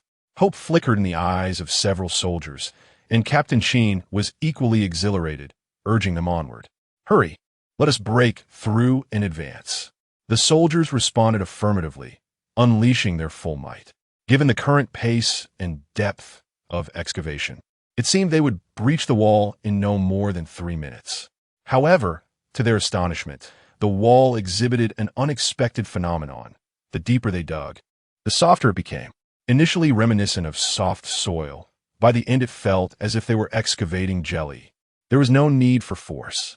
The rock layers yielded effortlessly. "Captain, we have a problem. Water is flowing within the wall." Suddenly, one soldier exclaimed. Captain Sheen paused, taken aback, and rushed forward to investigate. Indeed, he discovered a dark green liquid seeping from the rock face. Though minimal, it suggested the presence of water within the wall. As the group pondered this development, a golden comment illuminated the live stream. "You have unearthed a creature. Exercise caution." This ominous warning, unmistakably from the renowned Zhang family of treasure hunters, prompted Captain Sheen to react swiftly. "Arm yourselves. Open fire," he commanded. In response, the soldiers swiftly readied their weapons and unleashed a barrage at the wall, the bullets shattering the rocky surface in a chaotic display. Chapter 62. The perilous escape route. In such close proximity, several firearms were aimed and ready. The bullets swiftly chipped away at the rocky layers, sending fragments cascading to the ground. Ultimately, a green shadow emerged from the crumbling rock, utterly shattered, collapsing like stone upon the earth. What Captain Sheen and his team did not anticipate was that, alongside the apparition of this figure, a passageway materialized in the very spot it had occupied. This passage was a labyrinthine network, forming a concealed space within the walls. The group was momentarily bewildered, and in the silence, no one knew how to proceed. However, Captain Sheen was acutely aware of the implications. This passage likely mirrored the perilous situation they had previously encountered when trapped. They could not afford to linger, otherwise, an influx of monstrous entities might overwhelm them. "Let's move quickly," he urged. "We must press forward and clear the passageway, even if we have to shoot our way through." "Understood." The soldiers charged into the passage with determination, followed closely by Professor Lee and a few archaeology students. The passage was short, barely 5 meters long. It was obstructed by a solid wall at its end. Captain Sheen ran his hand along the surface of the wall, and a realization dawned upon him. The structure before him was entirely distinct from the interior. The stone felt as resilient as jade under his touch. The exterior felt even more rigid and frigid, composed of celestial star rock. This situation had been previously understood by them.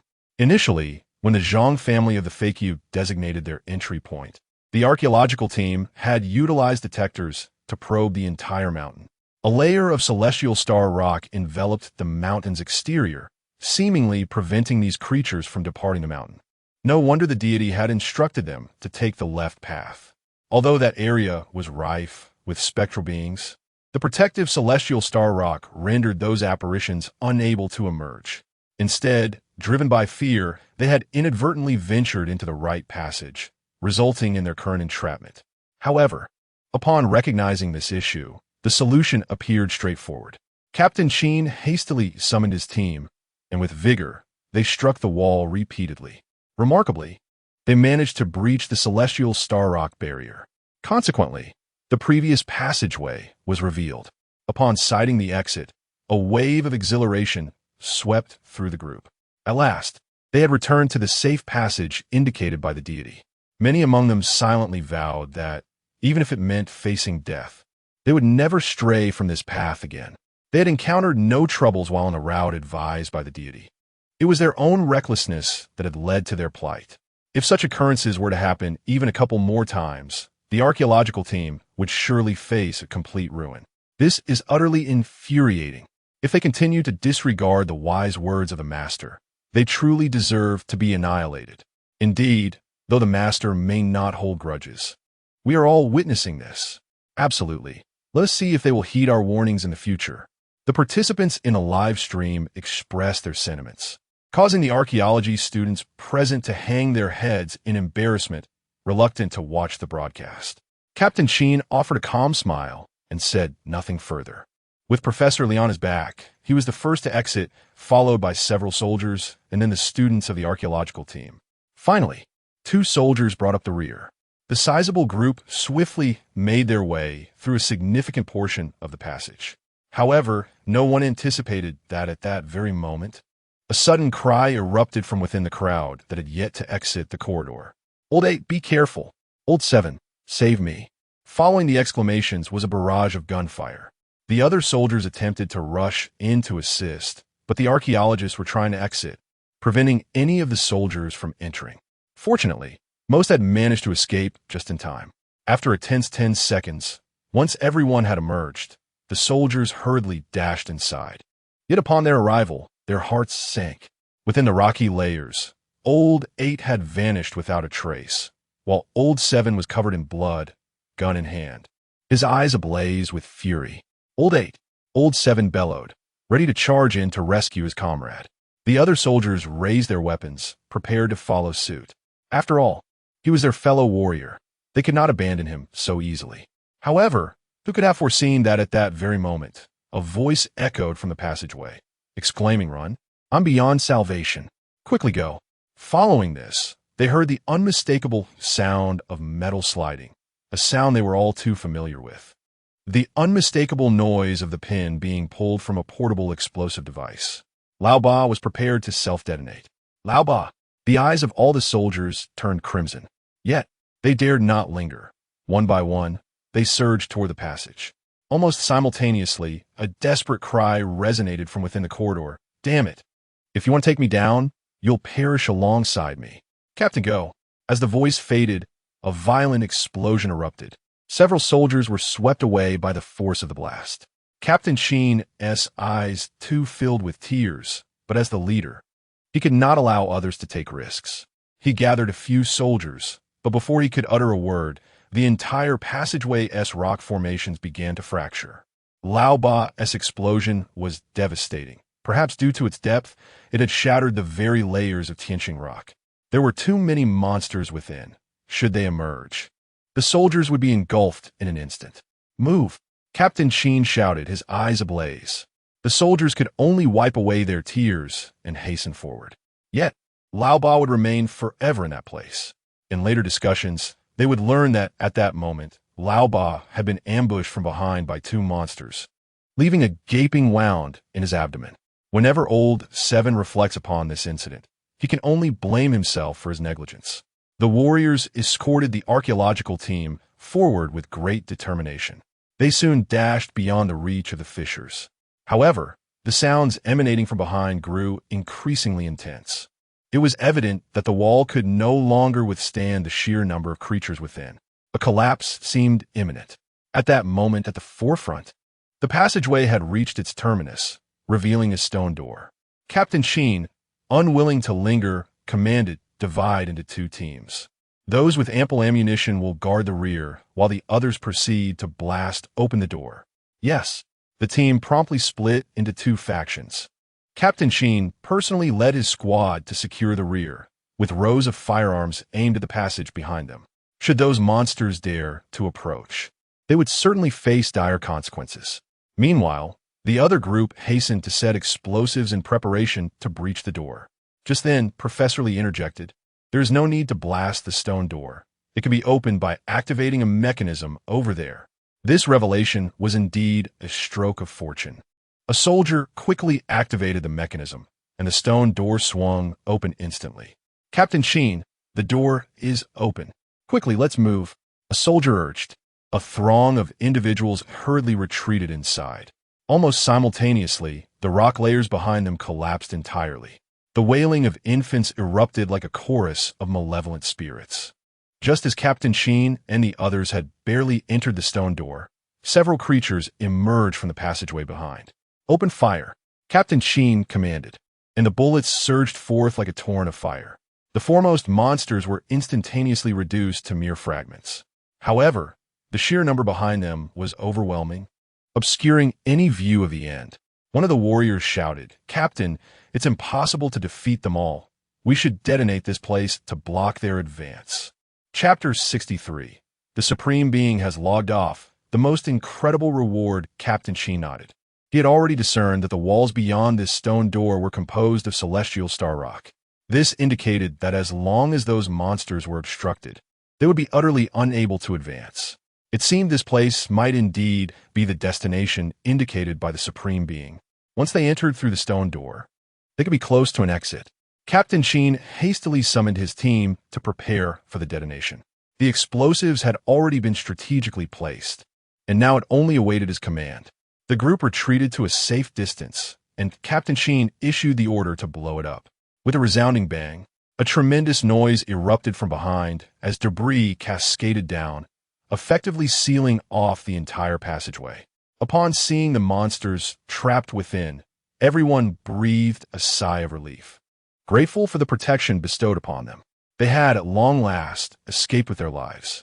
"Let us rest here for 10 minutes before we venture forth to scout the way ahead," Captain Sheen panted.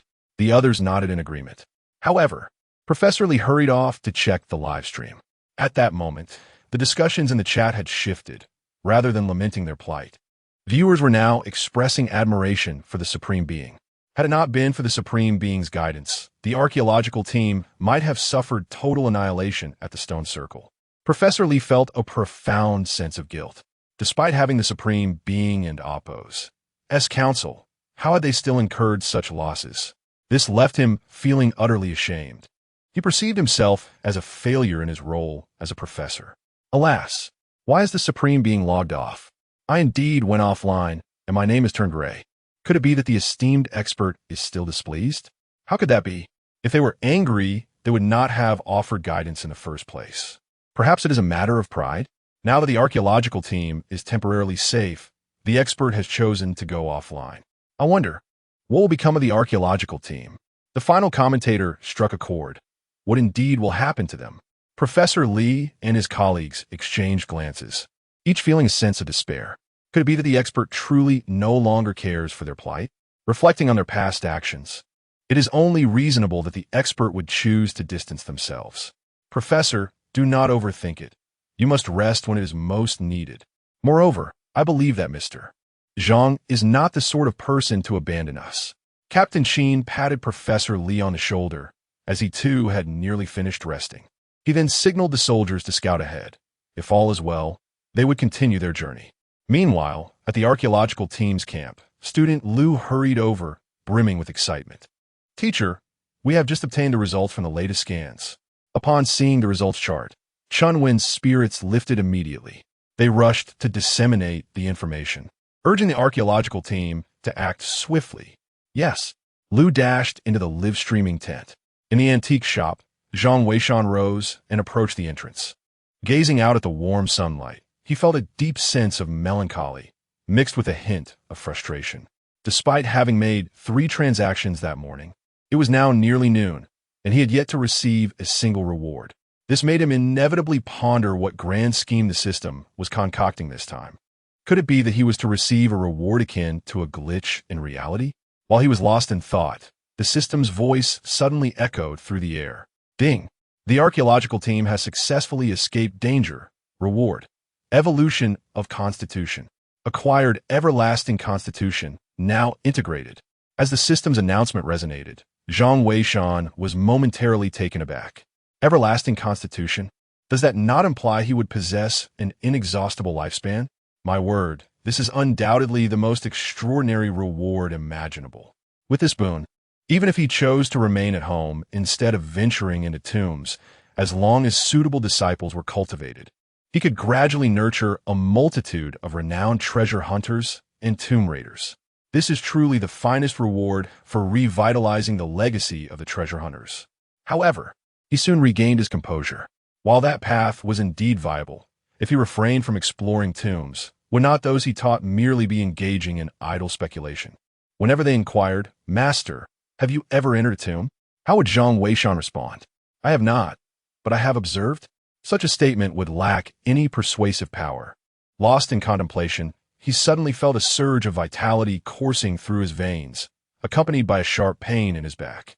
The sensation was so intense that he had to bend over and brace himself against a nearby shelf. What could have triggered a reaction from the Qilin tattoo and Qilin blood? Zhang Weishan wondered, perplexed. Yet, as the pain from his blood and the tattoo on his back gradually subsided, he realized that his constitution seemed to be undergoing a transformation. Could it be that this everlasting constitution is, in fact, the fusion of the Qilin tattoo and Qilin blood?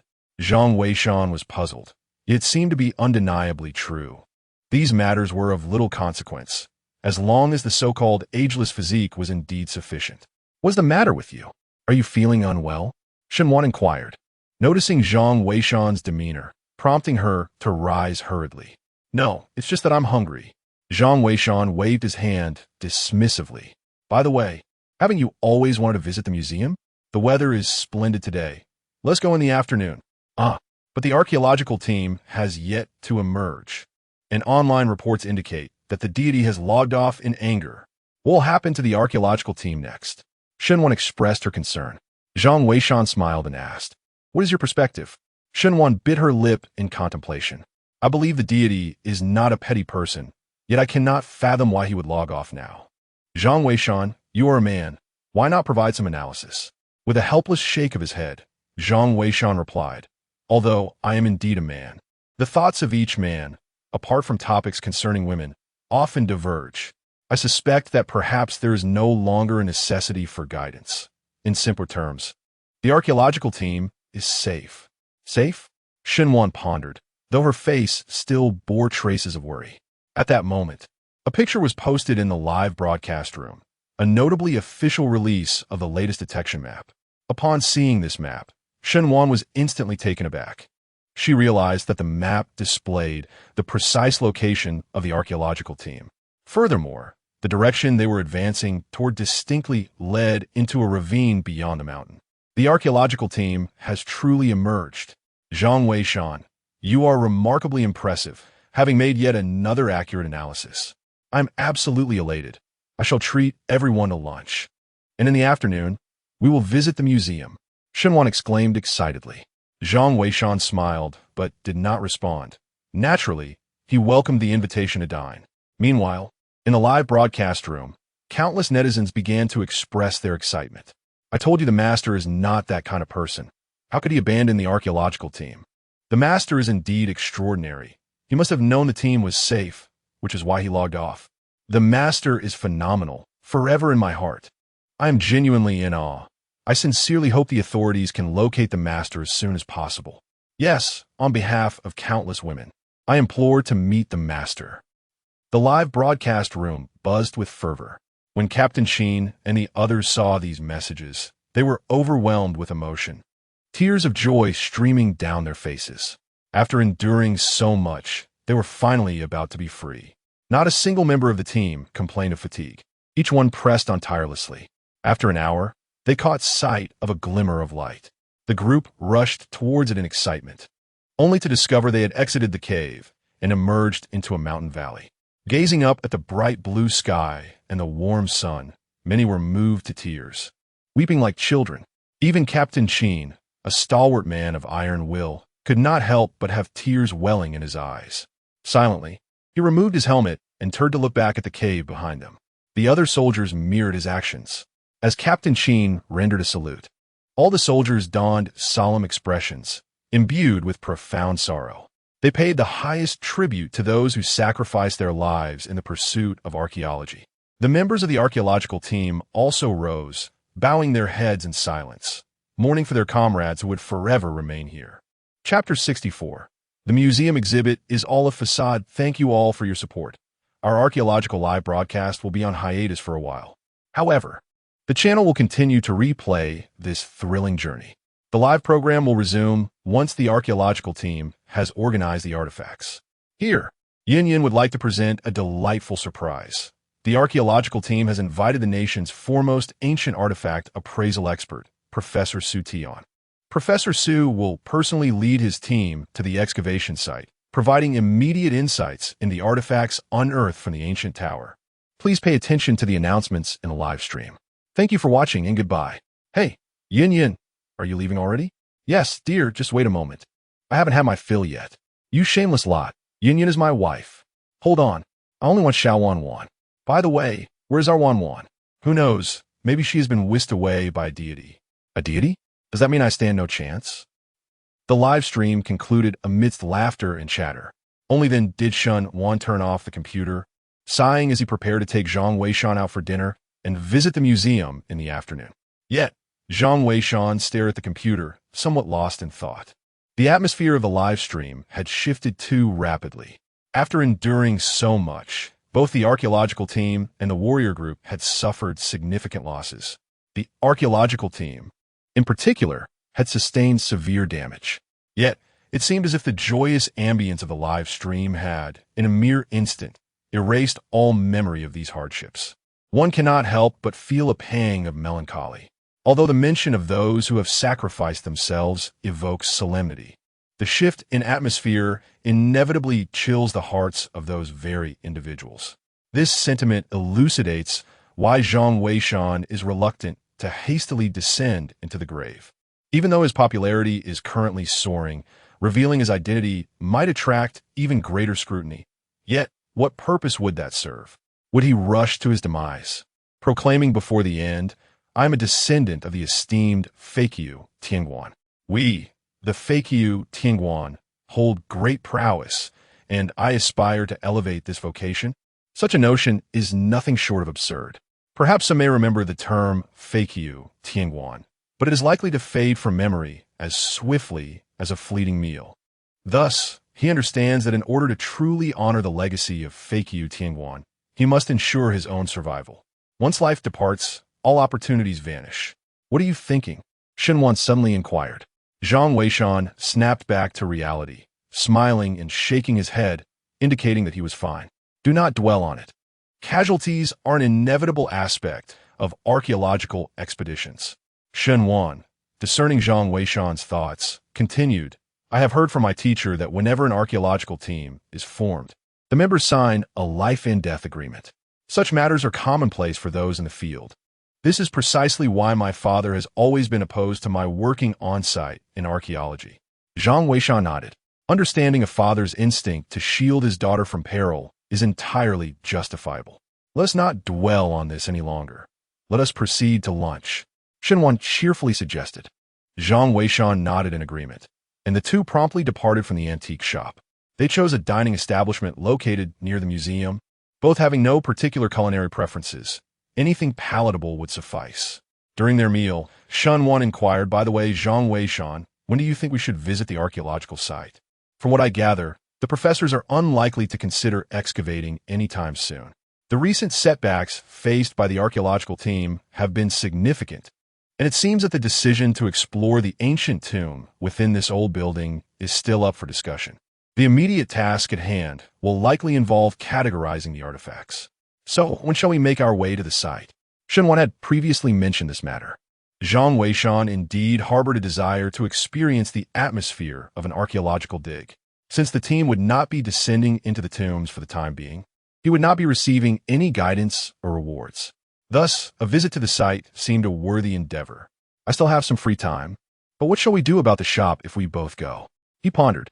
"Do not concern yourself with that. Just trust me. My father will surely accompany us." Shenwan responded with unwavering confidence. Zhang Weishan paused, realizing he had overlooked this detail. Shenwan's father often frequented places rich in antiques and had visited archaeological sites in the past to seek out treasures. It was likely that he would indeed join them this time. "I have no objections. However, as a non-registered individual, I may not be able to participate," Zhang Weishan expressed, feeling somewhat troubled. Yet, Shen Wan reassured him. "Rest assured, I shall discuss this matter with the teacher tonight. She will undoubtedly have a solution." "Indeed." Zhang Weishan nodded, recognizing that resolving the household registration issue would be exceedingly beneficial. The two engaged in conversation while dining, and soon they had finished their lunch. Without further ado, they made their way to the museum. Upon arrival, Zhang Weishan was struck by the unique architecture of the museum, which bore a remarkable resemblance to a rectangular shape. The structure was narrow at the base and broader at the top, reminiscent of an inverted trapezoid. It is noteworthy that this design closely parallels that of a coffin found within ancient tombs, resembling an upside-down sarcophagus. Have you noticed? Shenwan remarked with a smile. It is said that the designer of this museum was also an archaeology enthusiast, and this design was inspired by a particular idea. This museum was actually constructed atop an ancient tomb. Initially, a tomb belonging to a lord of the Lu state was discovered here. Due to the abundance of relics and the potential damage that could arise from transporting large artifacts over long distances, coupled with the site's proximity to the city, the notion of building a museum on the original site emerged. The designer, likely influenced by these factors, crafted the entire structure to resemble an inverted coffin, symbolizing that the artifacts, having emerged from the coffin, are destined to remain forever within its confines. Let's proceed. Shenwan beckoned, and the two entered through the grand entrance. As it was currently the off-season, admission was complimentary. No tickets were required. However, during peak holiday periods, a fee would be imposed. Two individuals swiftly entered the museum, where they were immediately greeted by a vast glass enclosure housing an enormous crimson vessel. This magnificent artifact, known as the Vermilion Ding, is the earliest relic ever unearthed.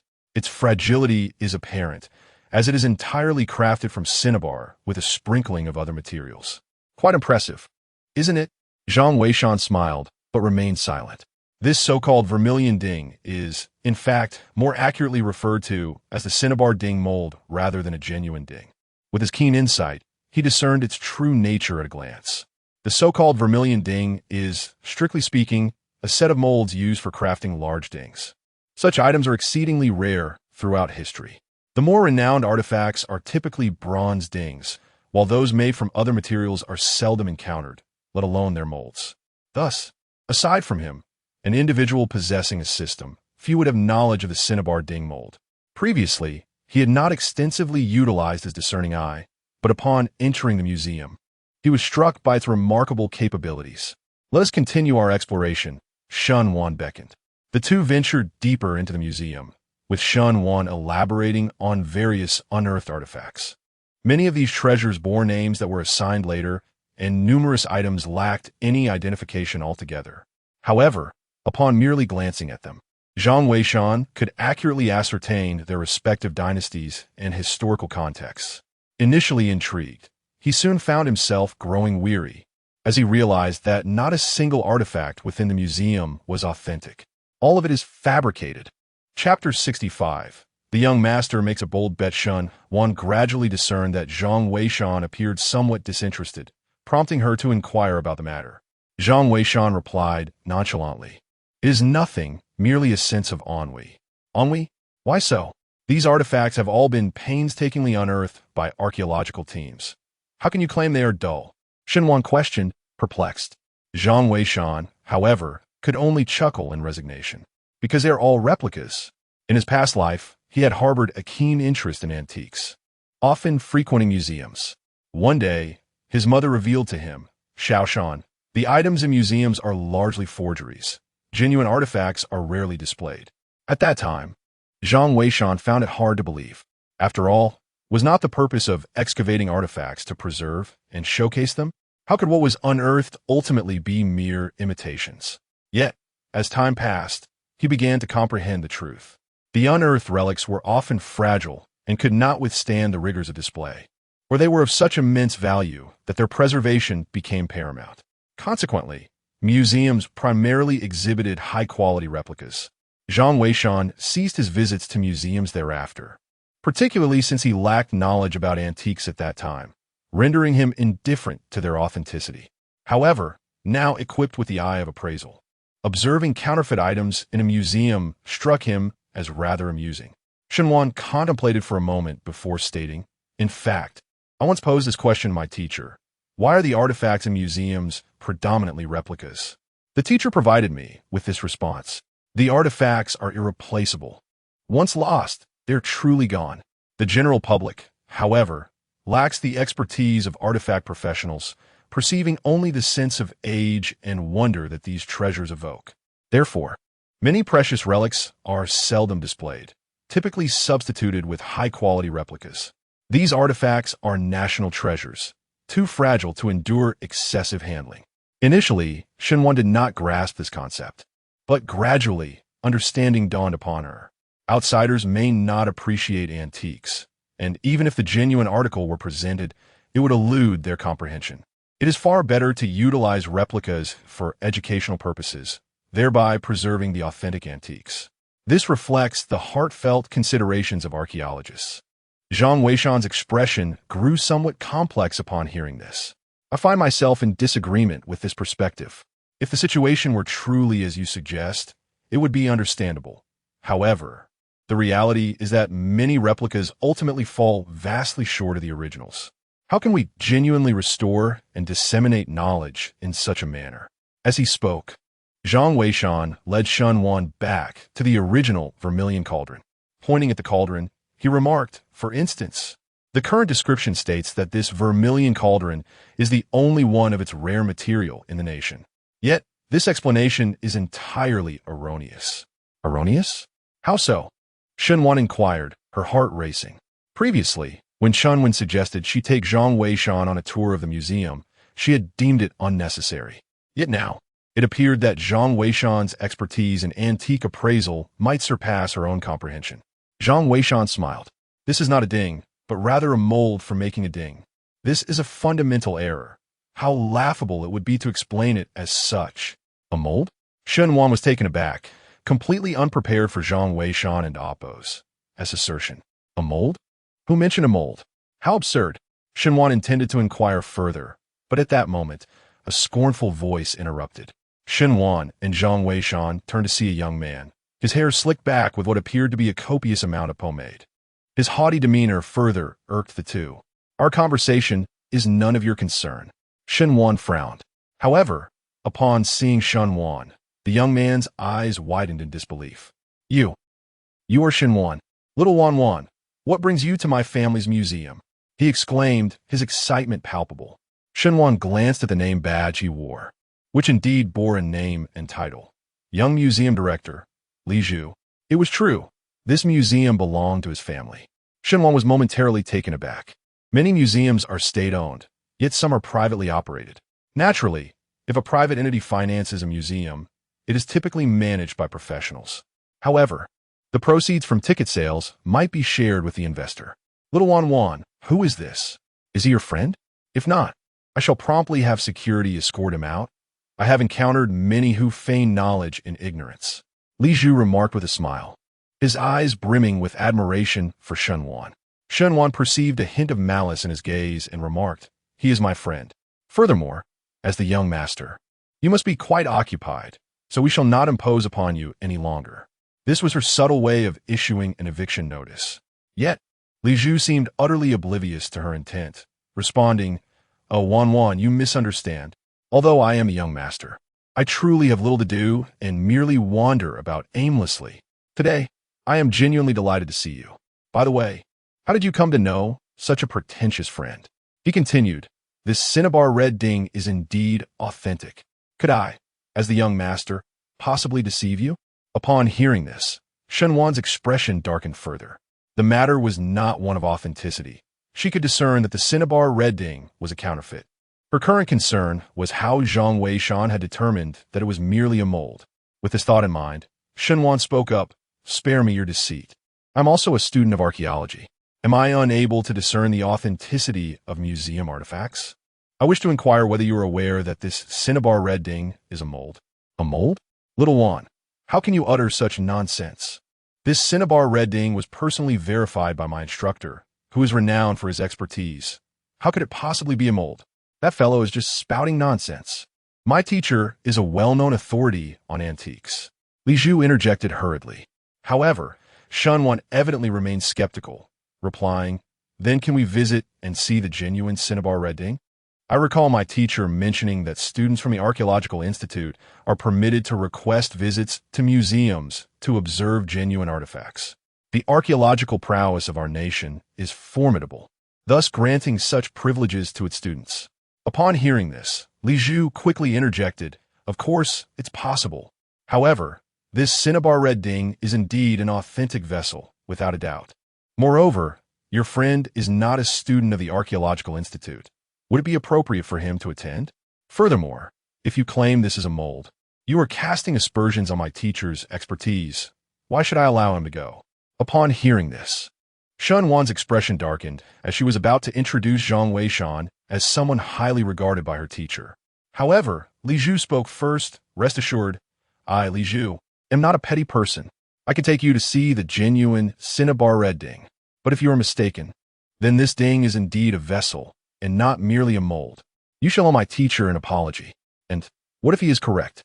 Shun Wan asked with a smile, suddenly intrigued by the debate between Zhang Weishan and Li Zhu's respective teachers regarding who was right. That is simple. If he is correct, I will immediately contact my teacher to reaffirm the authenticity of this antique. Furthermore, I shall publicly apologize for our erroneous judgment. Agreed. It's a deal. Shun Wan nodded. Though she found Li Zhu disagreeable, she acknowledged that his willingness to propose such a wager reflected a respect for the ancient artifacts. Chapter 66. Zhang Weishan strength stuns Su Tian as a student of the Archaeological Institute. If Zhang Weishan's assertions were indeed true, she would inevitably demand a rectification from the museum.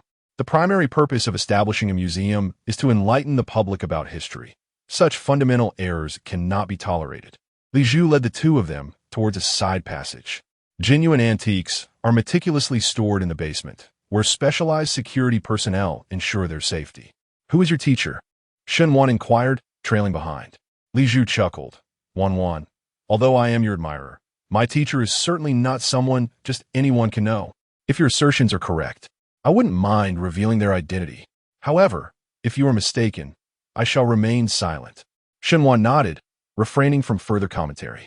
She understood that individuals of great expertise often possess strong personalities. For instance, the legendary Zhang family of treasure hunters. She still knew little about them to this day.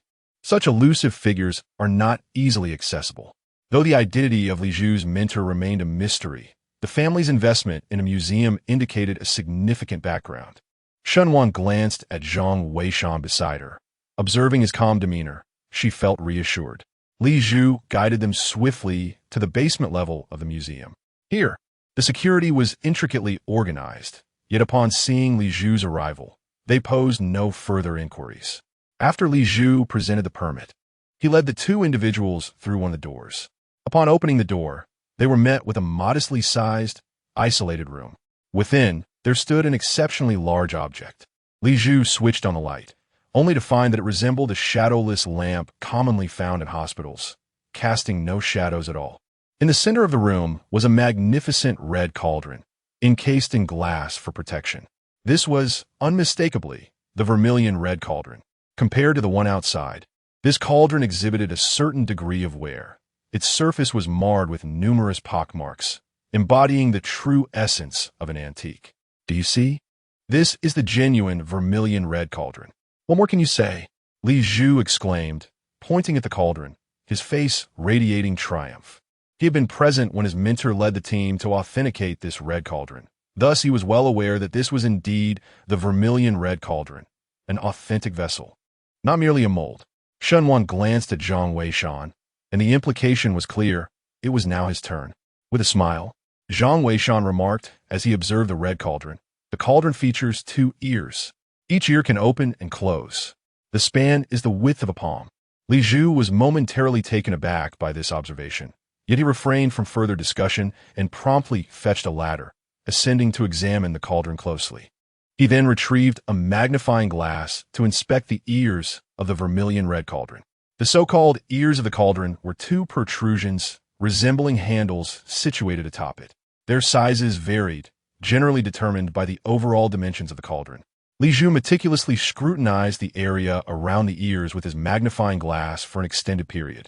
Indeed, numerous minute crevices were discovered near the tripod's ears, he remarked. My teacher observed these fissures as well and cautioned against tampering, declaring them to be the cracks of the cauldron. On what grounds do you assert that this can be opened? Zhang Weishan replied with a smile. For these ears signify the pivot points for opening and closing. During the cauldron's casting, molten materials such as iron were poured in, and subsequently, The cinnabar cauldron would solidify them. Surely, you have not employed instruments to probe its interior? Yet, did you not notice the considerable weight of the cauldron when it was relocated? Li Zhu was taken aback. Indeed, ancient artifacts should not be examined with detection devices, as these instruments may damage the relics. However, during the excavation of this cinnabar-red cauldron, its extraordinary heft was unmistakable. Who could have anticipated that there was another cauldron concealed within? The art of cauldron casting dates back to the Warring States period.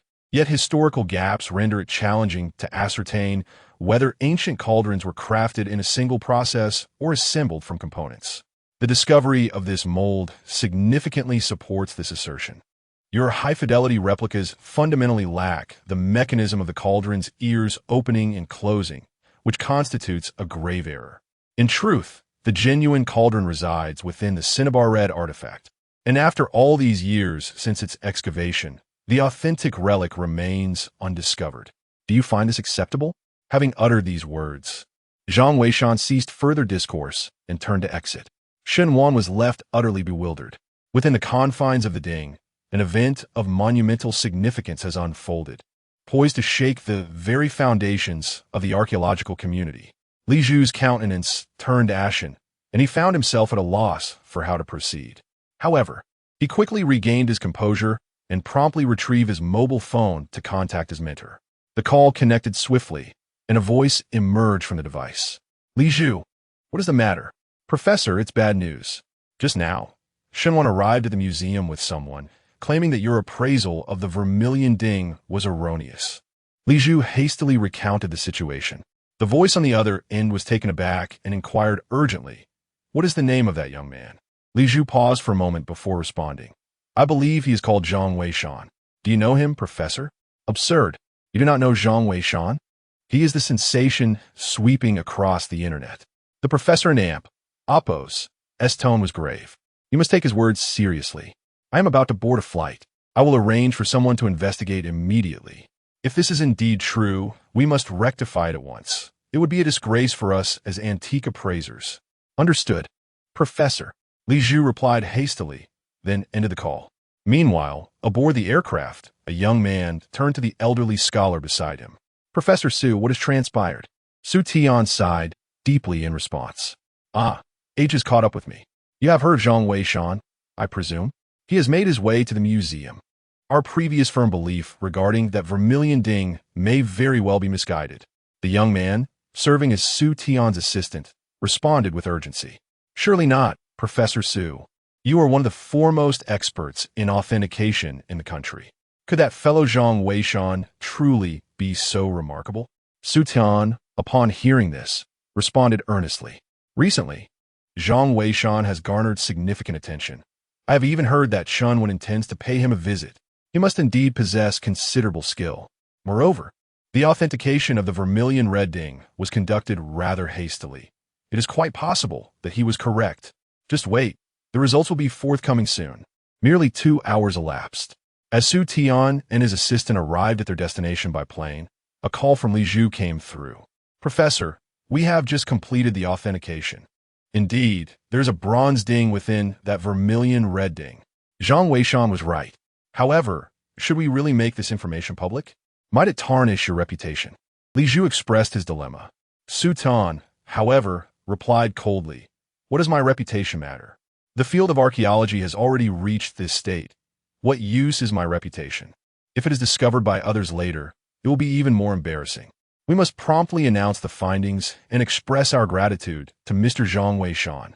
Yes, yes. Li Zhu nodded vigorously, immediately setting about to make arrangements. Zhang Weishan and Shen Wan were, of course, unaware of these developments, as they did not even know who Professor Li Zhu was. After leaving the museum, they returned to their shop. However, they did not anticipate that upon their arrival, Boss Shun would rush over, beaming, and inquire, "Xiaowan, when do you plan to depart for the archaeological site? Father has kindly purchased tickets for you all." Chapter 67. Departing with tickets upon witnessing the demeanor of Boss Shun, Zhang Weishan comprehended that indeed, no one knows a father better than his child. Shun Wan truly embodied the essence of being Boss Shun's beloved daughter. As soon as she returned, Boss Shun promptly made his appearance. With a cheerful smile, he addressed Shunwan. My dear, I assure you, I will not cause you any trouble. My primary interest lies in the local treasures, not in your archaeological team's affairs. I merely wish to accompany you to broaden my horizons. I heard that Professor Su Tian is personally attending this time to provide his insights. It would be a rare privilege to hear his explanations in person. Shunwan replied with a smile. I knew it. Regarding tomorrow's tickets, I will call the teacher and find a way to resolve Zhang Weishan's household registration issue. Boss Shun, upon hearing Shun Wan's agreement, was instantly filled with excitement and hurried off to book the tickets. But boss, Zhang Weishan interjected, what about our shop? To his surprise, Boss Shun chuckled. What shop are you talking about? In this trade, 3 years can pass without any business. Once we return, I'll find another partner. If you manage to join the archaeological team, that would be a prestigious endorsement. What are you thinking? With that, Boss Shun went off to check the tickets. Zhang Weishan felt a sense of resignation. To be honest, he was no longer opposed to the idea of joining the archaeological team. As matters concerning the Zhang family's ancient tower reached a conclusion, he found himself possessing an increasing array of skills. At times, he could not help but feel a strong desire to personally embark on the adventure. After all, merely providing guidance from behind cannot truly elevate the legacy of the Fakyu Tianguan. Moreover, he is eager to meet that young Zhang, the student of Professor Li. This individual bears a Qilin tattoo, marking him as an exceptionally rare talent. If nurtured properly, it is conceivable that the Fakyu Tianguan may have a worthy successor. As for the matter of Zhang Weishan's unregistered status, it is certainly not an easy issue to resolve. Nevertheless, Shunwan has heard that tomorrow, Shunwan and Zhang Weishan will be heading to the archaeological site to seek her out. Naturally, she is quite pleased and hurriedly contacts the relevant authorities to obtain a special permit, thus resolving Zhang Weishan's inability to fly.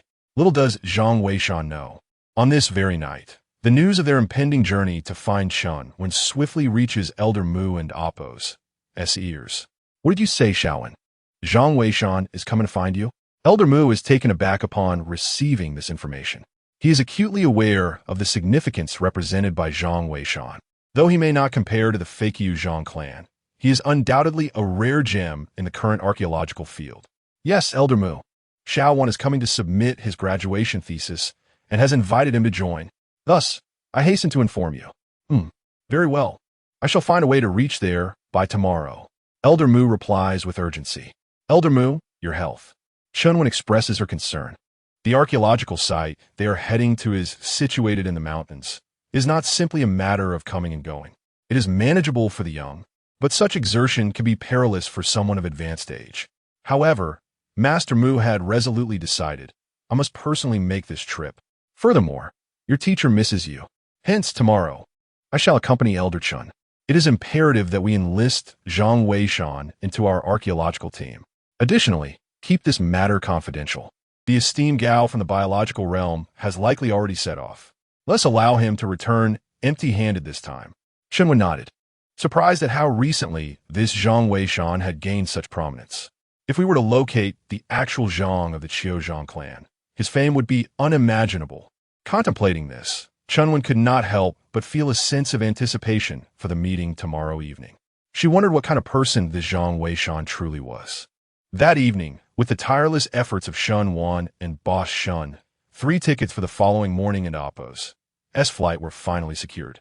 However, the flight was not direct, as the archaeological site was quite remote. Nevertheless, Zhang Weishan was of utmost importance to the team.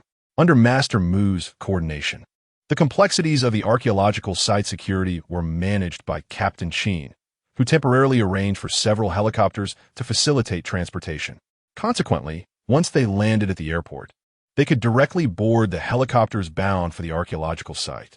It was understood that such privileges were beyond even the esteemed Professor Su Tian, a leading expert in ancient relic appraisal. Master Mu and Elder Chen also purchased tickets overnight and made all necessary arrangements, setting forth directly to the archaeological site. Zhang Weishan was utterly oblivious to the fact that even Mu Lao and Chun Lao were inclined to make personal visits. At that moment, he found himself in a rather helpless predicament, as an unexpected trending news story had surged to prominence online overnight. The headline read, "Gratitude to Mr. Zhang Weishan and Ms. Shenwan for their significant guidance regarding the artifacts in my museum." Such news would typically never have graced the trending list. Yet the mere inclusion of two names, Zhang Weishan and Shenwan, catapulted it to the very top. Upon viewing the video, both Shenwan and Zhang Weishan were momentarily taken aback. The footage prominently featured Li Zhu, the young curator of the museum, who addressed the camera with considerable fervor. His message conveyed that due to authentication issues, certain information regarding an artifact in their museum had been misrepresented. He expressed gratitude and apologies, acknowledging the insights provided by Mr. Zhang Weishan and Ms. Shenwan during their visit the previous day. While the content of this message was innocuous, the emergence of those two names ignited a tremendous uproar, particularly the three characters comprising Zhang Weishan and Amp, Oppo's name. A barrage of comments erupted in the comment section of Li Zhu and Amp, Oppo's video. Wow, is that the enigmatic Zhang Weishan? Indeed. I've heard that the esteemed Professor Gao from the biological sciences is also searching for him. Searching for him? I am from the biology department. And Professor Gao set off yesterday. Impressive. This Zhang Weishan might just be the most formidable figure since the Zhang family of archaeology. Indeed, there seems to be a surge of remarkable individuals lately. My girlfriend even complains that I am too mediocre. Amidst the lively barrage of comments in the video, Shenwan and Oppo's delicate face flushed with embarrassment. It was an undeniable fact that Zhang Weishan was present alongside her, his demeanor remarkably composed, seemingly indifferent to the flurry of remarks.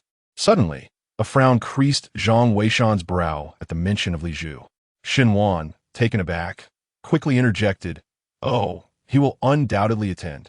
I researched last night and discovered that Li Zhu's family possesses substantial financial resources. They frequently provide funding and equipment to assist archaeological teams, but in return, they seek financial investments for projects such as museum construction. It's a mutually beneficial collaboration with the archaeological teams, ensuring their presence is often felt at excavation sites." Continuing, Shenwan added, "Moreover, I must inform you that I found out Professor Su Tian has connections with their family as well. It's quite possible that Li Zhu's mentor is Professor Su. He will also be at the site this time, and should we cross paths, it may lead to an awkward situation, so it would be wise to brace yourself." Chapter 68. The live broadcast reopened. Zhang Weishan was momentarily taken aback by the mention of Su Tian, but he quickly regained his composure. He was unfamiliar with Su Tian. Had it not been for Yunyun and Oppo's brief mention in the live stream, he would have remained oblivious to the meticulous division of labor within the archaeological community. In truth, the specialization among archaeologists is not as pronounced as it may seem. The reality is that due to the severe fragmentation of archaeological practices in Huaxia, coupled with relatively antiquated techniques, larger excavation sites often witness tragic losses among the personnel involved. This necessitates the deployment of soldiers to safeguard those engaged in archaeological endeavors. While some exhibit a fearless disposition towards danger, there are equally those who cherish life, making such outcomes inevitable. After all, human perspectives vary significantly. Moreover, the official stance has never been one of coercion. Consequently, a group of archaeological professors, reluctant to engage in frontline work, spearheaded the establishment of an institution dedicated to appraisal, which operates under the auspices of the Archaeological Academy. Su Tian, the leader of this appraisal institution, is a figure worthy of admiration. It is said that he has 3 children, all of whom, under his influence, have pursued careers in archaeology. However, fate has been unkind. 2 of his children sacrificed their lives for the field, and the remaining child has suffered the loss of a leg. Lao, feeling compassion for him, facilitated his transfer to the appraisal department, allowing him to avoid perilous frontline work while also caring for his remaining child. These revelations were shared by Shenwan. The airplane soon ascended into the sky, and Zhang Weishan donned his mask, preparing to rest. The journey ahead promised to be fraught with challenges. Meanwhile, at the archaeological site camp Shaowen, it has been quite a while. Su Tian, accompanied by his assistant, greeted Chun-Wen in the tent. Being a junior, Chun-Wen held Su Tian in high regard. Su Lao, it troubles you to come in person. This archaeological team has unearthed a plethora of remarkable artifacts from the Zhongjia ancient tower. However, given your arduous journey, perhaps you should rest for a while? Although it was still early in the afternoon, Chun-Wen wanted to ensure Su Tian did not tire himself too much. Unexpectedly, Su Tian replied with a smile. No need for that. I am used to hard work. However, before examining the artifacts, I wish to inquire about someone. What is the background of Mr. Zhang Weishan? Zhang Weishan? Su Lao, you know of him? Chun-Wen was taken aback. Although Zhang Weishan had recently gained fame, she was aware that Su Tian typically showed interest only in antique appraisal and seldom watched television. For instance, he did not watch their archaeological live stream this time. He only came to the site to authenticate the relics. In his own words, to authenticate antiques, one must ensure their own impartial standpoint. While watching a live stream could provide some insights into the ancient tombs and help deduce the origins of the artifacts, it could also lead to preconceived notions and, at times, result in erroneous judgments. You are unaware? Just yesterday, your student Chun-Wen and Zhang Weishan visited the museum in Shihu City. They questioned the authenticity of the vermilion red ding that I authenticated years ago and gave me quite the lesson. I find myself quite intrigued by Zhang Weishan as well. Chun-Wen paused momentarily upon hearing this, pondering to herself that this indeed placed them in a rather tight spot. Zhang Weishan would be arriving shortly. Nevertheless, she was aware of Su Tian's character. He was not one to harbor grudges. Once Zhang Weishan arrived, the matter could no longer be concealed. It would be best to address it directly. Su Lao, it appears you truly have arrived. We have not had the pleasure of connecting with Mr. Zhang Weishan previously, but he is on his way, and I hope you too will have an engaging conversation. Oh, that sounds splendid. I shall wait for his arrival before I peruse the items, Su Tian responded with a smile.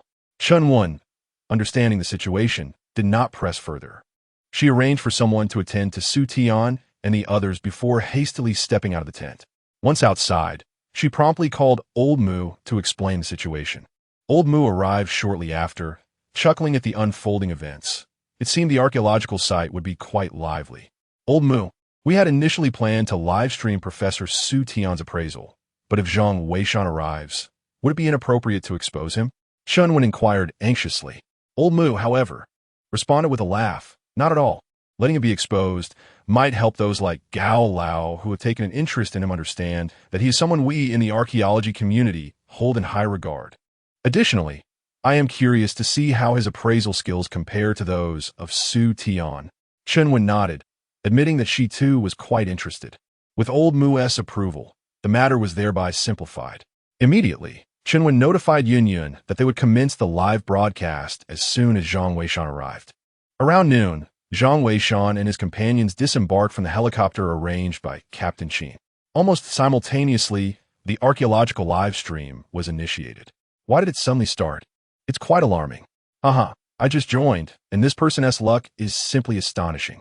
Where is Yin, my dear? Come out and let your husband see you. Get lost. Yin is my wife. Stop the nonsense. Oh look, Yin is here. Soon, Yin entered the live broadcast, with the camera prominently focused on a temporary helipad near the archaeological site. A few figures rushed over to greet them. Hello everyone. I am Yin, and I have some exciting news to share with you. Antique appraisal expert Professor Su has already arrived at our camp, and I believe everyone saw Mr. Zhang Weishan's guidance on Professor Su's vermilion red ding yesterday. Today, Yin is pleased to announce that Mr. Zhang Weishan has also reached our archaeological site. What kind of sparks will these two appraisal experts ignite? Let's stay tuned. All right, Mr. Zhang has just disembarked. You can see her special guest, classmate Chun-Wen, beside him, and next to her is her father, Mr. Shun. The other individual is Mr. Zhang Weishan. Mr. Zhang is surprisingly young, my goodness, Yin exclaimed, as the live stream audience erupted in excitement. Yesterday, when Li Zhu released his video, he did not display any photographs of Zhang Weishan or Chun-Wen. Consequently, no one had yet laid eyes upon Zhang Weishan. At that moment, those present in the live stream, including the audience on site, were astonished to discover that Zhang Weishan appeared to be nearly the same age as Chun-Wen. Oh my, he is exceedingly youthful. Indeed, he seems to be around the same age as Shenwan and Damp, Appo's, his wife. Goodness, at my age, I'm still immersed in computer games. Well, you're fortunate. At that age, I was laboring on a construction site. Wow, this is truly a case of comparison breeds despair. Otherwise, how could he engage in discussions with Professor Su? He is incredibly young, and quite handsome as well. Wait, Zhang Weishan actually arrived with Shun Wan. And even with Shun Wan and Appo's as father. My heavens, are they meeting the parents already? Goodness. Zhang Weishan, my wife belongs to me. Xiao Wan is mine. All that talk about wealth and a wife still in her college entrance exams is nonsense. I haven't even made money, and my wife has already been swept away by an academic genius. I have lost hope. What can I do when I'm not skilled enough? Zhang Weishan, please take good care of my wife, Shenwan. Bro, you are truly brave. You are willingly wearing the crown of thorns. Haha, the barrage of comments flooded the live stream. Meanwhile, Zhang Weishan remained blissfully unaware of these reactions. He didn't even realize that the live stream had commenced the moment they disembarked from the plane. Teacher, upon seeing Chunwan, Shenwan was filled with excitement. Chunwan reciprocated the enthusiasm and promptly exclaimed, "Follow me. The noise from the helicopter is too loud here." She then led the group to a nearby tent. Chapter 69. Su Tian seeks guidance from Zhang Weishan. 10 minutes later, within the confines of the tent, Chunwan had completed her introduction. Zhang Weishan finally discerned that the other two individuals present were none other than Su Tian and his assistant, Xiao Wan. Mr. Zhang, Mu Lao and the others will arrive shortly. Professor Su is quite interested in you. Would you like to engage in conversation? Chunwan suggested with a smile. She was in no rush to persuade Zhang Weishan, knowing that once Mu Lao and her mentor, Chun Lao, arrived, they would take the lead. At this moment, her words held little significance. The entire online community was eagerly anticipating what sparks might ignite between the enigmatic Zhang Weishan and the esteemed expert Su Tian. Zhang Weishan nodded without further comment. Meanwhile, Su Tian approached with a smile. Mr. Zhang, your insights from yesterday have left me humbled. May I inquire about your mentor? Su Tian asked, cupping his hands in respect. In the field of archaeology, age holds little weight. It is the merit that prevails. Zhang Weishan's ability to identify the vermilion red ding that had eluded even him commanded Su Tian's respect for the young man before him. However, Zhang Weishan remained silent. Observing Su Tian, Professor Su, you are mistaken. Zhang Weishan is an orphan without a mentor. Shenwan interjected with a grin. He is entirely self-taught. Oh, self-taught? Impressive, Su Tian exclaimed, taken aback. In that case, I shall not dilly-dally. Mr. Zhang, I have come to assess the artifacts brought back by the archaeological team. Might you be interested in collaborating? To accompany remarkable individuals in the appraisal of antiquities is undoubtedly a splendid opportunity, one that Zhang Weishan would never decline. Others, too, were eager to witness the artifacts that the archaeological team had unearthed. Excellent. Team Leader Chun, please lead the way. Su Tian expressed his anticipation.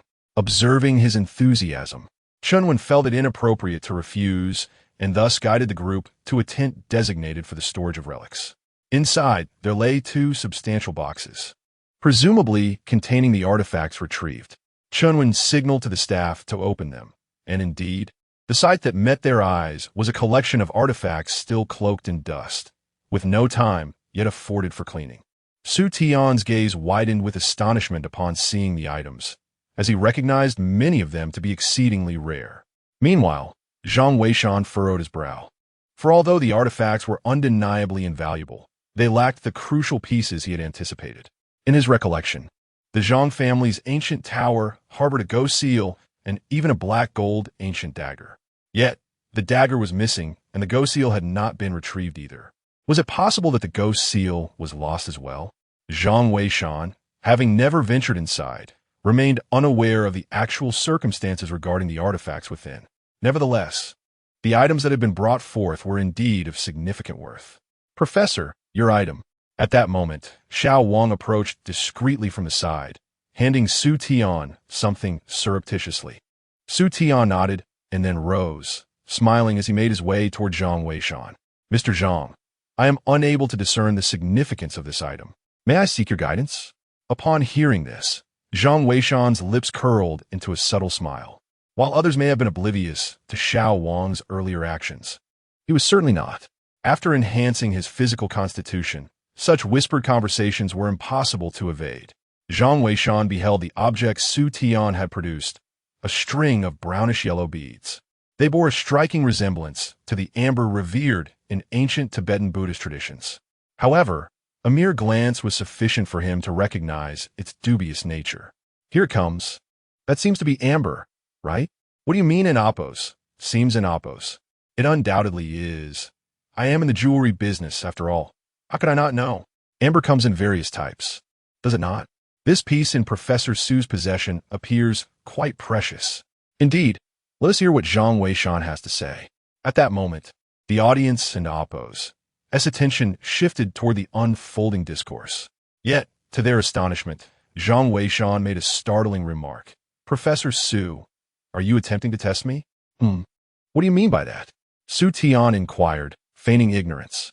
By bringing your own bracelet to consult me, are you not probing my abilities? Zhang Weishan stated forthrightly. Su Tian, taken aback by the directness of his words, felt a moment of embarrassment, but soon regained his composure, chuckling impressive. Indeed, I wish to gauge Mr. Zhang and Damp. Oppos has expertise. I apologize for any offense. The archaeological field is currently bereft of talent. I find myself in a difficult position, and I sincerely hope you do not take it to heart. Realizing his intentions had been laid bare, Su Tian no longer felt the need to conceal them. On the contrary, the young Wang beside him was quite perplexed and inquired, Mr. Zhang, could you elucidate how you discern that? I intentionally used the dust on these antiques to create an aged appearance, yet you perceived it without even a touch. Shun Wan and the others also gazed at him, evidently baffled by his insight. Zhang Weishan, feeling helpless, was aware that he had actually deduced it audibly. However, he could not articulate such a notion. The luster of the bracelet was too radiant to be concealed by mere dust. Its polished sheen suggested that it had been handled within the past month. With just these two sentences, both young Wang and Su Tian nodded in understanding. Even Shun Wan and the others were taken aback, as they had not anticipated that such a simple refinement could reveal so much. Indeed, this exemplified the adage that amateurs observe the spectacle while experts discern the intricacies. I have learned a valuable lesson. My earlier assumptions were hasty. What is your perspective on these unearthed artifacts, Mr. Zhang? Su Tian asked. In response, Zhang Weishan shook his head. They are precious, yet not significant. The Zhang family and Oppos' ancient structure should not be excavated. The contents within hold no value for the archaeological community. Let us cease this endeavor. Upon hearing this, everyone was astounded. Young Wang quickly interjected, Mr. Zhang, you must be jesting. Your words are astonishing. The archaeological team has sacrificed so much, and you claim there is no need to excavate the Zhang family ancient structure? Others echoed his confusion. Yet, only Chun Wan and Su Tian exchanged appreciative glances, particularly Chun Wan, who possessed the deepest understanding of the situation at hand. The room erupted in disbelief upon hearing Zhang Weishan's words. Goodness, does this fellow truly think so highly of himself? Even the esteemed master F.A. Qiu Zhang never spoke in such a manner. Indeed, after so many sacrifices, he simply refuses to relent? Nonsense. How can these artifacts lack significance for archaeology? Exactly. Could it be that this young man is merely a charlatan? I can't shake the feeling that he might be. I long for the wisdom of the master. If only he were here to expose this charlatan. Zhang Weishan, why do you say such things? Shun Wan inquired hastily. She understood that Zhang Weishan was not one to speak without purpose, and she knew he must have his reasons. Zhang Weishan merely smiled in silence. It was Su Tian, standing beside him, who interjected with a smile. Young Wang, do not act irrationally. Mr. Zhang perceives the situation more clearly than any of you. He gestured toward the two boxes of artifacts. These two boxes contain mostly trinkets and jewelry. Their value is undeniable. However, for the field of archaeology, they are indeed lacking in relevance. First, they are not from the tombs of nobility, thus lacking historical excavation significance. Second, There are no bamboo slips or ancient texts, rendering them devoid of archaeological importance. Third, the ancient tower is perilous, and sending someone down merely to retrieve these items is utterly futile. Mr. Zhang's insight is profound, and this is precisely my point. Everyone was taken aback, with only Chun Wen nodding in agreement. Indeed, this aligns with my thoughts as well. Mr. Zhang is truly remarkable. Ultimately, these matters must be decided by Elder Mu and others. However, it is imperative for Professor Su to first conduct the necessary authentication and classification of these artifacts. Chapter 70. The hacker's unauthorized live broadcast of Mu Lao's integrity. Su Tian nodded. After all, this was his responsibility. However, he had not anticipated that during his conversation with Zhang Weishan, they would share a mutual understanding regarding the Zhang family's ancient residence. Mr. Zhang, this is my personal phone number. If you have time, I would love to engage in further discussions with you. Su Tian said with a smile as he presented his business card. Zhang Weishan chuckled and pocketed it, finding Su Tian to be quite a commendable individual. Indeed, the field of archaeology is in dire need of talents like him. Chun Wen subsequently led Zhang Weishan and his party back to their original tent, while Yun Yun and the others remained behind to witness Su Tian's appraisal of antiques via live broadcast. Upon entering the tent, Chun Wen promptly addressed Mr. Zhang. Mu Lao and the others will be arriving shortly. Please bear with us for a moment. With that, she gestured for Shen Wan to follow her outside. Shen Wan quickly took her father's hand, aware that they could not be present for what was to come. This was, after all, the purpose of their visit, to persuade Zhang Weishan to join the archaeological team. Yet, the outcome remained uncertain, as it seemed that Zhang Weishan had little enthusiasm for joining the expedition. Outside the tent, Chun Wen whispered, Xiao Wan, please accompany your father to another tent to rest. Mu Lao and the others hold Zhang Weishan in high regard, and a serious discussion is likely to ensue. Understood, teacher. By the way, I have finished my thesis. When you have time, I would appreciate your feedback. Shen Wan replied.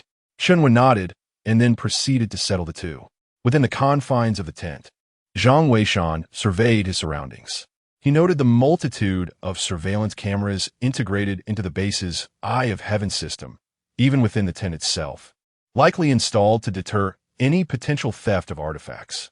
However, at that moment, the camera appeared inactive, its light extinguished, suggesting it had been disabled.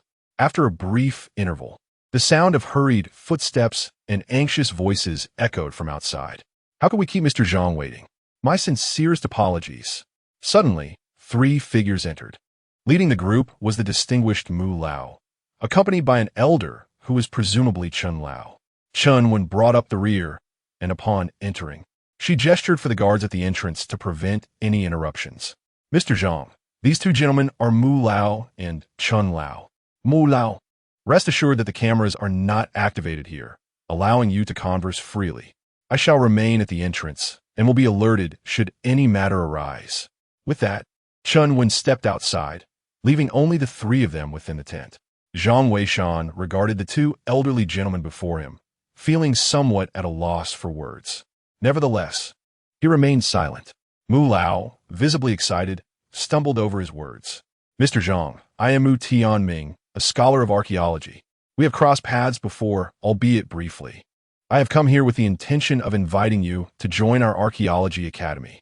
As you are aware, our academy is in dire need of talents, such as yourself at this juncture.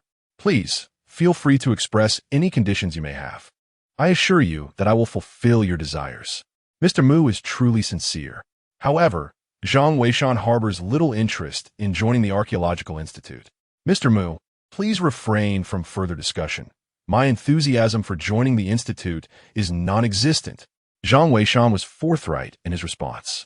This candid reply left both Mr. Mu and Mr. Chen momentarily at a loss for words, and the atmosphere became palpably tense. Meanwhile, in a live broadcast room, viewers expressed their concerns. Why is the program solely showcasing steadfast artifacts? What about Zhang Weishan? Indeed, where is that enigmatic figure? It seems Mr. Mu is on his way, likely to engage in a private discussion with Zhang Weishan. What could there be to discuss? It's not state secrets. Precisely. Let us initiate a live broadcast. Isn't it tedious to watch artifact appraisals endlessly? Faced with the audience's demands, Yin Yin found herself at a loss. She could only instruct her staff to inform Chen Wan, hoping to initiate a broadcast featuring Zhang Weishan. However, the response was unequivocal. Absolutely not. Unless signaled by Mr. Mu. Their conversation must remain confidential. Unexpectedly, at that moment, another staff member responsible for the live streaming platform rushed out from a nearby tent. Team leader, we have a situation. Our system has been compromised by a hacker, and it appears to have originated from abroad, possibly from Maru. What? Chunwen's countenance darkened dramatically upon hearing this. Captain Sheen, upon receiving this alarming news, issued a swift command. All personnel, assume a state of heightened alert. Understood. Suddenly, all the warriors in the camp sprang into action, remaining vigilant of their surroundings. Chunwen had already dashed into the live streaming tent. However, the live streaming system had temporarily succumbed to dysfunction. The staff remarked that the opposition was approaching aggressively, and the live camera in Mu Lao and Appo's tent had been activated. Our experts can repel them within a minute at the latest. Chun, the team leader, suggested that one should inform Mu Lao and the others to take a break. Upon hearing this, Chun Wen's eyes blazed with anger. The interruption in the archaeological technology of the Huaxia nation was directly linked to the heinous acts of the Maru nation in the past. In their bid to obstruct Huaxia's archaeological advancements, the Maru nation had indeed thrown all shame aside. Chunwen immediately rushed out, intending to notify Mu Lao. However, upon entering the tent, she found that Mu Lao and the other two were silent. Thus, she could only approach them quietly and relay the situation. Yet, how could her whisper escape the keen ears of Zhang Weishan? He heard everything with crystal clarity. Simultaneously, he noticed that the nearby camera had indeed turned red, evidently in an active state.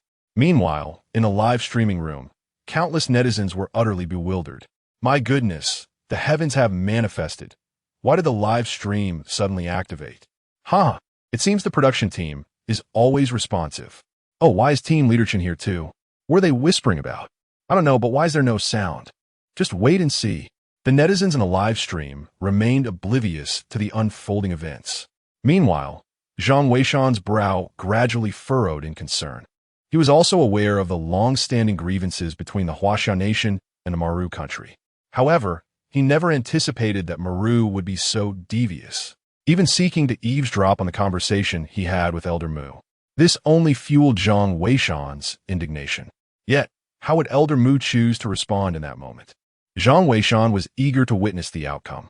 Chun Wen swiftly recounted the situation, only for Elder Mu to suddenly slam his hand on the table and declare in a stern voice, "How can these petty miscreants intimidate us? So what if Maru's hackers forcibly breached our live stream? Let them watch if they wish. Is there a time when the archaeological field of Huaxia has sunk lower than now? As a vast nation, why should we fear a mere speck of land in Appo's blockade? I firmly believe that the resurgence of Huaxia's archaeological community is an inevitable trend.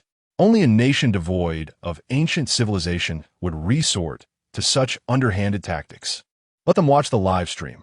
I hold no fear, nor does Huaxia." Elder Mu and Appo's words resonated with a powerful conviction. Far removed from the demeanor typically associated with someone of advanced age, particularly the assertion that they should be allowed to watch. Such fortitude was remarkable. Chunwen was momentarily taken aback, but quickly regained her composure. With a solemn expression, she affirmed, "Yes," and exited the tent.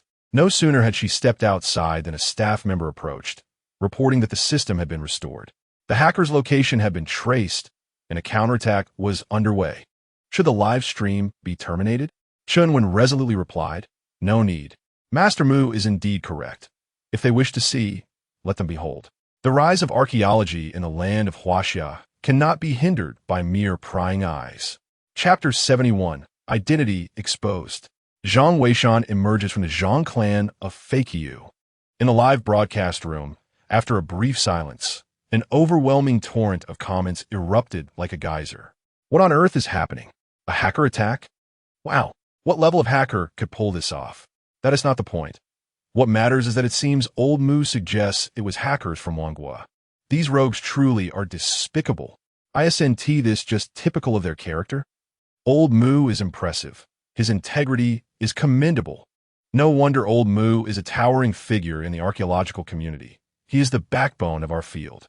Old Moo must be inviting Zhang Weishan to join the archaeological circle. I sincerely hope Mr. Zhang will accept. Indeed, we cannot allow those petty individuals to belittle us. While that may be true, we cannot impose moral constraints. Ultimately, it is up to Zhang Weishan to decide. The discussion in the live broadcast room was vibrant and animated. Meanwhile, in the tent, Old Moo finally turned to Zhang Weishan and spoke again. Mr. Zhang, could you please consider this? We come with genuine sincerity. The archaeological community truly needs talents like you. If you could join the Archaeological Academy, I would even be willing to relinquish my position. What? This is an extraordinary offer.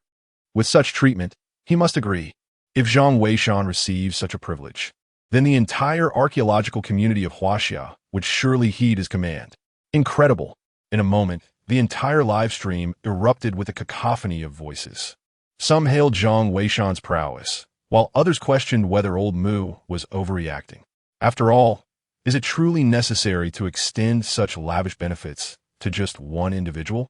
Yet, Zhang Weishan, observing Old Moo, merely shook his head. He understood that by declining at this juncture, he might face moral condemnation from the online community. However, he remained indifferent to such pressures. He was simply a person who embraced his preferences candidly. Approval or disapproval, he expressed it plainly without any veiled sentiments. As expected, the moment he shook his head, the live stream erupted in outrage. How dare he refuse this, thinking he's all that? I swear, I want to knock this Zhang Weishan down a peg. Who does he think he is? Exactly. Even with Old Moo and Appo's backing, he still won in Appo's agree. Who does he believe himself to be? Damn it, it infuriates me. How could Xiao Wanwan possibly fancy someone like him? He shows no sense of responsibility. Indeed, he should just leave our homeland. Damn it, this is driving me crazy. The chat was a tempest of vitriol. Shenwan wished to defend Zhang Weishan, yet her attempts were drowned out by the avalanche of vitriolic comments. Although she did not comprehend why Zhang Weishan would refuse, she was certain he was not the type to take pleasure in another's misfortune. He must have his own reasons. Old Moo, witnessing this tumultuous outcome, allowed a resigned sigh. Mr. Zhang, could you perhaps provide an explanation? Is there something we have done amiss, or do you have other considerations? Old Moo, truly unwilling to concede, ventured to inquire. Zhang Weishan shook his head and replied, You have no issues. My dilemma lies within myself. I detest being constrained. While I can forego joining the Archaeological Institute, should you encounter any difficulties in the future, feel free to reach out to me. Upon hearing this, both Elder Moo and Elder Chun were momentarily taken aback. Although Zhang Weishan had declined the invitation to the Archaeological Institute, he had not refused to assist their archaeological endeavors. In essence, this was no different from joining the Institute. He simply remained outside the formal structure. Elder Moo found this acceptable.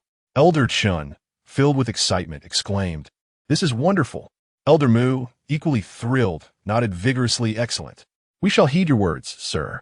This is truly splendid. We are immensely grateful to you. Simultaneously, the tone in the live stream chat shifted dramatically. Wow, so this is what Zhang Weishan meant. My apologies for the misunderstanding, brother. I knew it. Any patriotic son of the Han Nation would never refuse to aid in the country's development. Well done, Zhang Weishan. I always believed Zhang Weishan wouldn't act that way. Those keyboard warriors were so quick to criticize him. Exactly. His level of understanding far surpasses yours. He is supporting the archaeological community without seeking any financial compensation. Such a grand vision. Hey, don't flatter yourself. Just a moment ago, you were the loudest. The conversation in the live stream chat shifted more rapidly than a woman's change of heart.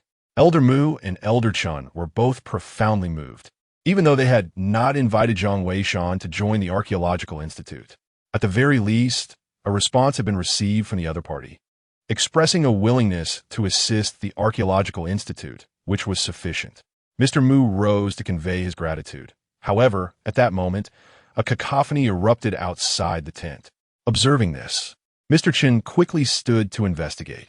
Mr. Moo hastily remarked, with Mr. Zhang's assurance, I am at ease. It is nearly mealtime. Shall we proceed to dine, gentlemen? Mr. Zhang Weishan, indeed feeling famished, did not decline the invitation. The three men rose and departed the tent, with Mr. Mu trailing behind, when suddenly his phone rang. Mr. Zhang Weishan, standing at the tent's entrance, was taken aback to see that two excavators had arrived outside, accompanied by trucks transporting coils of steel. As if preparations for construction were underway, a sense of bewilderment washed over him. Ms. Chinwen was there, overseeing the operations. Meanwhile, the sound of Mr. Mu speaking on the phone resonated within the tent. Hello, Mr. Mu. We have made a new discovery. Zhang Weishan might be the descendant of the famed Feiqiu Zhang clan. What is happening? Please elaborate. Mr. Mu promptly explained. The situation is as follows. Previously, we had only traced both Zhang Weishan and the Feiqiu Zhang clan to Shihu City, and both were undocumented, leaving us with no leads. However, there exists a distinction within the undocumented. Zhang Weishan is indeed a person, albeit without registered household information, while the Feiqiu Zhang clan remains entirely elusive. Hence, we were unable to ascertain whether they were one and the same. Yet, we have recently conceived a method. We compare the times when Feiqiu Zhang and Zhang Weishan appeared in live broadcasts, along with Zhang Weishan's activity trajectory in Shihu City. It has come to our attention that whenever the renowned Zhang of the Feiqiu lineage is online, Zhang Weishan is invariably present in his shop. Conversely, during the periods when Zhang of the Feiqiu lineage is offline, Zhang Weishan is often occupied with various external matters. Admittedly, there have been a couple of instances where Zhang Weishan was outside while the Feiqiu Zhang was online, yet remained silent. We suspect he might have been utilizing his mobile device to access the live stream, keeping an eye on the archaeological team's endeavors. Although these pieces of evidence may not provide direct proof, they certainly suggest a probability of around 70 to 80%. Upon hearing this, Old Mu's heart raced with excitement. He quickly lifted his gaze to meet Zhang Weishan's, only to find that Zhang Weishan was also looking back at him. A knowing smile graced Zhang Weishan's lips, imbued with significance, as if he had indeed overheard the conversation on the phone. The truth is, he had. I understand now. This matter must remain confidential. A top secret within our archaeological institute. You need not pursue this any further. I have grasped the situation. Upon witnessing Zhang Weishan's smile, Old Mu realized that the individual before him was undoubtedly the great Zhang of the Feiqiu lineage. Given that he wished to conceal his identity, it was clear that he would not be foolish enough to divulge such information. That would be the act of a simpleton. At this moment, Zhang Weishan felt a sense of resignation. He had not anticipated that his movements would inadvertently reveal his identity. However, this was of little consequence. He had never intended to maintain this guise indefinitely. He simply preferred not to draw attention to himself. After all, it would be rather absurd for him to announce, I am Zhang of the Feiqiu lineage. Behold my presence. It is inconsequential. Now that Mr. Mu is aware, it is quite beneficial, at least many times when offering advice. With Mr. Mu presiding, the field of archaeology will be more inclined to heed such counsel. Chapter 72. The archaeological situation is grim. Li Zhu must enter the tomb. All right, everyone. Today's live broadcast comes to a temporary halt. Shortly, we shall present even more captivating content, the host Yun Yun announced. Thank you for watching. I am Yun Yun, and I shall see you shortly. As her voice faded, the live stream ended momentarily. Nevertheless, the audience lingered, deeply engrossed in discussions regarding the recent hacker attack. At that moment, Shun Wan sat within the tent, absorbed in the broadcast, yet an unsettling feeling gnawed at her. Just then, Zhang Weishan entered, exclaiming, Come on, Team Leader Chun has invited us to lunch. Shun Wan nodded in agreement and promptly exited alongside Boss Shun. However, her unease persisted, prompting her to inquire during their meal, Zhang Weishan, don't you find it peculiar? My computer was infected last time, and now hackers have directly targeted the live streaming platform. Could it be that my previous computer issues were also the work of those hackers? Zhang Weishan paused, contemplating her words. That seems unlikely. If it truly were the hackers, it would be beyond the capabilities of a mere computer repair shop owner. Nevertheless, we cannot entirely dismiss that possibility. After all, Marikoku is intensely focused on our archaeological endeavors in Huaxia. They might indeed have plans targeting students from your archaeology institute. Shenhua nodded, finding merit in Zhang Weishan's reasoning. Although she could not definitively ascertain whether her computer troubles were linked to those hackers, she could not shake the suspicion that the virus-laden software might very well have been crafted by them. Through this incident, Zhang Weishan has come to the realization that the state of archaeology in the Huaxia nation is indeed rather bleak. The chasm in archaeological technology is quite pronounced, compounded by the relentless pursuit and obstruction from foreign institutions. It is no wonder that over the years, the pool of talent in the field of archaeology has remained so meager. It is likely that a significant number have been lured away by foreign entities. After a meal, seizing the opportunity presented by the fresh mountain air and the pleasant sunlight, Zhang Weishan decided to survey the surroundings. Having acquired a variety of skills, he had long awaited an opportunity to apply them, and now that he had finally arrived at an archaeological site, it was only natural to practice. Not to mention, the intricate feng shui patterns contained within the yin-yang diagram could certainly be tested one by one.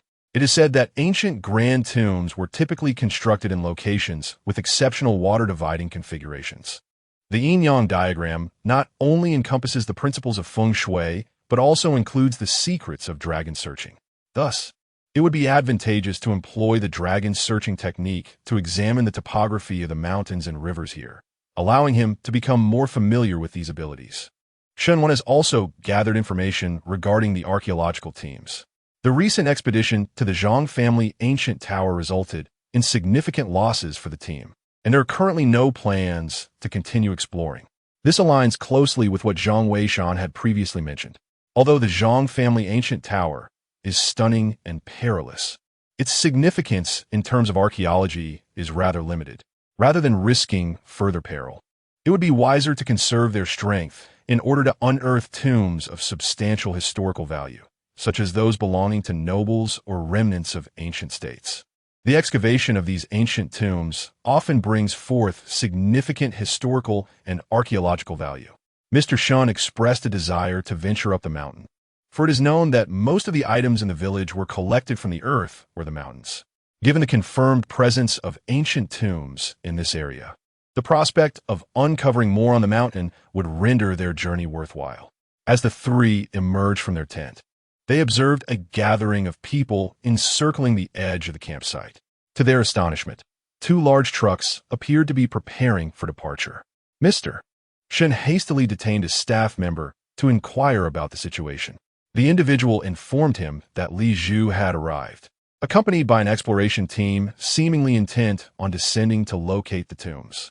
This revelation surprised everyone, particularly Shen Wan and Zhang Weishan, who had anticipated Li Zhu and Appo's arrival but did not expect him to lead a team into the ancient tombs, a perilous endeavor indeed. At that moment, Chen Wan, along with Mr. Mu and Mr. Chun, emerged from the tent. Spotting Zhang Weishan and the others, she hurried over to inquire about the situation. "What is happening, teacher?" Shen Wan, with his characteristic impatience, asked directly. Chun Wan smiled and replied, "I was just about to discuss this with Mr. Zhang. You must be familiar with Li Zhu. His family provides substantial financial backing to the archaeological community. Moreover, they possess a highly professional exploration team. They are eager to attempt a descent into the tombs. We have tried to dissuade them, but to no avail. Thus, we have allowed them to proceed on their own." While Chun Wen's explanation seemed straightforward, the underlying complexities of the situation were evidently intricate. The Li Zhu family enterprise undoubtedly values the development rights of the ancient Zhang family tower, aiming to transform it into a museum for profit. The archaeological team and the Archaeological Institute benefit from the financial backing of the Li Zhu family. Furthermore, if individuals bring their own equipment and funds to assist in the exploration of ancient tombs, the archaeological community would naturally welcome such endeavors, as it would also preserve the expertise within the field. Once the expedition team locates the tomb, they must allow these individuals to participate in the excavation, which is undoubtedly a lucrative arrangement.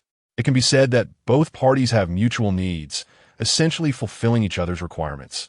Thus, no one would obstruct this endeavor.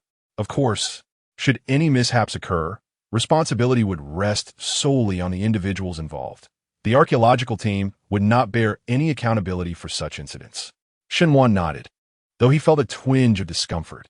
While this may be the reality, involving certain familial powers somewhat contradicts the original intent of archaeology. However, the archaeological field in Huaxia is currently quite fragile, necessitating assistance from external forces on numerous occasions. Mr. Zhang, what is your perspective on the Li Zhu family's expedition to the tomb? Old Mu inquired. Upon confirming that Zhang Weishan belonged to the renowned Zhang family of tomb raiders, his demeanor visibly shifted to one of greater respect. Elder Chun and Chun Wen also turned their attention to Zhang Weishan. Their understanding of him was limited, primarily recognizing his prowess in antique appraisal, yet they lacked sufficient insight regarding his views on tomb exploration. I have heard that Li Zhu has brought a significant amount of steel rolls, specifically those iron sheets. They intend to follow the same route we previously took.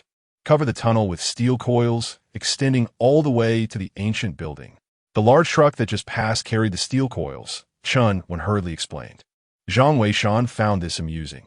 Using iron sheets to pave a tunnel was indeed a rather modern approach. But would it truly be effective? It was evidently not. Zhang Weishan chuckled and declared, "They must emerge within an hour.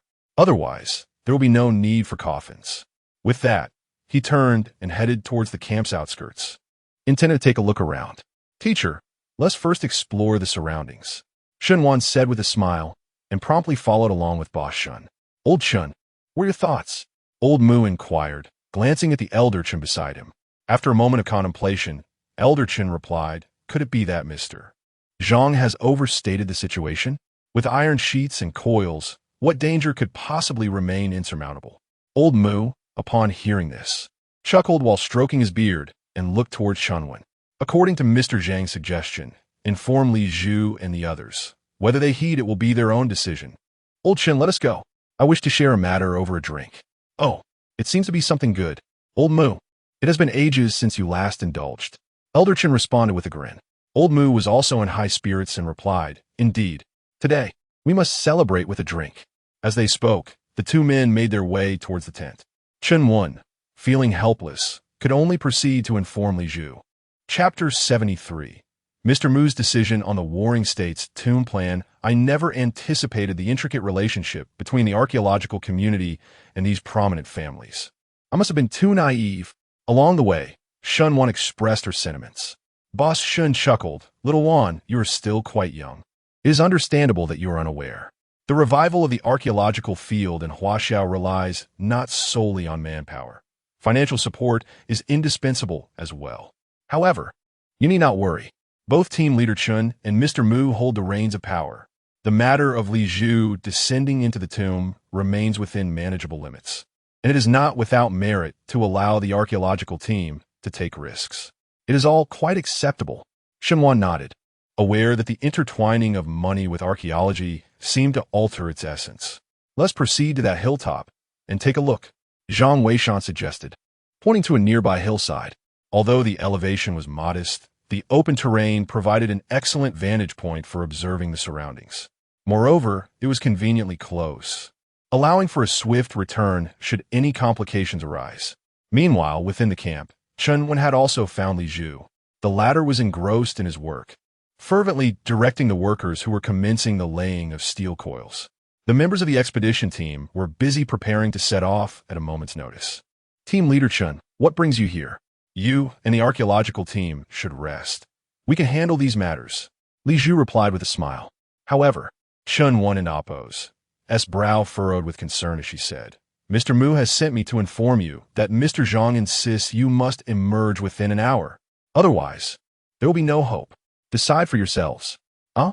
Li Zhu was momentarily taken aback, yet he felt a twinge of skepticism within. "Captain Chun, we are professionals in exploration. Although I do not deny Zhang Weishan's exceptional skills in antique appraisal, could he truly handle the realm of exploration? We certainly must investigate the ancient tomb. Rest assured, we are all experts in this field." Chen Wen, upon witnessing his demeanor, smiled and chose not to elaborate further. After all, they were not operating within the same framework. Some matters were best left succinctly stated, for excessive discourse could lead to annoyance. As Li Zhu watched Chun Wen depart, he felt a sense of unease. Although he suspected that Zhang Weishan might be exaggerating the dangers, the situation surrounding the Zhang family as ancient building was undeniably perilous, and he intended to descend personally this time. Hence, it was imperative to meticulously arrange security measures. With this thought in mind, he summoned the expedition team leader. Old Ma, when we enter the tunnel, have the brothers spaced every 10 meters. He instructed, if anything unusual occurs, they must exit immediately. Understood? Old Ma nodded and promptly set about making arrangements. Li Zhu felt that such a strategy would ensure utmost safety, and thus he went to change into his gear in preparation for the descent. Meanwhile, within the tent, Old Mu personally poured a glass of wine for Old Chun. Unable to contain himself, Old Chun remarked, Old Mu, stop keeping me in suspense. The way you're drinking now suggests it must be something monumental. You cannot simply gloss over it. Pray tell, does it concern Mr. Zhang? Old Lady Chun had a profound understanding of Elder Mu. He would never indulge in alcohol unless it were a matter of great significance. Elder Mu nodded, yet he remained silent, instead rising to glance outside. He summoned 2 soldiers to cut the power supply to the cameras within the tent, subsequently instructing them to guard the entrance, permitting no one to enter. With the power disabled, even the most adept hackers would find it impossible to activate the cameras. Observing this, Old Chun straightened his posture, realizing that what Elder Mu was about to disclose would likely be of grave importance. Indeed, Elder Mu lifted his glass and took a sip, his first words being, Mr. Zhang Weishan must not be allowed to leave with Gao. He is exclusively one of our archaeological community. Furthermore, I wish to invite him to lead our Warring States tomb project. What? Old Chun was taken aback. Are you jesting? Mr. Zhang possesses remarkable skills in antique appraisal, but that does not equate to proficiency in tomb excavation. To assign such a talent as a leader for such perilous endeavors would be a disservice to him. Old Chin's agitation was palpable, yet Elder Mu raised his hand, urging him to remain calm. Do not be hasty. Who informed you that he is solely adept in antique appraisal? You heard his insights regarding Li Zhu and the others. This indicates he is certainly aware of certain conditions surrounding the Zhang family's ancient building. And so what? Li Zhu and his companions have yet to descend. Who can ascertain the veracity of his claims? While I too have confidence in him, the Warring States Tomb Project is the utmost secret of our archaeological institute. Even Chun, when lacks the qualifications to serve as the team leader, it may not be appropriate to assign him that role. Elder Chin still harbors reservations. The Warring States Tomb Project has been under preparation for the past year, and its implications are immense, potentially revitalizing the entire field of archaeology. Elder Chun is convinced that if the Warring States Tomb Project can be executed successfully, it will undoubtedly become a monumental discovery that astonishes both domestic and international audiences. The enthusiasm for archaeology in the Huaxiao Nation would reach unprecedented heights, and perhaps this momentum could lead to a qualitative leap in the nation and Oppo's archaeological endeavors. Therefore, it is imperative that the Warring States Tomb Project encounters no errors. Our initial resolution stands. Individuals may perish, but once the Warring States Tomb Project commences, it must not be halted. Elder Mu chuckled, acknowledging the importance of the Warring States Tomb Project, as if to say, am I unaware? However, allow me to finish my thought. My choice of Zhang Weishan as the team leader is well-founded. Let me ask you, would you have any objections if I were to invite the FHO Zhang clan to lead the Warring States Tomb Project? Naturally not. We all recognize Mr. FHO Zhang's formidable abilities, and I too wish to recommend him. Yet this individual is elusive, rarely seen. Before Elder Chun could finish his sentence, a sudden realization struck him. His eyes widened in astonishment as he gazed at Elder Mu. Are you implying that Zhang Weishan is FHO Zhang? Elder Mu remained silent, merely nodding in affirmation. Elder Chun quickly covered his mouth, seemingly fearful of being overheard. Old Mu, this is no time for jest. This matter involves significant implications. Do you truly believe I am jesting? Old Mu chuckled, simultaneously gesturing for Old Chun to take a sip of his drink to steady his nerves.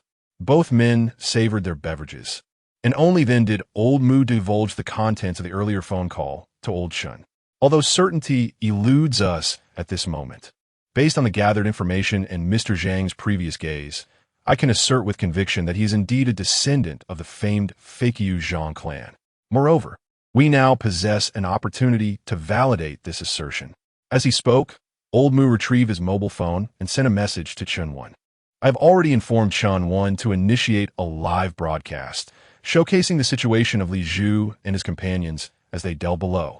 Firstly, if Li Zhu and his team encounter no issues after an hour, it would simply indicate my waning eyesight.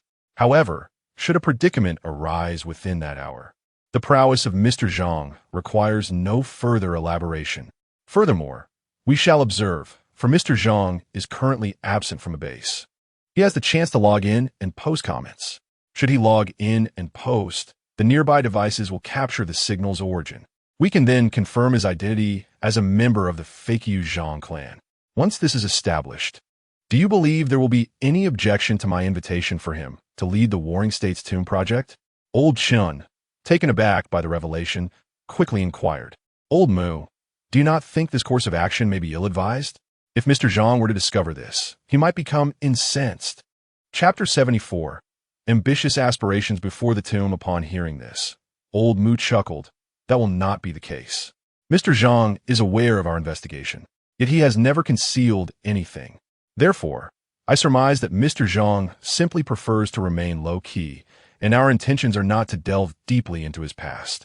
As long as we ascertain his identity, that suffices. Moreover, this matter of identity should remain known only to you, me, and at most, old Sunday. No one else should be privy to this information. This is what Mr. Zhang cares about. With a sigh, old Mu continued. At present, we are akin to an ant beside a giant, yearning to glimpse the giant's visage. If our hearts are sincere, the giant may not reveal himself to us. Yet he would not harm us, for we are too insignificant. On the mountainside, Boss Shun searched fervently, hoping to uncover some ancient artifacts. However, the prospect was dim, as it resembled the futile endeavor of finding a needle in a haystack. Meanwhile, Shun Wan surveyed her surroundings and noted that despite the modest elevation, the vantage point offered a comprehensive view. She could see the topography of the mountains and the archaeological teams camped below in their entirety. Standing here, she felt a connection to the past, as if the individuals who decided to construct the Zhang family ancestral hall had once stood in this very spot, observing the landscape before making their choice. Zhang Weishan, your expertise in feng shui is remarkable. Surely you can discern something from this? Shen Wan inquired, her perception of Zhang Weishan having undergone a significant transformation, as she often found herself eager to seek his counsel. Zhang Weishan smiled in response. Behold the majestic mountains before us, their peaks rising in layered grandeur, reminiscent of the scales of a dragon.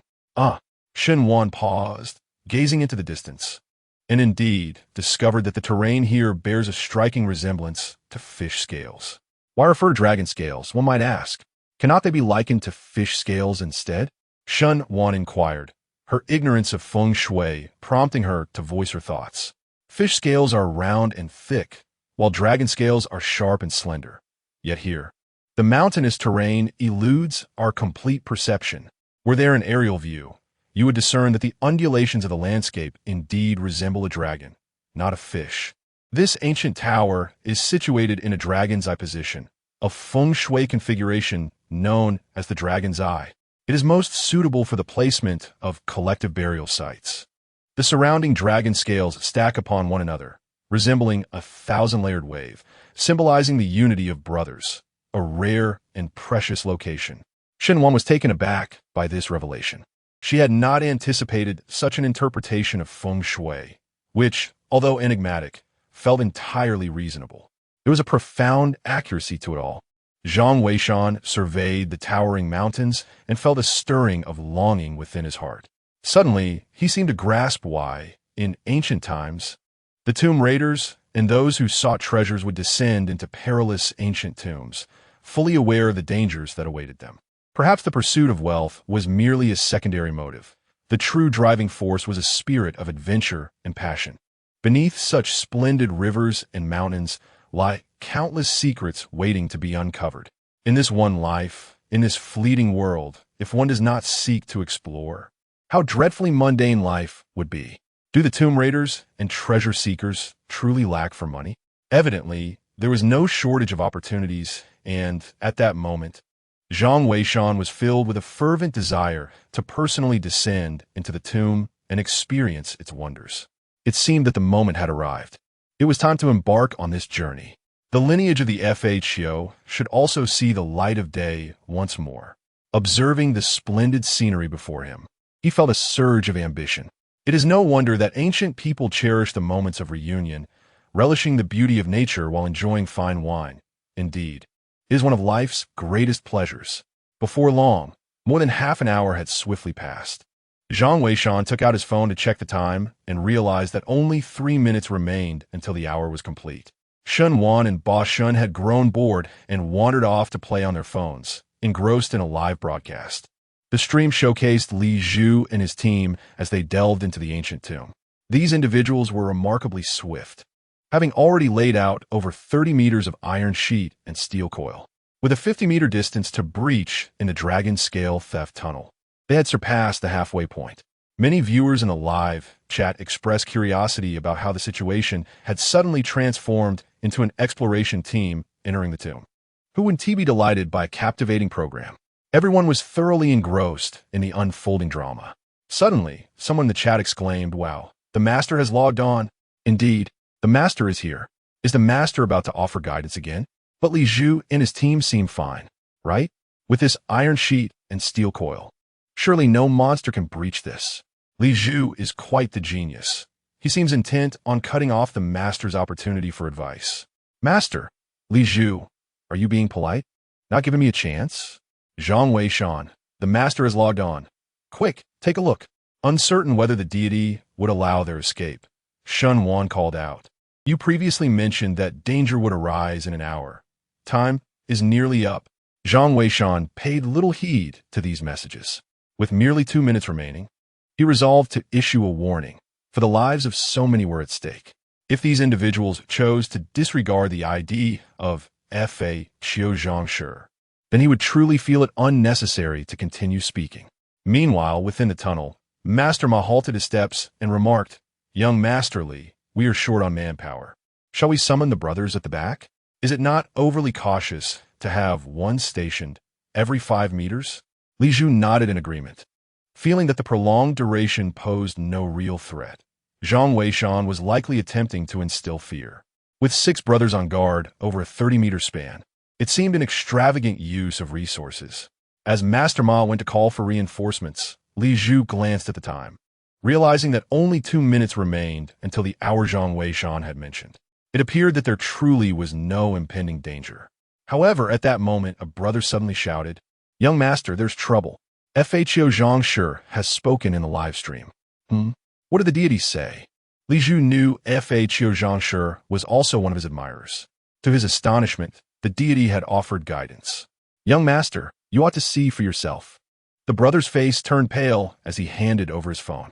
Upon taking the device and glancing at the screen, Li Zhu was equally taken aback. A golden message shimmered in the live stream, radiating brilliance. "You have 1 minute left to exit. If you delay any further, take this opportunity to bid farewell to your families. The Zhang family's ancient tower is no longer accessible. Heed this warning." Li Zhu was momentarily taken aback. 1 minute? Wasn't there still a full 2 minutes remaining until the hour was up? Zhang Weishan's timing seemed off, a full minute behind. However, when Li Zhu glanced at the clock, he was left speechless. It turned out he had misunderstood. From a moment he saw the comment until he finished reading it, precisely 1 minute had elapsed. Indeed, only 1 minute remained. He exchanged glances with Zhang Weishan, realizing their timing was eerily synchronized. While he could dismiss Zhang Weishan's words, he dared not ignore the warning from the Zhang family. In a sudden outburst, he shouted, "Everyone retreat quickly. Hurry." With that, he dashed toward the exit. The others, sensing the urgency, followed suit, hastily making their way to the exit. Ma Laoda felt somewhat perplexed, but upon hearing the urgent call from the crowd, he hesitated no longer and led his group in haste. Meanwhile, in the live broadcast, countless viewers were in an uproar. What on earth is happening? Wasn't everything fine? Indeed. I am puzzled as well, but the words of the master must be taken seriously. Absolutely. If the master's words can be doubted, then what's the point of playing? Wait a minute. The master's words seem to carry a deeper meaning. What does he mean by the Zhang family's ancient tower being off limits? Is he no longer offering guidance? I too share this sentiment. Could it be that this is not the last time the esteemed expert will offer guidance? What shall we do if the venerable expert ceases to provide direction for the archaeological team? And what of the ancient Zhangjia Tower? Its excavation remains incomplete. Chapter 75. The identity of the Fa Qiuzhang clan is confirmed. Invitation from Old Master Mu. The audience in the live broadcast room was engaged in a fervent discussion when, unexpectedly, a sudden change occurred at the archaeological site. The iron sheets that had been laid against the walls began to exhibit peculiar dents. These steel sheets were of exceptionally high quality. It was said that not even bullets could penetrate them, making it virtually impossible for an ordinary person to manipulate them. Yet at that moment, the iron sheets on the walls were inexplicably caving in. What started as a single indentation gradually morphed into a gaping hole, culminating in a complete collapse of the entire section. In some areas, the fallen rock layers were even exposed. The entire passage seemed to be shifting positions. Li Xiao, Malauda, are you out yet? The exit here is about to be sealed off. A brother stationed approximately 10 meters from the exit shouted into the intercom. However, amidst the rumbling vibrations of the ground, nothing else could be heard from the device. Despair filled Li Zhu's eyes. If only he had turned back a minute sooner, he would not have found himself caught in such perilous circumstances. How could he have been so foolish as to doubt Zhang Weishan? Li Xiao, stop overthinking it. We need to run, Ma Lauda urged anxiously. The collapses in the passageway were becoming increasingly frequent. As time languished, the fear of being entirely buried alive grew ever more imminent. Li Zhu dared not indulge in further fanciful thoughts and quickened his pace towards the exit. The 30-meter distance, though seemingly short, felt elongated as they ascended, inevitably slowing their speed. Soon, they beheld the glimmer of light that signified the exit. However, the collapse of the passage became increasingly severe. Upon reaching approximately 10 meters, they were compelled to crawl through. This, in turn, further hampered their speed. By the time Li Zhu managed to squeeze through, the entire passage had suffered significant deformation. The steel sheets resembled mere paper, utterly devoid of utility. With a resounding crash, the entire passage collapsed less than a minute after Li Zhu emerged safely. The entrance sealed tightly, betraying no indication that a tunnel had existed there before. Li Zhu stood in a daze, unaware of how many brothers had been left behind. Yet, he understood that this calamity stemmed from his own hubris. Had he heeded Zhang Weishan's counsel sooner, perhaps the outcome would have been different. Boss Ma, please account for the numbers and see how many brothers have perished. Li Zhu shouted, his eyes ablaze with sorrow. Understood. Boss Ma replied swiftly, hastening to tally the numbers. Li Zhu, overwhelmed, sank to the ground, his gaze filled with regret and despair. Moments later, Boss Ma returned, exclaiming, Li Xiao, fortune has favored us. There have been no casualties, although the remaining steel sheets are certainly insufficient. Upon hearing this, Li Zhu felt a slight alleviation of the heaviness in his heart and hastily waved his hand, saying, No, it's not possible to enter the ancient tomb. Besides, it's all about luck. Our lives are merely salvaged. Li Zhu was acutely aware that if it were Chun when conveying Zhang Weishan and Appo's message, and he had arranged for someone to stand guard every 5 meters, they would likely heed the words of the Zhang family at the crucial moment. It was feared that several individuals would remain inside this time. Li Shou, does this mean we are not descending? What will happen to the museum project? Ma Lauda inquired anxiously. Their descent into the tomb was primarily to assist the archaeological team in excavating the ancient site, paving the way for the future development of the city museum. If the tomb exploration were to cease, the museum project would also be in jeopardy, rendering all the invested manpower and resources futile. What good is a museum without lives to spare for profit? Li Zhu scolded. Ma Lauda was left at a loss, unable to counter the situation. Meanwhile, on the hillside, Zhang Weishan had also put away his phone and called for everyone to prepare to leave. Shunwan gazed at his phone, a hint of reluctance in his eyes. Oh, it's just that the so-called Zhang family of tomb raiders won't provide guidance anymore. Don't worry, as long as the archaeological team has other activities, he will surely return. Besides, even if he doesn't offer guidance, we still have Zhang Weishan, right? So don't be too disheartened. Shen Laoban consoled. Shenwan replied, I merely feel regretful. My teacher tasked me with seeking the Zhang family of tomb raiders, yet there's been no progress thus far. In the future, finding what one seeks may prove even more difficult. Zhang Weishan, feeling the awkwardness of the situation, chose to feign ignorance. The audience in the live broadcast eagerly awaited a response from the esteemed figure. However, unexpectedly, the Great One simply logged off. The officials, naturally, found themselves at a loss, resulting in an unresolved conclusion. It seems that one must wait for the next appearance of the esteemed figure to gather further details. Meanwhile, within the tent, old Muandapos' phone finally rang. Upon answering, a smile graced his face that did not wane. Moments later, he hung up, and old Chun could discern the joyous expression. Realizing that Li Zhu and the others had emerged safely, precisely 1 hour after the incident, the results from the relevant authorities were also released, confirming that the signal from the Zhang family was emitted near the archaeological site. Do you still have any questions? Old Chun raised his glass with a smile. No. The only concern is whether we can truly invite Zhang Weishan to lead the Warring States Tomb Project. Discussing this topic, old Mu expressed some apprehension. However, he quickly regained his composure and replied, regardless of the outcome, we must strive to make this attempt.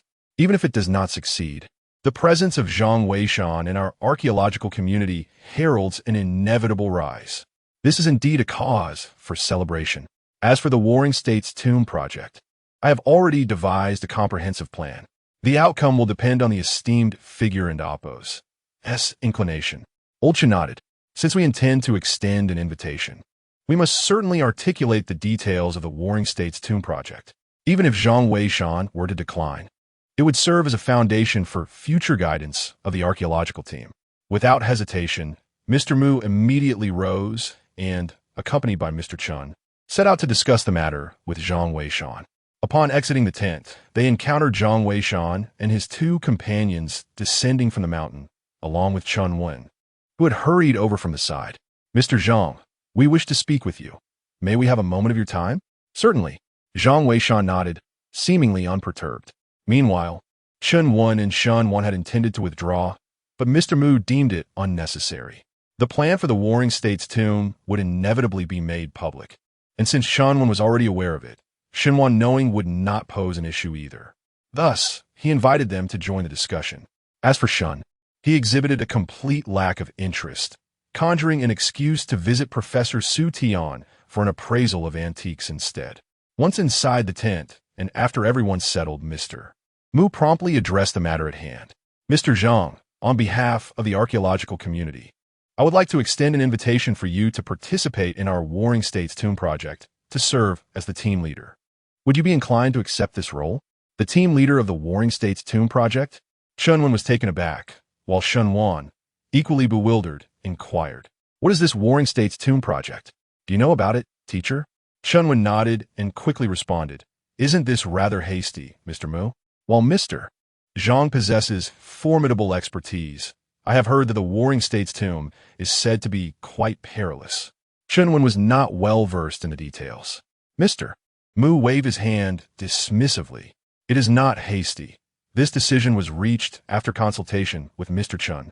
If the initiative for the Warring States tomb is to commence, Mr. Zhang is undoubtedly the only one capable of leading the endeavor.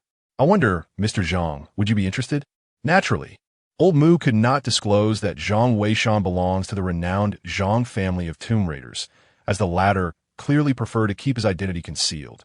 Thus, he could only leverage his own standing to suppress the matter. As long as Zhang Weishan consented to take on the role of leader, he could manage any ensuing issues. Zhang Weishan regarded Old Mu, finding the Warring States Tomb Project rather intriguing, and then spoke up. Please elaborate. Chapter 76. The reward of the archaeological revelation. The archaeological community was shaken by the revelation of the intricate plans surrounding the Warring States tomb. Upon recognizing the potential, Old Mu promptly divulged the entire scheme. The introduction alone, detailing the origins and procedures of the Warring States Tomb project, consumed a full hour. When he elaborated on the comprehensive aspects of the undertaking, it took an additional 3 hours to conclude. Throughout this extensive discourse, neither Zhang Weishan nor Old Mu, along with Shun Wan and others, excused themselves for even a moment, as the complexities involved in the Warring States Tomb project were staggering. They were utterly captivated, particularly Shun Wan, who had previously been unaware of the so-called Warring States Tomb plan. Shun Wan possessed a modicum of knowledge, yet upon grasping the full scope of the project, even she found herself momentarily paralyzed. The two remained in a state of astonishment for an extended period, failing to notice whether Zhang Weishan had nodded in agreement or shaken his head in refusal. They were immersed in the grandeur of the plan until Zhang Weishan finally rose to bid farewell to Old Mu and the others, still oblivious to their surroundings. That very evening, Zhang Weishan, Shun Wan, and Boss Shun departed from the archaeological site. No one anticipated that their visit would be so fleeting. It lasted merely a day, with no overnight stay. Old Mu and his companion also took their leave that night.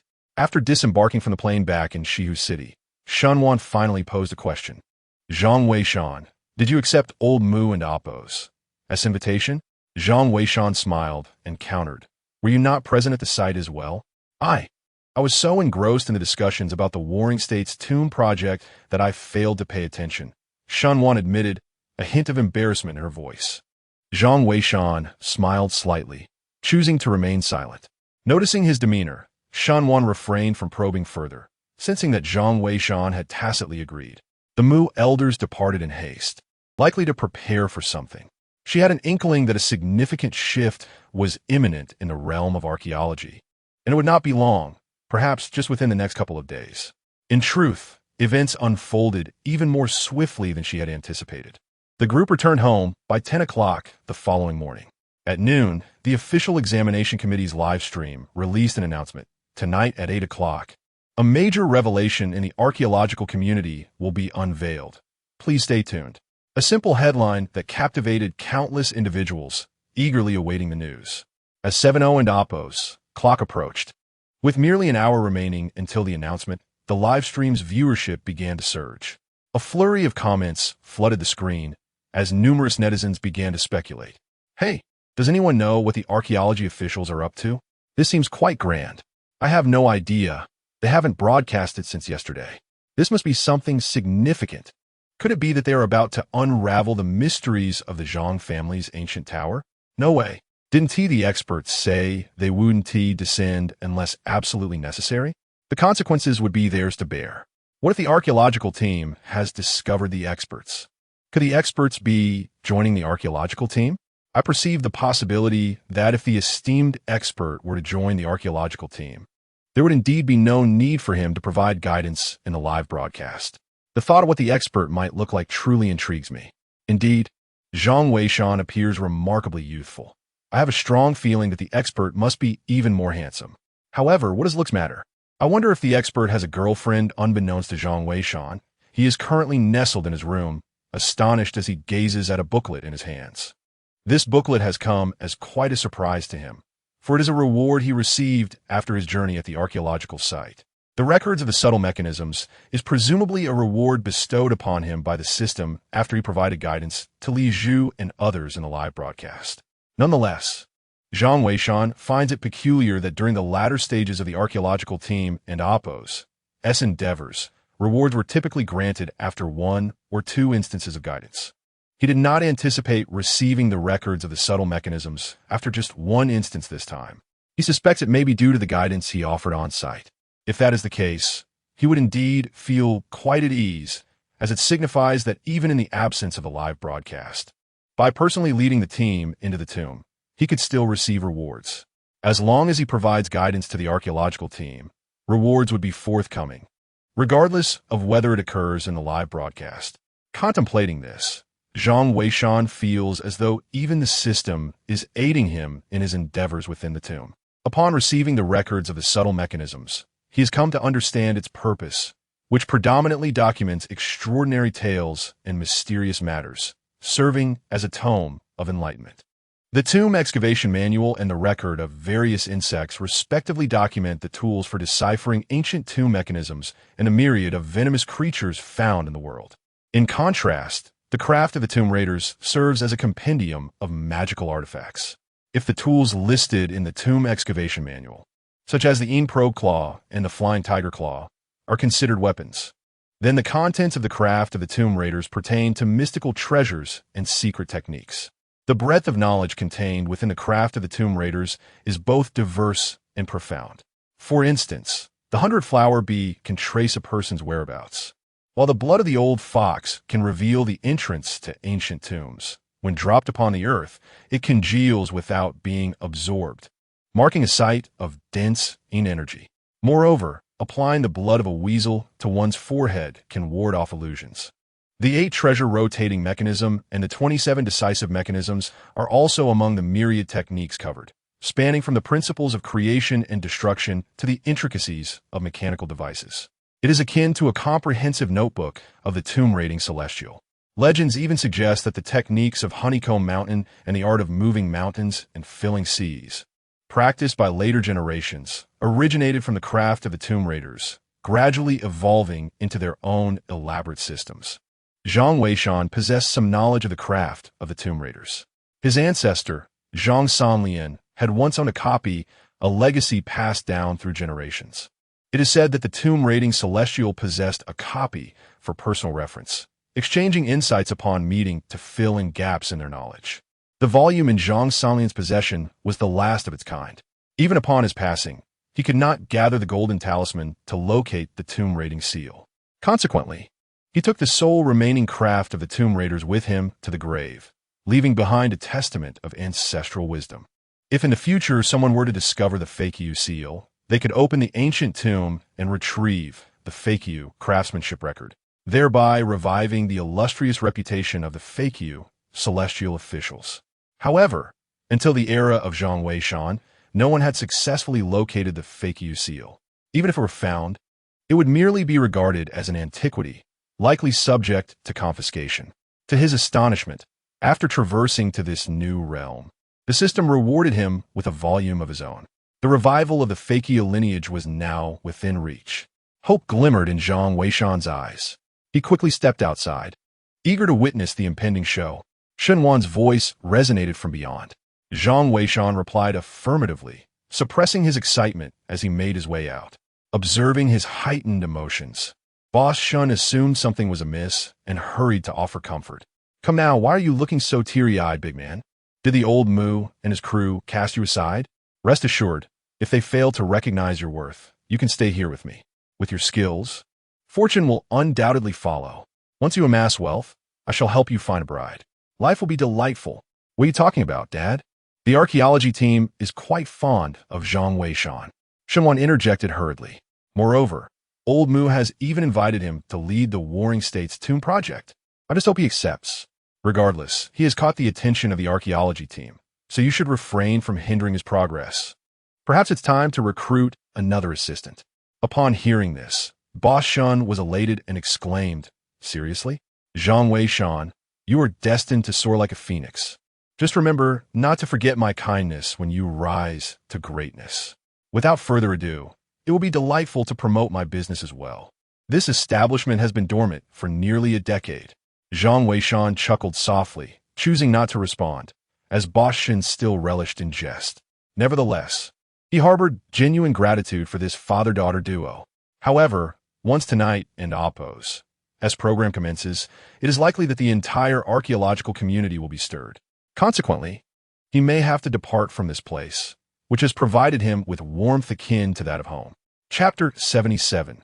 The Announcement of the Warring States Tomb Plan.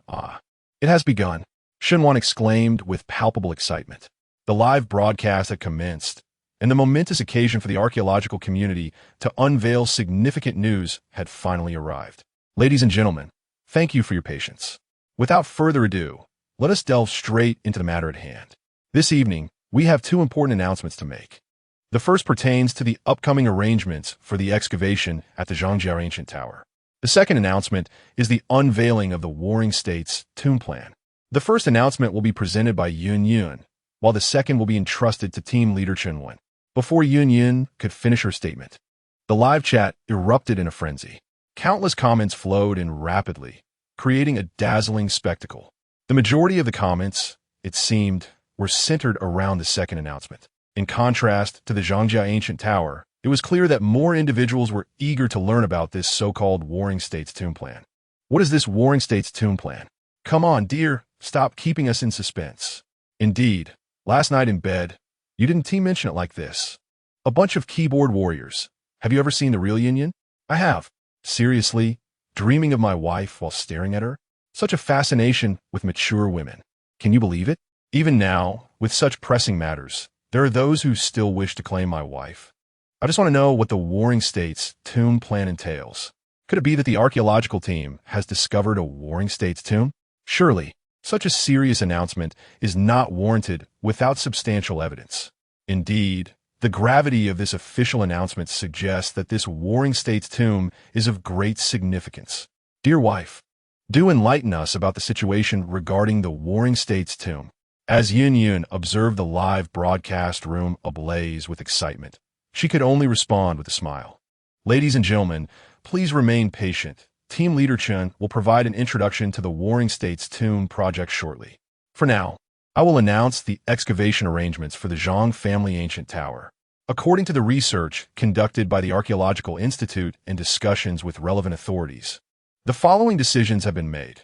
The Zhang family ancient tower excavation team will completely withdraw within 2 days, and the vicinity of the ancient tower will be handed over to the relevant departments for lockdown. During this period, a security team will be stationed to oversee the area. All excavation activities at the Zhang family ancient tower are hereby suspended. This is a well-understood necessity, as conditions within the tower are perilous and complex, and our current archaeological techniques are insufficient to address them. Therefore, we shall temporarily cease operations and await a more opportune moment for future endeavors. Furthermore, we caution those with ulterior motives to refrain from casting their gaze upon the Zhang family ancient tower. Should any outsiders approach, warning shots will be fired. Those who disregard this warning will face immediate consequences. Goodness, is it truly that stringent? Am I allowed to pass by? Never mind, I shall refrain from passing. I wish to live a few more years. I support the decision of the archaeological team. After all, living brings hope. Is this truly a surrender? One and oppose. The items inside deteriorate if left for another 2 years. Within the live broadcast room, there were both supporters and dissenters. However, the official decision had been made, and it was evident that it would not be altered due to the opinions of a handful of netizens. Next, Team Leader Chen will introduce the Warring States tomb project.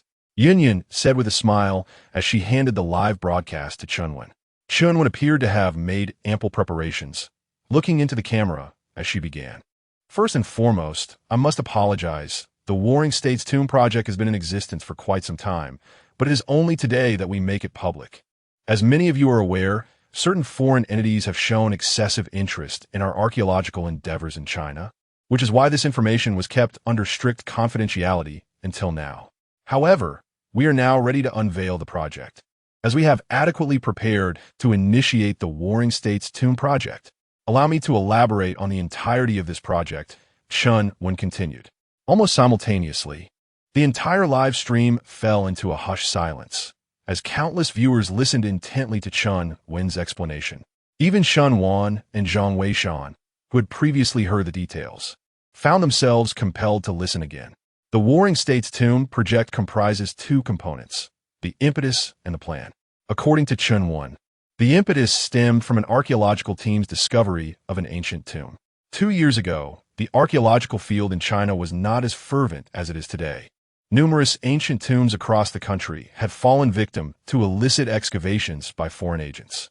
It was during that period that a nationwide initiative for the protective excavation of ancient tombs was launched. A team led by 3 esteemed archaeology professors uncovered a tomb in a mountain range known as Zhelongpan in the mainland. This tomb, while not particularly large, was comparable in size to those of ancient landowners' burial sites. However, the numerous scrolls unearthed within astonished the archaeological team. Upon deciphering the information contained in these artifacts, they uncovered an immense secret that has remained classified since its discovery, only to be revealed today. The information deciphered by the team indicates that this ancient tomb dates back to the Warring States period. Although the tomb itself is not particularly large, the identity of its occupant is of great significance. This individual was a military strategist, geomancer, and advisor during the Warring States era. While details about this person are vague, the records narrate a conspiracy he orchestrated in his time. He was tasked with finding an auspicious burial site for his master, one that promised eternal life. However, after interring his master, he usurped the tomb for his own use, seeking immortality for himself. Of course, the notion of eternal life was merely a figment of ancient imagination and should not be taken literally. Nevertheless, the documentation of this incident lends it a degree of credibility. This tomb serves as the ceremonial burial site for this individual. Subsequently, the archaeological team, utilizing these records alongside geographical data from the Warring States period, eventually discovered clues near Ghost Mountain, which are suspected to belong to the tomb of his master. The team undertook 2 expeditions to investigate, yet suffered catastrophic losses with none returning alive. They only managed to ascertain that the area is fraught with peril, claiming the lives of those who ventured close, further complicating the excavation of the Warring States Tomb project, which has been delayed until this day. The announcement has been made because we have successfully found a suitable individual to lead the Warring States Tomb project. Concurrently, as I reveal this information, the project has already commenced. We will conduct a 3-day selection process, open exclusively to students from the Archaeological Institute. The list of selected participants will be unveiled in 3 days, marking the official start of the archaeological activities associated with the Warring States Tomb project. Now, I shall disclose the name of the project leader. As Chun stood up, preparing to broadcast the live feed, the chat room erupted with excitement. The Warring States Tomb project is astonishing. Such intrigue existed during the Warring States period. I feel like I and Oppos hinder my seniors. This ancient tomb is perilous. Who could possibly take on the role of leader? Has the production team truly found a master? I don and Oppos, Tino, but it seems only a master could lead this expedition. Indeed, without a master at the helm, others might well be doomed. Alas, I have a sinking feeling this will end in tragedy. By the way, have you all truly found the master? The chat room suddenly began to reminisce about the legendary F.A. Qiuzhong. Chun also wished to invite him as the leader, but without any means to locate him, what could she do? Moreover, the choice of the leader had been firmly established by Mu Lao, leaving her with no alternatives but to announce the truth. On the live screen, a photograph and a few words suddenly appeared. Warring States Tomb Project Leader, Zhang Weishan. Chapter 78. Zhang Weishan leads the archaeological team into the tomb. Zhang Weishan? Who on earth is that? No way, it's this kid. Calm down upstairs. Could someone please enlighten me on who Zhang Weishan is? Wow, he is my classmate. Impressive. Wait, your classmate is named Zhang Weishan? Yes, exactly. But hold on. My classmate is a girl, and she works at a medical school. Are you really sending a woman to be the leader? Huh, you must be mistaken. That's just a coincidence of names. Oh, my apologies, I misread it. My classmate's name is Zhang Weishan. Sorry. Are you here to amuse us? Huh, Zhang Weishan, you crack me up. Shen Wan laughed heartily, clutching his stomach, leaving Zhang Weishan beside him feeling quite embarrassed. What a coincidence to share a name and find oneself in a live broadcast. You become a team leader now. That's impressive. Make sure to tell everyone that you've made it through my tutelage, Shen Wan remarked with a grin. Zhang Weishan nodded with a smile. Among those in the live stream, there were many newcomers and several others who had never watched the broadcast before, thus they were unfamiliar with Zhang Weishan's identity. However, with explanations from others, it didn't take long for everyone to learn who he was. Yet, knowing his identity didn't change much. Many still held reservations about his capabilities. Isn't this a bit rash? Although Zhang Weishan possesses considerable skill and is reputed to be an expert in antique appraisal, is it truly appropriate for him to lead the team? Indeed, merely gazing at the photograph evokes the impression of a playful puppy. Entrusting him with leadership may well leave him seeking the comfort of an elder sister's embrace. The archaeological team has been rather hasty in their decision. That location is fraught with danger, and it would be prudent to consider a more esteemed expert. Without a doubt, the suggestion to appoint a more distinguished individual is warranted, and we share the sentiment. I too champion the cause of the esteemed expert. Chen Wan, well aware of such circumstances, chuckled softly. I regret to inform you that the selection of Mr. Zhang Weishan was a well-considered decision from the Archaeological Institute. Even if you were to rally 108 supporters, it would prove futile. She continued, moreover, Mr. Zhang possesses considerable expertise. The Archaeological Institute's endorsement of him is not without justification. That concludes my remarks. The identities of the other team members will be revealed in 3 days, she announced. This will also mark the commencement of the Warring States Tomb Project. I kindly ask everyone to anticipate this with great interest. Thank you. With that, Chun exited the live broadcast, and Yun Yun swiftly took over. Shenwan turned to Zhang Weishan, poised to speak, when suddenly, she received a phone call.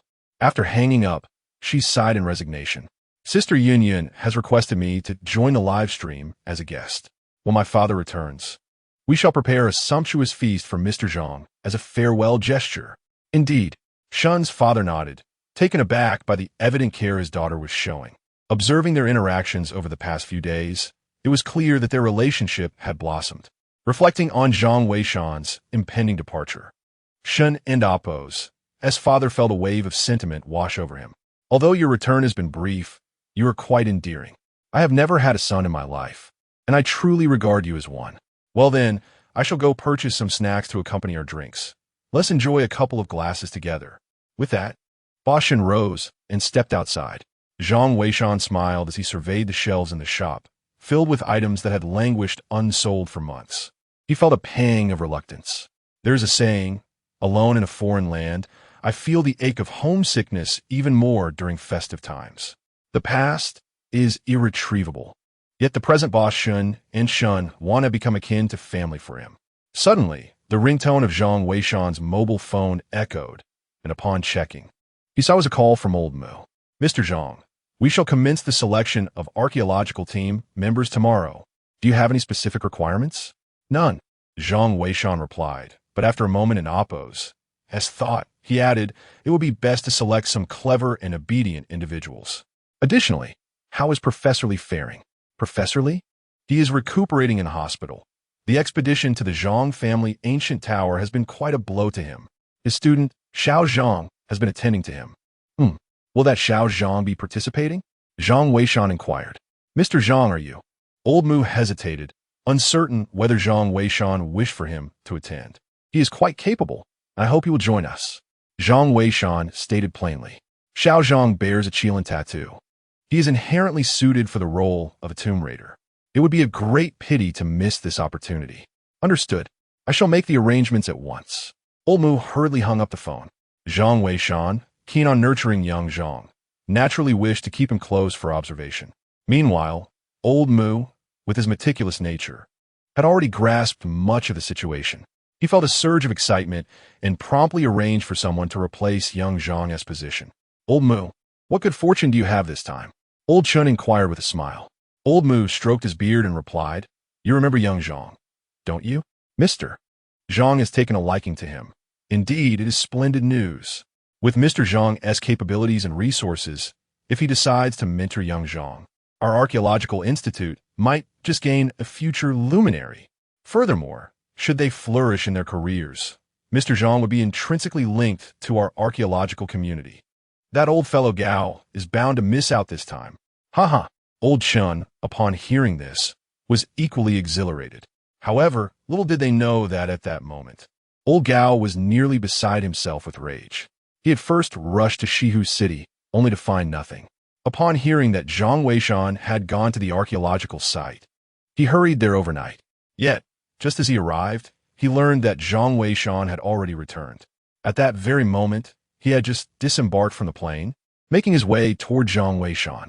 Half an hour later, in the shop, Zhang Weishan and Boss Shun sat at the table, both having consumed copious amounts of liquor, especially as Boss Shun held Zhang Weishan's hand, chattering incessantly. Young Zhang, look at all these goods in the shop. Do you think I, Boss Shun, am not worried about food and clothing? Even if I have a plethora of items, they simply one T cell, and I am quite anxious. After much effort in nurturing such an exceptional daughter, I certainly do not wish to hinder her progress. Xiao Zhang, has Boss Shin troubled you in any way? This time, you must lend me your assistance. Zhang Weishan was taken aback, realizing that the pretense of drinking was merely a guise, while the true intention was to exploit his goodwill. Boss Shun, if my salary is reduced any further, I shall be left with nothing. Nonsense. Who would dare to lower your wages? I would rather increase them. Boss Shun retorted. I have but one request. As he spoke, Boss Shun produced his phone and directed it toward Zhang Weishan. For the next 3 days, I require the use of your visage. I intend to host a live stream to sell products, using your face. Zhang Weishan was utterly bewildered. What did it mean to use one's face? Fear not, you need not do anything out of the ordinary. Just carry on as you usually would. I will live stream and occasionally capture your image, if you catch my drift. Boss Shin chuckled. Upon hearing this, Zhang Weishan began to comprehend Boss Shin's intentions. Under normal circumstances, he would dismiss such a request from anyone else. But given that Boss Shun had treated him kindly and possessed a rather playful disposition, he nodded in agreement. Indeed, it seems my kindness has not been in vain. Let's give it a try. With a hint of inebriation, Boss Shun initiated the live stream. However, at that moment, a knock resonated through the air, followed by a voice. Is Mr. Zhang Weishan present? I am Gao Mingyang, and I would appreciate the opportunity to speak with Mr. Zhang. Gao Mingyang? Who might that be? Boss Shun was momentarily taken aback, yet Zhang Weishan recognized the name. He had heard Shun Wan's introduction. Gao Mingyang was indeed a prominent figure in the biological realm, the venerable Gao himself. To his surprise, he was truly persistent and had actually come seeking him. Chapter 79. Professor Gao's invitation shocks the entire internet. Boss Shin set his phone aside to open the door, having forgotten that the live stream was already active.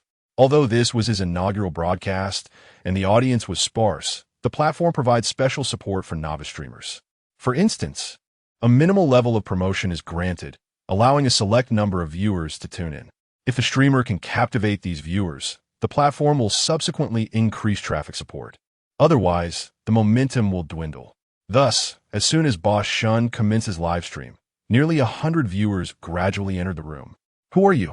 Upon opening the shop's door, Boss Shun was taken aback to find an elderly gentleman, appearing to be in his 70s, standing at the threshold. His face bore the marks of a weary traveler, yet his spirit was remarkably vibrant. May I inquire if Professor Zhang Weishan is present? I am here to seek him, the elder said hurriedly, producing his business card. Upon glancing at the card, Boss Shun was momentarily stunned. You are Professor Gao, the eminent Gao Mingyang from the field of biology. What a coincidence. My daughter, Shen Wan, is an archaeologist, and Chun Wan is her mentor. Professor Gao was momentarily taken aback and quickly responded, That's wonderful. Mr. Zhang is here with you. I urgently need to speak with him. Please come in. Boss Shun eagerly ushered him inside. As soon as they entered the shop, Professor Gao and Oppo's eyes fell upon Zhang Weishan, and his expression ignited with excitement. Zhang Weishan felt somewhat embarrassed, as he had not anticipated that even those from the biological realm would be drawn to him. Elder Gao, brimming with excitement, stepped forward to scrutinize Zhang Weishan, akin to selecting a son-in-law. Elder Gao, what brings you here? Zhang Weishan inquired, feeling uncomfortable under the intense gaze. Marvelous. At such a young age, to possess such profound expertise in archaeology and biology, you are indeed a rare gem. Elder Gao exclaimed. Mr. Zhang, you must be aware of my intentions. Feel free to state any conditions. I shall fulfill them all, provided that you join our biological community. Elder Gao was direct and unambiguous. Nearby, Boss Shun was taken aback and hastily interjected, Professor Gao, it seems you have arrived a bit late. Zhang Weishan has already been invited to lead a project concerning the Warring States tomb. However, unbeknownst to them, Professor Gao was unfazed. He waved his hand dismissively. What Warring States tomb project? We are all sensible individuals here. Let's not engage in euphemisms. That is merely a plan for self-destruction. I am aware that 3 archaeological professors previously ventured to that tomb site, and none returned. You are still so young, Mr. Zhang. Why risk such an adventure? Elder Gao turned to Zhang Weishan, emphasizing the need for self-preservation. It is well known that I am particularly concerned for the well-being of the youth. If only Mr. Zhang would consent to join our biological community, I would guarantee it with my reputation. A complete house is being generously gifted, and assistance with securing a job for one's spouse is also offered. In that moment, the few netizens present in Boss Shun's live stream couldn't help but feel a pang of envy upon hearing such enticing conditions. What kind of job is so remarkable that it is still seeking candidates? Indeed, sir. Do you think I would be suitable? I am young and robust, ready to cater to a wealthy lady. Sir, are you blind? This is Gao Mingyang, a distinguished professor in the field of biology. Are you joking? How could the biological community have fallen to such a state, broadcasting in such a small live stream? I am unsure, but he is undoubtedly Professor Gao. I am a student in the biological sciences. Nonsense. A friend of mine is also from the biology department. I'll call her over to confirm. The viewers in the live stream eagerly rushed to bring in more people, and the popularity of the stream continued to rise. Professor Gao exuded confidence, chuckling as he spoke. While it is true that the field of archaeology requires dedicated individuals, a promising talent like yours should not be subjected to such risks. Mr. Zhang, perhaps you should reconsider? Zhang Weishan, feeling somewhat awkward, replied, I appreciate Professor Gao's kind intentions, but I am currently unmarried. Being unmarried is not a problem. We have an abundance of female students in our biology department. Professor Gao continued earnestly. Isn't they're saying? When seeking a spouse, there are two places to look: the archaeology department, known for its fierce women, and the biology department, where one can bring their parents along. Once you arrive at our biology department, you can simply bring your parents to help you choose. I assure you, I'm not deceiving you. The number of female students in the School of Biology surpasses that of the archaeology department by tenfold each year. My dear fellow, one cannot remain single solely based on merit. Zhang Weishan felt increasingly awkward as he listened. Indeed, Gao Lao's recruitment tactics were as legendary as rumored. He had previously heard Shunwan mention that once Gao Lao set his sights on a talent, there was no one he could not entice away. The conditions offered were nearly impossible to refuse for any capable individual. Had Zhang Weishan not traversed through time, he might have genuinely been tempted.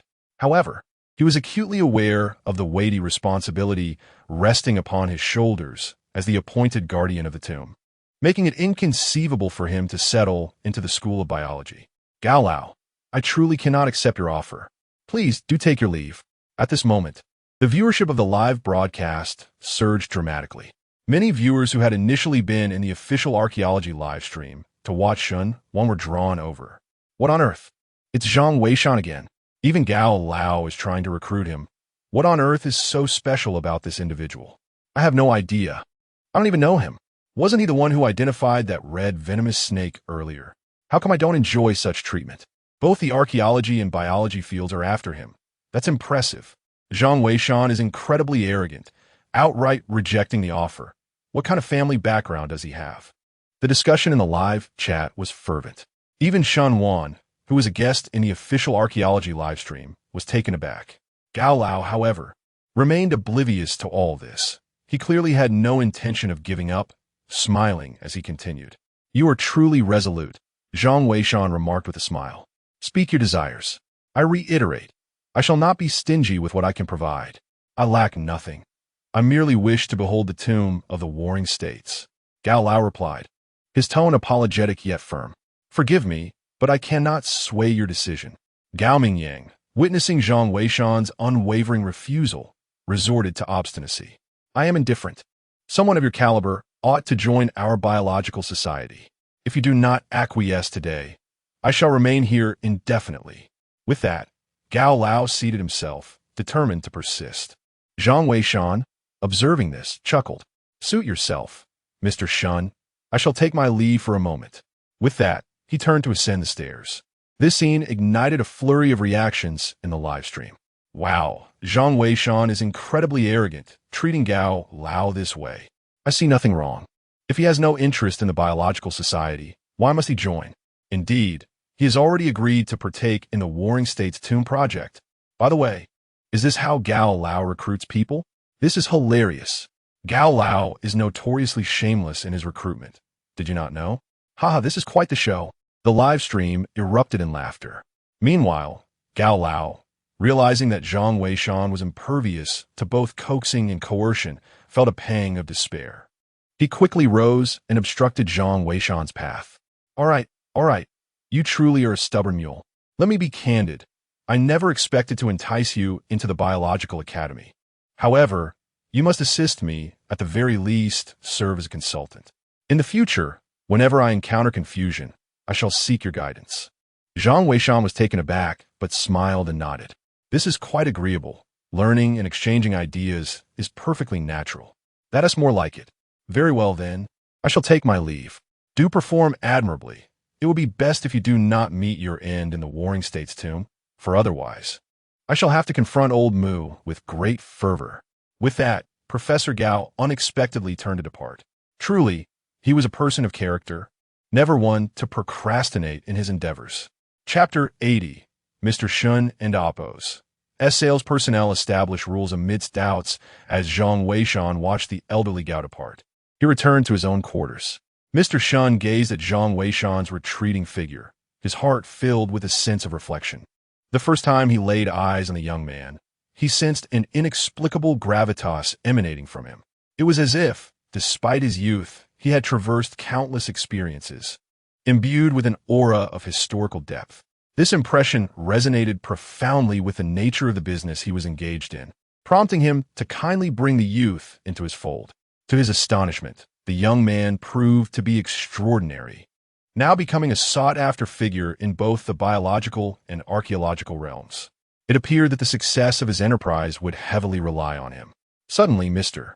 Shun recalled that he was still live-streaming. He dashed back to find himself utterly flabbergasted. The entire live-stream had erupted into a frenzy. His popularity had skyrocketed to the second highest, surpassed only by the official archaeological channel.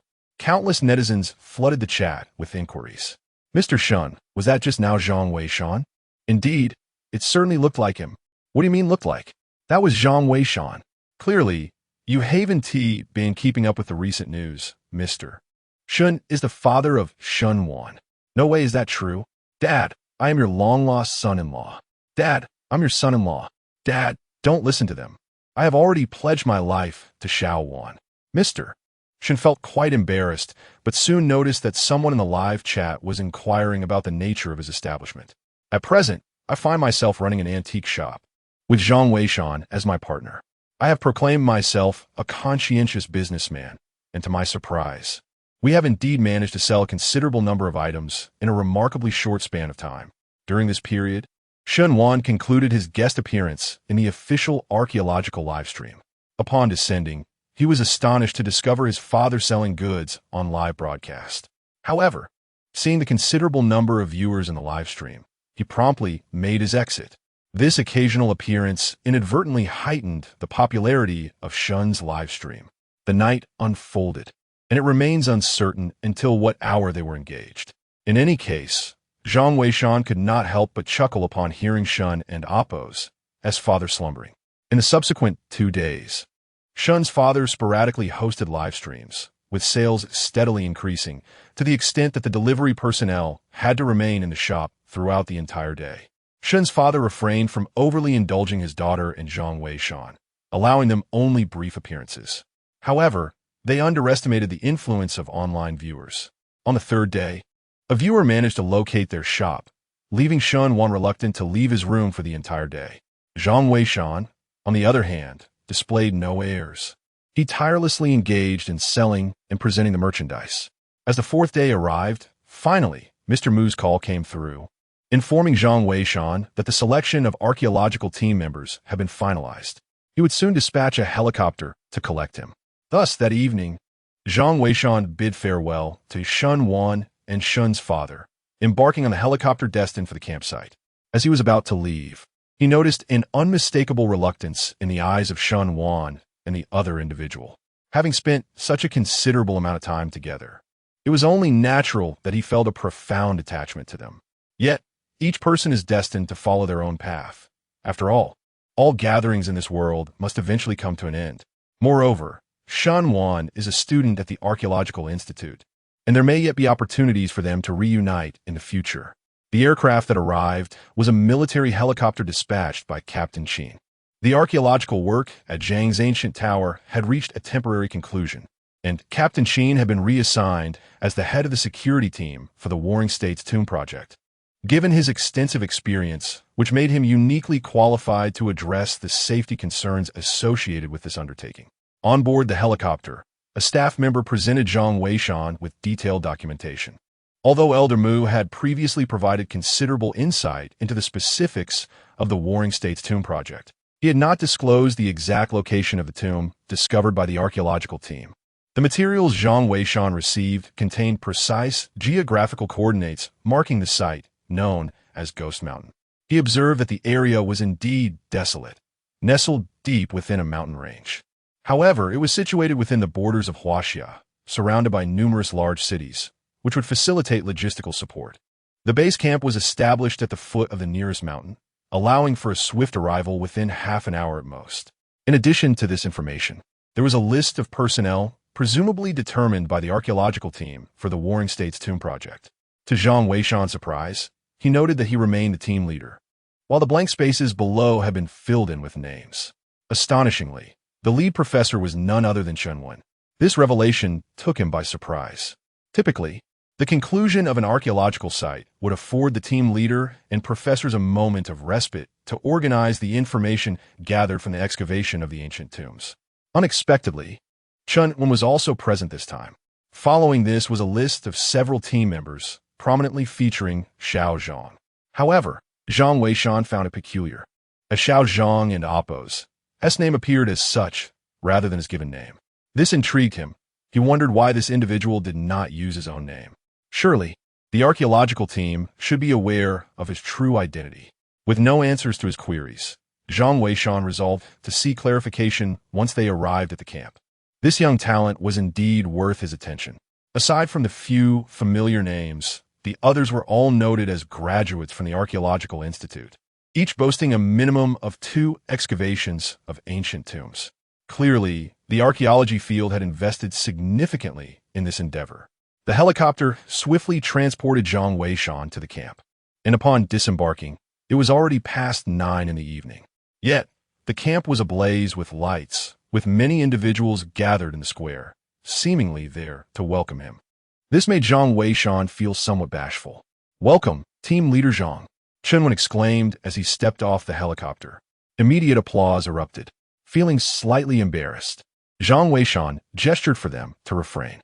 However, Chen Wen smiled and replied, "It is our honor to collaborate with someone of Mr. Zhang's caliber. I am about to announce an important message. According to the decision of the Archaeological Institute, from the moment Mr. Zhang enters the camp, he will be entirely responsible for the affairs of this Warring States Tomb project. Everyone must adhere to Mr. Zhang's directives. Any defiance will result in immediate expulsion from the archaeological team. Those who have objections may leave now." Upon hearing this, the crowd was momentarily taken aback, including Captain Qin, who appeared somewhat surprised. "Does this include our security team, Leader Chen?" Captain Qin inquired. "Indeed it does," Leader Chen affirmed. As a military man, Captain Qin, though puzzled, offered no further protest and simply acknowledged the command. Meanwhile, the other members of the archaeological team began to whisper among themselves.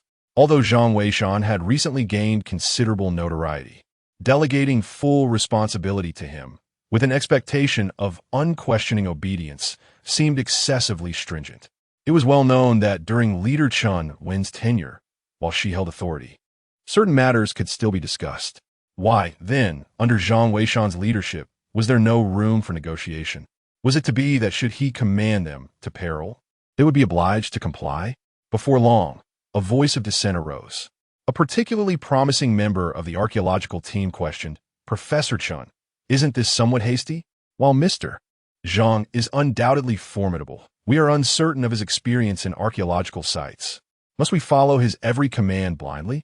If a danger arises and he chooses to flee, are we to await our demise without recourse?"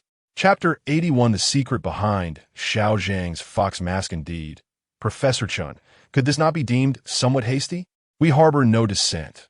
Rather, as a collective, it is only natural that we address any issues in advance. Is it not? Precisely, Professor. Our faith in Zhang Weishan is unwavering, yet certain matters undoubtedly require clarification. Do they not? A multitude of voices echoed with skepticism. In truth, Chenwen herself could not fathom why such arrangements had been made from above. However, this was an order issued directly by Elder Mu, and she found herself unable to contravene it. Moreover, Zhang Weishan had certainly left a favorable impression on her. Her trust in him was substantial, yet others were understandably more dubious. You are correct. We are indeed a collective. Since you have raised your queries, I shall provide you with an answer. This is a regulation established by the Archaeology Institute, and I possess no authority to question its rationale. Thus, I am unable to disclose the reasons. However, you are mandated to comply. As I have stated before, those who cannot accept this may depart at once. You remain students of the Archaeology Institute, but should you choose to disregard Mr. Zhang's instructions once we embark, not only will you face expulsion from the archaeological team, but also dismissal from the Archaeology Institute. Let us be clear. You must make your decision within a minute. Those with objections may step forward. Chenwen articulated her stance with clarity. Though the students of the Archaeology Institute were filled with confusion, they reflected on the arduous journey they had undertaken to participate in the Warring States Tomb Project. At this juncture, to relinquish their opportunity would indeed be a lamentable loss. Ultimately, no one emerged. Chenwen, without further ado, turned to Zhang Weishan and said, Captain Zhang, the personnel have assembled, and the preliminary departure time is set for tomorrow noon. Should there be any issues, please feel free to inform me directly. Tomorrow morning, we will conduct the final information sharing before departure. Zhang Weishan nodded, indicating that he had nothing to add. Observing this, Chenwen refrained from unnecessary conversation and promptly instructed the team members to take the opportunity to rest. Subsequently, she led Zhang Weishan to her tent. The conditions within the tent were relatively satisfactory, and a table had been prepared specifically for Zhang Weishan. However, as it was merely for one night's stay, he was not overly concerned about such matters. Mr. Zhang, it's Xiao Zhang. Suddenly, a voice called from outside the tent. Zhang Weishan was taken aback. It was rather unusual for Xiao Zhang to seek him out directly. Though he had a keen interest in this individual, his initiative felt somewhat peculiar. Mr. Zhang, Professor Chen sent me. He mentioned that the materials for tomorrow's sharing should be reviewed by you first. Xiao Zhang explained. All right, come in. Zhang Weishan nodded, already comprehending the situation. It seemed that when he had mentioned Xiao Zhang to old Mu, they had understood his intentions, thus delegating the task of delivering the materials to him. This arrangement suited Zhang Weishan well, as it afforded him the opportunity to observe Xiao Zhang closely. As the tent opened, a young man entered. Upon seeing him, Zhang Weishan recognized him as the Xiao Zhang he had previously encountered during the live broadcast. The young man was slender and possessed delicate features, which made him appear rather unfit for the field of archaeology. Yet, by a twist of fate, he truly became a member of the Archaeological Institute. Mr. Zhang, here are the documents. I shall take my leave now. Xiao Zhang placed the materials down and turned to depart. Zhang Weishan hastily gestured for him to wait. What is your real name? Zhang Weishan inquired, his gaze sweeping over the young man. Real name? Xiao Zhang paused, a hint of bitterness in his voice. I've forgotten. Everyone just calls me Xiao Zhang. Do you know what the tattoo on your body signifies? Zhang Weishan asked. Yet, Xiao Zhang shook his head once more. Observing the young man's sorrowful expression, Zhang Weishan realized he had truly forgotten. He refrained from pressing further. Prompting an amnesiac to recall past events would undoubtedly be a painful endeavor. Furthermore, given Xiao Zhang's youth, it was possible that those memories were filled with anguish, and perhaps it was for the best that he could not remember. As long as he possessed a good nature and was a promising individual, that was sufficient. Xiao Zhang soon departed, and Zhang Weishan had gleaned a modest understanding of him. In the realm of feng shui, besides seeking dragons and locating burial sites, there are also methods of physiognomy and bone examination. Although these techniques may stem from experience, they can still provide insight into a person's character. Thus far, Xiao Zhang had left a rather favorable impression on him. Zhang Weishan retracted his thoughts and began to peruse the materials Xiao Zhang had delivered. Most of it consisted of photographs and annotations. The first document was titled Warring States Tomb Archaeological Data, presumably concerning the initial excavation of that Warring States tomb by the archaeological team. It is precisely due to this ancient tomb that they came to know of the existence of a grand burial site from the Warring States period. The photograph captures the scene of an archaeological team excavating this ancient grave. The tomb is modest in size, containing a single coffin. Upon opening it, they were astonished to find a multitude of items wrapped in cowhide paper. Upon closer inspection, it was revealed that it contained numerous scrolls and documents. Among them was an ancient text akin to a diary, which prominently detailed the tomb owner's scheme to usurp another's nest, reminiscent of the fable of the magpie and the dove. Zhang Weishan was not particularly intrigued by these findings. However, he soon discovered that one of the photographs captured a pure gold mask. The craftsmanship of the mask was exquisite, lifelike, resembling a fox. Indeed, it was the fox mask.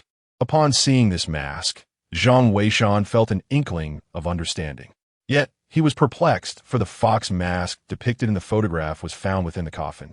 While his memories from a previous life suggested that the mask belonged to the ancient corpse, could it be that there are two fox masks in this world?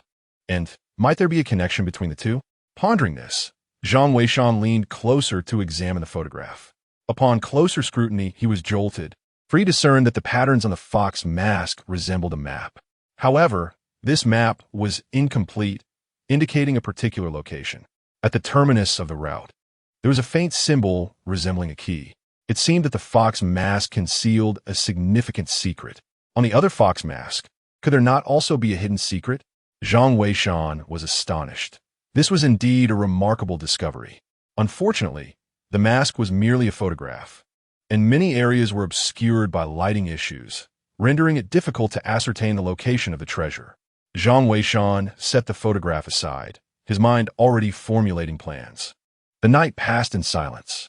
The following morning, everyone rose early and gathered together. Meanwhile, Chunwen had made several copies of the information she had provided to Zhang Weishan the previous night, distributing them among the members of the archaeological team for their perusal. These were all crucial clues that the team members needed to memorize. As noon approached, the live broadcast was set to commence, signaling their imminent departure. Zhang Weishan stood outside the tent, gazing at the verdant peaks of the pine trees before him, feeling a sense of unease. He sensed that something ominous might transpire. He quickly closed his eyes and began to perform a ritual, drawing upon the feng shui records found in the yin-yang diagram, aligning them with the current time and the surrounding information to initiate a divination. However, moments later, his expression changed dramatically. He gestured for Captain Sheen, who was nearby, to approach. "Mr. Zhang, what is it?" Captain Sheen inquired, noting Zhang Weishan's grave demeanor. Without wasting words, Zhang Weishan replied, "Inform Professor Chun that the departure time has been postponed by 3 days. It is too perilous to ascend the mountain now, and I have other arrangements to make." Chapter 82. The reasons for the delay in departure spark outrage indeed. Captain Sheen did not hesitate and promptly notified Chunwen. Chunwen chose not to make a fuss about the matter. Instead, she fabricated an excuse to leave the tent and sought out Zhang Weishan directly. "Captain Zhang, what are your plans?" Chunwen inquired directly, bypassing any questions regarding the reason for the postponed departure. Given that Mu Lao and his associates had entrusted their authority to Zhang Weishan, Chunwen naturally held a great deal of confidence in him. Zhang Weishan pondered for a moment before responding. "Firstly, I require a scanning diagram of the golden fox mask, and the clearer, the better. Secondly, I need 1,000 pigs in heat, with 100 sows and the remainder being boars. Thirdly, we need to alter our route temporarily to visit another location.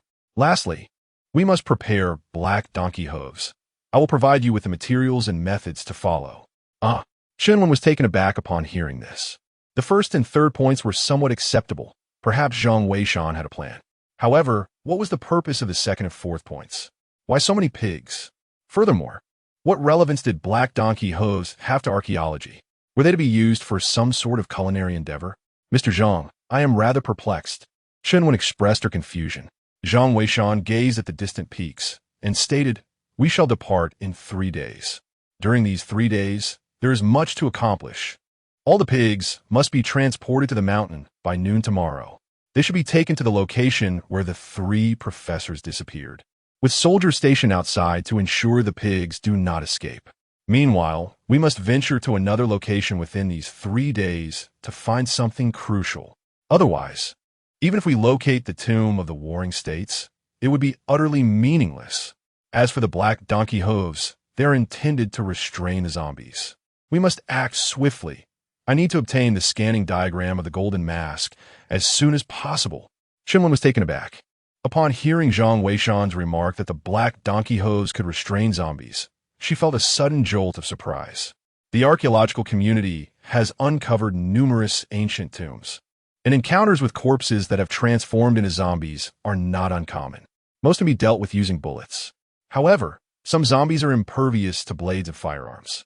Just last time, Captain Sheen and his team encountered a zombie in an ancient tomb found deep within the desert, ultimately having to eliminate the threat with Molotov cocktails. Could this so-called black donkey hoof truly be effective? If the words came from the Zhang family of tomb raiders, she would trust them without hesitation. But coming from Zhang Weishan, she felt a twinge of uncertainty. Zhang Weishan retreated to the tent and wrote down the method for crafting the black donkey hooves for Chenwen. Without further ado, Chenwen called Old Mu and recounted the situation. Old Mu was filled with excitement upon hearing the news. "Excellent. Little one, you must follow Mr. Zhang's instructions precisely. I will send you the scanning diagram of the fox mask immediately. 1,000 lustful pigs pose no problem. We shall set forth in 3 days as he desires. As for the black donkey's hoof, it is imperative that you regard it with utmost seriousness. Recently, Mr. Sun has been delving into the ancient techniques of tomb raiding. It is said that the methods employed by the Fa Qiu Tianguan and the Mo Jin Shao Wei to subdue zombies involve the black donkey's hoof. Mr. Zhang may possess knowledge on how to craft this item, and if we succeed, it would signify a qualitative leap in our archaeological techniques." Indeed, Chenwen nodded, her heart brimming with astonishment. She had not anticipated that Zhang Weishan would also be versed in such a long-lost archaeological skill. This inevitably brought to mind the esteemed Fa Qiu Zhang clan. Could it be that the heavens are truly favoring the field of archaeology? First, the Fa Qiu Zhang clan, and now Zhang Weishan. With these 2 titans, how could the archaeological community not flourish? In that moment, Chenwen forwarded the scanned images sent by Old Mu to Zhang Weishan and subsequently set about informing the others. Captain Sheen and his team had no objections. However, transporting the lustful pigs would indeed be a considerable undertaking. The archaeological team, upon receiving the news, was stirred with excitement. "Professor, why the sudden change in schedule?" "Yes, wasn't he already set?" "Professor, even if team leader Zhang wishes to alter the timing, surely an explanation is warranted." "Indeed, is there to be no explanation at all? We are about to go live. How shall we elucidate to the audience?" Chenwen felt a headache coming on. The archaeological team could be commanded to comply. But with such a large audience in the live stream, the lack of reasoning might lead to rampant speculation. Upon contemplating this, Chenwen resolved to inquire with Zhang Weishan. At that moment, Zhang Weishan was engrossed in studying the fox mask. The scanned image was remarkably clear, and he was confident that he could unravel its secrets within 3 hours at most. "Is there something you need?" Zhang Weishan's voice emanated from within the tent as Chenwen approached. "Mr. Zhang, we're scheduled to go live shortly regarding the delay in our departure. We need to provide the public with an explanation." Zhang Weishan and Appo's thoughts were stirred, and he replied, "In the next 3 days, the geomancy and environmental conditions are optimal, with the flora on the mountain exhibiting heightened vitality.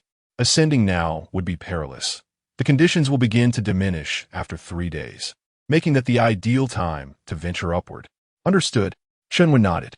Although the situation was somewhat esoteric, it was certainly better than having no rationale at all. She promptly informed Yun Yun, who would later announce the matter publicly during the live stream. After deliberation with Elder Mu, they decided to disclose all pertinent details. This would not only clarify their position to the public, but also demonstrate that they were not idling, but rather preparing. It would also serve to elucidate Zhang Weishan's role, given that this was his inaugural experience as the team leader. A lack of clarity could lead to misunderstandings among the public. However, the whims of the populace are notoriously difficult to manage. That afternoon, the live stream had just disseminated the news when the entire internet erupted. Countless comments flooded in. What on earth? Why the 3-day delay? Are you kidding me? Is that Zhang Weishan too timid to seek out the ancient tomb? If he is, he should simply replace himself. Indeed, what a waste of time. Where is this so-called formidable expert? When it comes to descending into the tomb, has he lost his nerve? Moreover, the excuses he offers are utterly pathetic. The notion of feng shui and geographical conditions being incompatible, coupled with excessive plant vitality. What nonsensical drivel. If the conditions were truly incompatible, the plants would perish, and there would be no point in pursuing this endeavor. It seems to me that Zhang Weishan is simply afraid to venture into the tomb. He has shown cowardice. Furthermore, what is this demand for 1,000 head of breeding pigs? Is he planning to establish a pig farm? The crux of the matter is that he only needs 100 sows. If he exhausts them, it would be absurd. Even the donkeys from a production team wouldn't endure such treatment. You all are making me laugh uncontrollably. Speaking of donkeys, what is this black donkey hoof thing? I've only heard of donkey meat buns. Perhaps Zhang Weishan is yearning for a black donkey hoof teppanyaki. Let's swiftly replace him as the leader. It's utterly laughable. We must change him without delay. What kind of celestial reasoning is this? I am eager to see what Zhang Weishan will accomplish in the next 3 days. Indeed, I wonder how long he can endure this. The online community is nearly unanimous in their scorn. However, at that moment, Zhang Weishan was completely unconcerned with the uproar.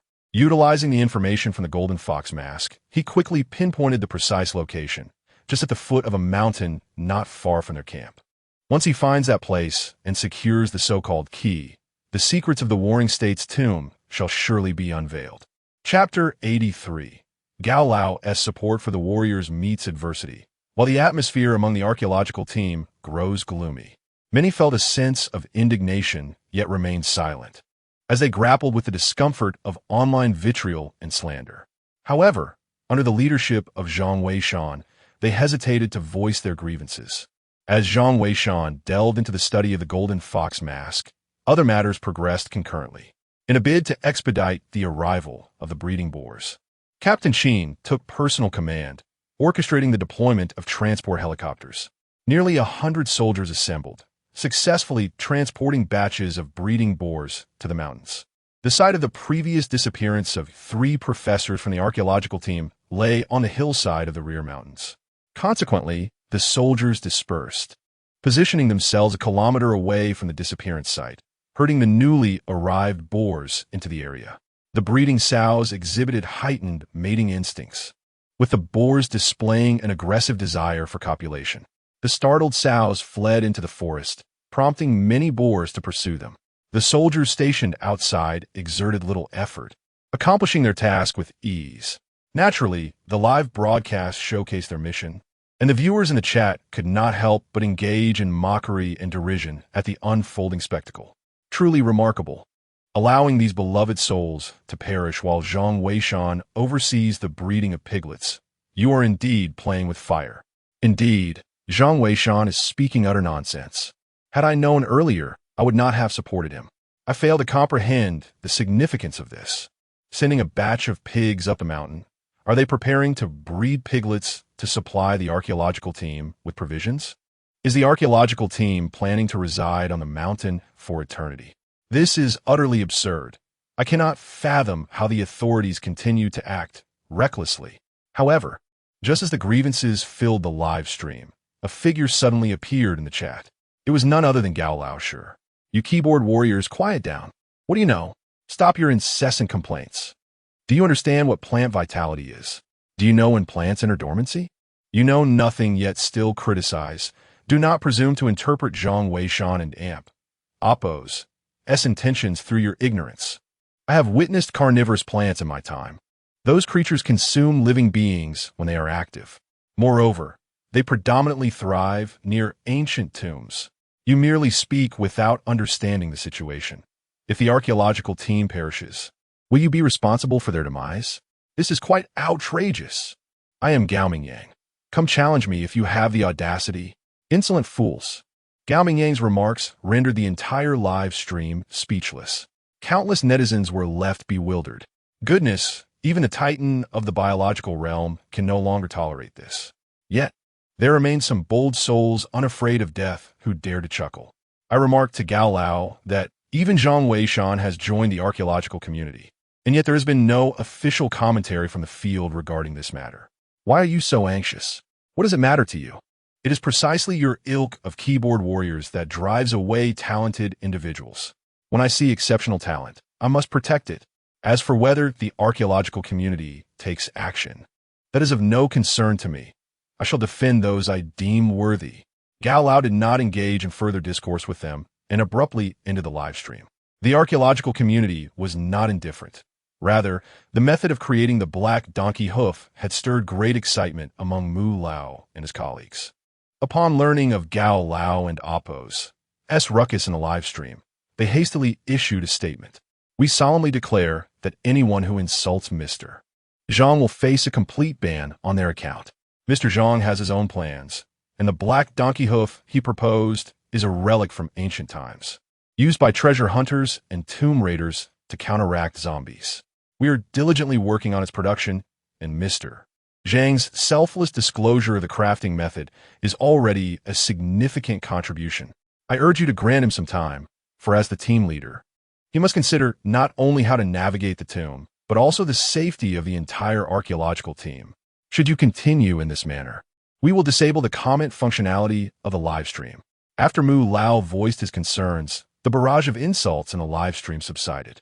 However, many individuals remained dissatisfied and vowed to protest.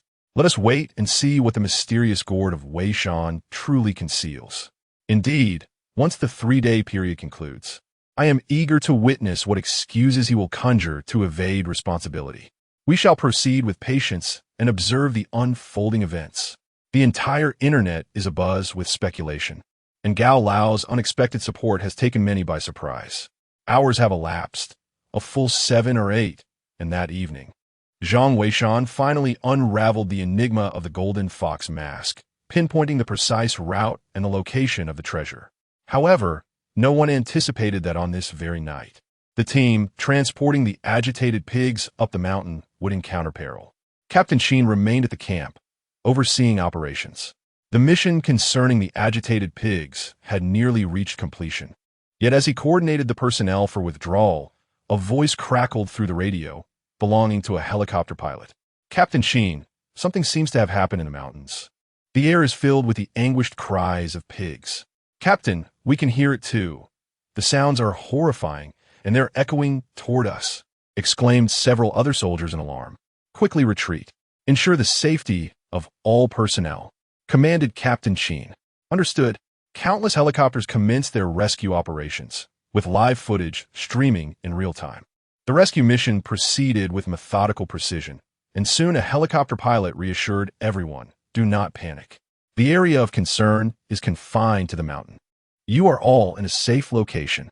I, too, have observed that a boundary seems to lie a mere 1,000 meters ahead, and many pigs that have ventured forth appear unharmed. To my astonishment, I just witnessed a pig being severed in half by some unknown force. This place may indeed harbor carnivorous flora. The voices of warriors in the live stream echoed in a cacophony. Fortunately, there were no casualties reported. The viewers in the stream were momentarily rendered speechless by the unfolding scene. Why the sudden silence? A bunch of fools only know how to curse. Why aren't they spewing venom now? Indeed, what happened to those who derided Mr. Zhang? Why the lack of words now? Goodness, Mr. Zhang is truly formidable. How could he deduce the presence of man-eating plants without even ascending the mountain? Such prowess. To those who insulted my idol, may you meet your demise. Calm down. You up there. You were cursing before.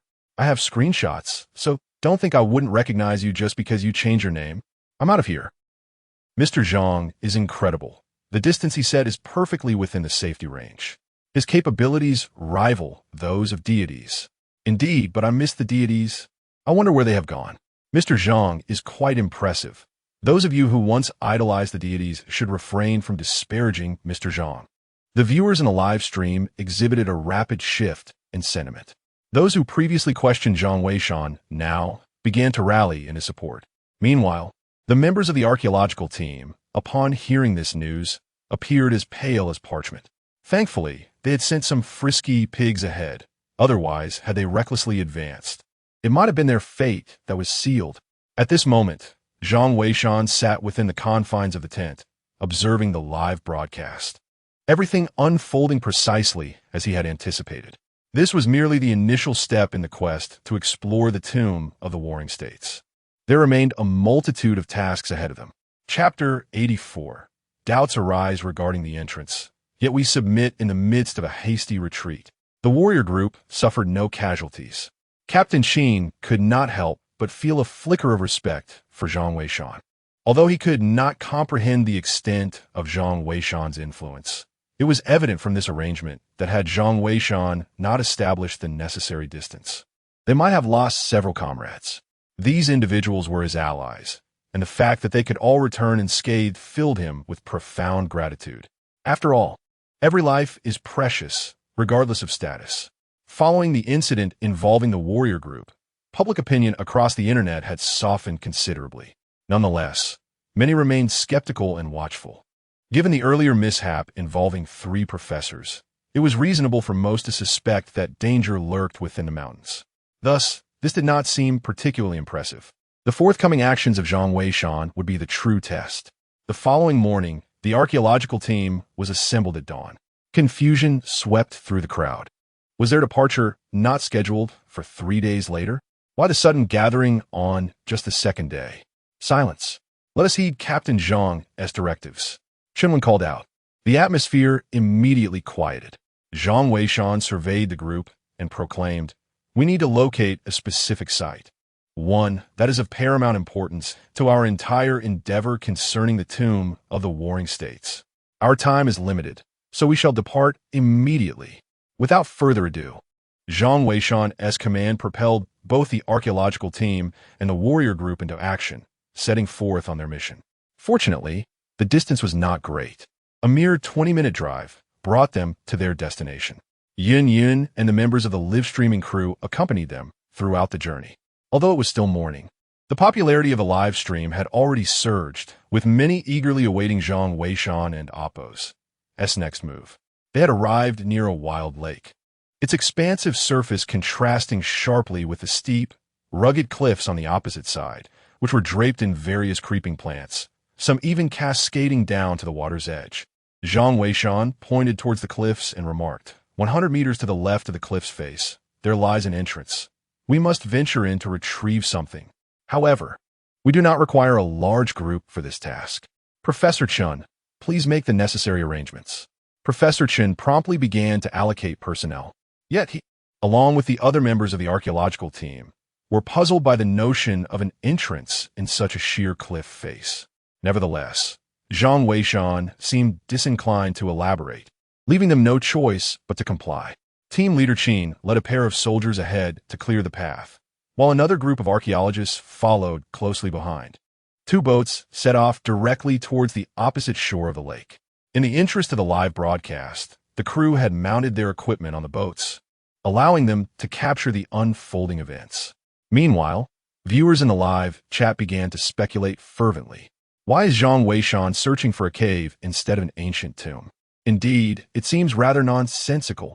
Not all. I see he simply lacks the courage to descend into the ancient tomb, hence seeking a cave for a bit of adventure. He has not been idle himself, and can also make an appearance on stage. You people truly have short memories, forgetting the pain once the wounds have healed, yet you still question Mr. Zhang. Do you wish to be silenced? What nonsense! We have not insulted him. Indeed, is questioning not permitted? Faced with the topic in the live stream, Chenwen felt quite helpless, having nearly inquired about Zhang Weishan multiple times. Yet the words lingered unspoken on her lips. At this moment, only a small portion of the archaeological team had followed along, including Chenwen and Xiao Zhang. while the others were seasoned individuals carefully selected by Chun Wan for their commendable skills and experience. Under Captain Sheen's leadership, the two boats swiftly reached the opposite bank of the river. Captain Sheen instructed his team to erect a bamboo pole and began probing through the dense vines in search of an entrance. Before long, they indeed discovered an opening. However, the entrance was heavily overgrown with vines, and it took Captain Sheen and his team half the day to clear a 2-meter-wide passage. Upon seeing this entrance, everyone on the boat was momentarily taken aback, their hearts brimming with intrigue. How could there truly be an entrance here?